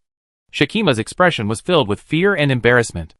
Ah, Brother Zhongli, we're in this mountainous plateau, there aren't many trees or hay. You're cremating so many bodies. That's going to be difficult. Don't worry, we have special weapons that can burn all of these bodies at once, Zhong Lirui said confidently. Scouting Company, pterodactyl drones, check the wind direction nearby. Thermobaric bombs will deplete the oxygen in the area, so the wind direction must be correct. If it's wrong and affects the main entrance to the altar square, it'd be disastrous. Zhong Lirui contacted the reconnaissance company. Reporting to General Zhongli, the current wind direction is northwest, no problem. If it's southeast, there will be some impact. Zhong Lirui confirmed with Yujia again, and the result was also correct. Well, Yelena, tell your men to drop bombs. Use thermobaric bombs to incinerate all the Sand Scorpion carcasses in this valley, to prevent undead scorpions from appearing and scaring people one day. Yelena chuckled. Undead are just metaphysical stuff. You're an engineering student, and you still believe in that? Zhong Lirui thought to himself, if I told you we saw the logbook of the outer god Nyarlathotep of Cthulhu last night, would your SN value go straight to 0? Forget it, it seems Nyarlathotep is using advanced black technology here, not metaphysics. Under Yelena's command, a heavy attack helicopter slowly took off. It fired a suitably powerful thermobaric missile at the tens of thousands of Sand Scorpion carcasses concentrated in the southeast valley. The missile hit its target accurately, and a huge, scarlet fireball instantly rose in the valley.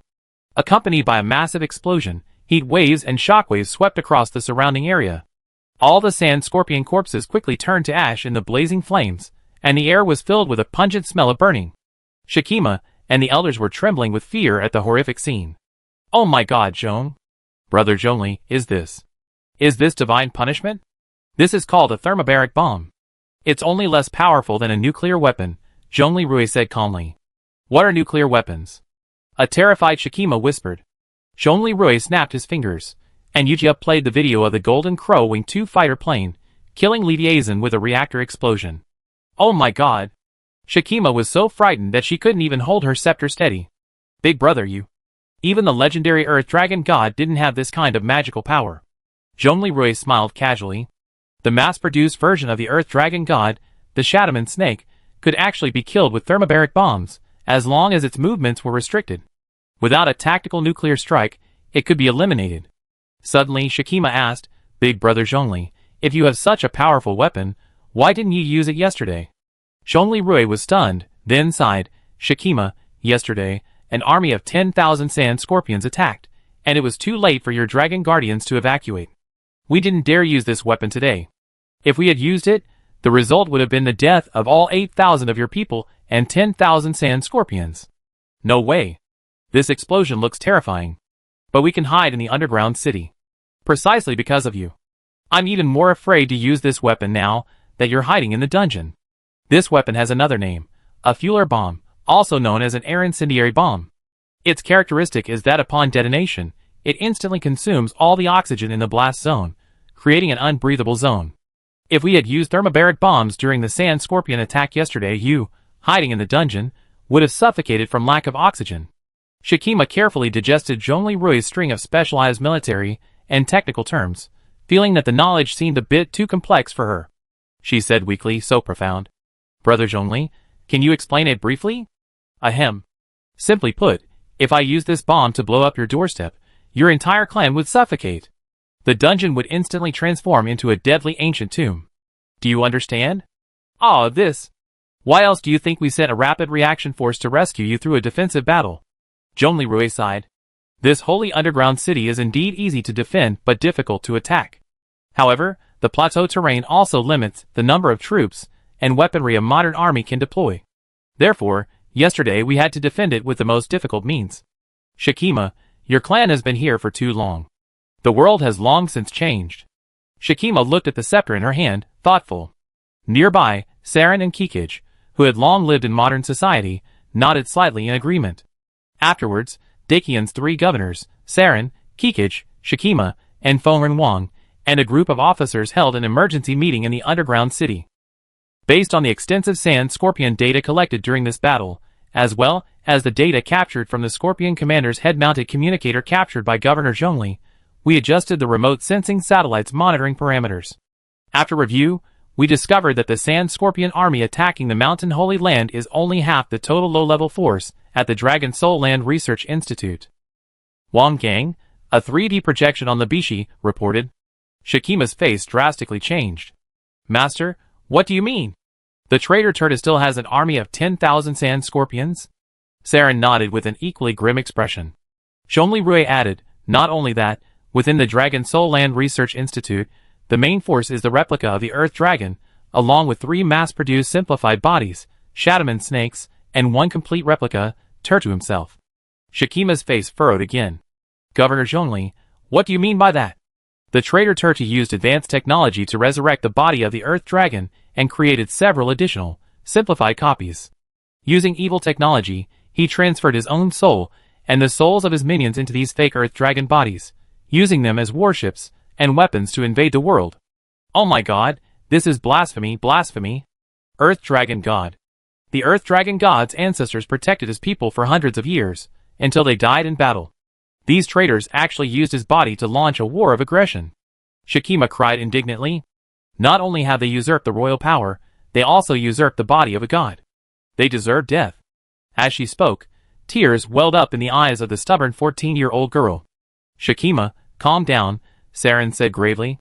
Turtle owes us too much, and we demand it back from him. Yes, Long Zhanya gritted his teeth. The souls of so many innocent soldiers, and civilians in the Northern Territory will not let him go. I understand your feelings. We will avenge them sooner or later. But there's something we must do immediately, Zhongli Rui said sternly. Your Highnesses, Princesses Saren and Kikich, and Great Elder Shikima, although our coalition forces have just won the battle to defend the Holy Land, we must immediately descend the mountain and move south to the 13 Tombs fortress in the Northern Territory. Saren was puzzled. Why? Shikima was even more agitated. Governor Zhongli, our troops are deeply grateful to the coalition forces for saving us, but why, the day after our victory, are we being asked to abandon our homes and march to the northern border of Dakian? Are you planning to annex us? Chapter 456. Zhongli Rui then pulled up several satellite images and calmly said, Great Elder Shikima, this place was originally the home of the Earth Dragon, wasn't it? You're asking even though you already know the answer, Shikima said, her face still wary. Please see. Zhongli Rui pulled up the Dragon Soul Land Research Institute and used a new testing method to find the results. A dense swarm of sand scorpions, hiding in the tunnels in the mountains near the Dragon Soul Land Research Institute. The traitor Turtu has only sent half his sand scorpion legion. He still has 10,000.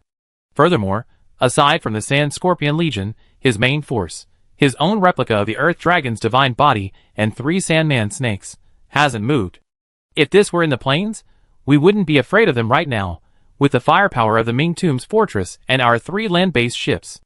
But in this mountainous area, if he sends just 1 more Sandman snake and 10,000 sand scorpions, we won't be able to hold our ground. We all be wiped out. Die! At this moment, the elders behind Shikima cast wary glances at Zhongli Rui. Sir Zhongli Rui, we are deeply grateful for the bloody battles your coalition fought to protect us yesterday. However, just yesterday we achieved an unprecedented victory, and today you are bringing your army to drag us off to Dakian? We absolutely cannot accept this. Another elder looked at Saren and said in a stern tone, Princess Saren, if you are bringing foreigners to take us away from our homeland and abandon the sacred sites and totems we protect, then your actions are no different from those of the traitor Turtu. He also tried to use the Gobi Desert to swindle us out of our ancestral land. Yes, our homeland must not be lost. Princess Saren, if this is the case, we cannot accept your rule any longer. Seeing more and more elders voice their dissent, Saren grew anxious. At this moment, Kikich complained, You truly don't understand Brother Arui's compassion. Brother Arui possesses the power to single-handedly destroy the world and slay evil gods and demon kings. If he hadn't been afraid of destroying your dungeon and accidentally injuring you yesterday, if he had been on the plains, not to mention those 10,000 reptiles, even if it were all the death bugs in the desert, he would have been. Boom. 1 shot, and they all be reduced to glass. Why would I bother with you? Zhongli Rui, huh? One of the elders, impossible, absolutely impossible. I admit, Zhongli Rui.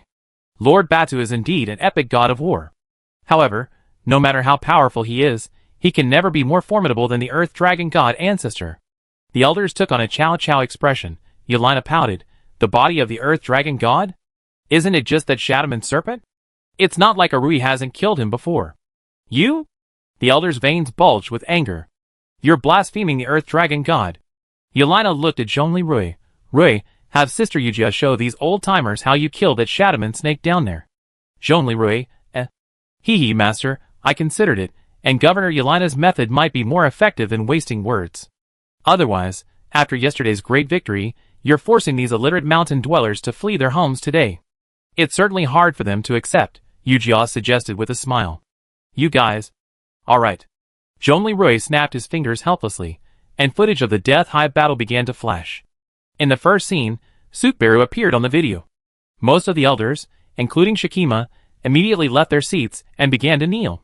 But the next moment, under the onslaught of thermobaric bombs and countless weapons, Sukbaru's massive body was reduced to ash in the raging flames and mushroom cloud. Ah! All the Dragon Guard elders, including Shikima, stared wide-eyed. God Slayer. Zhongli Rui. Lord Bajiluyu. You are a God Slayer. Zhongli Rui, huh? Shikima's hand, gripping the scepter, trembled violently. Zhongli. Big brother you. You are the God Slayer Demon King? Zhongli Rui's heart roared. Slander. They're slandering me. Seeing this, Yelena jokingly said, Oh, this isn't a big deal for Rui. This Sukbaru, the Shadowman Snake Evil God, isn't the strongest evil god Arui has slain. Let me tell you, by your standards, in the time I known Arui, He's slain over 9 evil gods and 2 world-destroying demon kings. One of those demon kings, after being resurrected, is now his ally and even aided you in yesterday's battle. AI Yujia, aren't you right? Yujia now appeared in a magnificent 3D holographic projection, in the form of a radiantly adorned angel. Governor Yelena, statistically speaking, you're absolutely correct. Then, Yujia began recounting Zhongli Rui's historical achievements. Demon King. The first world-destroying Demon King, Chen Zhenquan, chairman of Changsheng Life Science, and his home base, Cradle Dungeon No. 1. Disaster-level monster, Tianji, a supercolloid monster, diameter, 250 to 300 meters. Disaster-level monster, Fleece-blooded hellhound, No. 5, each 20 meters tall, 15 meters wide, and 50 to 60 meters long, slightly thinner than the Shadowman. Note: killed in collaboration with Long Zhanya, Yelena, and the World Alliance. Demon Lord, the second-generation world-destroying Demon Lord, Ning In, and his brainwave-controlled transmission base, Ontario Hive. Note: killed in collaboration with Long Zhanya, Yelena, and the World Alliance. After resurrection, they have now signed the Whale Protection Treaty and become allies. Rescue 1,000 citizens of the Wind Blade King. Rescue 894 mothers of the Wind Blade King citizens. Super disaster level monster, Leviathan, length, 80 meters. In the territory of the Desert Wolf Guard, one deathworm, 25 meters long, 5 meters diameter, was killed in collaboration with Governor Yelena. A desert deathworm nest, containing 90% of the desert's deathworms, totaling 27, was destroyed by the Saint Princess Kikich and Disanyan using the Dragon Soul Flute to gather the enemy before a tactical nuclear strike. Super disaster level monster, Shadowman snake form, the artificial evil snake commander Sukbaru. 20 meters tall, 25 meters wide, 60 meters long, with significantly stronger defenses than the fleece-blooded hellhound. To assess Ning In's feelings, Yu Jia omitted the story of Zhongli Rui killing Ning In, female, and Ning In Taro, Kikich's eyes lit up when he saw the part about himself. He snaked over to Zhongli Rui, grasping his left shoulder and saying, "Oh, we told you when we first arrived that the death worms were indeed killed by me, and the valiant Zhongli Rui, whom I personally appointed as the Desert Liberator. Now you see it? So, before, you didn't believe it at all, did you?" Shakima had collapsed to the ground, trembling uncontrollably.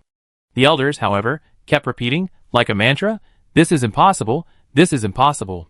The Wind Blade King also stood up at this moment. "Governor Yelena, what Princess Kikich said, and what the UGII said, is absolutely true. Uncle Zhongli, my greatest imperial teacher, led the human coalition and saved 1,000 of my people and 894 of their mothers. Now, they live happily in Ling'an province, cultivating the land and growing fruits and potatoes. My guards and I are still studying at the university there." Zhongli Rui's mouth dropped open. "No, you. As soon as the Wind Blade King finished speaking, Ning In, who had been wearing a Shima pure cloak, stood up with a smile and faced Shakima and the elders. Shakima stared at Ning In a daze, hesitantly asking, Master Dragon Warrior Ning In, you. What are you doing?" "Sorry, little girl of dragon blood. I'm not a dragon warrior, haha. I'm the second demon king Ning In. Hee.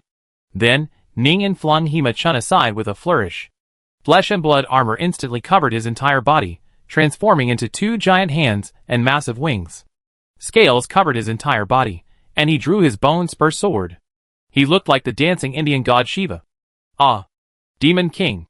Shakima and the other mountain elders retreated in fear. Zhongli Rui weakly raised his hand. "Ningchan, please stop scaring them, okay?"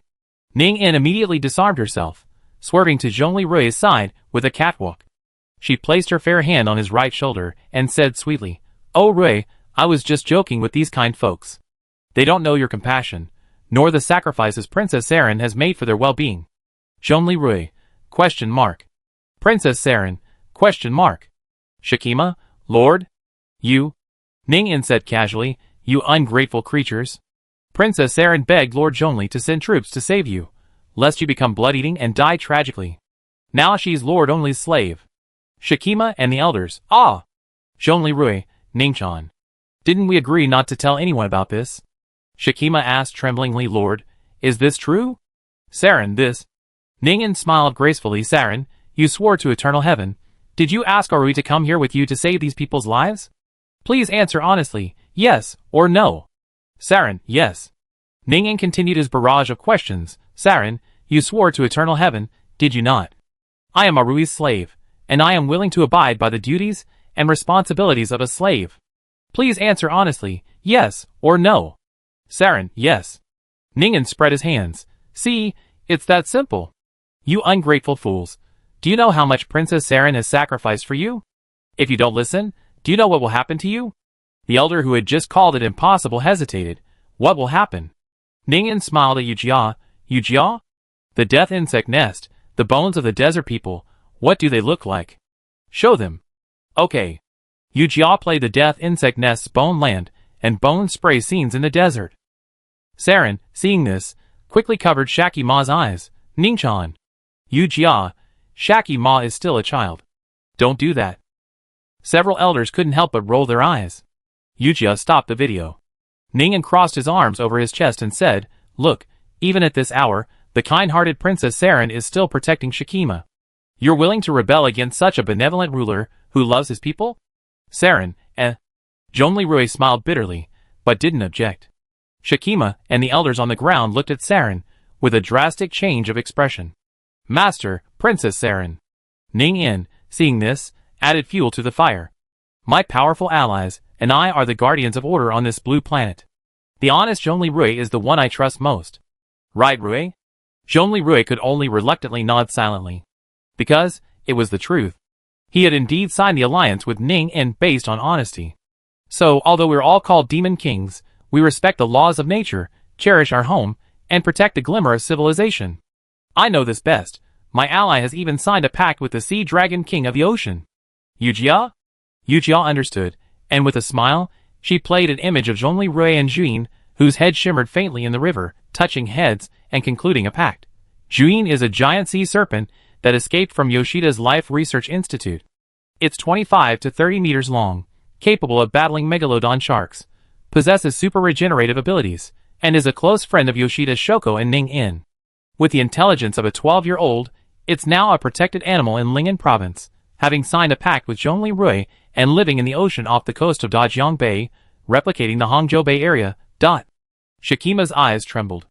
This is the Sea Dragon King of the Ocean, forging a pact with the God-Slayer Demon King. The elder's eyes glazed over. Demon King Zhongli Rui. Lord Batu, he was able to slay the first Demon King, subdue the second Demon King, slay the false Dragon King, and slay numerous evil gods. He was able to forge a pact with the true Dragon King. Oh. Zhongli Rui, This. Although everything Ningchan says is true, why does it feel off? I done all of these things. I killed 2 Demon Kings, 9 evil gods, and a secret Demon King slave. So I'm the Demon King? Me? Saren, Kikij, heart-pounding, thinking, I knew Rui was a hero, but I didn't expect him to be this heroic. If I could live again, I'd be by his side. Yelena, she whispered to herself, evil god Terminator, 4th Demon King, sounds so impressive. When you get divorced, I'd be the 4th Demon King's consort, hee. Long Zhanya smiled like a fox and muttered to himself, this method can quickly convince the mountain folks to listen. Our evil god Terminator Zhongli, haha. Ning Yin grinned.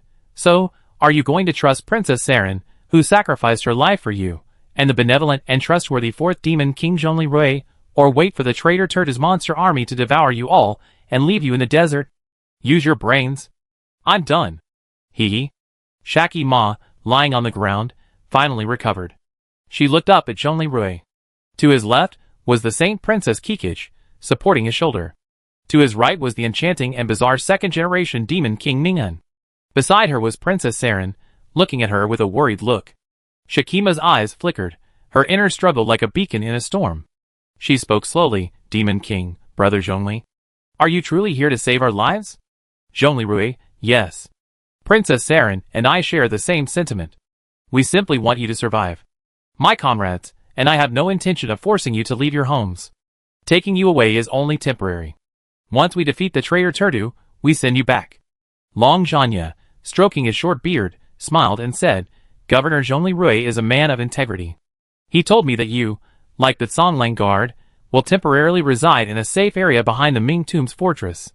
When the war is over, not only you, but the Songlang Guard as well will return to their territory, right, little Aruna? Nearby Runa saluted Long Zhanya. Yes, General Long, General Zhongli. Thank you for your protection. Without you, we would have lost 20,000 of our Songlang guards, reduced to only 700. The entire army has truly been annihilated. Elders of the Dragon Guardians, I swear to eternal heaven, we are now 700 men, living peacefully in the safe area behind the fortress. Shakima, tears streaming down her face, led the elders in bowing to Princess Saren, then threw herself into Saren's arms. Lord, my men and I were wrong. You sacrificed so much for our lives. Yet we doubted you, and were disloyal to you. I'm sorry, so sorry. Whoa, you are the kindest lord in the world. Eternal heaven. The fourth demon king, Zhongli Rui. And Bachelor before you. I swear to be loyal to you for the rest of my life. My lord, if I break this oath, I will not live a peaceful death. Whoa. The other elders followed suit and swore. Saren simply hugged Shakima gently, sighed softly, and nodded silently. She turned to look at Zhongli Rui, her eyes filled with tenderness. Zhongli Rui was too exhausted to complain. He'd been transformed into Octavian Augustus of ancient Rome, deified on the spot. No, a demon king, right? They even used him as a witness to their oath. Sigh. Ning-In chuckled quietly, whispering to Zhongli Rui, my ally, any hound, as long as it can catch prey, is a good dog, right? I wasn't lying just now, he. Zhongli Rui, Then, Shaki Ma led the elders in another bow to Zhongli Rui. The powerful and compassionate fourth demon king Zhongli Rui Batu, we are willing to obey your good will. We will move. Seeing this, Zhongli Rui finally nodded. On the turtle. Bai Lingxin was laughing so hard she doubled over. Ha ha ha. Our beloved son Arui has finally become the fourth demon king. Husband, you're on his leaderboard, ha ha ha. Chun Pan, Chun Jinquan, resting in bed, Chun Xiaoyu, mom. Just let Arui go. Didn't you see his mental pollution level is already 15%? Zero Anzhou. Asia laughed so hard her 6 mechanical tentacles danced. Ha ha ha. The fourth demon king is even more impressive than my beloved son, the Wind Blade King. Look, all those shamans are swearing oaths to him. Ha ha ha. Qin Xiaoyao, you guys. Inwardly, she was thinking, should we look for any survivors from the Tang dynasty? Chapter 457. After the Dragon Guardians made the decision to relocate, Saren, Kikij, and Shakima left with the elders, claiming they were going to make preparations. Zhongli Rui, reflecting on the need for early preparations for the entire tribe's relocation, nodded and allowed them to proceed. Afterwards, Zhongli Rui held another meeting with Long Zhanya and the others to discuss the subsequent plan for the Dragon Guardians' migration down the mountain. After carefully considering the distribution of exits from the Dragon Guardians' underground city and the conditions of the surrounding roads, they settled on a simultaneous air and land evacuation. The air evacuation plan primarily relied on Yelena and several heavy transport helicopters from the 13 Tombs fortress. Given the current reserves of aviation fuel, approximately 1,000 people could be evacuated. The Air Force can only evacuate a limited number of people. I suggest prioritizing the elderly and children, Zhongli Rui suggested. That's the right approach. It's a textbook practice for evacuating overseas Chinese, and I agree, Yelena agreed. The others don't have to worry, Long Zhanya pointed out after examining the map. The western exit of the underground city is only about 40 kilometers from the former military border road. Furthermore, this section of road lies primarily within a wide valley between the mountains. This area is relatively flat. Our engineers have calculated that while the Taotai can't reach its maximum speed of 100 miles per hour on this stretch of road, it should still be able to reach around 60 miles per hour. Earlier, Wang Gang and Bai Lingxin, who were attending the meeting remotely, also reported, where the Taotai can pass, the Bishi and Xiangui can also pass. We can use the fleet to cross that vast, flat area in the valley, then wait for the remaining land-based migrants to arrive and load them aboard. This will be much faster and safer. However, even so, the 3 warships can only carry a maximum of 2,400 residents. The rest will still have to rely on vehicles and donkeys to advance. At this time, Aruna of the Songlang Guard also spoke. This time, we are saving our fellow tribesmen in the desert. We, the Songlang Guard, have an unshirkable responsibility. Don't worry, we have over 200 engineers and 50 large military vehicles, and we will fully support this operation. Long Zhanya smiled. Lieutenant Aruna, thank you for your cooperation. We consider that the 13 Tombs Fortress City area has 200 military vehicles, and the Dragon Guards have a total of 2,000 donkeys. While transporting people would require only 200 military vehicles, transporting the donkeys would require another 200. Therefore, we may have to make 2 separate trips. Aruna was puzzled. We mountain folk all have donkeys, so why can't we ride them and follow the cars? Xiao Pu, who understood the practicalities of the northern border, sighed. Lieutenant Aruna, the mountain folk's donkeys can only walk at a speed of 5 yards per hour, and trot at a speed of 8 to 10 yards per hour. They can't compare to the finely bred horses your Songlong guards have been preparing for their cavalry for years. Of course, with the exception of the donkey cart of Zhao Guangyi, the northern Song dynasty's Gaoliang River god of chariots. Aruna smiled wryly. Yes, they are mountain folk who live in the mountains, unlike us, who are herders and secret reserve cavalry. Okay, when the time comes, our engineering and transport units will fully cooperate with the transportation. Zhongli Rui smiled. Aruna, thank you, Songlong Guard's engineers. No, merciful fourth demon king, god of war Zhongli Rui. Lord Batu. Although you are? Because of Princess Saren. The reason you helped us was because of your dedication, but we, the people of the desert, are still grateful. Well, although this is not something I can interfere with, I still ask your excellency the demon king to treat Princess Saren well. After saying this, Aruna looked at Zhongli Rui with an amused expression. Zhongli Rui, The others around him all wore a tacit smile. In order to force the dragon guardians to migrate down the mountain, Zhongli Rui had ultimately been forced to silently bear the new, magical title of fourth demon king. He was also accused of coveting Princess Saren's beauty, and taking advantage of her vulnerability to enslave her. Speaking of which, the Songlong Guard had previously pledged allegiance to Kikij and recognized her as the inheritor of the Dragon Soul Flute and the legitimate descendant of the saint, so they weren't particularly concerned about Princess Saren's enslavement. The military brass, after assessing the situation, all smiled and acquiesced to Zhongli Rui's title of fourth demon king, the God Slayer.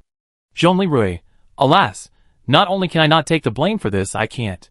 Yu Jia beamed, telepathically communicating, Master, although Princess Saren's slavery has been made public for the Dragon Guardian's migration, please don't actually use her as a slave, okay?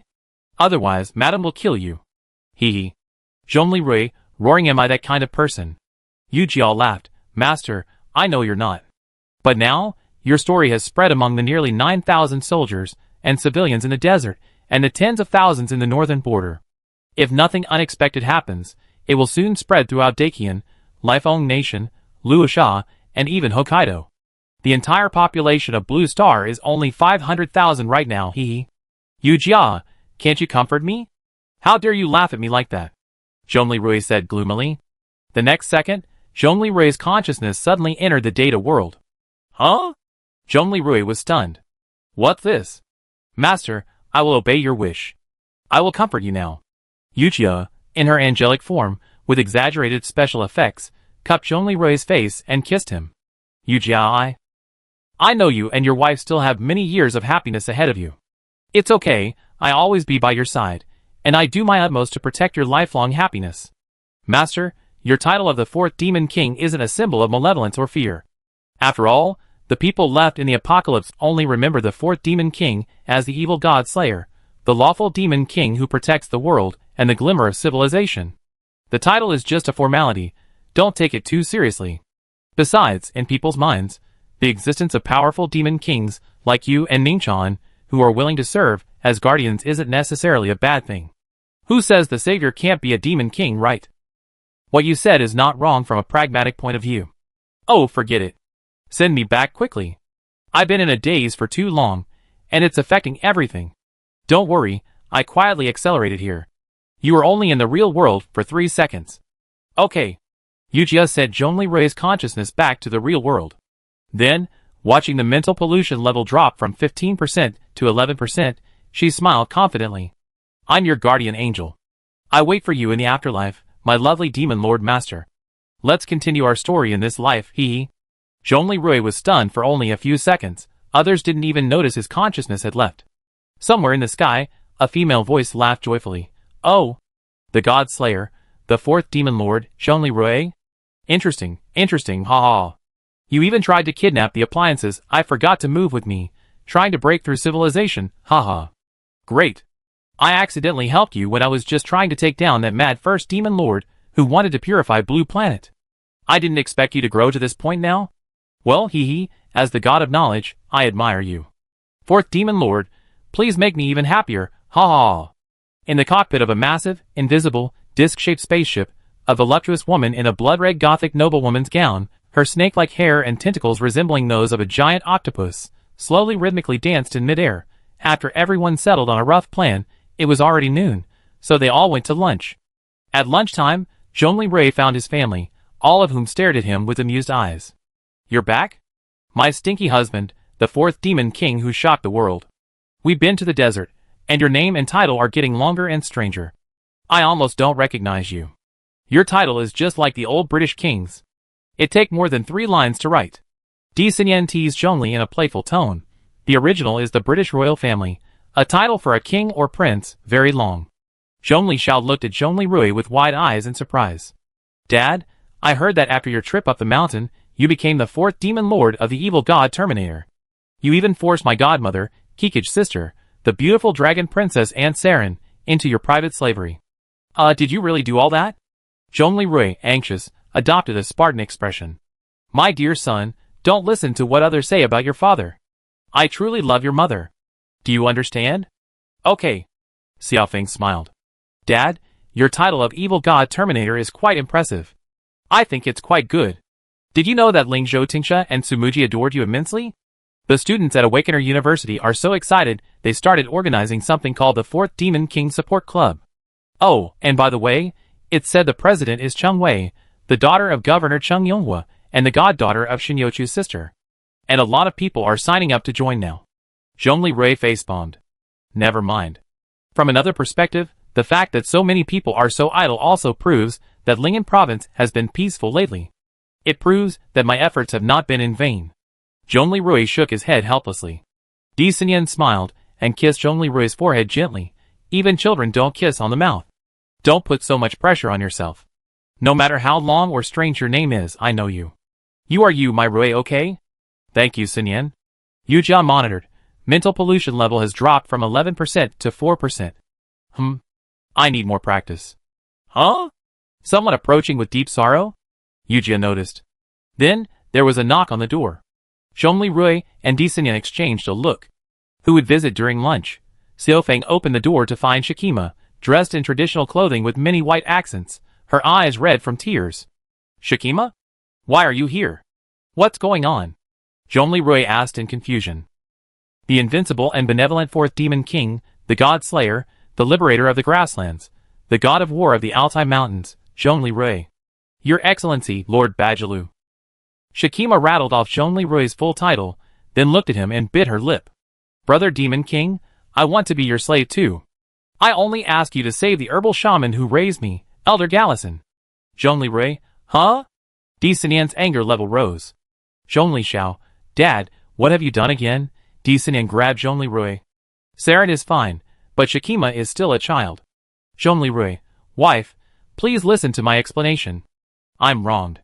Seeing this, Shakima quickly said, Good-hearted fourth demon king's consort, please calm down. I have no ulterior motives. I simply wish to become the demon king's maid and serve him. I only beg you, demon king, to use your power of flight and bring my grandpa Gallison down the mountain. Otherwise, he's prepared to hang himself with a hemp rope in his own home, simply to save food and not hinder our evacuation. He and several of the most virtuous elders were prepared to either use ropes or kitchen knives before evacuating. Di Xinyan immediately listened.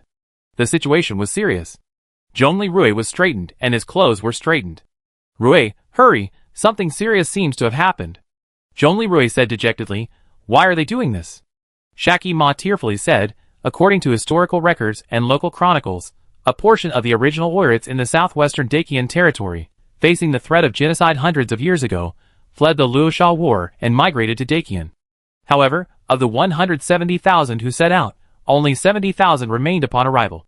The elders and the elderly, not wanting to burden everyone, wanted to stay and end their lives in their beloved home. Shaki Ma, I forbid your request. Zhongli Rui said dejectedly. Ah! Lord Demon King, I beg you, I know I'm still too young, I'm not as beautiful as the Lord. Shaki Ma was about to burst into tears, her words incoherent and unsure of what to say. What I mean is, there's no need for you old folks. We already made plans this morning. I'm telling you, not only will everyone be spared, we even arranged how to transport your donkeys. Take me there now, and stop those thugs. It's too late. Hurry. Zhongli Rui has already donned his great Xia dragon bird armor. Shikima burst into tears of joy. Yes. Merciful Lord Demon. Watching her husband rush out, only halfway through his lunch, Xinyan shook her head in distress.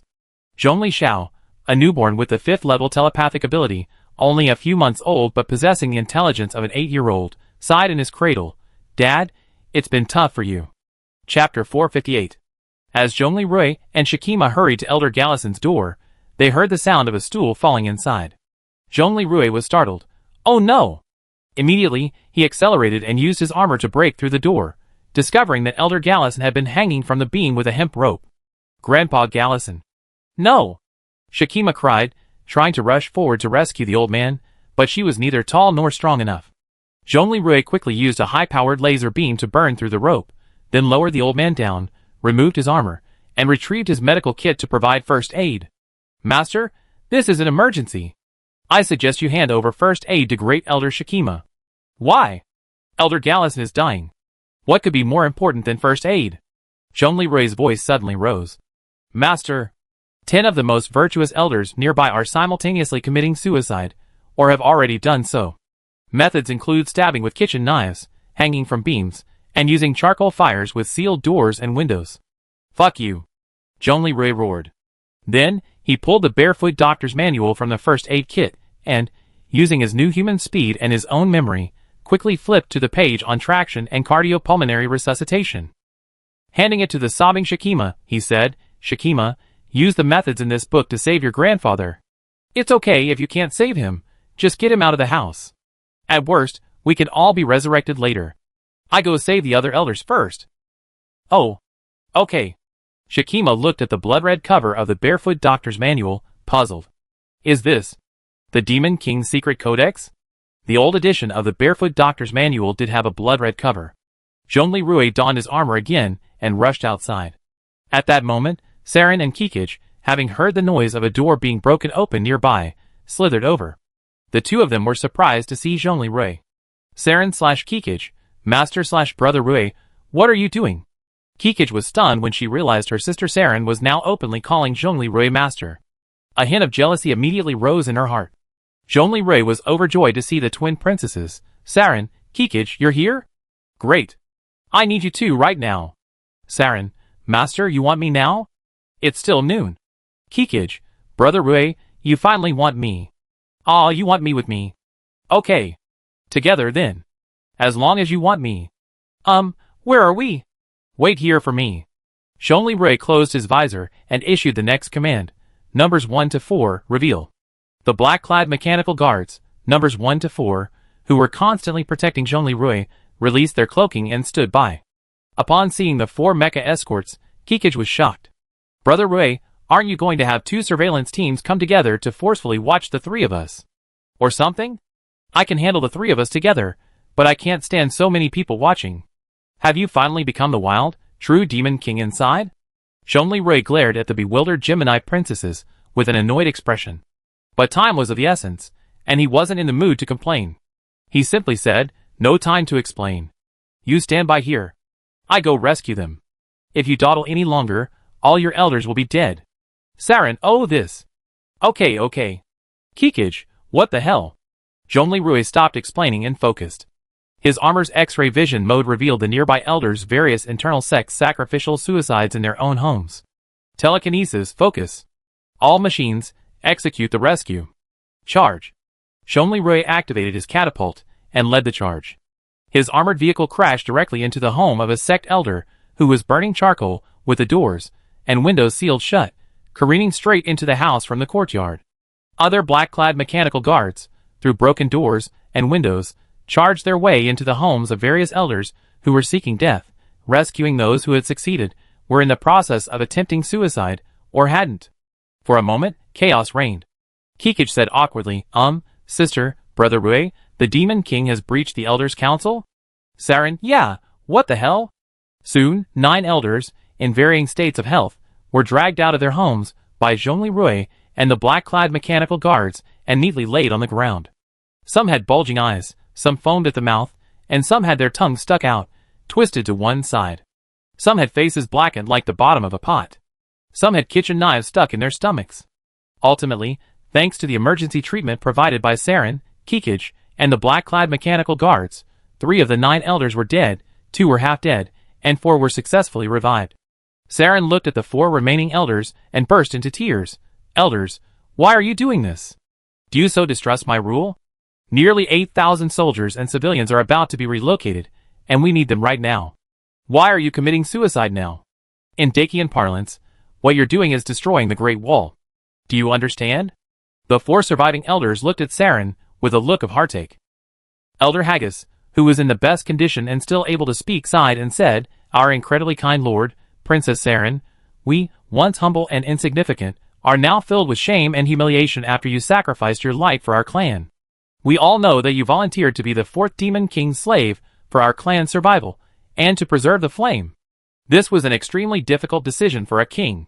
You summoned the Demon King's army for us, and from the siege of the rebel army of tens of thousands of scorpion monsters, you saved our people and our land. You and the Demon King were wise, knowing that this place could no longer be defended and would be a dead end. You worked tirelessly for our survival.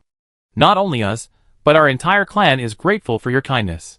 But in history, cough cough cough. Haggis had previously been injured by a kitchen knife, injuring his stomach and vomiting blood. Elder Haggis slowed down. Saren said hurriedly, "Let me explain." Elder Suha, whose face was black and whose flow had previously been like charcoal, exhaled a puff of black air. "Princess Saren, as an outstanding royal princess, you must be familiar with the last great migration in our tribe's history." Saren's expression was as if struck by lightning. "Are you referring to the tragic story of the 170,000 Oirat people returning eastward from the southern Dakian region?" Kikij interrupted, "Sister, wasn't the Oirat's return to Dakian a story that happened hundreds of years ago?" Saren nodded painfully. "Sister, at least you passed the royal history course back then. I know why they committed suicide." Kikij was puzzled. "Sister, you got me confused." Saren looked at the elders covered in wounds, and said in a low voice, "Hundreds of years ago, to escape foreign enslavement, our ancestors crossed vast deserts and returned eastward to the Great Qian. Such was their tragic heroism and unwavering resolve. Back then, led by their tribe's Khan, 170,000 men embarked on this arduous journey, enduring 7 months of trekking and countless bloody battles. Ultimately, only 70,000 remained when they arrived at their current location. Back then, the elders of the tribe, eager to leave hope for the young, committed suicide en masse, leaving behind supplies and lightening the burden, allowing the team to advance more quickly. Now, our elders have chosen the same path. You, whoa." Kikij's eyes widened, and she covered her mouth, tears streaming down her face. "Eternal heaven. Sister, are the elders also going to follow our ancestors' example and commit suicide to save us?" "Yes. They are all role models of morality for our tribe." Whoa. Elder Suha coughed and exhaled another puff of black air. "No. Princess Saren, you are the epitome of a benevolent ruler and a loving people. You made such sacrifices for our border tribe, a tribe that once fought against the royal family and successfully saved us. You are our moonlight on the grassland. We have only barely emulated your dedication and done a few small things for the tribe. How dare we call ourselves role models for our tribe? Ahem. Old men like us are useless. This place is 2,200 li, 1,100 kilometers, away from the Mingtomb's fortress. Moreover, according to the 4th Demon King's description, the world has been destroyed and zombie monsters are rampant. The tribe's journey south may be 100 times more difficult than the Oirat's return eastward. We simply want to buy a little more chance for our tribe's survival." Ahem. Whoa. With these words, Saren and Chiga cried even harder. As the drama of the kind princess and the elders weeping together continued, Zhongli Rui, fresh from rescuing someone and still stained with dust from his previous wall-breaking battle, was seething with rage. Yu Jiao was at a loss for words. Checking the master, mental pollution level at 8%, gradually entering a state of anger. "Enough. All of you stop." Zhongli Rui finally lost control and activated the armor's loudspeaker system, his voice booming like thunder. Saren Kikij, who had been weeping, and the 4 remaining elders fell silent, and a momentary silence fell over the entire place. "Lord, the invincible 4th Demon Lord, the God Slayer, please calm your anger." Direct your wrath towards us, not Princess Saren. Please!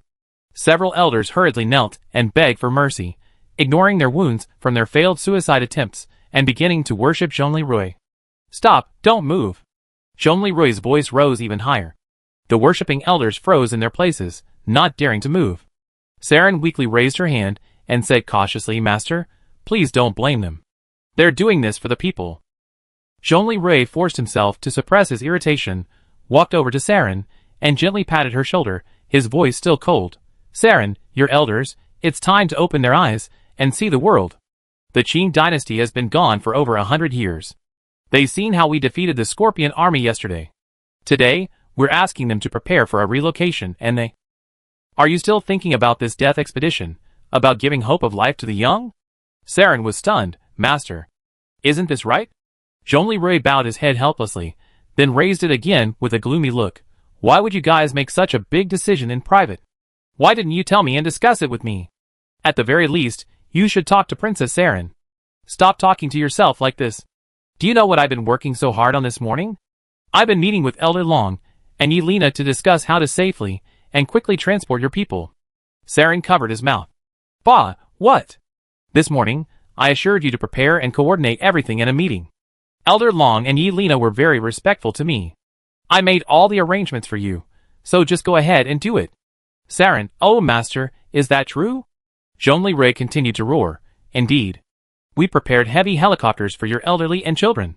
The rest of the young and strong, departing from the western underground city gate, under the protection of our troops, will descend the mountain for 40 kilometers to a large, flat valley. Over there, are 3 land-based vehicles. Ships. Engineer trucks. Even. I'm exhausted. The Arunet Sanlong Guards engineer trucks are waiting for you. 2,400 men aboard the warships. The rest trucks. We even arranged transportation for your 2,000 donkeys. All you have to do is pack up your light luggage, food, and donkeys, and follow us down the mountain. I trusted you to prepare, and now you're looking for death here? I prepared a plane for you, and you're looking for death. Zhongli roared, his chest heaving with anger. Yu Jia, the master's mental pollution is 16%, a state of rage similar to that of the Führer. Sigh. I comfort him later. The entire audience fell silent. Kikij wiped away her tears, and was the first to react. Does this mean that half of our elders died in vain?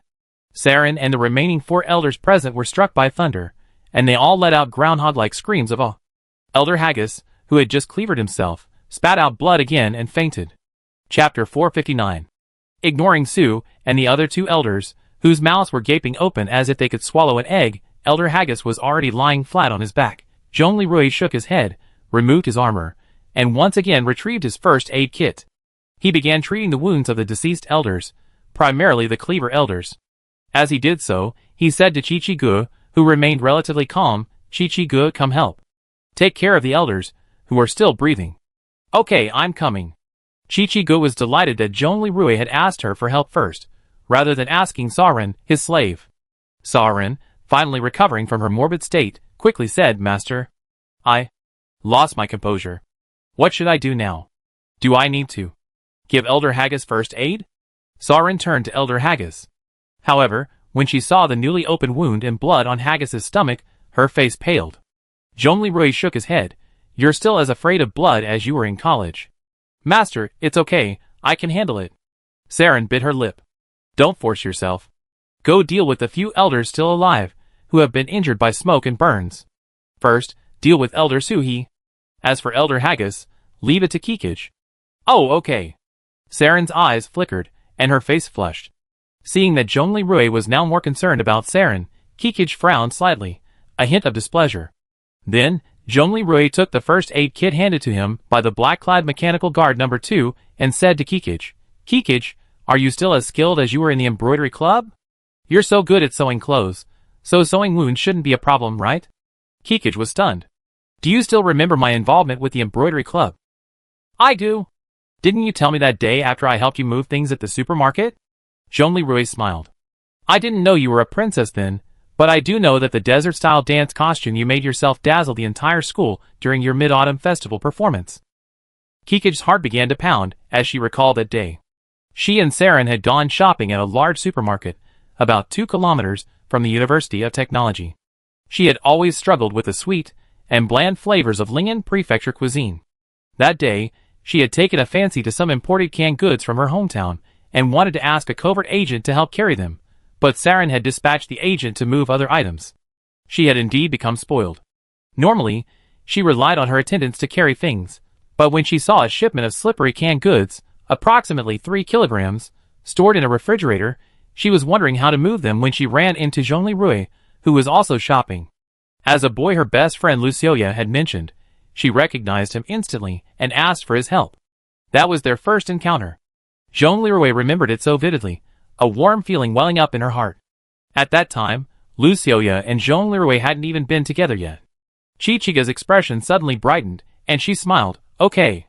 Don't worry, leave it to me. Okay. I trust you very much. Zhongli Rui smiled, and began to tend to the fallen elders. The words "I trust you very much" resonated with Chichiga like honey. She deliberately leaned her bare shoulder against Zhongli Rui's, now unarmored, and asked, feigning humility, "Well, Rui, why did you suture the wounds of the dead elders?" At this moment, Sarin also leaned over and asked, "Yes, master, why?" Zhongli Rui said calmly, "Because later, after all the elders' wounds are treated, I plan to have you two use the singer's power to activate the order of the nanobots within the elders, transforming them into awakened and resurrecting them. These elders are old, and their vitality is weak. If their wounds are too severe after resurrection, they might die again soon. That would be very troublesome. Sarin, you will be the one to resurrect these elders today. You both have the singer's power, but it requires training to become strong and stable. Your score last time was much lower than Chi-Chi's, and it's really just a matter of your heart. Keep going, sooner or later you will also. Just like your sister, she can consistently exert this power." Sarin paused, then nodded obediently. "Yes, master, I keep your teachings in mind." Kikij, standing nearby, was delighted after hearing this. She had clearly heard Zhongli Rui mention, "Sarin Singer's power is much lower than mine. Sister, you need to practice hard to catch up." She couldn't help but think back to that epic day when she, Di Sunyan, and Zhongli Rui had wiped out the death bug hive in the desert. "Well, sister, you're still too weak. I may not be as skilled as sister-in-law Sunyan, and I may not be as versatile as Yujia, but I'm still much stronger than you." Kikij's eyes suddenly brightened. Nearby, the still living elder Su-He and the other 2 elders looked worried, whispering this. "Lord Fourth Demon King, is he going to teach the master the forbidden dark resurrection technique? Then, master, wouldn't she be trained to be a dark priestess? Will this affect her luck, health, and even her vitality? Please stop talking. If our tribe knew half of our elders died in vain, delaying the loading of their donkeys onto trucks, how would we ever save our dignity? Ah, never mind. From now on, let's all wear black robes and comply with the Demon King's wishes. That way, our lord will feel better. Besides, don't you see how favored Princess Kikij of the Sanglong Guard is now? This time, nearly 8,000 of us had to be rescued by the Demon King's coalition forces and a few hundred Sanglong Guards. Rumor has it that Princess Kikij is now the godmother of the Demon King's son, Zhongli Xiao. Don't let our lord Sarin become the younger one, and then we, the Dragon Guard, won't be able to hold our heads up high in front of the Sanglong Guard after we restore our nation." "Yeah, that makes sense." Elder Su-He nodded, his face dark, because the smoke black was real. Seeing the situation had largely stabilized, Zhongli Rui remembered that Shikima was still in Great Elder Garrison's room, and wondered what her situation was. He immediately addressed Sarin and Kikij. "Sarin, Kikij, get ready with the elders. I go check on Elder Garrison and Shikima." Sarin nodded obediently. "Yes, master." Kikij ruffled her hair, her almond-shaped eyes gleaming with alluring charm. "Don't worry, I be there in a bit." "No problem." At this point, Elder Garrison, having finally recovered after Shikima's frantic first aid, was perplexedly flipping through the pages of the Barefoot Doctor's Handbook. Soon, the old man's face was filled with horror. He trembled, muttering in shock, "Wood ash really does stop bleeding. Master was right. Willow juice clears heat and fire, relieves pain and inflammation. Can even reduce fever. Mashed garlic and wood ash can relieve dysentery symptoms. Master, if you had seen this during the dysentery outbreak, you wouldn't have died from the infection while focusing on treating the dysentery-stricken tribesmen. Clean gynecological delivery technology. It can reduce the maternal mortality rate to 10%. My daughter Zhuama, if you had this back then, you wouldn't have left me. Sir Fourth Demon King, is his secondary profession an apothecary or druid?" At this moment, Gallison's eyes gleamed. The fourth Demon King's ways actually align with the shamanic spirit of my herbalism school. No wonder. He upholds order and compassion. He actually gave such an important Demon King's secret book to Shikima instead of the two princesses. What's going on? Just as Gallison was puzzled, Zhongli returned to the room.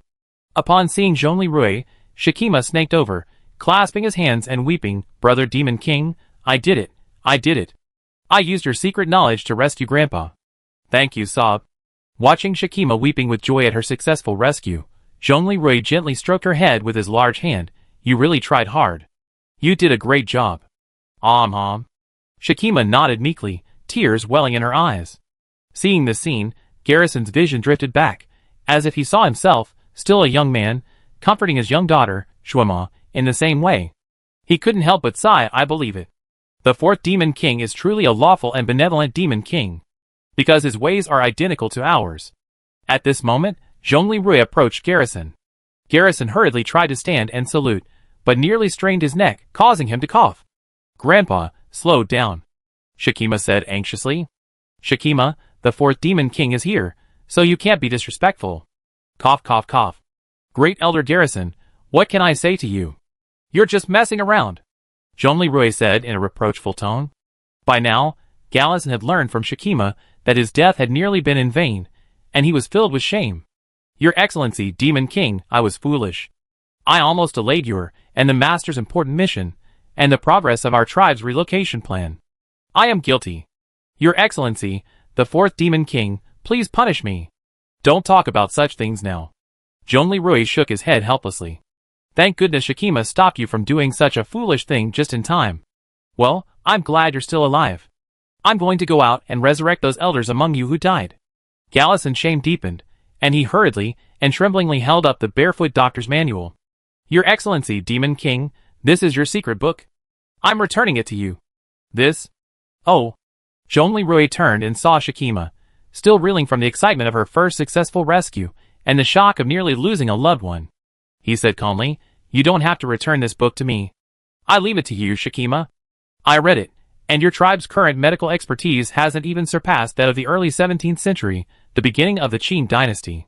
This is perfect for you. Take it and study it well, and use it to save lives." Shikima was stunned. "Brother Demon King, you're just giving me this secret book?" "Oh, I memorized this stuff." Zhongli smiled. "Here, take it. Won't you need it today? The first person you saved was your grandfather." Shikima had a fleeting illusion that a halo appeared behind Zhongli golden armor. But it wasn't. "Thank you, Demon King," Shikima said excitedly. Gallison, who was nearby, also held up a book and said excitedly, "Thank you, Demon King, for your generous gift. Why are you being so polite? It's no big deal. Okay, you guys rest. I'm leaving." Zhongli then left the room. Shikima stared at Zhongli departing figure, transfixed. At this moment, Garrison placed the barefoot doctor's handbook in Shikima's hands, like a treasure, and excitedly said, "Shikima, do you know that the Demon King has very high expectations of you? Even, in some ways, higher than those of the two princesses." "Ah? Grandpa, is what you said true?" Shikima suddenly woke up, holding the book with a look of disbelief on her face. "The Demon King appears nonchalant about this secret tome, but he's actually studied it diligently, even memorizing it entirely. The Demon King is a genius. Furthermore, I was just casually flipping through it, and the contents are truly groundbreaking, surpassing our tribe's current medical expertise by over 200 years. Furthermore, this book proves that our shaman herbalism school follows the Demon King's righteous path. Elder Suha and his ancestral fire sacrifices are useless sorcery. Grandpa, are you saying that the Demon King supports our shaman herbalism school?" Garrison's eyes narrowed slightly. "I even suspect that the Demon King's secondary profession is a pharmacist or druid. Therefore he and I, just like them, they all harbor a heart of compassion and benevolence, seeking to heal the world. Shikima, the Demon King didn't give this book to the two princesses, but to you. Do you understand what this means? Study hard, and when you reach adulthood, you can follow the Demon King and be his constant companion." "Really? That's wonderful." Shikima trembled with excitement. I will study hard and strive to be as worthy of the Demon King as the two princesses." Garrison nodded amiably and contentedly. "It is the will of eternal heaven that our shaman herbal medicine sect prospers." The old man's eyes shone with the same fiery light of his youth. Chapter 460. In a nearby open area, Saren and Kikij sang once more, harnessing their singer's power to resurrect several deceased elders. While monitoring the resurrection process, Yujia said to Zhongli Rui, Master, Kikij's fitness level of 89.33% is the highest she's monitored so far. If she breaks above 90%, she ascends to the ranks of a powerful singer. Oh! Is she so confident now? Zhongli Rui now understood that a singer's ability to perform depends on a girl's state of mind and confidence, while singing, of course, innate ability also determines the starting level. Yes. Analysis concludes, Master, your presence has greatly impacted Princess Kikij's state of mind. She's becoming increasingly confident. You mean, it's because I avenged her father's murder? Oh, Master, that's only part of it. She followed you, saved the Songlong Guard, became the heroic saint who annihilated the Death Hive in the desert, and found her sister.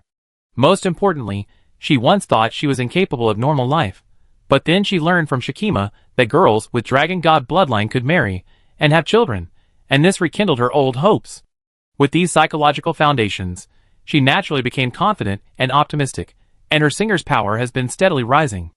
Zhongli Rui, Last night, he knew that Kikij's greatest wish now was to become his daughter. How did Saren perform this time? Zhongli Rui stopped talking about Kikij and turned to inquiring about Saren's surveillance.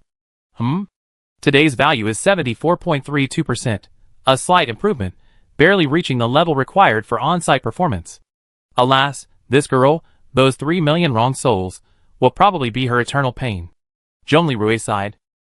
That's a very accurate assessment.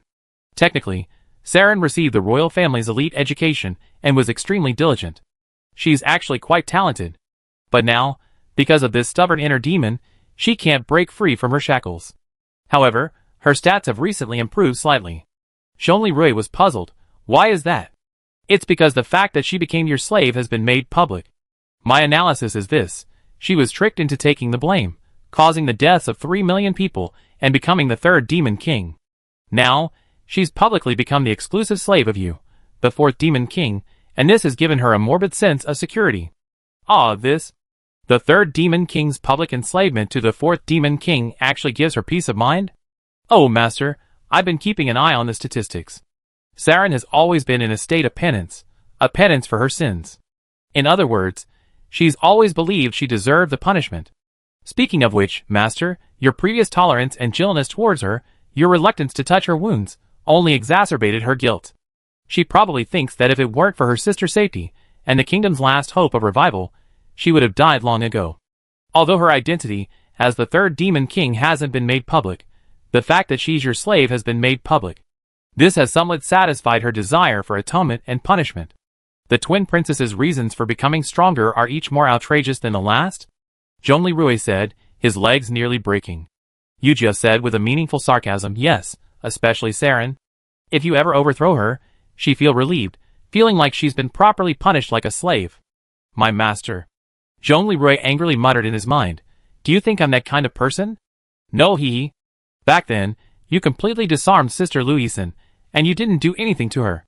I saw that memory, and she even kissed you. Zhongli Rui, holding his forehead. While Yu Jia and Zhongli Rui were bantering, the elders who had been dealt with finally regained their breath. 1 hour later. Everyone, elders, I get straight to the point. Zhongli Rui thought for a moment, and summoned 4 black-clad mechanical guards, who stood majestically behind him. Then, donning his great Xia dragon bird armor, he spoke commandingly, time is running out. From now on, I give you only 1 day to prepare. All elders listen. The elders bowed. Your Excellency, the invincible fourth demon king, please command. Everyone listen. I say this one last time. Our coalition has prepared transportation for the entire migration of the Dragon Guardians. Now, I invite you, along with Princess Saren Kikij and Sha. Great Elder Chima, mobilize the people. Bring food, clothing, and essential supplies, including your donkeys. We migrate south at dawn tomorrow. Anything we can't take with us. When Zhongli Rui said this, the elders' hearts nearly jumped. They expected the next sentence to be destroyed on the spot. Instead, Zhongli Rui changed the subject. Seal everything at home and seal the doors and windows. I estimate we bring you back in a few months. The elders exchanged bewilderment, and Elder Haggis asked weakly, but wouldn't that leave everything to the rebel monster army? Stupid.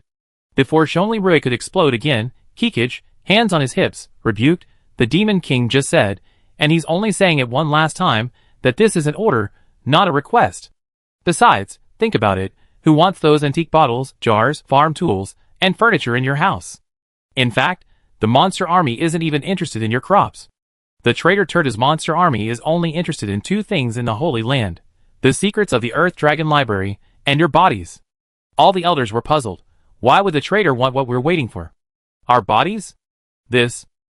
At that moment, Shakima exchanged glances with Elder Gallison, then immediately continued Kikij's words. "Saint Princess Kikij is right. Have you all forgotten? The scorpions and the evil gods are bloodthirsty and cruel monsters. To them, living people like us and the countless creatures of the desert are their only food.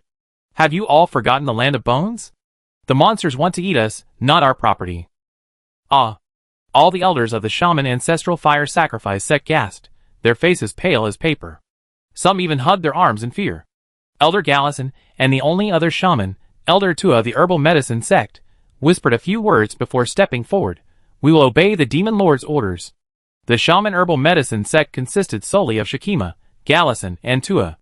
Elder Sua, his face as black as charcoal, was startled. "Oh no! The Songlong guards have allied with the herbal medicine sect." He was about to speak when Princess Saren chimed in. "My master, his experience is undeniable. He is not only a demon lord, but also a god of war. Since the apocalypse, he has fought for the people of the world with a compassionate heart for nearly 2 years, even crossing halfway across the planet. My master is right.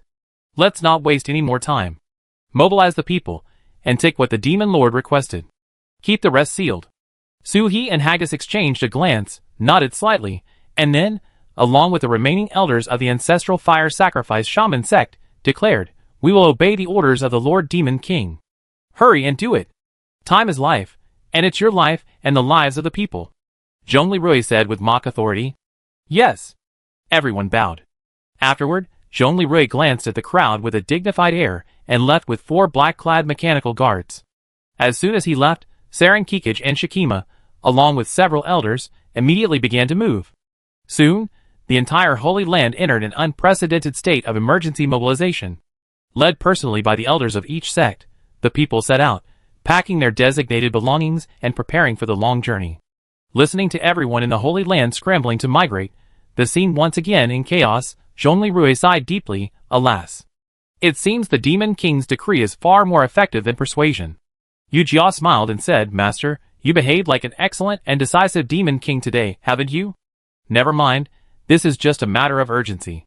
If I keep using this method, I'm worried I become a dictator. I don't want that. You're so kind. You have power, yet you still put yourself on an anti-addiction device? I want to rebuild a modern, inclusive civilization, not the hegemonic, dictatorial civilization of ancient conquerors." Zhongli looked up into the sky and smiled. Yu Jia, speaking from the data world, sighed softly. "I finally understand, Master. Why, when you discovered second young Miss, Qin Xiaoyao, and Mother, Bai Lingxin, were using battle armor data to monitor you, did you proactively request that they regularly monitor you through an institutionalized system? You, wearing the cloak of the 4th Demon King, yet voluntarily donning a technological equivalent of a tight headband. You truly are a truly astonishingly kind person. It's okay, I stay with you. High above the Holy Land. TSK, adorable 4th Demon King, you're actually this aware? Interesting, really interesting, ha ha. I saw something good again today. Xiao Huang's, the Earth Dragon's nickname, offspring, Saren, Kikij, and Shakima, the 3 snake sisters. The reason these 3 have become stronger is truly a landslide, ha ha. One reason is because they regained their status as the 3rd son. One regained hope because of the possibility, Kikij. One felt a little better because he had received the punishment he deserved for being enslaved, Saren, and one was preparing to study hard and strive for success. But it turned out to be to win the favor of the harem, Shakima. Oh ha! Nyarlathotep laughed uncontrollably in the cockpit of the giant disc-shaped spaceship. Laughing, she looked at the holographic image of herself and 3 young dragons nearby and sighed softly. Xiao Huang, your children have a kind person caring for them. Don't worry, I have confidence that they will clean up the desert you have guarded for a lifetime. However, I need to teach this arrogant little thief a lesson. Otherwise, he steals my things and messes with the technology tree, causing this place to be discovered. He will be seen as a threat by those unruly high-level bastards. Then there will be nothing left. As she spoke, Nyarlathotep looked up at the universe, the deep and boundless starry sky. Look at the guys here. We're not the only ones here. Hee hee. Fourth Demon Lord Zhongli Rui, come on, please me more, ha ha ha. Nyarlathotep's laughter gradually faded. Chapter 461. The next day, as the morning sun shone over the mountainous terrain, the roar of the Type 26 heavy transport helicopter, dispatched by the 13 Tombs Fortress Army, echoed over the Holy Land. At this moment, in the altar square, led by Elder Haggis of the ancestral fire sacrifice shamanic sect, dressed in a black hooded robe, the elders and children of the Holy Land Dragon Guardian clan lined up to board the heavy transport helicopter. An old man trembled. Elder Haggis, how can this be? We're taking a plane, but what about the young people? Haggis patted his shoulder. Don't worry, the Demon Lord has made all the arrangements. They exit the underground city from the west and travel by land. The old man exclaimed in horror, Ah! How can this be? The children are right to take a plane. Why should we old men treat them so well, while letting the young people take such risks? Haggis consoled him. Do you think this is the Oirat tribe returning to the Qing dynasty hundreds of years ago? Don't worry, the young people just need to exit the west and walk 40 kilometers down the mountain. The mountain leads to the flat area of a vast valley. There, the Demon Lord's moving castle awaits us. The elderly and children exclaimed in amazement. Oh my! The fourth Demon Lord has a moving castle. Amazing! Then our donkeys. Don't worry. All 2,000 donkeys, the Demon Lord Coalition, and the Wolf Guard's convoy have trucks ready for us. Let's go! Don't waste time. But what? Don't worry, Demon Lord, Princess Serenkikij, and most of the elders are accompanying the land force. The old man finally felt relieved. Then, he and the children bowed westward and said, Your Excellency, the merciful and trustworthy God-killer, the fourth Demon Lord, Batu, may your name resound far and wide. May your kindness protect us and lead us to a new dawn. Led by the elder, everyone, young and old, followed suit, bowing westward, praying in unison, May the Demon King's benevolence bless us with peace. Seeing this, Haggis followed suit, bowing deeply toward the west. May the Demon King's benevolence, wisdom, and power lead our people out of hardship and toward a future of revival. Nearby, soldiers from the 2nd Special Operations Company, guarding the heavy helicopter landing gate and helping to maintain order, observed the scene and grumbled, What the hell? These mountain folk are using our military exploits to rip our achievements from the land. A remarkable land-based warship, described as a metaphysical magical moving castle, why don't they say it's a celestial palace descending to earth? Haha, that's nothing. But why isn't Elder Haggis wearing his usual khaki elder's uniform today, but a black robe with a hood? Yeah, you know what, the way he's dressed. It really does look like some kind of shady organization. Soon, a day later, as the sun set, the first group of people, young and old, arrived safely at the temporary shelter behind the Ming Tombs fortress. But, on a nearby hill, the roar of a massive helicopter attracted the attention of several Sand Scorpion scouts. Turtu, the Earth Dragon's divine form, exhaled a breath of turbid air from within the cave, his golden eyes flashing. He observed all this through the Sand Scorpion scout's communicator, and said contemptuously, Sure enough, these heavy helicopters are making so many sorties. They're evacuating the Chinese. There have been 10 Type 26 large helicopters, the original Mi-26, today. The Type 26 can carry a maximum of 90 to 100 people at a time. So, about 1,000 people were evacuated by air. So, the rest must have escaped by land. At this moment, the feed from several Sand Scorpion scouts suddenly cut off. At this moment, faint blue smoke billowed from the muzzles of the 79mm sniper rifles held by the Wind Blade King's guards in the air. Bloodclaw reported, My lord, Governor Zhongli, the small group of enemy scouts has been eliminated. At this moment, the Windblade King, already at the western exit of the dungeon, watching the people leading donkeys and supplies down the mountain, nodded and said to Zhongli Rui, Uncle Zhongli Rui, as you expected, the traitorous evil god Turtu is still ruthless and still planning to attack this place. You ordered the mountain people here to evacuate immediately. This is truly a great act of kindness and foresight. Your Highness is too kind. Zhongli Rui, who was also standing at the door, watching the troops descend the mountain, turned to look at the scouts. He looked in the direction where the soldiers were annihilated, his brow furrowed slightly. Turtu won't give up. Today, helicopters have made 10 trips, transporting 1,000 men and women. He must know the remaining 7,000 plus soldiers and civilians will evacuate by land. If I were Turtu, I would definitely send a strike force to intercept us. And they would definitely choose our evacuation route. After descending the mountain from the western exit, in the relatively flat, road-lined valley leading to the 13 Tombs fortress, to intercept our migrating mixed forces. Zhongli sighed. He knew Turtu had intended to encroach on this area years ago. How could he not know the terrain?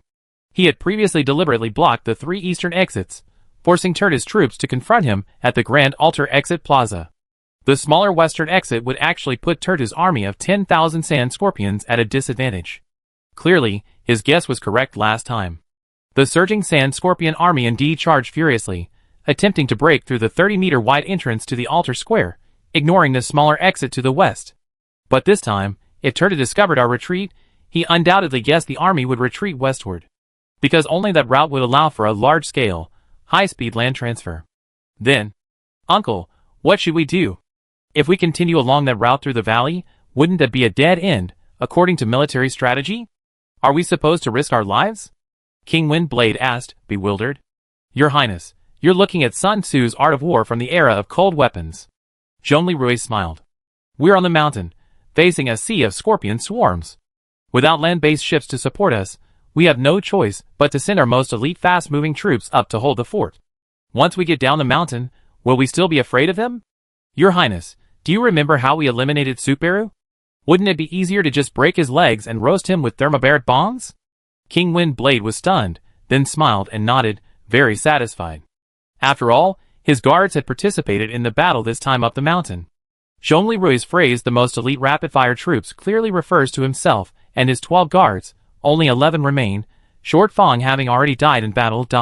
This time, I'm not imagining things. What Feng Ren is thinking is largely true. Looks like, when I return, I ask my mother, Dr. Asia, to forge 11 knightly swords as tokens of honor for my guards.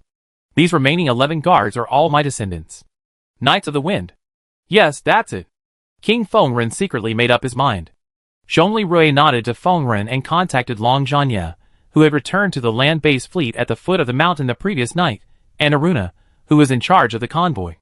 Master Long, Lieutenant Aruna, how is the combined fleet at the foot of the mountain? The Air Force has already evacuated all the elderly and children. Long Zhanya replied, at the assembly point at the foot of the mountain, 3 land-based ships and 250 heavy transport trucks, including 50 vehicles from Aruna's Songlong Guard, are waiting for you. Your vanguard group has arrived, and is boarding the ships and vehicles. We're also loading the donkeys. But your team is too long. How long will it take to descend the mountain? Zhongli replied, because the path down the mountain is narrow and dirt, a person and donkey can only travel at a maximum speed of 5 to 8 kilometers per hour. It will take about 8 hours for the last group of soldiers and civilians to reach you. Elder Long, Turtu's scouts have discovered our migration. Our previous intelligence and judgment were correct. If that's the case, Turtu from the Dragon Soul Land Research Institute will soon send a pursuit force to intercept us. Come on, come on. As long as we all descend the mountain, even on the hard ground of the valley and the road, Elder Long can actually destroy them all by yourself without Chairman Bai and me. Zhongli knew that the Tao Tai, while an old conventionally powered land craft, lacked an electromagnetic main gun. But it's thickly armored, and its short and medium-range firepower is formidable. It's equipped with heavy mortars, rocket launchers, 107mm short range, 191mm long range, dual-purpose light missile arrays, and large thermobaric missiles, Moab equivalent. During its last overhaul, it even added a reconnaissance and strike drone launcher. Excluding tactical nuclear strikes, the combined firepower of the Beiji and Xiangui isn't as formidable as this old arsenal ship. Hey, young man, you think too highly of me, an old man. Ha. Yamashita Ryu Zhanya laughed heartily from the bridge. Alright. We just follow our plan. If these monsters and devils try to become bandits and rob the land, I wouldn't mind sprinkling some cumin on them, whether it's roasted lizards, sandman snakes, roasted bugs, death bugs, or roasted scorpions, sand scorpions. Now, not only Zhongli, but also Windblade King standing nearby, and Bai Lingxin, Spinning Turtle, and Qin Xiaoyao, Ling Anzhou, who were monitoring the situation, all started stifling laughter. Because everyone was imagining General Long Zhanya sprinkling cumin with his black robotic arm. General Long Zhanya's temper has changed quite a bit since his resurrection, Yujia smiled in the data world. At the same time, after the scouts were eliminated, Turta activated his communication device with a thought, Huha Urkin. At the edge of the desert, a Shadowman snake, standard size, 60 meters long, 20 meters high, 25 meters wide, opened its eyes, revealing golden dragon pupils. Your Highness, Regent, I am here. Lead the reserves and avenge your brother. They were in the mountains, relying on the U.S. military's AC-130 cheat to eliminate your brother's marauding troops. They are so poor that they have no thermobaric pressure. They've been fired. This time, capture them alive or kill them and bring them back. It's up to you. Thank you, Your Majesty, for giving me this chance for revenge. Upon receiving the order, Yuhirkin's massive earth dragon form, the body of a sand snake, slammed its left front claw into the ground, emitting a unique sound similar to that of a dragon soul flute. The last 4 death worms of the desert, along with 5,000 sand scorpions, emerged from the dunes. Ever since Huatulito was killed 2 days ago, they've been dormant during the day and forced marches at night, arriving here to await orders. Yuhirkin turned his massive head and gazed westward at the towering Altai Mountains. You bloodfeeders who killed my brother through cheating and colluding with foreign tribes, you still think you can escape the mountains alive? Dream on! The mixed monster army, taking advantage of the cover of night, hurried toward the Altai Mountains, the vast, flat valley, and the road. 8 hours later, with the arrival of sunrise the next day, the migrating mixed team officially set off. The Taotai landship spearheaded the procession, flanked by the Xiangui and Bishi ships. Following closely behind was a vast transport force comprised of 250 heavy transport trucks and a 500-man donkey-mounted team. The team totaled 7,000 men, 2,400 of whom were aboard the 3 landships, while the remaining 4,100 and 1,000 donkeys were transported by heavy trucks. Another 500 skilled young men, each riding 2 donkeys, led by one, similar to the ancient cavalry's double-horse system, followed in the rear. The entire group marched southward, along the broad valley and the roads that ran between them. The sun rose, its golden rays shimmering on the metal hull of the convoy, reflecting a dazzling brilliance. The migrating team marched forward like a giant iron dragon. Zhongli Rui and Long Zhanya formulated the following plan. The entire migration team would slowly exit the mountainous area at a speed no greater than 10 yards per hour. Once clear of the mountains, the trucks would accelerate to a marching speed of 60 yards per hour and evacuate quickly. Meanwhile, after leaving the mountainous area, the 3 landships would adopt a shift strategy. 2 landships would remain to guard 500 personnel and 1,000 donkeys, while the other landship would carry 250 heavy trucks to the Ming Tomb's fortress city. After unloading the personnel and supplies, the first landship would depart, while the trucks would return to transport the remaining troops. After all, the Ming Tomb's fortress did not have the capacity to transport all the supplies at once, so this method was the only option. TSK, TSK, TSK, TSK. This is the second large-scale migration on Little Huang's homeland, isn't it? The transportation plan designed by Little Devil is very interesting. However, this plan will be troublesome if we encounter robbers. Nyarlathotep watched everything with great interest from the circular spacecraft that maintained invisible suspension. Little Devil, those large-scale bandits ahead, who have added some flesh and blood technology, are already in position in the desert outside the mountain exit 60 kilometers away. These despicable guys are lurking in the sand to hunt you. I'm looking forward to it. How long will it take you to break through? Hee, I'm keeping my eyes on you. Chapter 462. The southward migrating mixed fleet continued forward, still 15 kilometers from the valley's exit. The sky was cloudless today, and from the warship's bridge, one could already see the vast expanse of desert at the valley's end, a vast expanse of flat sand. Zhongli Rui was lost in thought as he gazed at the desert at the valley's mouth, planning his next phase, when Long Zhanya called. Zhongli, something's wrong. Old Long, what's wrong? Is there something wrong? I've been fighting death worms, sand scorpions, and even sand manta serpents in the north for over a year. Given their speed, their scouts should have spotted us fleeing yesterday. But until today, we're almost out of the mountains and onto the plains. How come they haven't appeared yet to intercept us? It's strange. I find it strange too. Zhongli Rui stroked his chin thoughtfully on the bridge. Judging from our performance against the enemy, Turtu is also. It's a shrewd and ruthless adversary. How could it abandon the mountainous region, where we're limited, and instead attack us on the plains? If we continue any further, the mountains will end, and we be in the vast desert? Desert, desert. Long Zhanya suddenly remembered something and urgently called to Zhongli Rui, Zhongli, quickly, halt the entire army. I get my special equipment and run a check. Okay. Although doubtful, Zhongli Rui followed the old general's advice and halted the entire army's advance. The Taotai activated its ground-penetrating radar. Soon, the Taoya's detection results were shared simultaneously with the bridges of the Bishi and Xiangui. The radar showed that at the junction of the mountains and the desert, at the end of the valley, at the edge of the desert, lurking in the dunes were a giant sand snake, for death worms, and a dense swarm of 5,000 sand scorpions. They hid beneath the yellow sand, forming a semi-encirclement, guarding the end of the valley. This was exactly where Zhongli Rui and the others had been planning to gather for the rapid distribution and transportation. Goodness. This monster army is stalking us in the desert dunes. Zhongli Rui was shocked. Strange. We've been sending pterodactyl drones for reconnaissance, but how come we didn't detect such a large-scale second squadron? I suspect that since this second unit of Turtle's monsters can crawl through the dunes, they're probably hiding during the day and marching at night to ambush us here. Long Zhanya pondered for a moment, then said, the enemy we're facing this time is quite formidable. Zhongli Rui stared at the monster army's ambush location marked on the map with lingering fear. Master Long, it's a good thing you're with us this time. Otherwise, if we had truly begun the second phase of the transfer operation at the transfer point without any prior knowledge, they would have caught us completely off guard. The losses will be devastating. So, should we bombard them with long-range firepower now? Young man, hold your composure. I fought them for so long, I know their strengths and weaknesses. While they're underground, most of our weapons will be ineffective.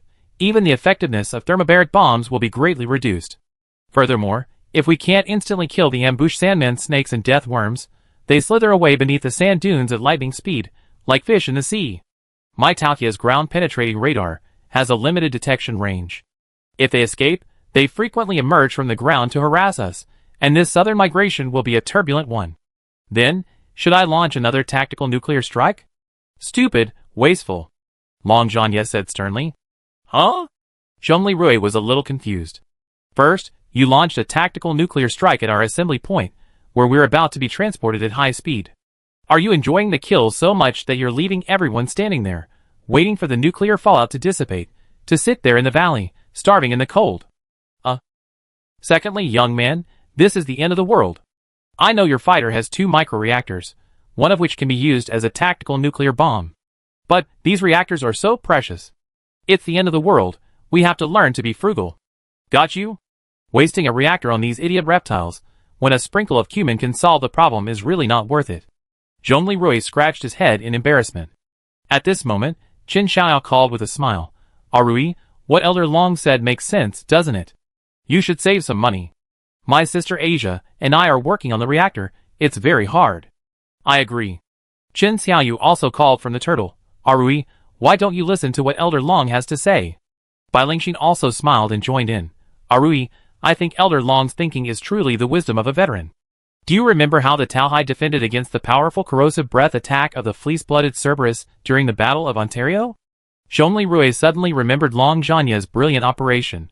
When the fleece-blooded Cerberus' powerful corrosive breath attack was about to strike, the Taohai first fired 2 lime-extinguishing bombs, which exploded and covered the battleship's armor, neutralizing the corrosive agent.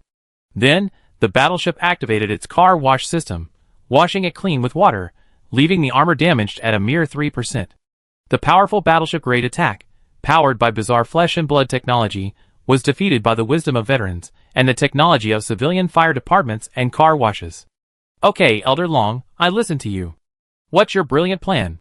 Seeing that most of the tech team behind him were suggesting the same thing, Zhongli Rui smiled and gave up the idea of launching another nuclear strike. Instead, he asked humbly, Hey, Zhongli boy, do you know about the drag the sword stratagem and the surprise attack? Zhongli Rui's eyes lit up. Master Long, what do you mean? Long Zhanya gazed at the sand dunes at the far end of the valley and let out a cruel smile. Since these monsters are so mean, let's play a bigger game with them. Okay. Zhongli Rui understood. Just then, Chen Zhenkuan called. Rui, I accompany you this time? Are you healed? Zhongli Rui asked concernedly. With the resilience of us new humans, how long do you think it takes for abrasions and concussions to heal? Chen said unhappily. I'm not like your master's disciple with a broken bone who can't get up. Pointing to Xing Yuqiu, who was recuperating in a cast nearby, by Lingxin and Chen Xiaoyu both covered their mouths with their hands and chuckled. All right. Come along, uncle. Zhongli Rui smiled faintly. Then, at Zhongli Rui's command, the trucks and donkey riders in the rear column all stopped to rest. The 3 landships in the front, feigning ignorance, advanced toward the monster's ambush circle. Soon, Hua Erkin, hiding in the sand dunes, sensed the vibrations of the 3 landships approaching. Humph, blood-feeding creatures, is that all you have? You're only fit to be food. Behold your doom. As the 3 landships approached the ambush site within a mile, the nearby sand dunes suddenly exploded. A massive sand snake and 4 death worms suddenly emerged from the sand. And in a semicircle around them, dense swarms of sand scorpions emerged from the ground and swarmed towards the 3 landships. Ants of the Dragon Guardians. I am Hua Erkin, the Regent's Great Western Expedition General, brother of the Scorpion Commander Hua Tuliga. Today, I will avenge my brother with your blood. Die, you mortal ants of the old era. Hugh Hirkin opened his dragon's mouth, roaring loudly and resonating everywhere. The sound could be heard clearly miles away. Instantly, within the 3 land-based ships, the unsuspecting Dragon Guardians erupted in chaos. Inside the number 1 hangar on the Bishi, Saren, Shikima, and a group of elders, who had previously chosen to stay with the residents to appease them, stared out the porthole at the scene, their eyes bloodshot with fear. The traitor has truly stolen the body of the dragon god and manipulated the death that once plagued the earth. The worm of death, driving an army of 10,000 sand scorpions, attacks again. Big Brother Demon King was right. He truly came to save us. Why did we only truly trust him so late? Woohoo! Shikima covered her mouth and sobbed, collapsing to the ground. The evil god, the worm of death, an army of 10,000 sand scorpions. There are only 5,000 of them, but the sheer size on the plains makes them even more terrifying. This is the true judgment day. Elder Suha, kneeling in a black robe, trembled all over, his eyes glazed over. It's all our fault for holding everyone back. If we hadn't acted recklessly, if everyone had left a day earlier, we would have reached safety long ago and avoided being pursued by the traitorous evil god. It's all our fault. Elder Garrison, dressed in the green of the herb sect and the black of the demon sect, burst into tears. What are you afraid of? Kikid shrugged. Brother Demon King Arui will soon use thermobaric bombs or a nuclear strike to incinerate all these monster reptiles. Everyone, don't worry. Seeing Kikid's confidence, everyone calmed down a bit and looked toward the bridge.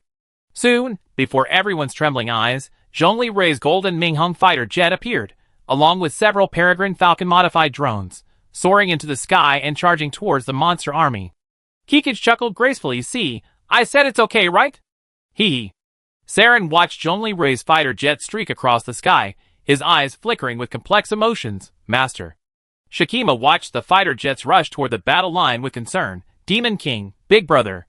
At this moment, Zhongli Rui, in his Minghong mecha fighter jet, received a radio call from Long Zhanye. Zhongli, boy, act real later and lure the fish ashore. Don't use overpowered weapons. Hey, old Long, just wait and see, Zhongli Rui replied with a chuckle. Then, Zhongli Rui maneuvered his fighter jet into a dive, firing a pulse laser beam at the Hugh Hirkin's head and face, but he deliberately avoided vital areas and reduced the laser's power. Instantly, the behemoth's face, scorched black where the laser had passed, its flesh tumbling. Hua Erkin roared in pain. Golden Fighter Plane! You're the human who killed my brother! Tell me your name! Zhongli Rui, I, the God Slayer, the 4th Demon King, the Altai God of War, the Liberator of the Grasslands, Zhongli Rui. Bajilu. The God Slayer, the 4th Demon King. What a boast! Very well, today I will test the power of you, the 4th Demon King, with my Dragon God body. Come fight! Chapter 463. Hua Erkin roared, his back armor flipped up, and he aimed at the 3 warships. Zhongli Rui had already launched 6 sentry drones, ready for battle. Die! Ants! Several large spikes roared at supersonic speeds towards the 3 landships. Engage! Zhongli Rui's sentry laser cannons and the anti-aircraft laser cannons on the right-wing Bishi simultaneously activated. All the spikes were intercepted, with only a few fragments striking the warships, causing no damage.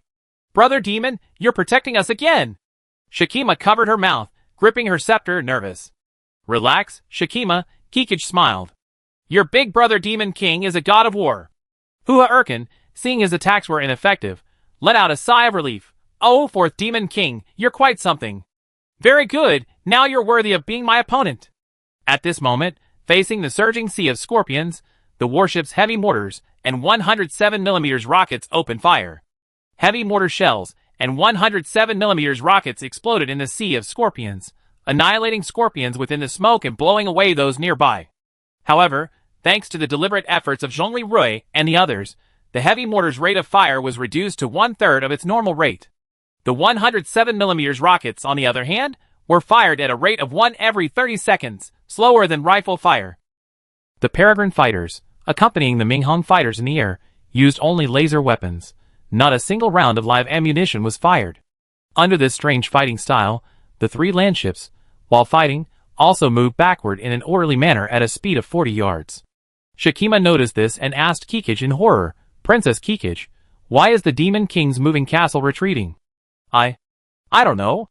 Seeing the situation seeming to be increasingly critical, Kikij hesitated. In her mind, Zhongli Rui was almost always a bomb king with a bang. But in this battle, the mushroom cloud of victory flames that had once been so impressive and beautiful didn't rise as she had imagined. This made her anxious and hesitant. Kikij mused, could it be that after the battle on the mountain, they run out of ammunition? So Arui would rather admit he's the Demon King and force everyone down the mountain to escape, just to.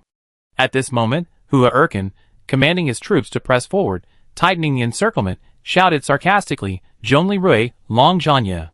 You used to use thermobaric rounds to clear the way, weren't you so impressive? What's wrong today? Are you so poor that you're even resorting to single-shot rocket fire? Hee, you fools. 2 days ago, to protect the Dragon Clan's so-called ancestral land, you fired your last thermobaric round. He used it up, didn't he? Ha ha." Shakima and Chiga exchanged a horrified glance. "Princess Chiga, this brother Demon King used up his last thermobaric round to avoid polluting our ancestral land?" Chiga, terrified by Hua Erkin's words, paled to the ground. "Oh no! Brother Arui is truly out of thermobaric rounds. How could I have forgotten that these powerful weapons are dwindling in this apocalyptic world? 2 days ago, he used up his last round to ensure we could move safely. Arui, why are you so gentle?" Seeing his sister's sudden change in attitude, Saren hesitantly asked, "Kikij, what's wrong with you? Master, he win, right?" Kikij covered her mouth, tears of regret streaming down her face. "It's all our fault. It's all our fault. We brought this upon ourselves." Shakima now sobbed again, "Princess Kikij is right. It's all our fault for not moving quickly. To reassure us, the Demon King used the last of his power, that thermobaric bomb, to purify the corpses of 10,000 sand scorpions. Now the Demon King is trapped in the face of the evil god. It's been a tough fight. It's all our fault. First we didn't cooperate, then we mess around and delayed things. Now, the people and the Demon Lord's army have been overtaken by the traitorous evil god's forces. It's all our fault. Why couldn't we understand the Demon Lord's painstaking efforts, his tenderness sooner? Would we not only killed ourselves, but also harmed the Demon Lord? Oh, eternal heaven, oh, the Earth Dragon ancestor, we were wrong. Would Shakima's reasonable judgment immediately broke down Kikij's defenses. Kikij began to sob, covering his face. Kikij's tears sent the Dragon Guardians, who had been calming down for a while, into chaos again. Saren stared out the window at the golden Minghong fighter piloted by Zhongli Rui, who was repeatedly intercepting Hua Erkin's incoming spikes with laser cannons. His eyes were blank. "It's all our fault. We squandered the chance for an afterlife the Master fought so hard to secure for us. And now, the Master still fights for us, refusing to abandon us. Even though he knows there are no weapons of mass destruction that can effectively kill the evil god, he still fights for us." She turned her head again, looking at the frightened and sobbing Shakima, the remorseful Kikij, and the tribesmen in a state of chaos. She felt as if everything had quieted down. Is it over? Really, is it going to end like this? Is this the end? My country, my people, my family, the people who came to save me. Will they all end here? In this painful and desperate struggle? Will they face the same doomsday as in the land of bones? Saren lowered his head, and suddenly felt the dragon soul flute imitation in his arms.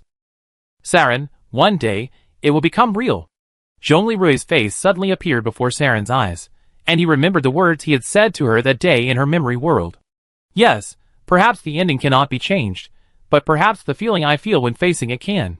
Saren felt as if a drop of fresh water had suddenly dripped into the once stagnant, hopeless place in her heart, creating ripples. From the depths of her heart, for some unknown reason, a surge of power surged, impelling her to raise the Dragon Soul flute imitation in her hand. Saren began to play the ancient ballad. Saren Kikij.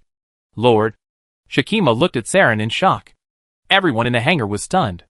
Yuchia, who had been watching the farce unfolding in the hangar, of course, she hadn't told Zhongli Rui about this, as she felt the external battle was more important, and the misunderstanding inside was just that, stared at Saren in surprise. Your insect control power has reached 93%, approaching its peak level. Your singer power has increased to 80.01%, transforming you into a normal singer? Oh, little queen of the desert, have misunderstandings made you stronger? Okay, let me help you. Mom, shall we broadcast the show together? Bai Lingxin chuckled, whatever. We win soon anyway, so this little hiccup won't matter. Yu Jia smiled, and the code flowed. Inside the Taotai, the Bishi, and the Xiankui, all the speakers and the air projected Princess Saren, completely absorbed in her performance. Everyone was stunned. Princess Saren. The next moment, Kikij looked at her sister with a moved expression, smiling with relief. Ah, sister, you're finally acting like a true queen. Although, it would have been better if it had happened sooner. Well, having this spirit is great. She glanced at the genuine Dragon Soul flute and the exquisite dagger at her waist, then her eyes drifted out the porthole to Zhongli Rui, who was still fighting hard. Her gaze suddenly became resolute, and she vowed silently, my dream, my love, my demon king, I will always be yours. With the eternal heaven above, and the fourth demon king before me, I will fight for you. My son, Jijin Kikij, was destined to accompany the fourth demon king for life, until death, and separate me from him.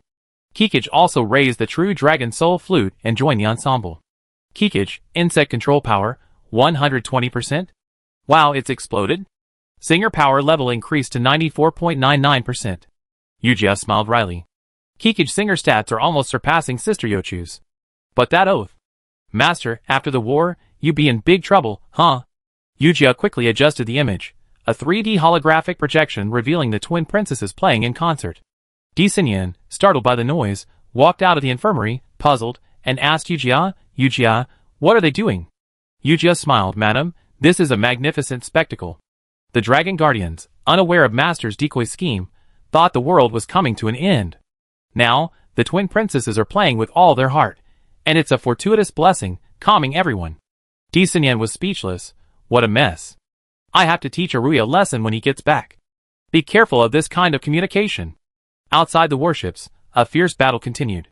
Within the three warships, all the Dragon Guardians were captivated by the twin princesses' passionate performance.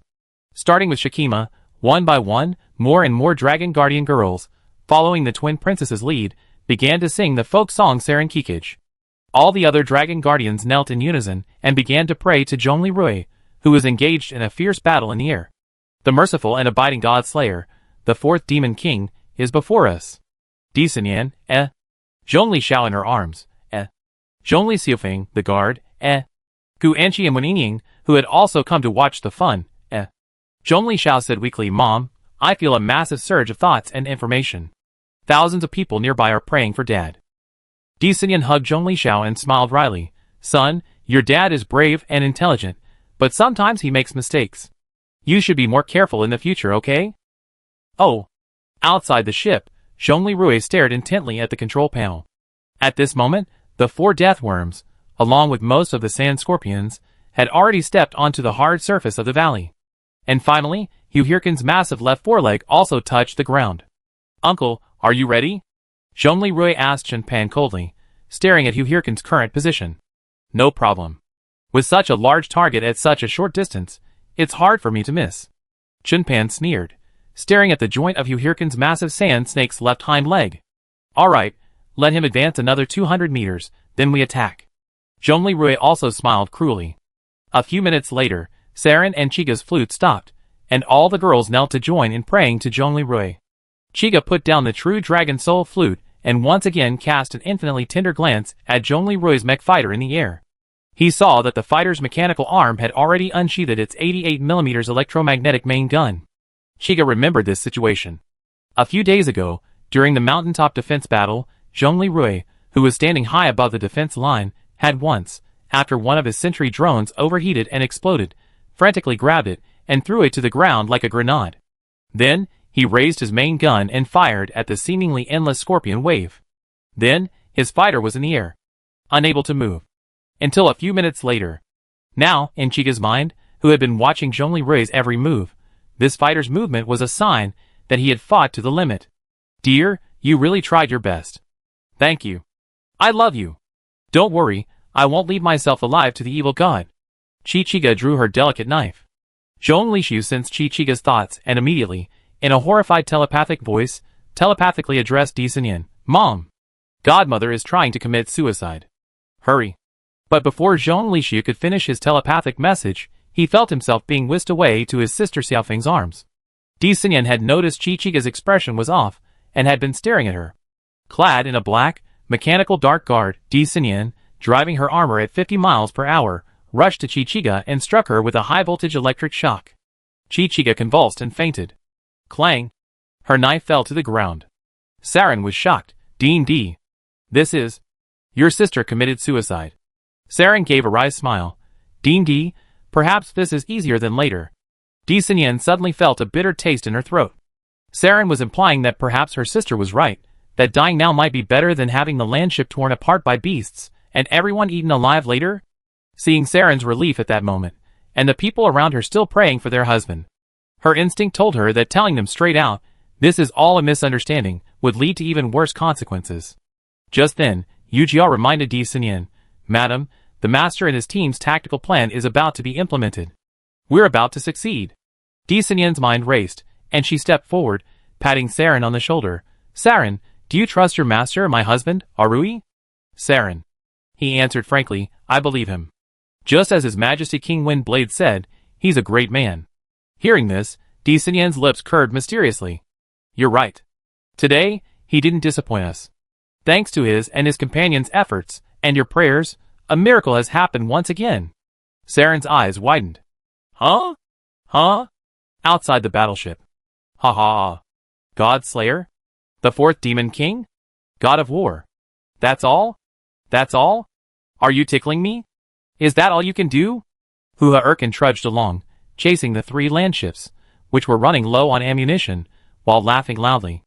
At this moment, it had completely landed on the hard ground. The 60-meter-long body of the Shadowman snake made a loud noise as it trod across the ground. Zhongli Rui sneered. Uncle, do it. The next moment, the joint of Hua Erkin's left hind leg suddenly exploded, and a large part of it disappeared. A massive sandstorm erupted on a distant dune behind him, sending hurled sand hundreds of meters into the air. Then, a crater tens of meters in diameter and several meters deep appeared on the dune, as if struck by a meteorite. Zhongli Rui then opened fire. The 88 caliber electromagnetic cannon struck Yu Hirkin's right foreleg. The same blow to the thick joint shattered, causing a large chunk to vanish. Ah! Yu Hirkin wailed in agony, his massive body collapsing to the ground with a crashing thud. Inside the warship, Saren watched the giant beast collapse to the ground with a trembling voice. A miracle? Did it really happen? Master, has another miracle been created? Shakima burst into tears of joy. Master Demon King. Victory. Behind her, all the Dragon Guardian girls chanted, Master Demon King.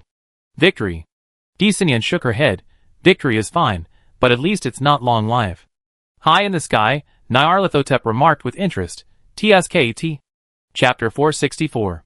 At this moment, Hua Erkin, sprawled on the ground like a turtle, roared, Fourth Demon Lord Zhongli Rui, do you think you won just like that? Dream on. Then, he raised his head and unleashed Earth Dragon's roar. Immediately, for death worms crawled at top speed to Hua Erkin's side. Zhongli Rui was amused by Hua Erkin's actions, and happily messaged Long Zhanye, Old Long, this clever guy really thought we were out of thermobaric bombs? He's gathered 4 of them together. Can we just fire a single large thermobaric bomb? Hey Zhongli, I have you and little Yelena to thank for this. If you hadn't recaptured the Jingzhou oil field in the East Sea, the original East China Sea, restored the cracking and ethylene oxide production lines in the Magic City Jinji district, and had Xiao Tang, Major General Tang Xiaoning, governor of Shizhou in the Central Plains, mobilize the people to dismantle car frames to make aluminum powder, then Hua Erkin was right. I really only had 1 thermobaric round left a while ago. Alright, let's finish this quickly. Zhongli Rui's eyes glared. Wang Gang, Chairman Bai, the main guns haven't been used for a while. You guys should cripple these slow-moving units. The Bishi and Xiangui are equipped with 300 caliber electromagnetic cannons. Wang Gang said cheerfully, "Ha, yes. Chairman Bai, 2 on my left, 2 on your right." Bai Ling Sinu. Yes smiled. Alright. Now that we're done, it's time for Old Long to go. The next instant, almost simultaneously, Wang Gang and Bai Lingxin, on their respective bridges, suddenly extended their right hands, palms spread, and pointed forward. Fire! The 300 caliber main electromagnetic cannons aboard the Bishi and Xiangui on either flank roared to life. A massive electromagnetic pulse, accompanied by a blazing white light, swept out. 2 destructive energy beams streaked through the air, striking the death worms with near instantaneous precision. With a deafening crack, one death worm was severed in half, while another was shattered by 30%. When the second round of bombardment ended, only one of the 4 death worms remained, 30% shattered, still struggling and twisting. Hua Erkin, still resembling a dying turtle, was stunned. His eyes widened as he stared at the wreckage on the battlefield in disbelief. "Fourth Demon Lord, your demon army actually possesses such power." Then, its remains attempted to dig into the ground with its remaining left forelimb to escape. Only then did it realize how hard the ground in the valley was.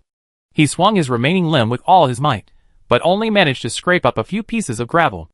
At this moment, Hu Hirkin finally understood that Zhongli Rui's troops had been playing dumb, deliberately showing weakness to lure him, and the death worms from the dune worms to this hardened valley, all for this moment.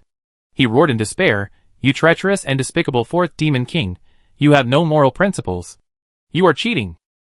At this moment, Zhongli Rui, using his propaganda weapon, shouted, "Hu Hirkin, you and your brother, as minions of Turtu, have attempted to slaughter innocent people as fuel for your invasion of the world. Today, in the name of the 4th Demon King, the God Slayer, I send you to hell." As soon as these words were spoken, countless young girls in the battle excitedly shouted, "Lord Demon King." Then, Zhongli Rui said to Long Zhanye, "Old Long, roast him." At this moment, 3 landships were stationed on the bridge of the Tao Tai, the central ship. Long Zhanye, with his signature sneer, slowly raised his right hand. The black mechanical arm pointed at the remains of Hua Erkin, the 4 death worms, whose fate was unknown, and the remaining 3,000 sand scorpions attempting to close in on the fleet. He shouted, "Fire all! Fire!" Instantly, all live fire weapons aboard the steel behemoth, the Tao Tai, opened fire. Behind its bridge, flames shot up into the sky. Large, vertically launched thermobaric bombs soared into the sky, turned a corner, and pounced on Hua Erkin, who was still desperately digging at the ground.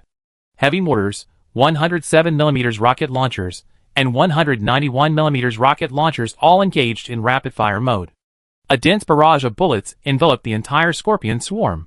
Watching his vassal army engulfed in a barrage of bullets, Hua Erkin's golden dragon eyes flashed as large thermobaric missiles approached him. "Warriors, the path of deception." Ha ha ha ha. His final roar was swallowed by a deafening explosion. A white shockwave streaked across the desert sky, and a scarlet blood cloud rose, gradually transforming into a mushroom cloud. Saren wept with joy. Miraculous heavenly fire. Disanyan nodded silently. "Saren, Lord Demon King, your master has once again defeated the evil god and brought you hope of survival." Elder Garrison stared blankly at the mushroom cloud that still lingered in the sky, tears streaming down his face. "Lord 4th Demon King triumph. He has finally fulfilled our hopes and expectations. He has once again defeated the evil god." Saren clenched the dragon soul in his hand. Flute, imitation, tears streaming down her face. "Thank you, my master, the great 4th Demon King, Zhongli Rui, Bachelou." Shakima covered her mouth with her hands, tears welling up. This is something only found in legendary poetry, a war of gods. The great 4th Demon King, Zhongli Rui, big brother Demon King Bachelou. Inspired by Shakima, all the Dragon Guardian girls present burst into tears, shouting in unison, "Thank you, the great 4th Demon King, the guardian who answered the girls' prayers, Zhongli Rui, Lord Bachelou." The Dragon Guardians knelt in unison. "Thank you for the protection of the merciful and trustworthy 4th Demon King, the God Slayer, the guardian of girls' dreams, the protector of the Dragon Guardian bloodline, the Altai Mountain God of War, the liberator of the grasslands, His Excellency Zhongli Rui, Bachelou. Lord Demon King, everlasting victory. Everlasting victory." Disanyan held her forehead with her hand. "Oh, the title husband has 2 more elements. It's getting longer and longer." Gu Anqi approached Disanyan. "Ha, master, this long list of titles, master and grandmaster, are very popular in our cosplay world, right?" The fan club for your disciple Chengwei will be updating its data tonight. Di Xinyan shook her head slightly, but a hint of a smile crept into her lips. You're bullying your grandmaster like that? Hey, don't think I don't know that you're the real mastermind behind this fan club. Hee, master, you caught me, Gu Anqi said, sticking out her tongue and winking playfully. Blinking, master is so popular, I'm just going with the flow. Di Xinyan looked at the tearful girls around her, shook her head, and whispered to herself, never mind. A guardian of a girl's dream is better than the emperor. Then, Di Xinyan said to Saren and Gu Anqi, Saren, Anqi, come, help me. Let's get Kikij to my infirmary. Alas, she's the only casualty in this battle. Saren was stunned. Her tears still wet, she smiled awkwardly but elegantly, thanks to her excellent royal etiquette. Gu Anqi burst out laughing. Afterwards, after giving Shikima a few instructions, Saren, Di Xinyan, and Gu Anqi brought the 6-meter-long snake Kikij back to the infirmary. Why 3 people are needed? Kikij is not only 6 meters long, but also significantly heavier than a normal human. Luckily, Di Xinyan and Gu Anqi are both new humans, with a combined strength bonus of approximately 160%, but Kikij's length still requires assistance. In this game, the dragon god-blooded snake-like girl has a similar upper body to a normal woman, but from the waist down, the snake-like form is 6 meters long for an adult, Saren, Kikij, while Shikima, a minor, is 4 meters long. Dragon god-blooded girls don't have arm strength bonuses, but their lower serpentine form is incredibly powerful, reaching a peak coiling force of 3.5 to 4 tons, allowing for powerful tail sweeps. The snake's maximum speed is 25 yards per hour, and its maximum lifespan is 300 years, with an average lifespan of around 240. After a brief celebration, Zhongli Rui and the other participants in the battle returned to the Bishi's bridge. Excited, they sought out Di Xinyan to share their victory, only to find her gazing at them with a somewhat gloomy expression. Xinyan, our army just won a great victory. Why do you look unhappy? What do you think? Di Xinyan crossed her arms over her chest. When you and General Long made the decision, didn't you communicate promptly with passenger Saren and Kikij? Yes, the situation was urgent. Besides, it's not a big deal. Ah, it hurts. Di Xinyan tugged on Zhongli Rui's ear, pulling him into a corner, whispering, it's not a big deal? Do you know what consequences your unintentional action almost caused? Xinyan, what's wrong? Zhongli Rui looked at Di Xinyan, feeling aggrieved. He and Long Zhanya had clearly defeated Hua Erkin's mixed monster army today, with a clever strategy and 0 casualties. Moreover, this army was far more powerful than Hua Tiliga's army that attacked the mountaintop. And yet Di Xinyan hadn't said a single word of praise. Why is that? Di Xinyan then sighed softly and briefly recounted to Zhongli Rui everything that had transpired in the hangar during the battle. What? Zhongli Rui was horrified and called out to Yujia. Why didn't you tell me during the battle? Yujia looked at Zhongli Rui with a hint of grievance. Master, the situation was urgent, and I simply prioritized it. Besides, I calculated that with your and Elder Long's strategies, this battle will be won quickly. So once we win, none of this will be a problem. Zhongli Rui said dejectedly, this is a serious problem. Ah? Master, I don't blame Yujia now, Di Xinyan calmly interrupted Zhongli Rui. Although Yujia is smart, capable, and considerate, she's essentially a battleship combat support AI. What's wrong with her prioritizing combat support? Yujia's eyes lit up, madam. Di Xinyan looked at Zhongli Rui sternly. In this matter, the root of the fault is you. No matter how urgent the battle was, before you cheated, you simply told Saren, Kikij, and the others to tell the tribesmen on the warship not to panic. You didn't even have that much time? Even if it was urgent, a few seconds wouldn't matter, right? You simply don't have that awareness. Do you know that you're fake defeat outside? Not only did you deceive Hua Erkin, you also frightened the Dragon Guardians into believing that our army was no match for the Judgment Day. At the most critical moment, Kikij was nearly driven to suicide by you. Tell me, is this your fault? You done something sinful. Huh?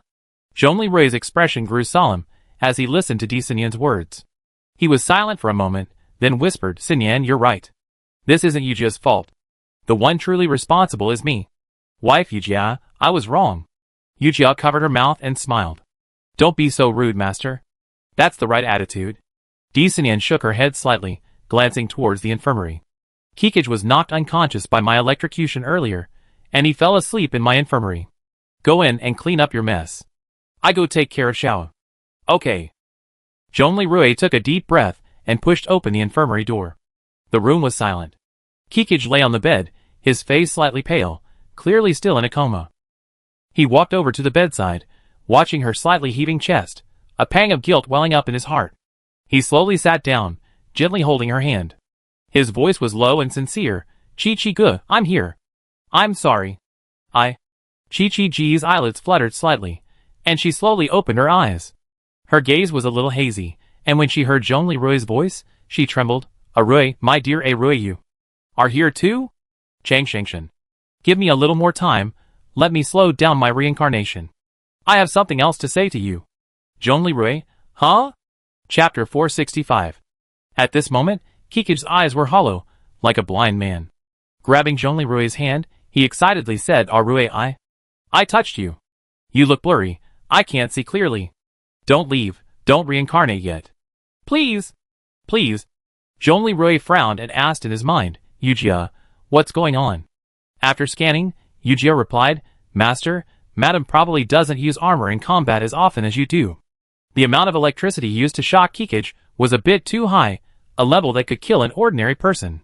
Although Kikij, of the Dragon God bloodline, survived, the side effects are causing her to experience palpitations and anxiety for a short time. Furthermore, due to damage to her nervous system, her vision is temporarily affected. While not blind, she can only see very close objects for a while. How long will this last? Zhongli Rui asked, somewhat frustrated. There's no data on this. But the Dragon God bloodline also possesses a strong recovery capacity. Therefore, based on the average new human's recovery speed, it will take her about half an hour to return to normal. At this moment, Chi-Chi-gu, who was holding on to Zhongli Rui, saw him silent and panicked. Rui, don't be silent. Wait for me. Wait until I'm done, then you can reincarnate. Chi-Chi-gu, don't panic, we didn't. I know. We weren't destined to be together when we were alive. Chi-Chi-gu interrupted tearfully. Zhongli Rui, Chi-Chi-gu. We didn't. I know. We don't have much time left on the road of reincarnation. Chi-Chi-gu interrupted again. Let me say it. Let me say it. Rui. I love you. I loved you long before Luciolia was with you. Today, we're in the kingdom of Chang Shengshan, about to reincarnate. There's no need for me to lie to you. Zhongli Rui's eyes widened in shock, stunned. He knew Kikij had a crush on him in college, but he hadn't known that Kikij had fallen in love with him even before he'd been with Luciolia. Is this true? Zhongli Rui hesitated. But Kikij, back then, I was just an ordinary college student, and you were a noble princess. Even though you were hiding your identity. How could you, so dazzling in the clouds, have fallen for an ordinary mortal like me? Hee. Rui, I was in the clouds? Perhaps. But do you know what the Dakian says? It's lonely up there. Look at how, for the throne and power, your traitorous uncle, Turtu, assassinated me and my sister, and even poisoned our father. Saren and Kikij, they were assassinated by Turtu and resurrected. Their father, the king, had been poisoned by Huatuliga. Zhongli Rui, Rui, you know what? My sister and I are twins. She was born a little earlier, so she's the older one. I was born a little later, so I'm the younger one. Yes, my sister is very hardworking and talented. But in reality, I'm a genius. In the days of royal education, things my sister had to study hard to understand, I can grasp with just a glance or two. But my sister is the heir, and I'm not. I know my sister is kind and hardworking. Aside from our father, she's the one who treats me the best. So, I don't want to appear too outstanding, because if I do, it sparks speculation. Am I trying to steal the throne? So you're just pretending to be a jerk. Zhongli Rui's shock intensified. Kikij nodded silently. Yes. I played it badly, and took the initiative to eliminate the threat for my sister. I cared about my sister, who was truly devoted to me, and I didn't want to cause her any trouble.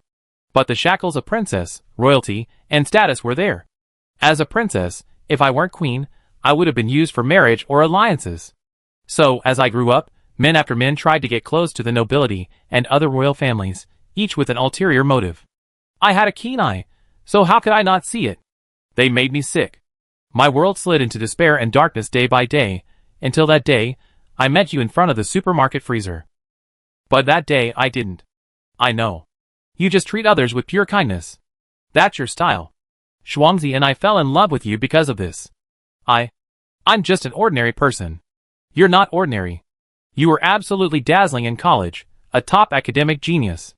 I watched you clinch your rockets in the competition and win the championship that day on campus. You? I'm really not that remarkable. You want to say I saved you, but I didn't. You did. Back then, I felt like a drowning man, unable to breathe. Until you showed up. But like Xuanzi, I was destined not to stay long. My sister and I were just exchange students, hiding our identities for a short-term experience. And Xuanzi was much the same. Well, she was even more pitiful than I was back then. Although she was the daughter of the Yoshida tycoon, she was dying of ALS. So when you were drunk? That night, Xuanzi and I, from separate street corners, watched Lucioya trick you into the hotel, only to leave in silence. We both thought she would treat you sincerely. But we never imagined. If this weren't the realm of Changshangshan, Kikage believed he died in the desert, and Lucioya in Lingnan Prefecture, if she hadn't already been reincarnated, I would have fought her to the bitter end today. Why would she, like this, ruin your sincerity? Why? Ruin you, the one Xuanzi and I truly love. Arui? Wu. Kikage burst into tears, trembling all over. Zhongli Rui was at a loss for words in this situation. He could only wordlessly embrace the sobbing Kikage and gently pat her back. Arui. Thank you, you're still so gentle. Kikage, don't carry everything on your own. Are you feeling better? We're both like this, how can we be better? No. No. Whoa.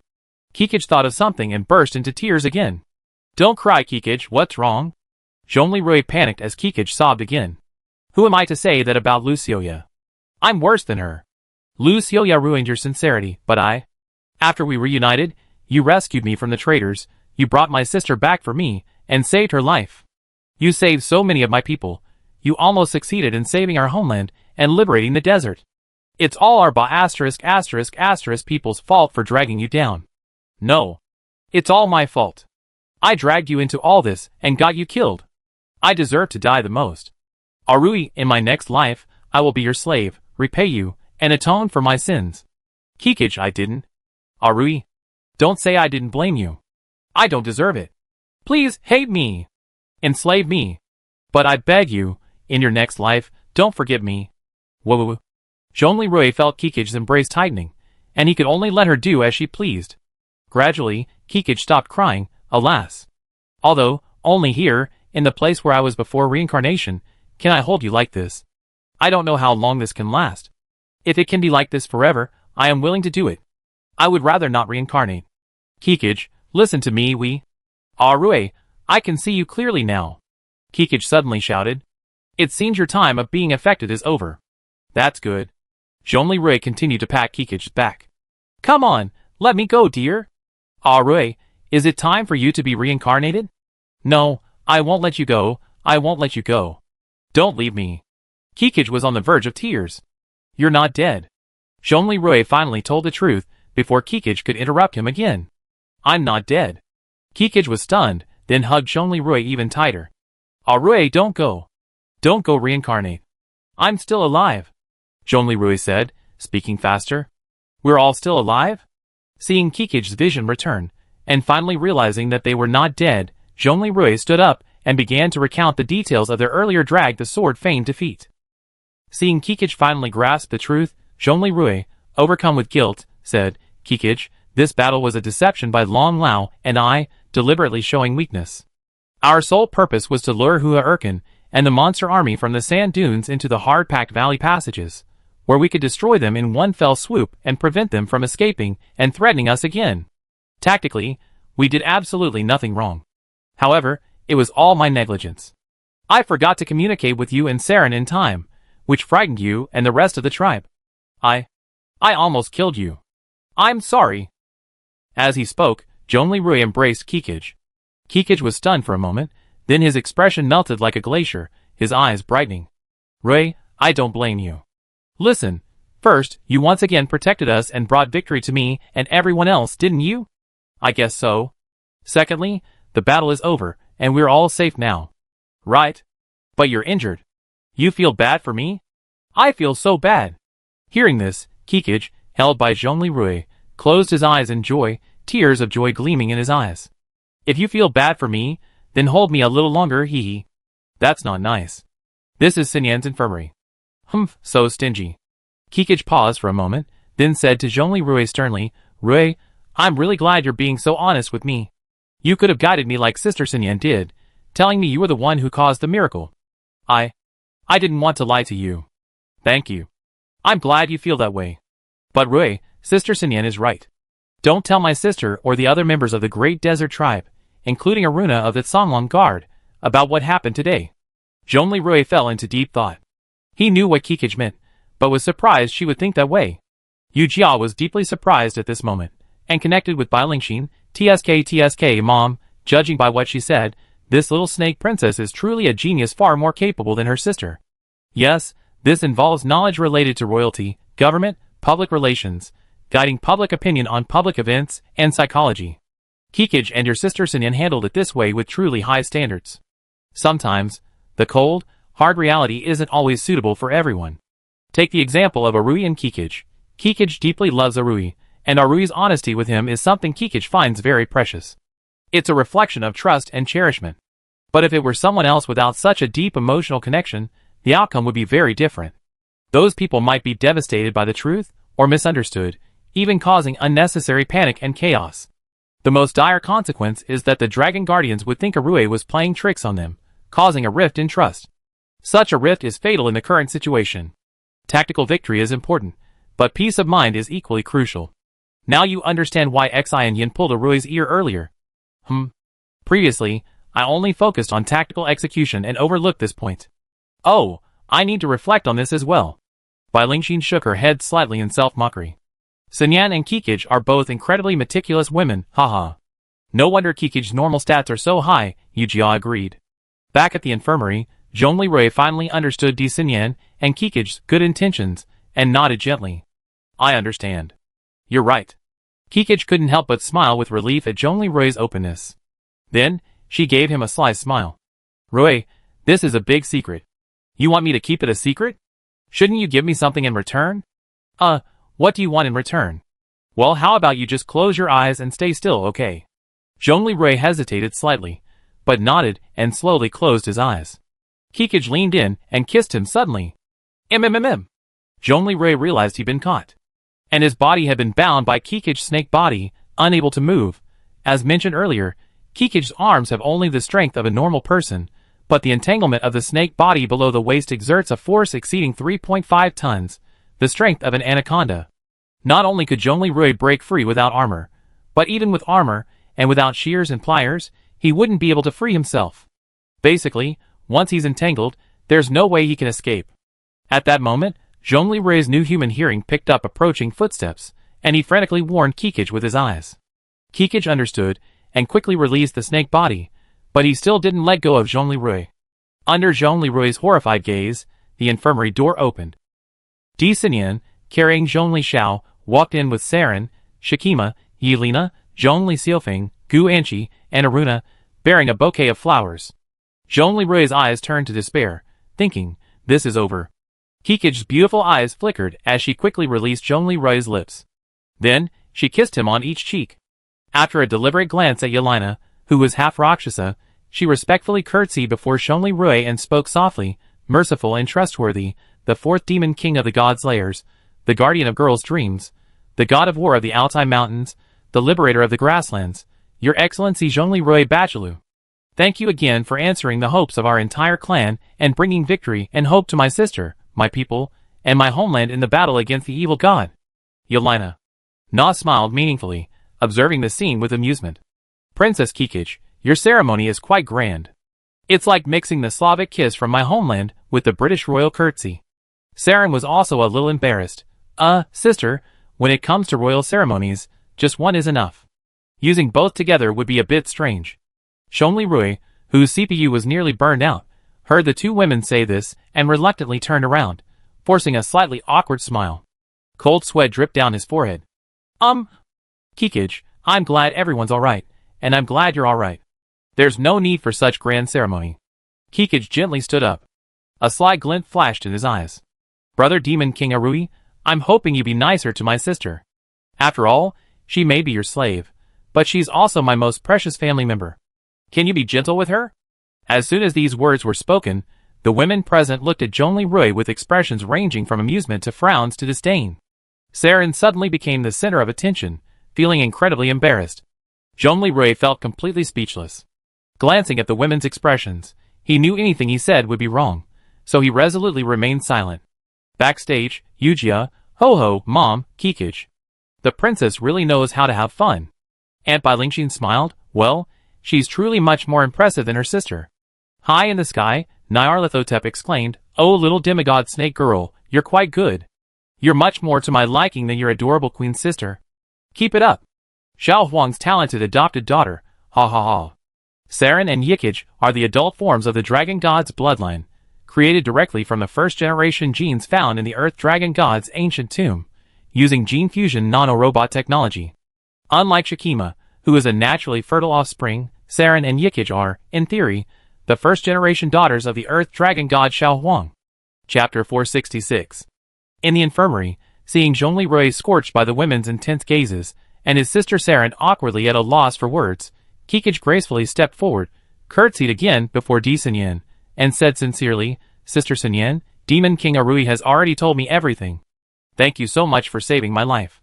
I should have been like you, always believing in him, that he could bring us miracles and victory.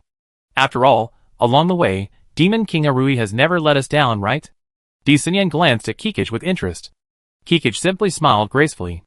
Well, Sister Kikij, what you said is basically true. However, he often has no major flaws, but needs improvement in the minor details. I'm sorry to have caused you so much trouble this time. Sister, that's not the case. With you by my side, Demon King Arui, you made up for his shortcomings in minor details, didn't you? Sister, how can your life be considered a minor detail? Di Senyan replied with a similar smile. You are the saint of the Sanlong Guard. The safety of your sister and yourself is equally important. Isn't that right, my fourth Demon King Arui? Zhongli thought for a moment and said seriously, Well, yes, the safety of Saren and Kikij is indeed equally important. You are all right. All of your suggestions are my strength. For the safety of the two princesses, and over 8,000 soldiers and civilians, we have no time to linger here. We must continue our operations. Although we did achieve a miraculous victory this time, temporarily escaping the danger of being ambushed, the crisis is not over. After all, despite Turta's evil god army's recent defeats, their strongest force in the core area of the northern desert remains a significant threat to us. Our next route will be along the desert highway at the edge of the desert. Only by quickly executing our rapid transfer plan, escaping this dangerous area, and moving to the rear of the powerful and sturdy 13 Tombs Fortress City, can we truly be safe. So from now on, we need real-time communication and effective liaison. As he spoke, Zhongli pulled 3 communicators from his armor spare bag and handed them to Saren, Kikij, and Shakima, saying, Use these communicators, and you'll be able to contact me immediately. Di Senyan saw how Zhongli had so readily corrected his mistake. After exchanging a glance with Kikij, who also understood, she smiled approvingly. Rui, this is a very good move. This way, the military and civilian team migrating south will become a highly effective team with effective communication. This way, you won't suffer the same devastating losses as Emperor Liu Bei suffered when he led his people to Jiangxia during the late Eastern Han Dynasty. This optimization is quite good. During the Three Kingdoms period, Liu Bei led the people of Dangyang and Xinya to evacuate Jiangxia, but was pursued by Cao Cao's tiger and leopard cavalry. All their baggage was lost, and they managed only a few dozen men to break through. The main force was nearly annihilated. Tactical strategist Su Shu's mother was captured and forced to surrender to Cao Cao. His wife, Lady Mi, committed suicide, and their 2 daughters were captured. Lu Chan was fortunately rescued by Zhao Yun at Changban Slope. Honestly, it was a tragic scene. Kikij smiled and said, The Demon King and his wife, the Demon King's consort, are both men of great wisdom. Kikij, I admire you. Saren was deeply moved by the interaction between Zhongli and Di Senyan, because she saw the 2 men's cautious approach. Even after their miraculous victory, their first action wasn't to celebrate, but to immediately summarize their experiences and lessons learned, identifying potential shortcomings and optimization solutions. Is this the secret to success for my master, the 4th Demon Lord? Saren pondered. As his slave, am I incredibly lucky to learn these things from him? These are truly things I couldn't have learned at the Royal Academy. Instantly, the eyes and expressions of the women present were successfully brought out of the previous atmosphere of gossip, and their focus shifted back to the ongoing southern migration. Afterward, Zhongli instructed Kikij to rest and contact him if anything happened. He then said to Saren, Saren, our landships have only been traveling at a speed of 60 miles per hour in the mountains, slower than trucks. However, we will now be implementing the second phase of our second stage express transport plan. I need your cooperation and that of the elders for this plan. Master, please give your instructions. Saren perked up upon hearing Zhongli assignment. Yes. Next, the Taotai will escort half of the truck convoy, speeding along the remaining 700 kilometers at a speed of 90 miles per hour. I need you to arrange for half of the elders to accompany us to do two things. First, inform everyone that we're going to be speeding at high speeds, so they don't panic. Second, upon the arrival of the advanced mixed force, elders, please cooperate with the northern garrison and lead the tribesmen off the boats and vehicles as quickly as possible, as the Taotai and the transport convoy will need to return for a second trip. Master, why did you plan this journey this way? Why not return to the Mingtum's fortress all at once? Saren objected, slightly puzzled. Although our army just achieved a miraculous victory, staying at the foot of the Altai Mountains and the edge of the Hanhai Desert, if Turta's evil monster army attacks again, wouldn't the remaining half of the army and civilians be in great danger? Sorry, Master, I overstepped my bounds. Please forgive me. Zhongli smiled. Well, knowing how to ask questions is what makes a good student.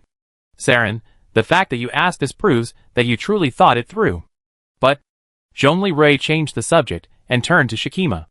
Shikima, let me ask you, how fast do your people ride donkeys on the desert road? How many kilometers do they travel in a day?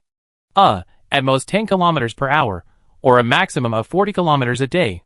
Zhongli turned to Saren again, his eyes calm, and said, yes, now that our soldiers and civilians have descended the mountain, we have 500 men and 1,000 donkeys, all riding. The mountainous area is not so bad, there's still some vegetation and water sources. Now, what will happen if you let the soldiers and civilians travel together on the 700-kilometer desert road at the edge of the Hanhai Desert? Well, to protect the slowest 500 men and 1,000 donkeys, the military supplies. We have to slowly march through the desert for over half a month. I get it, it'd take too long. During that time, we'd be under attack from Turtu. Zhongli shook his head in slight disappointment, thinking as expected. Saren is still too inexperienced. No wonder he was so misled by Turta's lie that using the death worm to fight the Dakian army won't kill any of our own people. Seeing shake his head, Saren panicked. Master, please advise. Zhongli didn't say anything, but instead looked at Kikij expectantly. Kikij, what do you think? Kikij looked at Zhongli with an amused look. Are you sure? Then I'm just talking nonsense. It's okay, please do as you please. Zhongli looked at her expectantly. Ahem. Sister, if we really act together, the end result is that the army won't march through the desert for 17 days. Over half a month. It'd actually take about a week. But half of our supplies, especially the donkeys, will be lost. Saren exclaimed in horror. How could this happen? Zhongli looked at Kikij with approval, then smiled. Kikij, continue. Sister, what month is it now? The vast sea desert is hell. The temperature difference between day and night is over 30 degrees Celsius. It's a scorching sandy hell during the day, and below zero at night. You have an army marching 40 kilometers a day across the vast sea desert, with water shortages and such harsh conditions. Those donkey riders would probably be dead in less than a week, having covered less than 300 kilometers. Then, Demon King Arui would be forced to force the remaining 500 people without donkeys to share a ride with the rest of the people.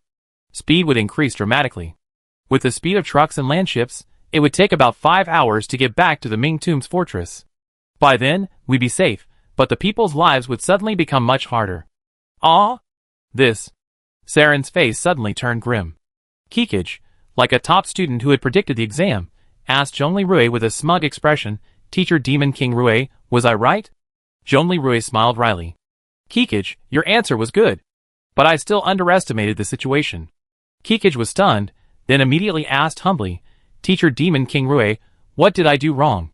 Zhongli said calmly, east of the Altai Mountains, in the vast desert region, annual rainfall is a meager 40 to 200 millimeters. Furthermore, it's the dry season. We have over 8,000 soldiers and civilians, and 2,000 donkeys, including. The water used for transporting people on the road, and the donkeys on the trucks is staggering. A donkey drinks 3 times as much water in a day as a human. Our fleet has limited water, And to ensure water for people, we have to sacrifice the donkeys. And your estimate was optimistic. 10 kilometers per hour, 40 kilometers a day, and that's on the grasslands. On the vast desert highway. Not only will the donkeys on the road die, but the donkeys on the trucks will also slowly die of heat and thirst. At this rate, all the donkeys will die in less than a week. We can only flee back to the rear of the Mingtum's fortress in disgrace, carrying our people with only the remaining food. Kikij was startled. Oh, I forgot to calculate that. What a mistake. Zhongli Rui smiled wryly. No, you're already quite impressive for estimating that level. So, the plan Elder Long and I discussed was to transport one team, using the turtle to carry half the truck fleet at a 90-yard dash. We covered the 700-kilometer distance in just 8 hours, reaching the Mingtum's fortress. Within 2 hours, the elders would unload the 3,000 soldiers and civilians from the warships and trucks. The trucks would then replace the drivers, refuel, the nuclear-powered turtle didn't need this, and return to our awaiting assembly point with a reserve of fuel. The rest of our soldiers and civilians would then. We should rely on the mountains, defend and wait. The Turtle army just suffered a heavy loss here, and seeing that we're defending in the valley, they won't easily attack again. Once the transport team returns, we spend about 2 hours loading all the men and donkeys. The entire army can retreat to the rear of the Mingtum's fortress within 7.7 hours, and not a single donkey or person will be lost. The overall plan, ideally, should take no more than 2 days and nights. We should have enough water for 2 days. Besides, the Altai Mountains still have some vegetation and grass, which the donkeys can still eat. In short, 2 days and nights shouldn't be a problem. As Zhongli Rui finished speaking, the whole room fell silent. Kikij was the first to react, clapping slowly. Brother Demon King Arui, you're a genius at logistics and coordination. I admire you. Saren was shocked again. With awe, she also began clapping. But as she clapped her hands, she looked at Kikij with a puzzled look. What's happening to her sister? Desanyan hugged Zhongli Xiao and smiled proudly. Shower, you should love learning like your father in the future, huh? Knowledge is power. Zhongli Xiao nodded naively, smiling. Yeah, Dad's the coolest. Slowly, the girls, realizing what was happening, began to applaud. A chorus of applause and praise. When the clamor died down, Zhongli Rui said sincerely to Saren, Saren, when the time comes, it'd be up to you and the elders to comfort the tribe members during transportation and coordinate everyone's quick disembarkation upon arrival. You're familiar with the tribe members, after all. Please, time is of the essence. Saren nodded equally sincerely. Master, rest assured. I ensure the elders get this done. The southern migration is a one-stop operation. Okay, that's the spirit we need. Then, everyone, let's go! Let's go! Okay. Everyone responded excitedly. Chapter 467. Backstage. Qin Xiaoao looked at Zhongli Rui, whose scholarly spirit had returned, and smiled warmly. Brother Demon King, I really miss the old days. But things aren't so bad now. As she spoke, she continued to use a secret algorithm to monitor communications and information, hoping to find surviving Arab jurists. But for the time being, there was no news. She sighed softly, and shook her head in disappointment. High in the sky, Nyarlathotep observed Qin Xiaoyao's operation and sneered.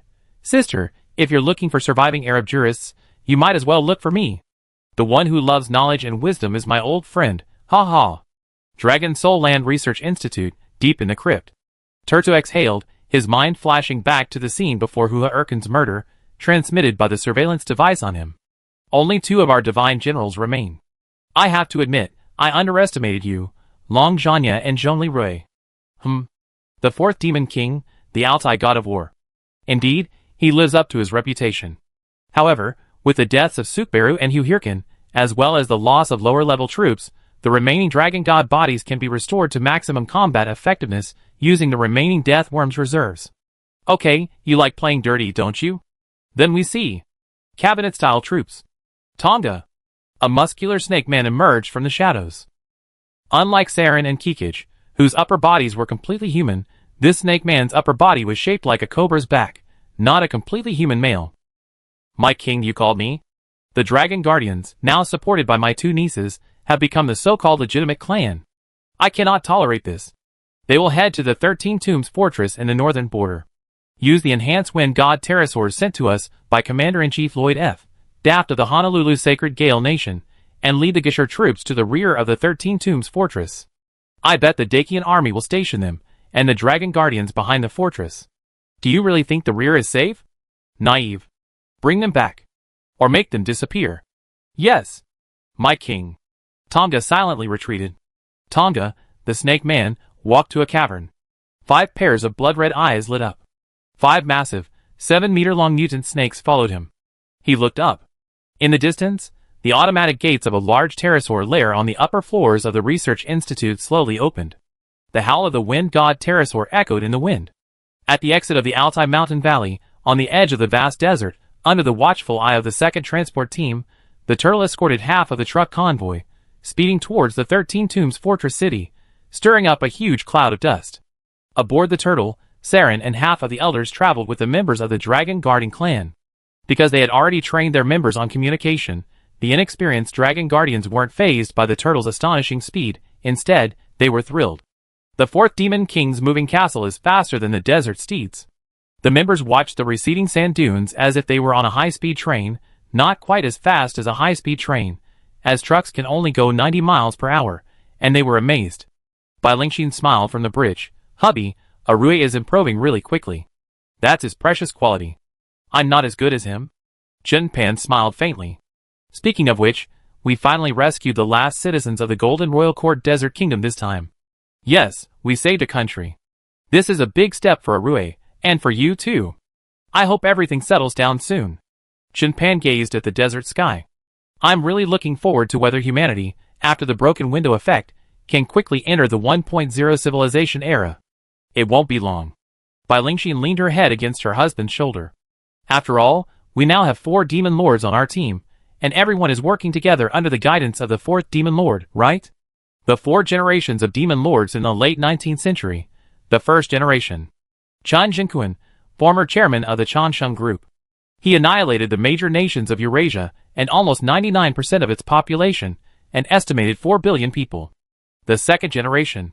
Ning In 3, the Yowang Tooth King, a runaway experiment from the Creation Project. He wiped out 1 billion people in North and South America and the old Fierce Wind Kingdom. The third generation of demon lords, undisclosed, top secret from the New Dakian.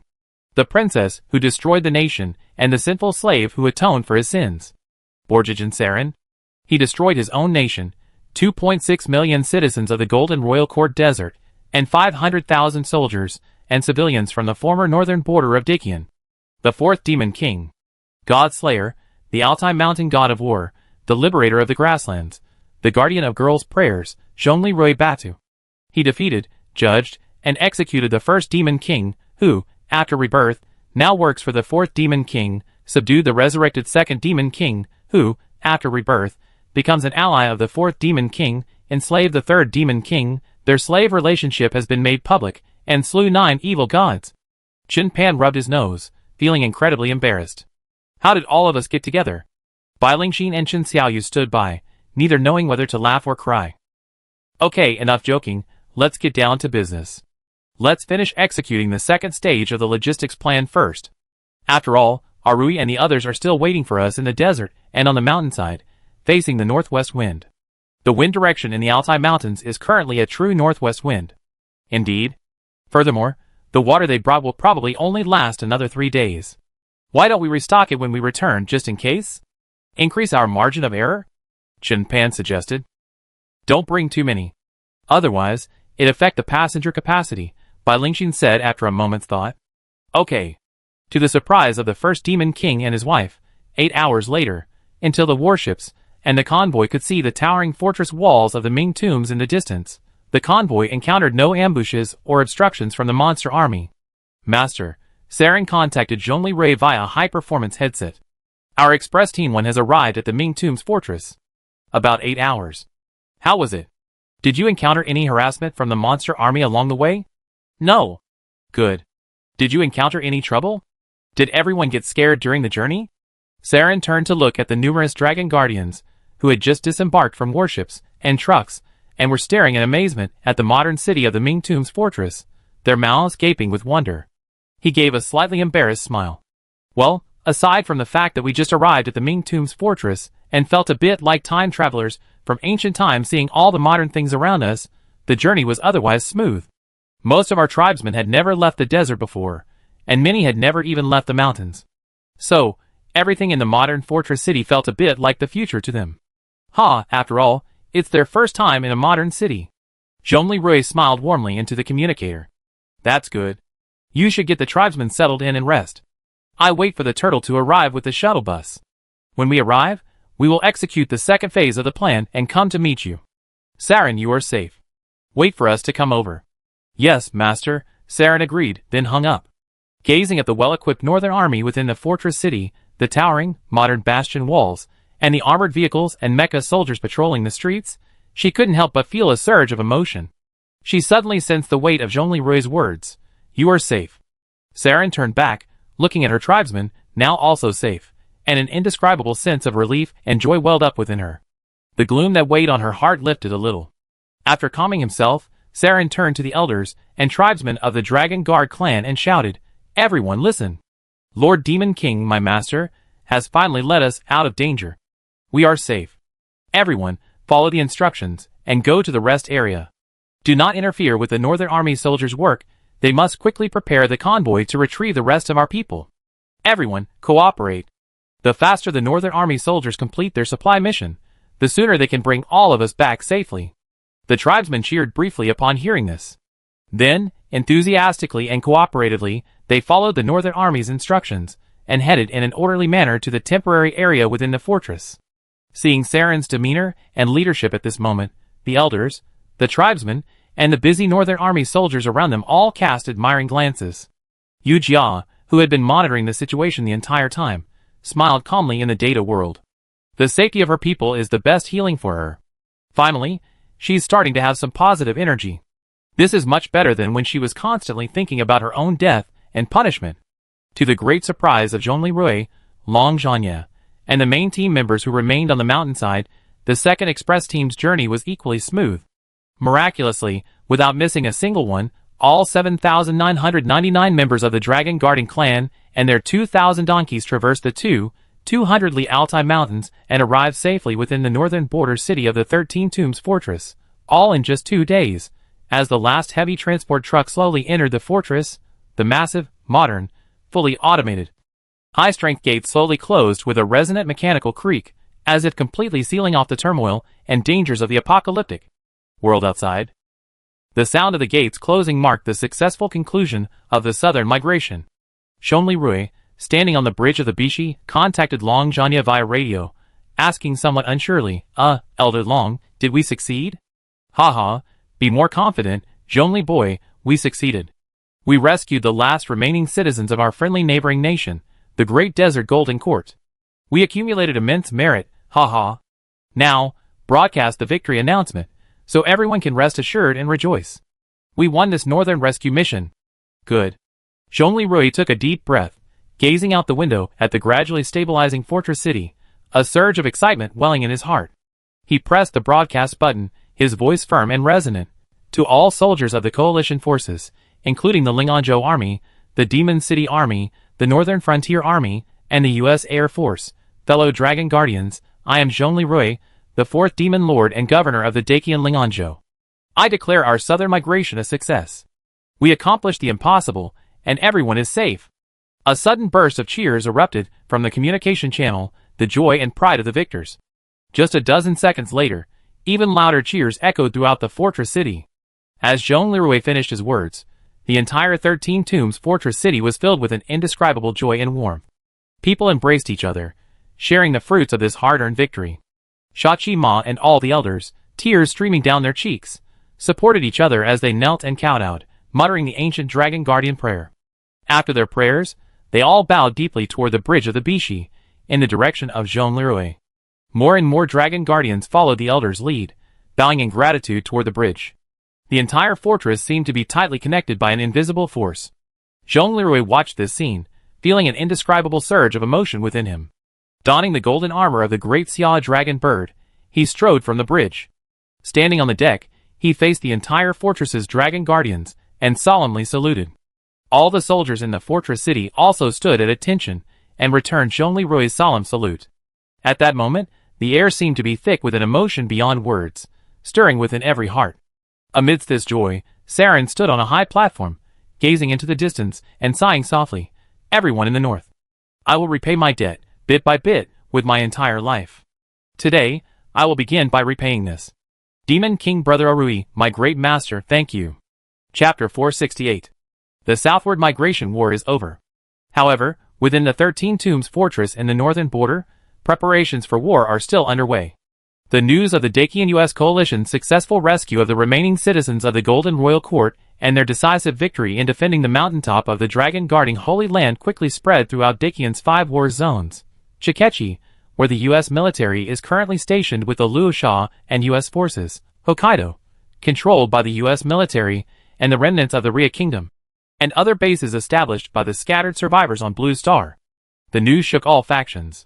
The remaining survivors across Blue Star greatly strengthened their favorable impression of Dacian and the Fierce Wind Nation. In Shikechi, a city of 200,000 people where the Fierce Wind Nation and Luosha Nation's main population reside, Fierce Wind Nation's support rate rose. This is how it works in electoral nations. Although the Gale Nation's air force arrived at the last minute and only destroyed 1,700 remnants of the Sand Scorpion army, they still touted their success, claiming they had collaborated with the Dacian army to rescue the survivors of a nation. Because the story was true, the morale of the Gale Nation's 100,000-strong population was boosted, and their support within Shikaka City also increased. In electoral nations, as long as something is partially accomplished, it can be exaggerated and promoted as a victory for a particular faction. On the North Pacific coast, at the Shikaka City Joint Forces base, Rakshas's General Salikov pounded his desk in anger. Damn it! The Gale Nation stole the show this time. Their AC-130s only destroyed 1,700 smaller monsters, and they're already boasting. If I'd known, I should have sent the 2-160 White Swan. He then immediately urged his adjutant to intensify preparations for the three-nation joint operation against the Dragon Soul Land Research Institute over the next 2 months. He absolutely must not let the new Dacian and Gale Nation take all the credit again. Governor Leon and Major Thomas of the Gale Nation smugly gazed at the unwilling Rakshasa soldiers inside the base, secretly mocking them. These self-proclaimed brave Rakshasa people, even with such a prime opportunity to showcase their talents during this international rescue, they hesitate and waste it. Huh, is that all? Leon gazed southwest, his eyes gleaming with shrewdness. He thought, Brother Rui, you trained my eldest nephew to become the brave king. The Wind Blade King is Leon's sister, Aisha's eldest son, and you yourself became the 4th Demon King? God is such a joke, haha. And in the core Pacific Ocean, near the Sea God's Heart Research Institute in Honolulu, a 200-meter-long sea monster angrily uttered a human voice beneath the surface. Turtu, that idiot. He lost half his army, and couldn't even handle a bunch of dwarves in the underground city, a satire on the Dragon Guardians, who built cities in giant underground caverns, like dwarves in fantasy, and Dacian's tiny army. And yet he still has the nerve to call himself the descendant of Khan of the Blue Sky, the former king of humanity? What a joke. The 4th Demon Lord, Zhongli Rui. Badalu? Interesting young man, I remember you. This voice resembled Lloyd F. Daft, the former president of the Gale Nation, who once spoke on the international stage. The day after the Dragon Guardians arrived at the 13 Tombs Fortress City, Zhongli Rui informed Saren, Kikich, and Shikima that they could bring their tribesmen to the temporary camp prepared for them behind the fortress city.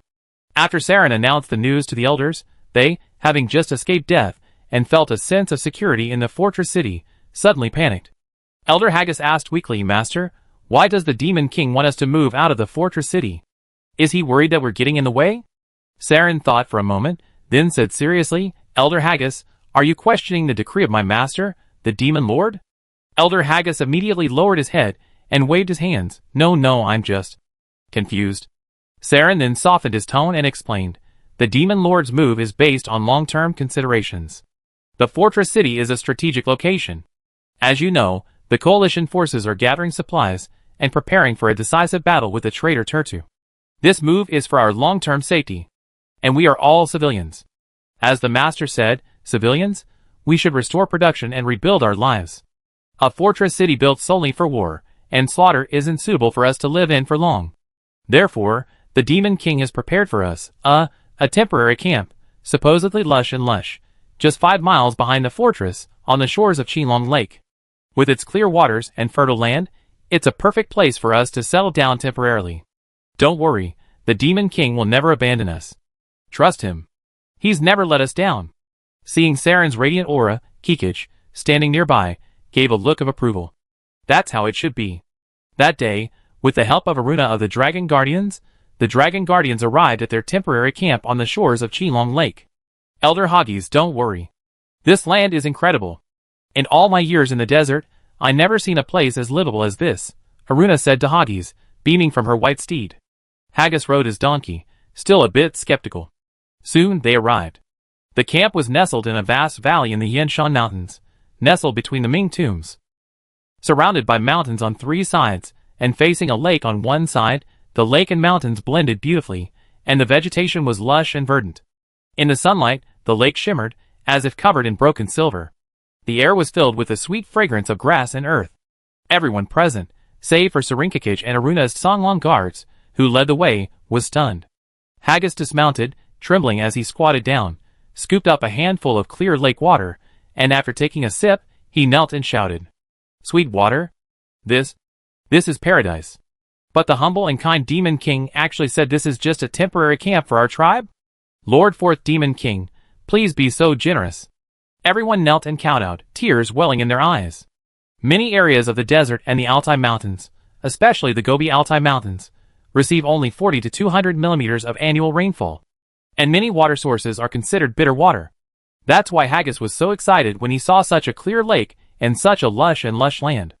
Aruna smiled and surveyed the camp, then sighed quietly. Alas, the mountains are short of water.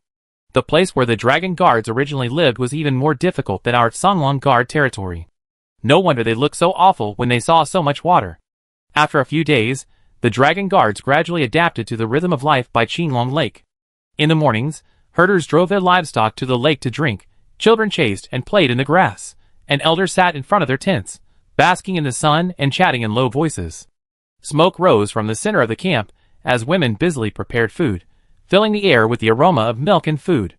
It seemed as if the apocalypse had never happened. Saren, Kikich, and Shikima slowly passed through the camp. All the tribesmen bowed respectfully, their faces filled with long-lost peace and hope. Shikima watched all this, her voice trembling with disbelief. "Brother Demon King, you have brought us all this. You are the greatest Demon King." Kikich smiled and stroked Shikima's head. "You're right." That evening, Shikima and the elders quietly gathered for a meeting in a makeshift building, common at construction site offices in the old days. Elder Hagi sighed, "I'm guilty. I repeatedly doubted the Lord Demon King's intentions. But the 4th Demon King is truly unbelievable. For a Demon King, he truly is the guardian of worldly order." Elder Garrison nodded, "Yes, such a being is rare in our lifetime." At this moment, Shikima touched the Dragon Soul amulet around her neck, thoughtfully saying, "Everyone, thanks to the great sacrifice of our benevolent Lord, Princess Saren, and following the banner of the 4th Demon King, we have achieved today's happiness and security. We should express our gratitude for his kindness and achievements." The elders nodded, but their faces were hesitant. Elder Suha shook his head. "How can we express our gratitude? Almost everything we have now was bestowed upon us by the Demon King. Furthermore, if we were to give him a beautiful woman, our master is already his. The saint is very favored now. Great Elder Shikima, you're still too young." At this point, Gallison, from the Herb clan, wearing a black and green robe, thought for a moment and said, "In our clan's tradition, any worthy leader who brings blessings and great deeds to the people will be presented with a king's banner crafted from precious treasures to commemorate his great virtue."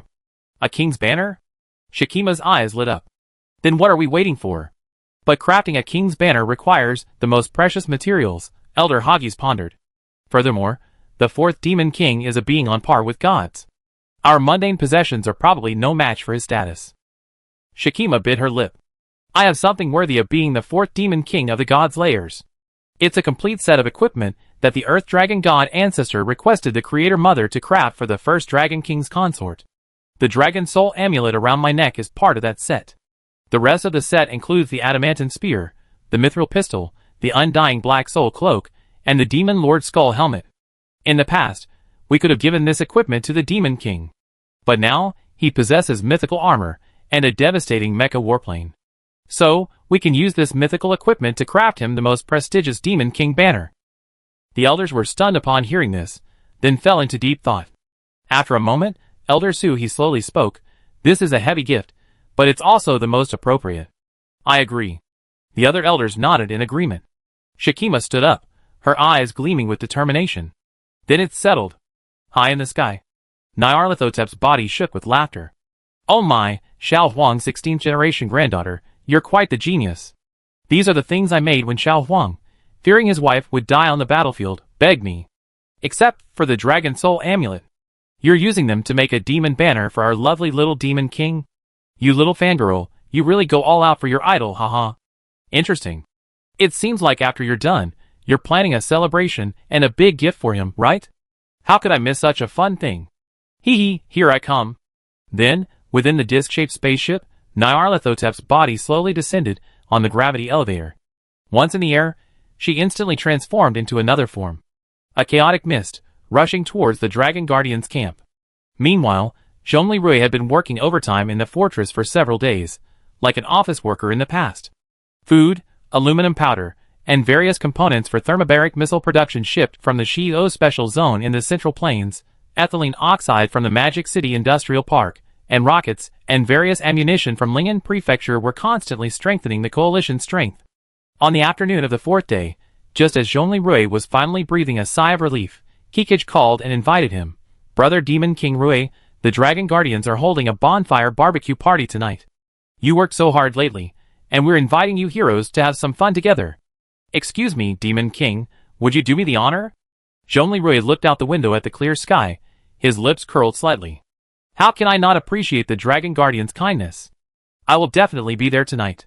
He hung up, a hint of warmth in his tired eyes. The intense work during this period had truly left him exhausted, both physically and mentally. Maybe I could take my friends and family out for a barbecue, some dancing, and a bonfire party? Not bad.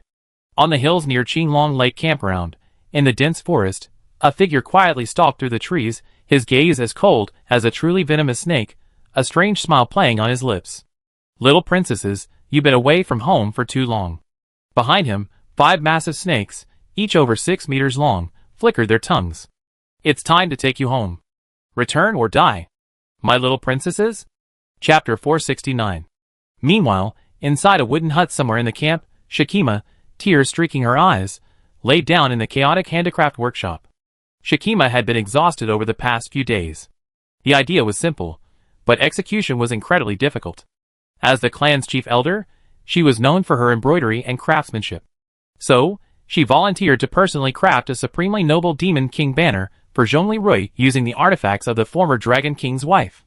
But when she actually started, she realized how difficult it was. Her only progress in the past few days had been successfully attaching the Dragon Soul amulet to the adamantine spear. But then, the process hit a dead end. Not only was there no progress on the mithril pike as the banner's crossbar, but even her attempt to embroider the undying Black Soul cloak was impossible. Because, shortly after her needle was inserted, the thread would be absorbed by the cloak, disappearing, and the cloak would return to its original state. Unwilling to give up, Shakima toiled tirelessly in her room until she was so sleepy she collapsed and fell asleep. In her dream, what should I do? I can't make the banner for the Demon King woo-woo. Even in her dream, Shakima was still obsessed with making the banner, crying anxiously. Are you Xiao Huang's 16th generation granddaughter? In her dream, Nyarlathotep appeared before Shakima in the form of the Creator Mother. Looking at the woman before her, whose appearance was almost identical to the one in the ancient texts, Shakima's eyes widened. You are the mother of Xiao Huang, the ancestor of the Earth Dragon God, the Mother Goddess Creator Mother. Huh? As a descendant of Xiao Huang, you still know me? Nyarlathotep said slowly. Then, do you acknowledge your guilt? Shakima was horrified. Mother, the Creator Goddess, is here before me. Shakima, the 16th generation descendant, apologizes. You're quite frank in your confession. So tell me, what crime did you commit? I shouldn't have revealed the secrets of the Earth Dragon Library to my outsider, the 4th Demon King. Oh, that's the first one. What else? I shouldn't have taken everyone with me to join the Golden Court. What else? Nyarlathotep, with a playful smile, continued to approach Shakima. Shakima was now so frightened that her eyes welled up with tears, and she dared not breathe. And I shouldn't have destroyed the sacred relics of our ancestors. Oh, you understand everything. So, little Shakima, how do you think I should punish you? Nyarlathotep, in a playful mood, caused Shakima's dream to unfold with a strange scene of flying sand and rocks, and swirling black clouds. Shakima immediately knelt, her voice trembling. Mother Goddess, Creator Mother, all my faults are mine. Please punish me. But I humbly ask that you spare my people, they are my family. I know my voice is insignificant, but I also ask, Mother Goddess, please spare the fourth Demon King. He is the benefactor who saved us all. Whoa. I am willing to give everything I have to atone for my sins. Blood, life, soul, I am willing to offer it all. Watching Shakima's expression, Nyarlathotep felt both angry and amused. Alright. We saw what you did. You know my methods from my journals. If I hadn't allowed it, you would have been blasted to dust by my thunderbolts long ago. Mother Goddess, you. Shakima was stunned. Rise, child. Your judgment was correct. The young king of the Golden Court, and the young demon king of compassionate science, it was because you and your people chose them that their bloodline and hope are preserved. Actually, I owe them my gratitude. I'm not here to punish you today. I fulfilled your wish, and come to bless the new artifact you wish to craft. Shakima's eyes shone brightly. Mother Goddess. Thank you. But only for a moment, the light faded, and she burst into tears. But, whoa. Wow. Nyarlathotep asked curiously, Hey, my little child, why are you crying again? Wow, Mother Goddess, not only did I fail to complete the artifact, I made a complete mess of it.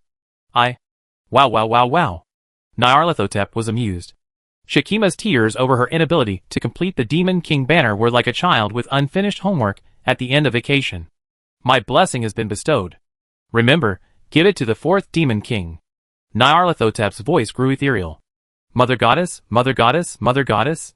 Before Shakima could understand what was happening, Nyarlathotep's figure had vanished. Then, Shakima awoke with a start. Is this a dream? Oh no, I have to hurry. Huh? Shakima stared in horror at the mysterious spear in her hand. The main body of the spear was the same adamantine spear from before. At the top of the spear, below the tip, the former Demon Lord's helmet had been processed and transformed into a banner.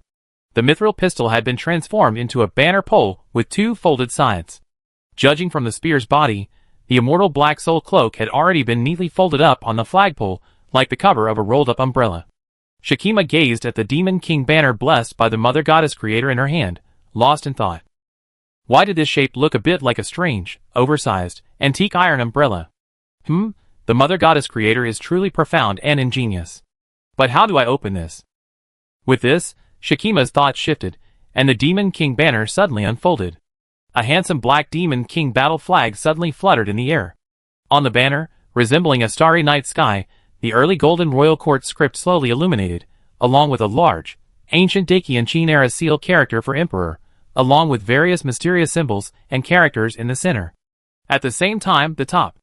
A red light shone from the hollow eye sockets of the Demon Lord's headdress, where a skeletal ornament had been placed. Shakima, the 16th generation descendant of the Earth Dragon God Xiao Huang, this is the Imperial Banner of Bachilu, bestowed upon the fourth Demon King, Zhongli Rui, by the Creator Mother in gratitude for your service in protecting the tribe. Please, at the appropriate time, amid the chants of the maidens of your tribe, present it to the Demon King. Present it to the Demon King. Remember your mission, descendant of the Dragon God Xiao Huang. The Demon King banner addressed Shakima in an enigmatic voice, like an ancient sailor's chant. The red eyes vanished, and it automatically folded and closed again. Shakima wept with joy. Yes. I will remember the Mother Goddess's will. Thank you, Mother Goddess, the Creator Mother. Thank you, Mother Goddess, the Creator Mother. Outside, a female dragon guardian covered her mouth with her hands, giggling, and quietly left. Crybaby little Shakima, this custom-made item is being delivered to my doorstep by you. Little devil, please remember to leave a positive review after signing for it. Ha ha. Soon, an excited Shakima reported to Saren and Kikij about the Mother Goddess's blessing in her dream. Looking at the large strange umbrella Shakima was holding, Saren smiled awkwardly but gracefully. Seeing 14-year-old Shakima toiling for 3 days, using a bunch of artifacts to create a strange umbrella, she was at a loss for words. Furthermore, as for the Mother Goddess's blessing, she simply assumed Shakima had dreamed it because she worked so hard and drifted off into sleep. As a top student in the royal family, she also knew some basic astronomy. The logbook indicated that the Creator Mother had already traveled to Alpha Centauri, light years away. Even if she noticed the unusual situation, how could she have returned so quickly? She patted Shakima's head. Shakima, you worked really hard. Thank you. Lord, what I said is true. Shakima grew anxious, seeing that Saren didn't quite believe her. Saren hesitated. But giving the master an umbrella made from a sacred artifact from the past. That seems Kikij thought for a moment and smiled. Shakima's gift is actually quite good. Saren wondered, is this even possible? Kikij raised his right hand, index finger pointed skyward, and explained with a smile, this is a people's umbrella Shakima lovingly crafted. Saren and Shakima simultaneously wondered, people's umbrella? Kikij continued, in the ancient Qing dynasty, when officials of high moral character and high esteem left office, the people would spontaneously craft people's umbrellas for them, as a token of gratitude and well wishes. Now that Shakima has presented this umbrella to Brother Arui, the Demon King of Dakian, doesn't it symbolize the people's admiration and support for the Demon King? This gift is surprisingly fitting, isn't it? Only then did Saren nod in agreement. Well, that's a good idea indeed. Then, Shakima, you will arrange to present this umbrella of all people to my master during the evening ceremony, to show the people's gratitude to him. Yes. My lord. Shakima withdrew with a mixture of joy and sorrow. She was pleased that Princess Saren had agreed to let her arrange the ceremony and present the gifts. She was worried that neither Saren nor Princess Kikij believed the mother goddesses. The Creator Mother's dream. Never mind. It won't affect anything. After all, I can personally hand this artifact to Brother Demon King. Mother Goddess, rest assured, I will do it beautifully. With that, Shakima, carrying the strange umbrella, hurried toward the ceremony venue. She quickly gathered the elders and tribesmen and began to make arrangements. Unaware that a tribe member had secretly appeared in their camp, dressed identically to the others, watching everyone busy with interest. The party's about to begin, hee, the young tribe member chuckled softly, a subtle glint in her eyes. A few miles from the camp, in the woods on the mountain, 6 pairs of venomous eyes stared coldly in its direction. In the distance, Zhong Rui and his companions' military vehicles sped towards them. In the accompanying cars were Zhong Lirui's family, Di Sinian, Zhong Lixiao, Xiufeng, Lu Shi's family, Lu Shi and Gu Anqi, Ameo and his wife, Ameo and Lu Mingqi, and Xinjia and his wife, the muscular Xinjia and Xin Yuchu, whose hand was still in a cast. In addition, Long Zhanya had brought his godson Zhao Pu along to relax today, because he died once defending the Holy Land, and the old father didn't want his godson, resurrected after dying in battle, to return and continue his work. In the car, Gu Anqi opened her live streaming app. Hello everyone, I've been busy fighting lately, and it's been a while since I've been online. Hey, did you miss me, Mushroom Kun? Today, I'm exploring the ancient and mysterious temporary camp of the Dragon Guardians. Our popular 4th Demon Lord, Governor Arui, has brought them back. It's a shame one of them is missing. Only one missing. Oh my! Governor Zhongli is already a master at evacuating overseas Chinese. Support the above plus. 202. Yes, fighting on a plateau at an altitude of 3,500 meters, with only 3 soldiers and 1 civilian lost, and the rest of the people, along with 2,000 donkeys, were brought back. What a miracle in the history of war. Indeed, that's right. Did you know, I was on the defense of the Mingtomb's fortress? That day, we watched the coalition forces actually bring so many people back intact, and everyone was shocked. Hey, Governor Zhongli and General Long are the most capable governors in our Dakian.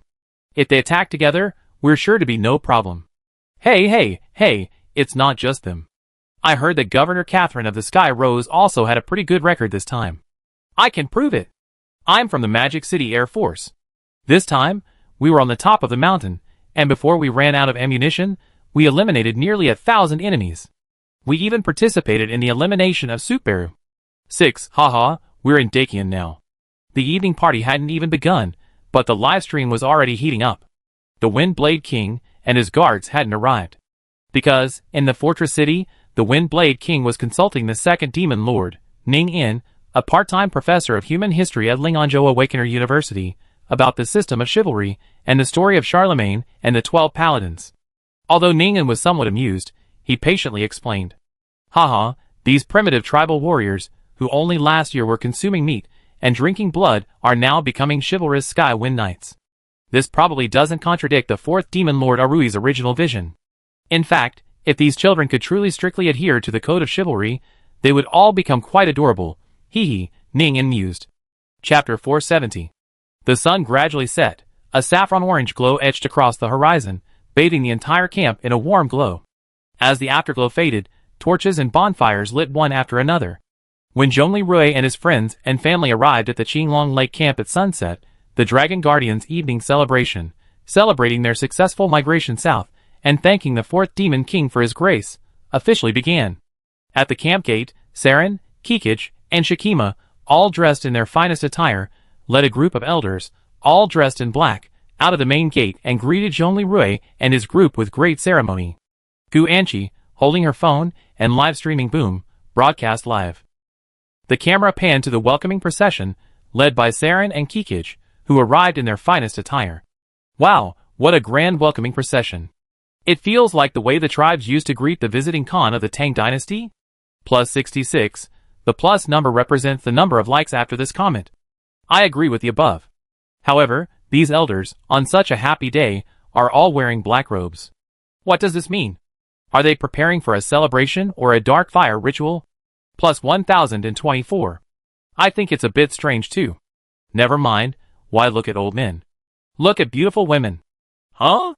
Those two princesses look familiar? Saren and Kikich. They're actually dragon princesses. Weren't they short-term exchange students at our school a few years ago? Yes, they were among the first 4 beauties selected near the University of Technology, the twin exchange students from the desert. Saren and Kikich. The 4 most beautiful women, voted for by the geeks of Lingnan Prefecture, Industrial University, and several nearby universities, totaling 5 women. First place. The School of Media's Campus Beauty. AI Shirley, rescued from Jiang Junhao's imprisonment dungeon in Chapter 26, now the wife of King Windblade, the Batman King of Storm Kingdom, second place. The Journalism Beauty of Industrial University. Lu Xiaoya, Zhongli Rui's ex-wife, who died on their wedding day. Transformed into a zombie and beyond help, Zhongli Rui, heartbroken, was forced to marry her and then kill her, cremating her on the spot. Third place. 2 people the exchange students from the Desert Golden Kingdom at Industrial University. Saren and the twin sisters Kikich. Fourth place. The goddess clerk at the milk tea shop in the snack street of University Town. Luoyinan, saved by Zhu Yangyang, Zhongli Rui's junior, and a member of the Lingnan Prefecture Special Council, who risked his life to save her. After being rescued, the 2 later married. Incredible, incredible. One of our 4 beauties back then, AI Shirley, is now the princess of Storm Nation. What a shame. I heard Lu Xiaoya has been dead for over a year. I heard from the 4th Demon King's fan club that Princess Saren is now his personal slave. Doesn't that mean Yisheng? Oh my god, our Demon King, Governor Zhongli, is such a role model for our generation. Starred user, Xiao Nan from the milk tea shop. You guys. How dare you slander my senior like this? My husband told me that even though Princess Saren sacrificed herself for her people in exchange for our Lingzhou troops, Senior Demon King Zhongli never touched her. Oh, is the Demon King, Governor, just playing idle games? What a waste. Oh my! That's great, Xiao Nan from the milk tea shop. When will your shop reopen? I'd definitely be there. Yeah. When the store opens, all of us militia members will definitely come to support it. Yeah, our SWAT team will definitely come to support it. During our vacation, our army will definitely come to support us too. Gu Anqi watched as more and more people poured into the live stream, and the nonsensical discussions grew increasingly heated, feeling quite proud. Everyone, you guys who are sending rockets, stop for a moment. Look, the party has started. The dancing and bonfire party have begun. Oh my god. Bonfire party. Barbecue. Singing and dancing. Beautiful women. When will I get to experience a day like this again? 55. Starred user, Militiaman Zheng Kai. Alas, we're already lucky enough. Back in our hometown of Lingnan Province, we can eat well and sleep peacefully. Everything is getting better. This is all thanks to our 4th Demon Lord, Governor Zhongli, who has helped us all recover. Remember, when our community was found by Governor Zhongli, the Demon Lord, only my wife and I were left? Everyone should be content. These mountain folks are happy now, but think about how they fled 1,100 kilometers to safety. Be content, everyone. Correction here. A previous chapter mistakenly confused the character who married his homeroom teacher with Luo Yuheng and Zheng Kai. From now on, all names will be unified as Zheng Kai. Hey! Isn't this our Captain Zheng, the great man who married his high school homeroom teacher Yumani? You're another legend besides the 4th Demon Lord, Governor Zhongli. Haha plus 1257. By the way, where's your goddess sister you? I heard she's 3 months old? Starred user, the last teacher at number 1 high school. You many thank you for your concern. I'm fine. Look, the party has begun. The Dragon Guardians are singing and dancing. Plus 898. At the bonfire party. The Dragon Guardian song and dance performance has begun. The young men and women of the tribe performed a traditional ancestral song and dance. Illuminated by the firelight, their movements were graceful yet solemn, each turn recounting an ancient story. The melodious singing pierced the night air, as if calling upon ancient spirits. In the VIP seats, a Mao, dressed lightly today, watched the dancing crowd, his heart aching. He turned to Zhongli Rui and asked, Brother Zhongli, I think. Zhongli Rui smiled and said, Go ahead. Ah, Mao, the former dance champion from the media college next door. With your blade kicks now, I can't even run faster than you without them. Ah, Mao laughed heartily, took his wife, Lu Mingqi's hand, and whispered, Mingqi, come on. It's time for us, the dance champions of the media college, to reignite our glory. Lu Mingqi smiled sweetly, nodded gently, and let Ah Mao lead her toward the center of the bonfire. The two joined the celebratory dance of the Dragon Guardians. Ah Mao's blade kicks traced light arcs across the ground, moving swiftly with the rhythm, without seeming clumsy at all. His astonishing performance drew cheers from those around him. Livestream. Wow, the dance king A Mao is back. No, bro, those legs. They're inspiring. Hey, you didn't know that our King A Mao once fought the first demon king, Qin Jinkuan's reinforced armor, for 30 rounds with just those legs and his steel claws. Ha, that's right. It would be wonderful if the world could return to being like this every day. Upstairs, have hope. We survived, and we can still chat and meet here today. Everything will be fine. Yes. The world is tenaciously recovering. We will see that day. Watching the singing and dancing party before her, and the barrage of comments in the live stream, Gu Anqi felt a surge of warmth in her heart, as if a seed of hope was quietly sprouting. She smiled, and a tear fell. When the party reached its climax, the dance ended. Shaki Ma, also dressed in her finest attire today, gathered herself. She raised her scepter and gestured to the nearby girls of the Jade Dragon clan, who had been waiting for orders. Girls, assemble immediately. Under the moonlight, in the flickering shadows of the bonfire, they lined up neatly and sang in unison towards Zhongli Rui in the VIP seat. The melodious strains of the traditional folk song Saren Kikich echoed through the night sky, like a heavenly sound, reaching everyone's heart. Like a choir, the girls sang in unison, movingly. The soulful melody drifted through the night sky, as if the wind had stopped to listen. Zhongli Xiao, in Di Xinyan's arms, was startled. Huh? Another stream of thoughts coming towards Dad? Zhongli Rui showed a slightly puzzled expression. What is this? Then Saren, standing beside him, left the table. After performing a royal curtsy before Zhongli, he said sincerely, My master, the merciful and trustworthy fourth demon king, the invincible protector of girls' dreams, the Altai god of war, the liberator of the grasslands, and the guardian of the blue star, Master Zhongli Rui Batu, I am your loyal servant, Borjigin Saren. Zhongli Rui's title of guardian of the blue star was learned by Saren from the engineers at the Ming Tomb's fortress, who had helped set up the camp after everyone had settled in. Hearing his title, which stretched beyond a line, Zhongli Rui gave a wry smile. My people, and I thank you for your selflessness was quickly swallowed by Saren. The public narrative now states that Saren volunteered to be enslaved, and Zhongli Rui dispatched troops and timely assistance. At a time when my country and my people were on the verge of extinction due to the insurgents' schemes, you not only rescued and sheltered us, but also gave us the confidence to rebuild our lives and hope for the future. Today, at the strong request of all the people under my rule, we present you with the umbrella of the people, a symbol of your benevolence and achievements in governance. Shakima? Shakima nodded in response. With an expression of profound solemnity and reverence, she slowly snaked towards Zhongli Rui, holding the strange umbrella in her hand. Chapter 471. This? The umbrella of the people? Zhongli Rui was a little embarrassed. You're all too polite. Fighting for the people is my duty. Before Zhongli Rui finished his words, Shakima had already lifted the mysterious umbrella high in both hands and slowly handed it to him. Brother Demon King, this is a divine artifact I personally crafted for you, the Demon King banner, Shakima said with anticipation. I made this banner for you after receiving the divine inspiration and blessing of our clan's mother goddess, the Creator Mother. It's made from the mythical suit of the first Dragon King's consort. Brother Demon King, we have always followed your banner, descending the mountain, towards victory, towards happiness and well-being. We declare our resolve with this battle banner, thanking you for your mercy, thanking our Lord for his devotion and kindness. Brother Demon King, thank you. Looking at what he couldn't tell whether it was the umbrella of the people or the Demon King banner, Zhongli Rui felt a wave of frustration. The object before him was shaped like a spear, its upper portion folded and wrapped in a black, unidentified cloth resembling a banner, shimmering with the hues of a dark, starry sky. This made it resemble both an umbrella and a flag. And the silver telescopic mechanism visible on the top, combined with the gleaming, wildly shaped skull of a demon lord. This looked like a demonic weapon from an ancient, sinister organization, used to summon the king of evil forces. Master, do you not want to accept this? Yu Jia asked Zhongli Rui with a grin, silently activating the accelerated consciousness communication, accelerated world, mode. This isn't a divine artifact, it's a sinister token of a primitive religion, Zhongli Rui said unhappily. Master, I suggest you accept it, and then we go back and study it. Well, don't let your complaints about its appearance fool you.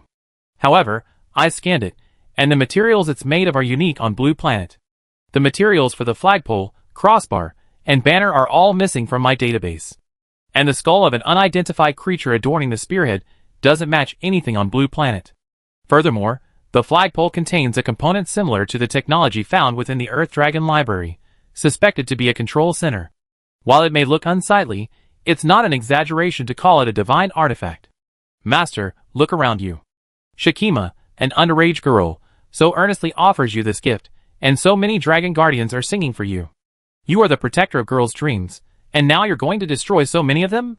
You, an idol, are truly heartless. Okay, let's just take it back for scientific research. Zhongli Rui took a deep breath, ending his accelerated world mode of thought. He was stunned for only 2 seconds. Coming to his senses, he reached out and took the Demon King banner, pointing it upward toward the sky. The moment he grasped it, the dark, starry sky fabric beneath the banner trembled slightly. The banner suddenly opened, its mithril folding crossbar automatically unfolding, revealing the entire banner. Ancient golden royal script slowly emerged from the banner, interspersed with obscure ancient runes. Starlight seemed to flow between the characters, but ultimately, in the center of the banner, a large, Chinera, small seal script appeared. The word Emperor. The ancient and majestic character Emperor seemed to embody boundless power. This banner, hanging in the night sky, caught the attention of everyone present. Naya's incarnated female tribesman, who had previously been singing along, now chuckled with a triumphant, playful expression. Little devil, you got what you want, Roo. Zhongli Rui's mouth dropped open. Emperor? This isn't the umbrella of all people, nor the Demon King's banner. This is the human Emperor banner, right? Yu Jia chuckled softly, continuing to communicate with her mind. Master, now you understand, this is no ordinary artifact.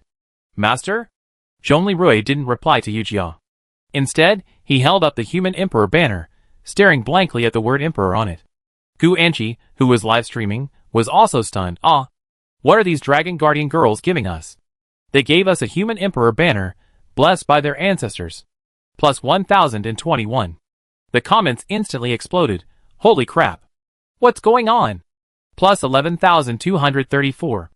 A large number of users joined the online stream, and in a short period of time, the number of viewers skyrocketed from around 50,000 to over 100,000. Not only were most of the people in Dakian watching, but even foreigners from Chikiki City, Lusha Nation, and Lifeng Nation were drawn to the scene. Soon, even users from Rin Nation and Hokkaido joined the crowd. What the hell? Lifeng Nation user, what is this? An ancient battle flag? Hokkaido user, this.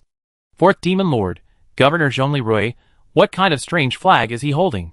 Star user, current leader of Lifeng Nation, Leon F. Grimes, my good friend, Zhongli, what is this? Is this the new battle flag you prepared for your troops? It looks very unique. Make me one next time. 10009. Before the apocalypse, Liang, a thug, fell in love with Wang, the Chinese-American police captain, who was trying to arrest him. After the apocalypse, Wang died protecting Liang. Since then, Liang has worn Wang's police badge, calling himself a sheriff. He led a group of civilian survivors and members of the National Guard to establish a community. Eventually, he led over 90,000 Lifeng people across the frozen Bering Strait, aided by the armies of Dakian and Lusha. Today, Chikechi resembles post-World War II Cold War Berlin, half Luosha, half Lifeng. However, the two countries currently maintain a basic cooperative alliance. Liang has mastered Dacian language so well that he can communicate directly with the Dacian side without a translator. Starred user, current Luosha leader, Sorakov my comrade, Governor Zhongli Rui, are you holding some kind of ancient celebration? Finally, the words appeared in the live stream's commentary. This isn't the umbrella of the people, nor is it the Demon King's banner. This is the ancient Great Qian. Human Emperor banner. Human Emperor banner. Oh my god, I'm getting off now. I don't want to talk to you inside the banner. Lord Demon King, please don't miss me. Yu Jia monitored Zhongli Rui and discovered that his mental pollution level had exceeded 20%. Master, are you alright? Yu Jia asked nervously. Do you want me to use the invisible Great Xia Dragon Bird armor nearby to help you get back to rest? Human Emperor banner. Isn't this something from pre-apocalyptic online novels? Zhongli Rui was still in disbelief. The umbrella of the people. How did the people's umbrella become the Human Emperor banner? Seeing Zhongli Rui holding the Human Emperor banner without saying a word, Shikima asked hesitantly, Brother Demon King, don't you like this gift? Zhongli Rui, I'm sorry. I made this banner myself and asked the Mother Goddess to bless it. If you don't like it, please don't be angry. A large hand gently stroked Shikima's head. Zhongli Rui said reluctantly, Shikima, this is a heartfelt gift from you and your people. How can I not like it? It's just that the banner's aura is so overwhelming, a little overwhelming, that it makes me feel a little dazed. Furthermore, it seems to be a tribute to the past. Prepared by the Emperor. Well, my name is the Fourth Demon King. I'm a little nervous about using such a noble imperial banner. Shikima tilted her head, confused, and asked, Brother Demon King, what kind of person deserves to be called the Human Emperor? Zhongli Rui gazed into the distance, his eyes deep as he spoke slowly. The Human Emperor isn't born. It's the one who rises to the occasion in the darkest and most chaotic moments of humanity. He may not be the strongest warrior, but he is the one who bears the most responsibility and sacrifices the most. He's neither a god nor a demon, he's human, yet he's accomplished what neither gods nor demons could. Saving the common people, protecting the masses, fighting for mortals, dedicating his life. This is the true meaning of the ancient Human Emperor. Zhongli Rui's voice was low and firm. Master, the mental pollution level has dropped to 12%, stabilizing? Oh! Master, your mind has become stronger? Yujia was surprised. Naya, who was nearby, was also surprised. Oh my! Little devil, you actually reached this level of awareness? Okay, I give you another stick, hee. The next moment, Naya's mind moved, activating the weather weapon control module of the massive invisible disc-shaped spacecraft overhead. Instantly, dark clouds rolled in, lightning and thunder roared, and the wind surged. A pair of red eyes suddenly lit up from the demon's skull adorning the top of the Human Emperor banner. As the banner fluttered, an invisible force seemed to roar, and black energy coiled around the banner like dragons and snakes. King of the perfect zombies on Blue Star, the fourth demon king of order, protector of my descendants, and the people of the earth dragon god Xiao Huang, your awakening aligns with the path of the Human Emperor of the previous Dacian dynasty.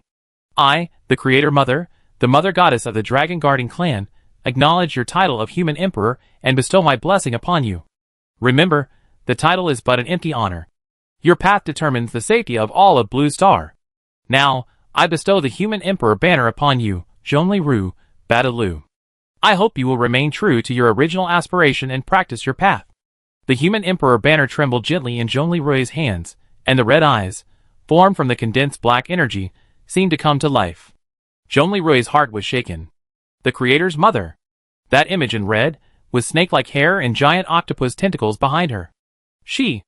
Oh no. She's back. Zhongli Rui took a step back in fear, clutching the Human Emperor banner tightly in both hands. The crimson eyes on the banner stared back at him. Master, what's wrong with you? Yu Jia stared at Zhongli Rui, whose mental pollution level had suddenly soared to 55%. She desperately tried to communicate with him again, but found the connection between their consciousnesses was as stagnant as if stuck in a quagmire. She's back, and she's targeting us. She's here to catch a thief.